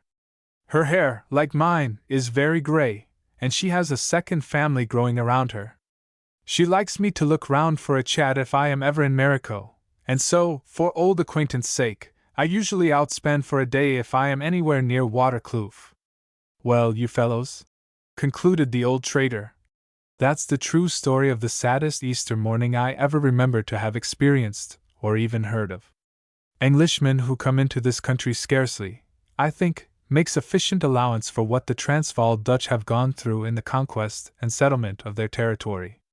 Few families there are among the Boers but can tell you of some such experience as I have given you tonight. To my mind, it is scarcely wonderful that these people cling so tightly to the soil on which so much of their best blood has been spilt. Good night, all. It's late and I must turn in. And the old fellow rose from the fire, knocked the ashes out of his pipe, stretched himself, and climbed into his wagon. Chapter 13. The Mystery of Hartbeestfontein. Upon a morning of early December in the year 1880, Arend van Driel, the trek Boer, stood upon his wagon box anxiously scanning the plains for any sight of game. Leaning upon the tilt, and shading his eyes from the already powerful sun, his feverish glance swept the great grass plains for the faintest token of animal life. Alas, it appeared that here the veldt was deserted. The big Dutchman's eyes ran fruitlessly over the waste again and again, until they rested upon a little chain of brown hills, just now rose-tinted by the flush of the early morning sun, but nothing in the shape of a herd of game was to be seen. With a deep sigh the Boer climbed slowly down from the wagon and joined his family at their miserable breakfast, by the remains of the overnight camp fire.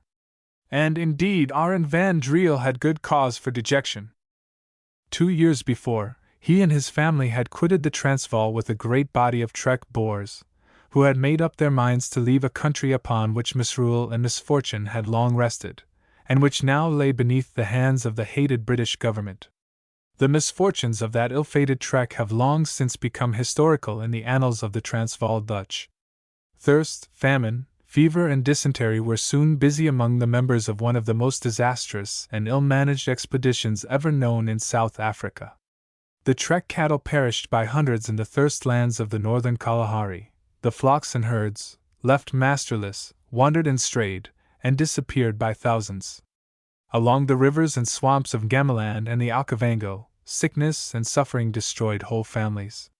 The trek had set forth with the highest and most exaggerated hopes, chiefly based upon the gross ignorance of these misguided and fanatical farmers. They moved northwestward towards some unknown land of Canaan, where, as they fondly imagined, great snow mountains stood, where the veldt was always rich and flourishing, where clear waters ran abundantly, and where the wild game wandered as thick as sheep in a fold. Some even believed, as their fathers had believed, when they moved into the Transvaal country, that somewhere in this new and unknown land, the great Nile River itself would be found. After more than 2 years of disastrous trekking, most of these vain imaginings had been rudely dispelled, but still, their faces set ever doggedly westward, these stubborn people toiled on. During the expedition, the trekkers had necessarily become much scattered. Thus Arend van Driel and his family stood alone this December day of 1880 by a small pan of muddy water, where they had halted to recruit their exhausted trek oxen and the 2 horses that remained to them. They had quitted the Transvaal with 200 head of cattle and 600 sheep and goats. These once thriving flocks and herds were now represented by some 20 of miserable sheep and goats, mere bags of bones, which could scarcely drag one limb after another.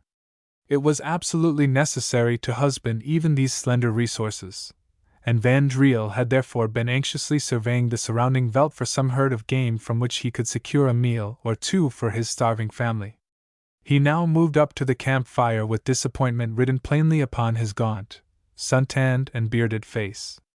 His wife knelt in a ragged old stuff dress stirring some thin porridge of Kaffir corn, their only present sustenance, in an iron pot. She looked up from underneath her sunbonnet, and catching the gloom upon her husband's face, ejaculated, "Anna ye wild, Arend? No game, Arend?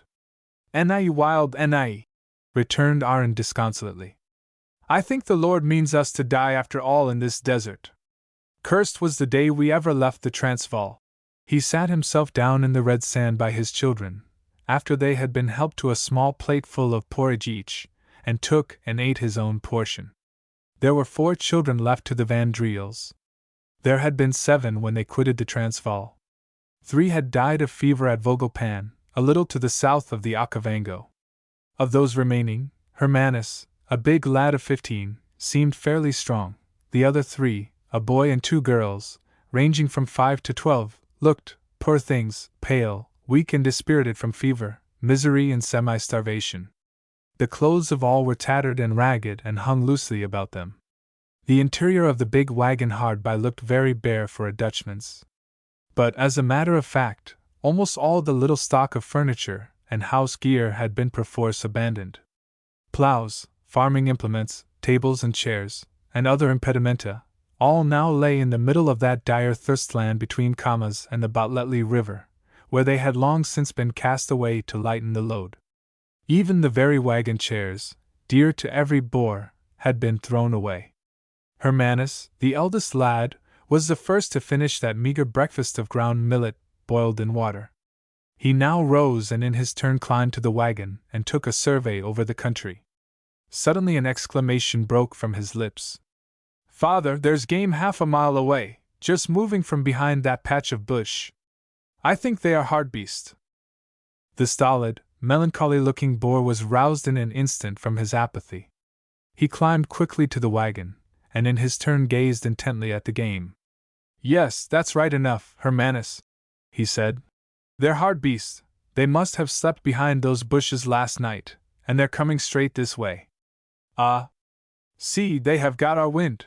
Even as he spoke, the troop of game, some 30 in number, suddenly halted, turned in their tracks, and cantered in that heavy, loping fashion which these fleet antelopes adopt in their slower paces, towards the heart of the plain. Calling to the 2 Kaffir servants still remaining to him to bring in the horses, just now feeding, he halted, upon the veldt 100 yards away. Van Driel and his son looked to their saddles and bridles, filled a water bottle, reached down their Wesley Richards rifles and bandoliers from the wagon hooks, and buckled on a rusty spur apiece. "We shall be back before sunset, wife," said Van Driel. "I think, after all, the Heer God means us to have a right good dinner." And so, mounting, he rode off with Hermanus. "The Heer God be with you both," echoed Vrouw Van Driel. "And may you bring meat, we want it badly enough." The 3 younger children cried luck after their father and brother, and waved their hands, and so, watching the horsemen cantering away, gazed and gazed until the 2 forms presently faded from mere specks into absolute oblivion, and were swallowed up in the immensity of the great plain. Meanwhile the 2 hunters rode steadily upon the spoor of the hartebeest. It was a good troop, and although the chase might be a long one, the Boers were so accustomed to bagging the game they followed that they looked confidently to a dead buck or 2 before afternoon. Surely, they thought, as half hour after half hour they followed steadily upon the footprints, now clear in the firm sand, now amid the long grass, hardly to be distinguished, even by the wonderful instinct of these sons of the veldt, the hartebeest will presently stand and rest, or feed again. But no. The antelopes had secured a good start, and had long since cantered at that deceptive pace of theirs clean out of sight, and the telltale spoor indicated, as mile after mile was reeled off, that they were still moving briskly and that their point was some far distant one. The 2 ponies, rough and unkempt, and angular as they were perhaps in better condition than the rest of the camp, whether human beings or stock, put together. Their well-being was absolutely necessary to the safety of the party. Without them game would be desperately hard to come at.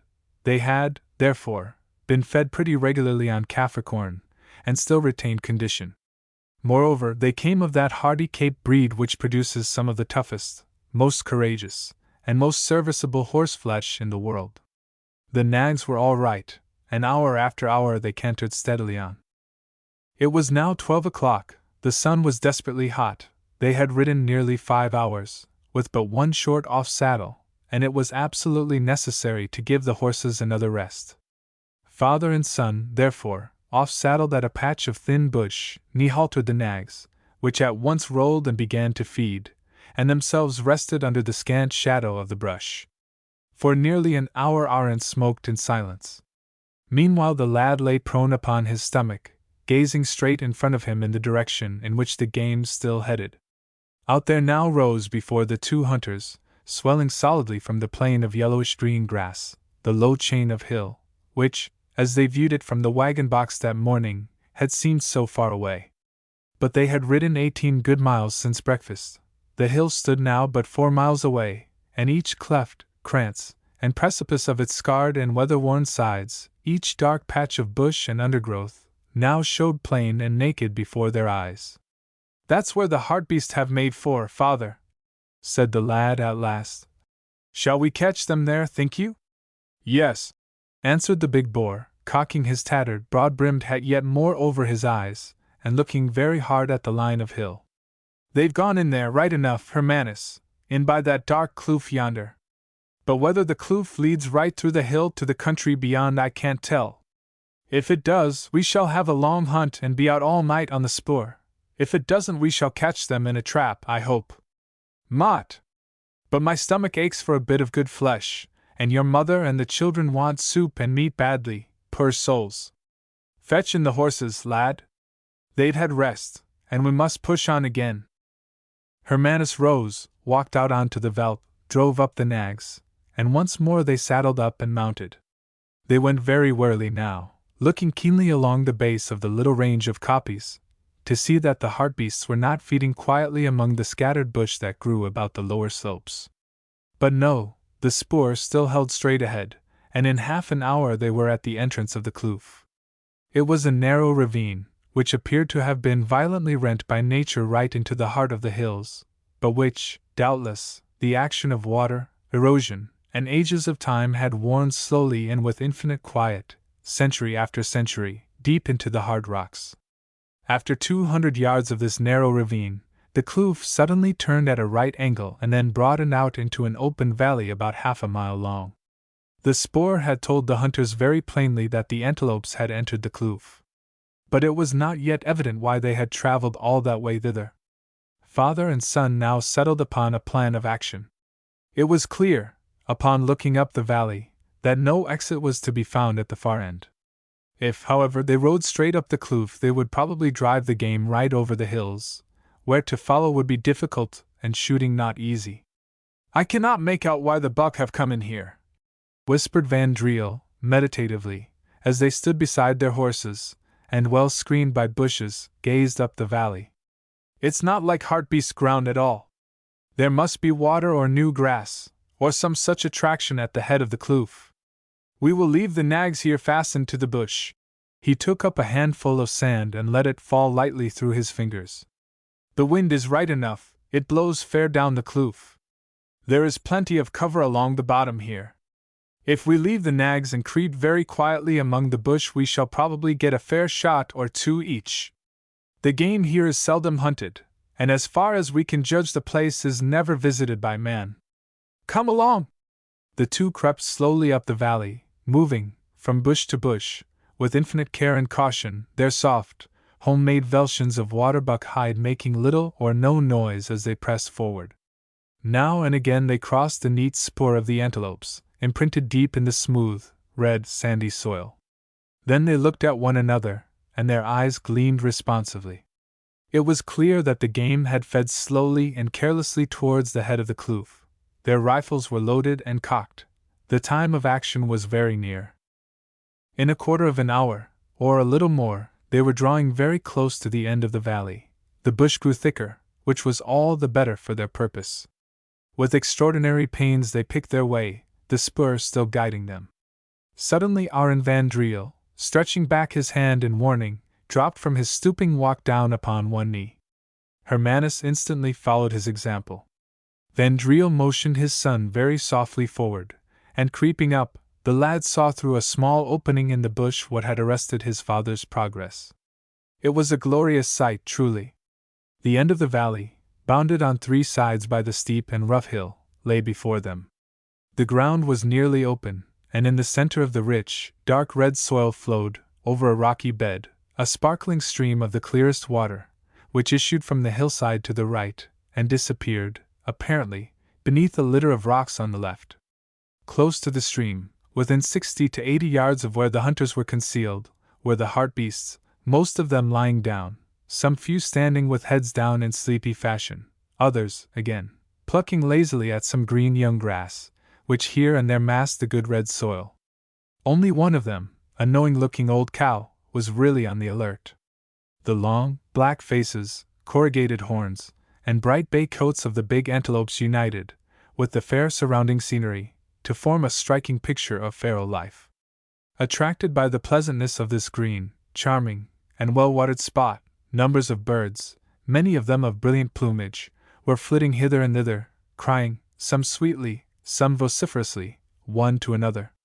Here were gorgeous emerald cuckoos on their way south, honey birds, kingfishers, and beaters of the most resplendent plumage, and various finches and small birds. Seldom had the two Dutchmen set eyes on a more lovely scene. But the aesthetic charm of the place was not for the Boers, gaunt with hunger and privations. A look and a nod from father to son, the rifles were leveled, the targets selected, and the loud reports rang out, terrifying the wild life of this gem-like oasis, and rattling from krantz to krantz along the rough hillsides. Two hartebeests instantly went down and lay struggling in their death agonies. One of these staggered to its feet again, but Hermanus had shoved another cartridge into his breech, and a second shot finally stretched the animal upon the earth again, this time for good.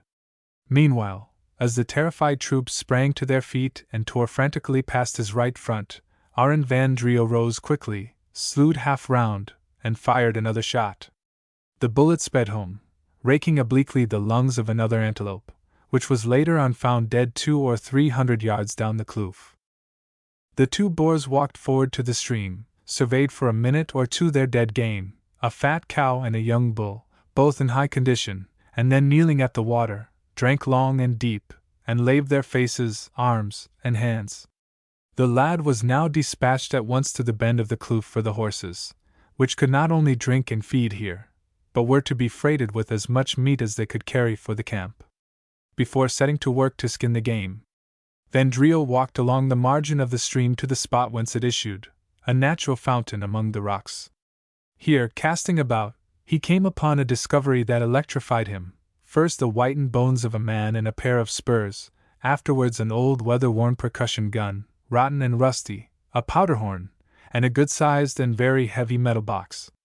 Opening this metal box with great difficulty, the Boer found it full of what he recognized instantly as gold nuggets, many of them of considerable size.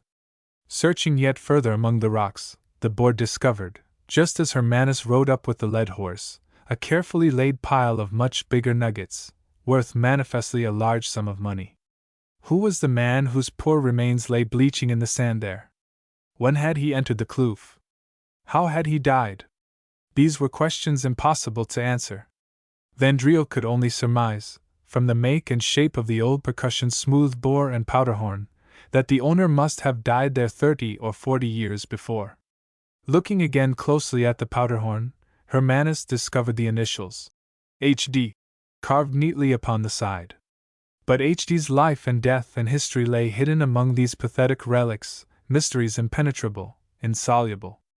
That sweet and secret valley alone knew the truth of them. They turned up the box of nuggets, counting up their treasure. At the very bottom, half hidden among sand and rubble, lay a scrap of paper, yellow, faded, and discolored. Hermanus, who could read, eagerly opened it. Inside, in a tottering hand, were a few lines scrawled in pencil. But the writing was not in Dutch, and spell at the sentences as he might, Hermanus could make nothing of them. Setting to work with a will, father and son rapidly skinned and cut up as much of the hartebeest meat as their nags could carry. The rest of the carcasses they carefully covered up from the vultures and wild beasts. It was now dusk, darkness would be swiftly upon them. They determined to camp for the night and ride back to their wagon with the first streak of dawn. They made a roaring fire, tied up their horses to a tree close at hand, cooked some meat, enjoyed a hearty meal, and then smoked their pipes with stolid contentment. Then, making pillows of the inner parts of their saddles, and with their feet to the fire, they sank into profound sleep. It must have been towards midnight that Arend van Driel was awakened suddenly by the movement of his horse, which was tugging nervously at the branch to which its headream was fastened, as if startled by some prowling beast of prey. "Lions!" muttered the boar to himself. He stirred the fire, threw on more wood, and rising, patted and reassured his horse, which, with dilated nostrils, snuffed at the night air and stared with wild eyes out into the darkness. Van Driel picked up his rifle, lit his pipe, and sat by the fire, watching and waiting. It was very eerie in this far and remote valley, but the trek boar is a man used to solitude and a wild life, and his nervous system is, happily for himself, not very highly developed. All the man troubled himself about was his horseflesh.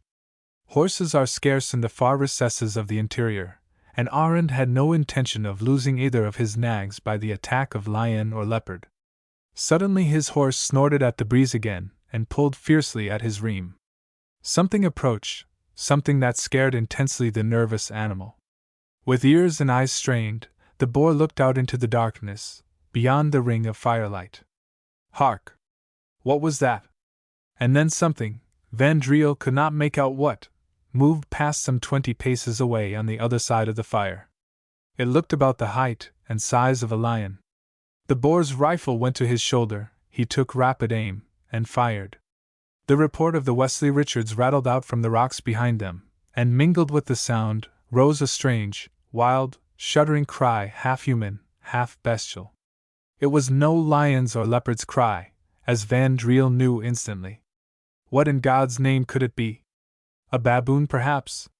Hermanus, at the rattle of the firearm, had sprung up from his deep slumber, and, rifle in hand, was now glaring about him. They listened. Strange moaning wails came to them on the soft night air from the blackness beyond the fire there. They were terribly human. The men looked at one another with scared faces, but uttered no word. The sounds grew fainter and presently ceased. "What was it, father?" asked the lad at last. "Naam van de Drommel! I cannot say," returned the boar. "I thought it was a lion." "It is no lion, surely, it may be a baboon." They sat waiting, listening intently, for another 10 minutes. Then Hermanus sprang to his feet. "Whatever it was," he exclaimed, "the thing is dead. I shall see what it is." He plucked a big brand from the fire, and grasping his rifle, stepped forward. His father followed his example, and with great caution they moved out beyond the flickering circle of the firelight. 30 paces away their torches showed them something. It rested on the veldt there, silent, completely motionless. Again they advanced and stood over the thing. It lay there at their feet, naked, hairy, something on the figure of a man, yet surely not a man. Blood was oozing softly from a big wound in the back, where Van Driel's bullet had entered. "An ape of some kind, father?" queried Hermanus. "But not a baboon. What do you make of it?" "Alas, no ape, I fear," returned Van Driel, with a shudder. "This is a bad night's work, 'tis a wild man. I have heard of such things, but never yet have I set eyes upon one. Pick it up by the legs there, we will carry it to the fire." At the firelight they examined with repugnance, and even fear the thing that had met its death. It was a man. Nay, it had once been a man, it was now but a travesty of mankind. Deeply tanned all over, with its shock of dark hair and beard, now going gray, and a shaggy growth almost covering the loathsome body, it looked a mere beast of the field. The thing had gone mostly upon hands and knees, or upon hands and feet, and the parts that touched the soil were thickened and callous. How many years this poor terrible relic of humanity had lived here alone, how it had gained its living, how escaped the fierce carnivora of the desert, were mysteries that no man could answer. The silent rocks, the grass, the trees, the air, these were the only witnesses, and they were forever unite. There was no more sleep for the Van Driels that night. They sat talking in low, subdued tones until dawn, and then, taking up the spur of the wild man, ran the trail down to a cavern among the rocks, where the poor creature had made its lair. Here were bones, the remains of animals, of lizards, birds, locusts, even fish, upon which, with berries, bulbs, and wild roots, the thing had existed for all these years. Returning to the fire, they picked up the now stiff form, more hideous and loathsome than ever by broad daylight, and carried it to its den. This they sealed from the wild beasts with heavy rocks and stones. Then they saddled up and rode off for the wagon, which was reached by midday. They and their bountiful supply of meat were received with a chorus of welcome from the starved and ailing family, and in that lone and distressful wilderness they presently enjoyed together a right hearty meal.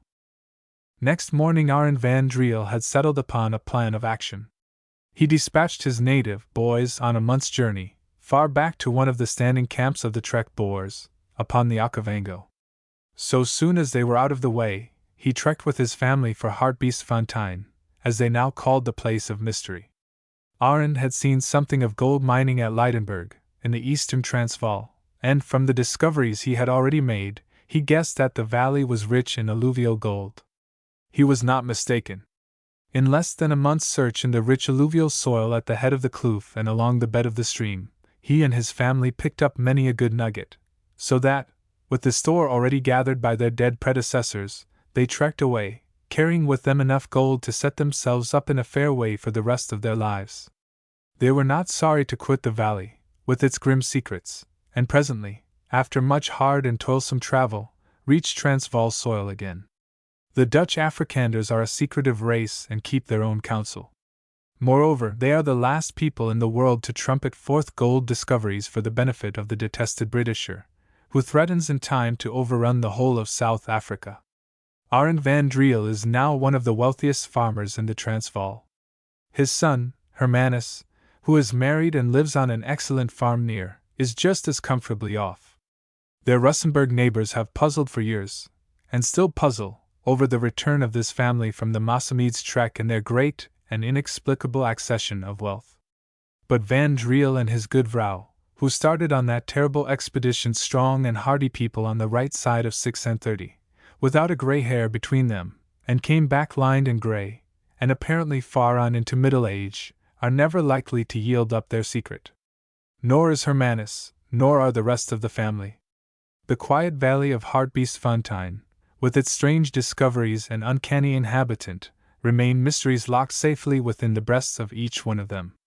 Hermanus, by the way, soon after their arrival in the Transvaal, got, from an Englishman at a Klerksdorp store, a translation of the writing upon that pathetic bit of paper found in the box of nuggets.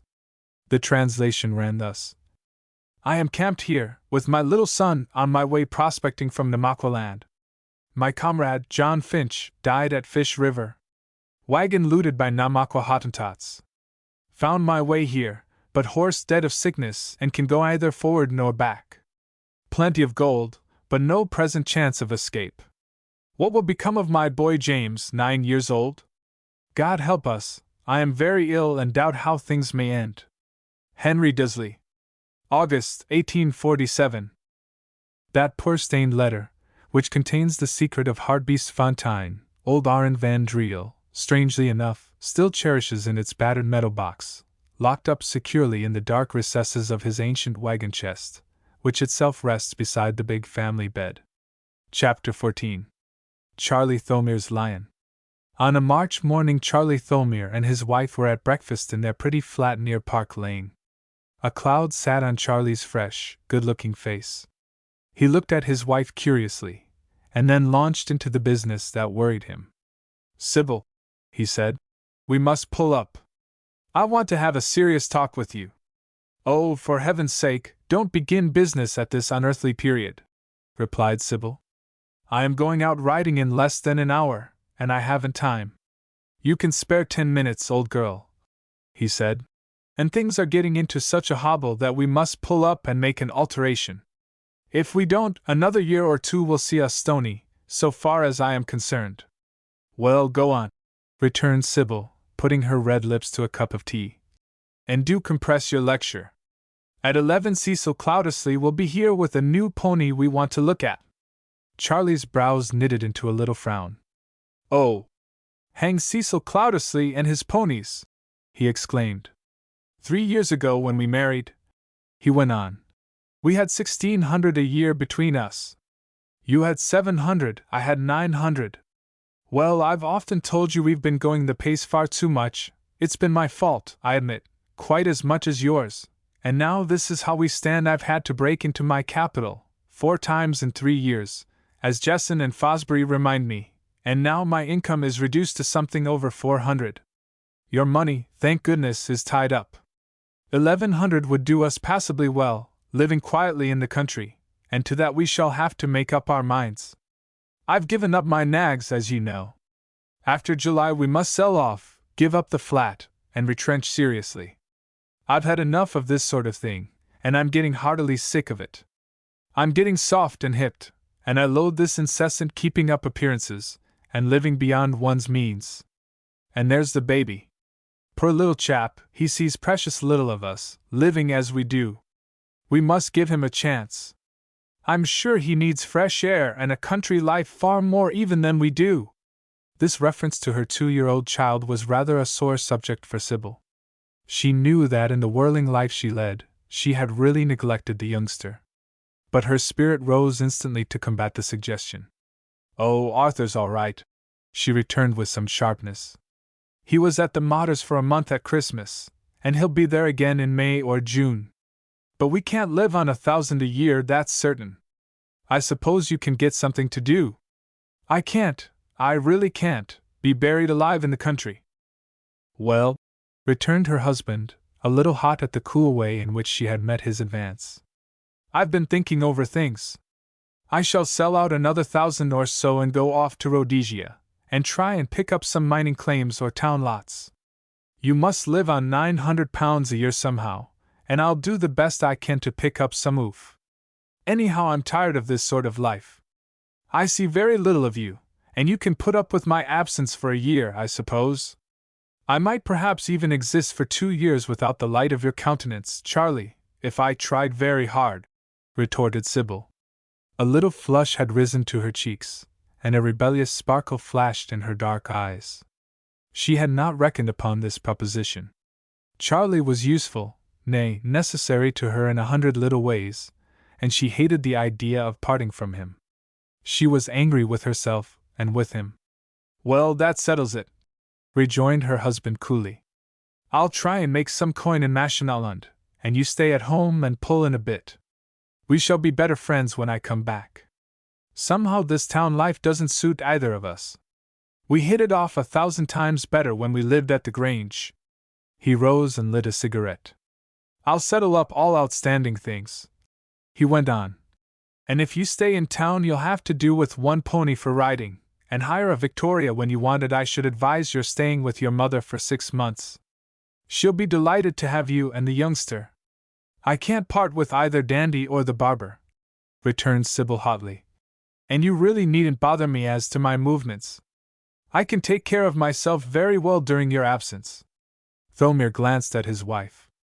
She was not looking his way, her thoughts ran elsewhere.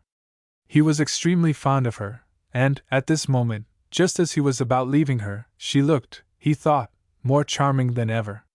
He went to her side, stooped, and kissed her soft cheek. The caress was accepted with something very like indifference. Very well, old girl, he said. Don't worry yourself. I know you are right enough. You have plenty of wits and abounding common sense. Give up some of the crowd you are swimming with. I dare say when I'm gone you'll make a change and pull in. I don't demand it. I hope it, and expect it, from your good sense, and I know you as well as you know yourself. There, don't preach, Charlie, replied his wife. I'm awfully busy this morning. Do go and look after your own work. If you're off to Rhodesia you must have heaps to do. Thomir quitted the room, and Sybil breathed a sigh of relief. 2 months after this morning in March, Charlie Thomir was in Mashonaland, wandering about the country in the company of a mining prospector, shooting and exploring. They had for months very little success. Most of the likely spots for gold had been already pegged out by their forerunners. They returned to Salisbury and fitted out an expedition for the Zambesi Valley. They were away 7 months, discovered indications of a coalfield, and then, on their way into Salisbury again, stumbled, within 50 miles of the town, upon a strong gold reef. It was in a broad, rich-looking valley, of romantic beauty, well wooded in parts with acacia, kaffir orange, and other trees, and hemmed in by massive granite koppies, huge masses of rock strewn as if by the hands of giants, with a pleasant little river, fringed with palmetto, meandering beneath the rock walls. So rich, apparently, was the reef, that they pegged out at once, procured some native labor, built a couple of huts, and sending into Salisbury for dynamite, roping and windlass, and fresh implements, determined to camp for some months, and go in for a systematic opening up of the reef. The weeks ran by. The hot season, the second since Thomir had left England, was approaching. Already the rains were upon them, and they had begun to experience some of the miseries of living under constant tropical downpours in leaky native huts, thatched carelessly with grass by lazy Mashanas. Yet the mine prospects were so good that they hung on. It was now December. They had sent in a native servant with their last remaining donkey to bring out supplies and some few luxuries, and awaited his return impatiently.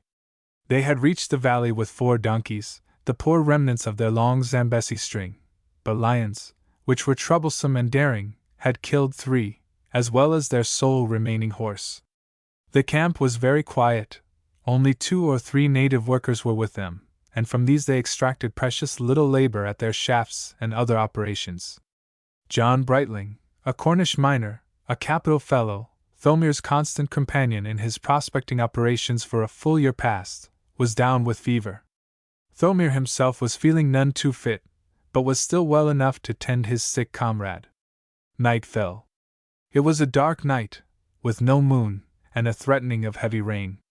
Charlie Thomir had had a fire kindled between the 2 huts, their own and the natives, but at 9 o'clock, a drenching thunderstorm, which came roaring and reverberating with fierce lightnings and deafening re-echoes among the koppies, effectually put an end to it.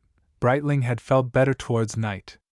After a day of racking pain, the sweating stage had reached him, his head was clear, the fever had left him, and he had been able to sup some of the game broth that Thomir had prepared for him. He was now sleeping quietly. At 10, Charlie heard the moaning roar of lions not far away. Shortly after followed the sharp, dissonant yells of the Mashanas from their hut, 50 yards distant. Lions were abroad, plainly. Thomir opened the hut door and fired a couple of cartridges, by way of scaring off the night prowlers. Then he lay down on his skin couch, pulled his blanket over him, and dozed off. How soon afterwards it was he could never tell, but he was awakened in the black darkness by hearing some noise at the door of the hut. He picked up his loaded carbine, and went softly that way.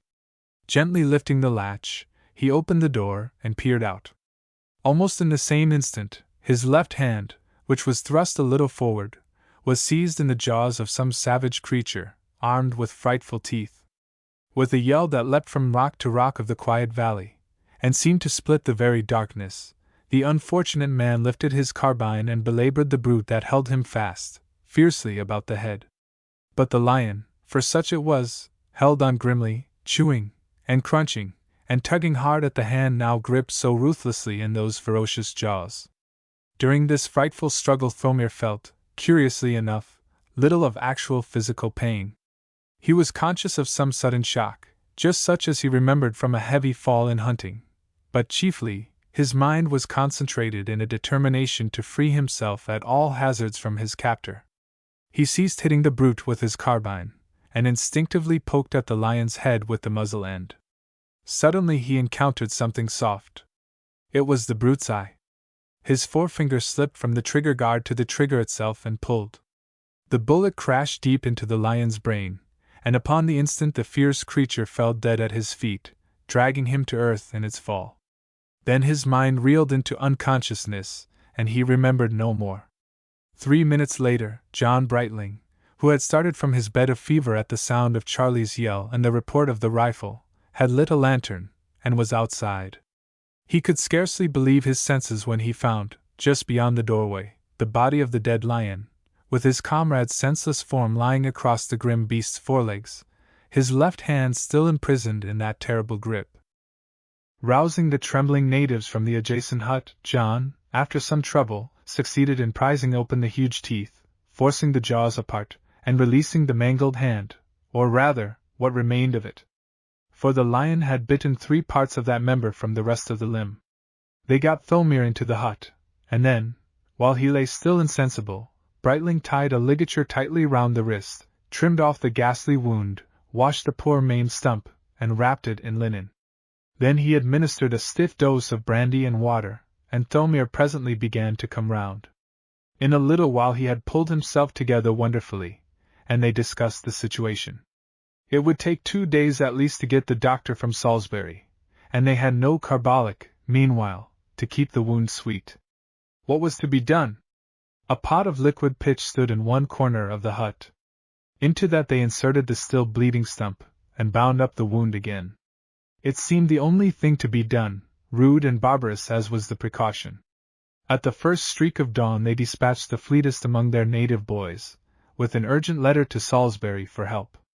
Fired by the promise of 2 sovereigns on his return, the man set off at a steady jog-trot, vowing he would be in at the township that evening. By 11 o'clock next day Brightling was down again in a hot fit of malaria, while Charlie Thomir lay in his corner, feeling the fever of his wound coursing through his veins and mounting to his brain. Presently he wandered in a delirium, strange shapes and scenes passed before his distempered mind, his tongue rambled. He called incessantly for Sybil. So the 2 men lay, the hours passing on leaden wings. And Sybil herself was near. For a month or 2 after her husband's departure for Africa, she had led pretty much her old whirling life of pleasure and excitement. Then things began to pall a little, and she took breath and thought. After all, without Charlie, life seemed somehow different. She missed him in 1,000 ways. Even Cecil Cloudesley began to seem empty and inane, and after all, horseflesh and the society of smart people have their limitations. By the time Goodwood was reached, Sybil had made up her mind. She had been chiefly to blame. She would try and do something for dear old Charlie, grinding in the hot sun, in some horribly uninteresting place, out there in Rhodesia. She sold off her ponies, gave up the flat, went down to her mother's, and announced that she and her child had come to stay for 6 months. The stay resolved itself into much more than that period. A year and more went by. Sybil wrote often to Charlie, but during his long absence towards the Zambesi, very few letters of his reached her. She became more and more uneasy, and presently, hearing at last that he had settled for a time near Salisbury, she determined to go out to him. Persuading her brother to accompany her, the pair sailed for Cape Town, trained thence to Mafeking, the then limit of the railway, and made their way by road to Salisbury. As fortune willed it, they reached that place early in December, and made preparations to take Charlie Thomir by storm. Their Cape cart and a buggy were loaded up with a supply of good things, and they were to start at daybreak next morning. Late that evening the Salisbury doctor came round to their hotel with a grave face. He had had serious news of Thomir by a native runner. An accident had happened. Could he accompany them early next morning? The matter was urgent. They set off with 4 horses in each trap, 2 hours before sunup, and traveling rapidly, reached Charlie Thomir's hut soon after 3 o'clock. Right or wrong, Sybil would not be gainsaid. She slipped down, ran to the hut, and standing at the open door, looked at her husband lying there, drawn, pale, and disheveled, in the corner. All her heart leaped out to him. He was conscious, and knew her. "Sybil!" he cried feebly. "Where in God's name have you sprung from?" "My darling old boy," she returned, kneeling at his side, and kissing him tenderly. "It is I, surely enough, come to nurse you and get you well, and," she whispered in his ear, "never to let you go again, my husband." She kissed him again and again, and then the doctor came forward. It was a very near thing. Another dozen hours or so, and mortification would have set in. They amputated above the wrist, and, after a most anxious and most miserable time, pulled Charlie Thomir through towards Christmas. He lost his left hand, it is true, but, as he always says, it was cheap at the price of his subsequent happiness. They sold the gold claims excellently well, and the Thomirs now live the happiest of lives in a pleasant English country home. No 2 married people can be more devoted, or faster friends and comrades. One of the most treasured mementos of their African days stands in their big, cozy hall. It is the grim, white skull of the lion, whose grinning teeth so nearly ended Charlie Thomir's existence. The end.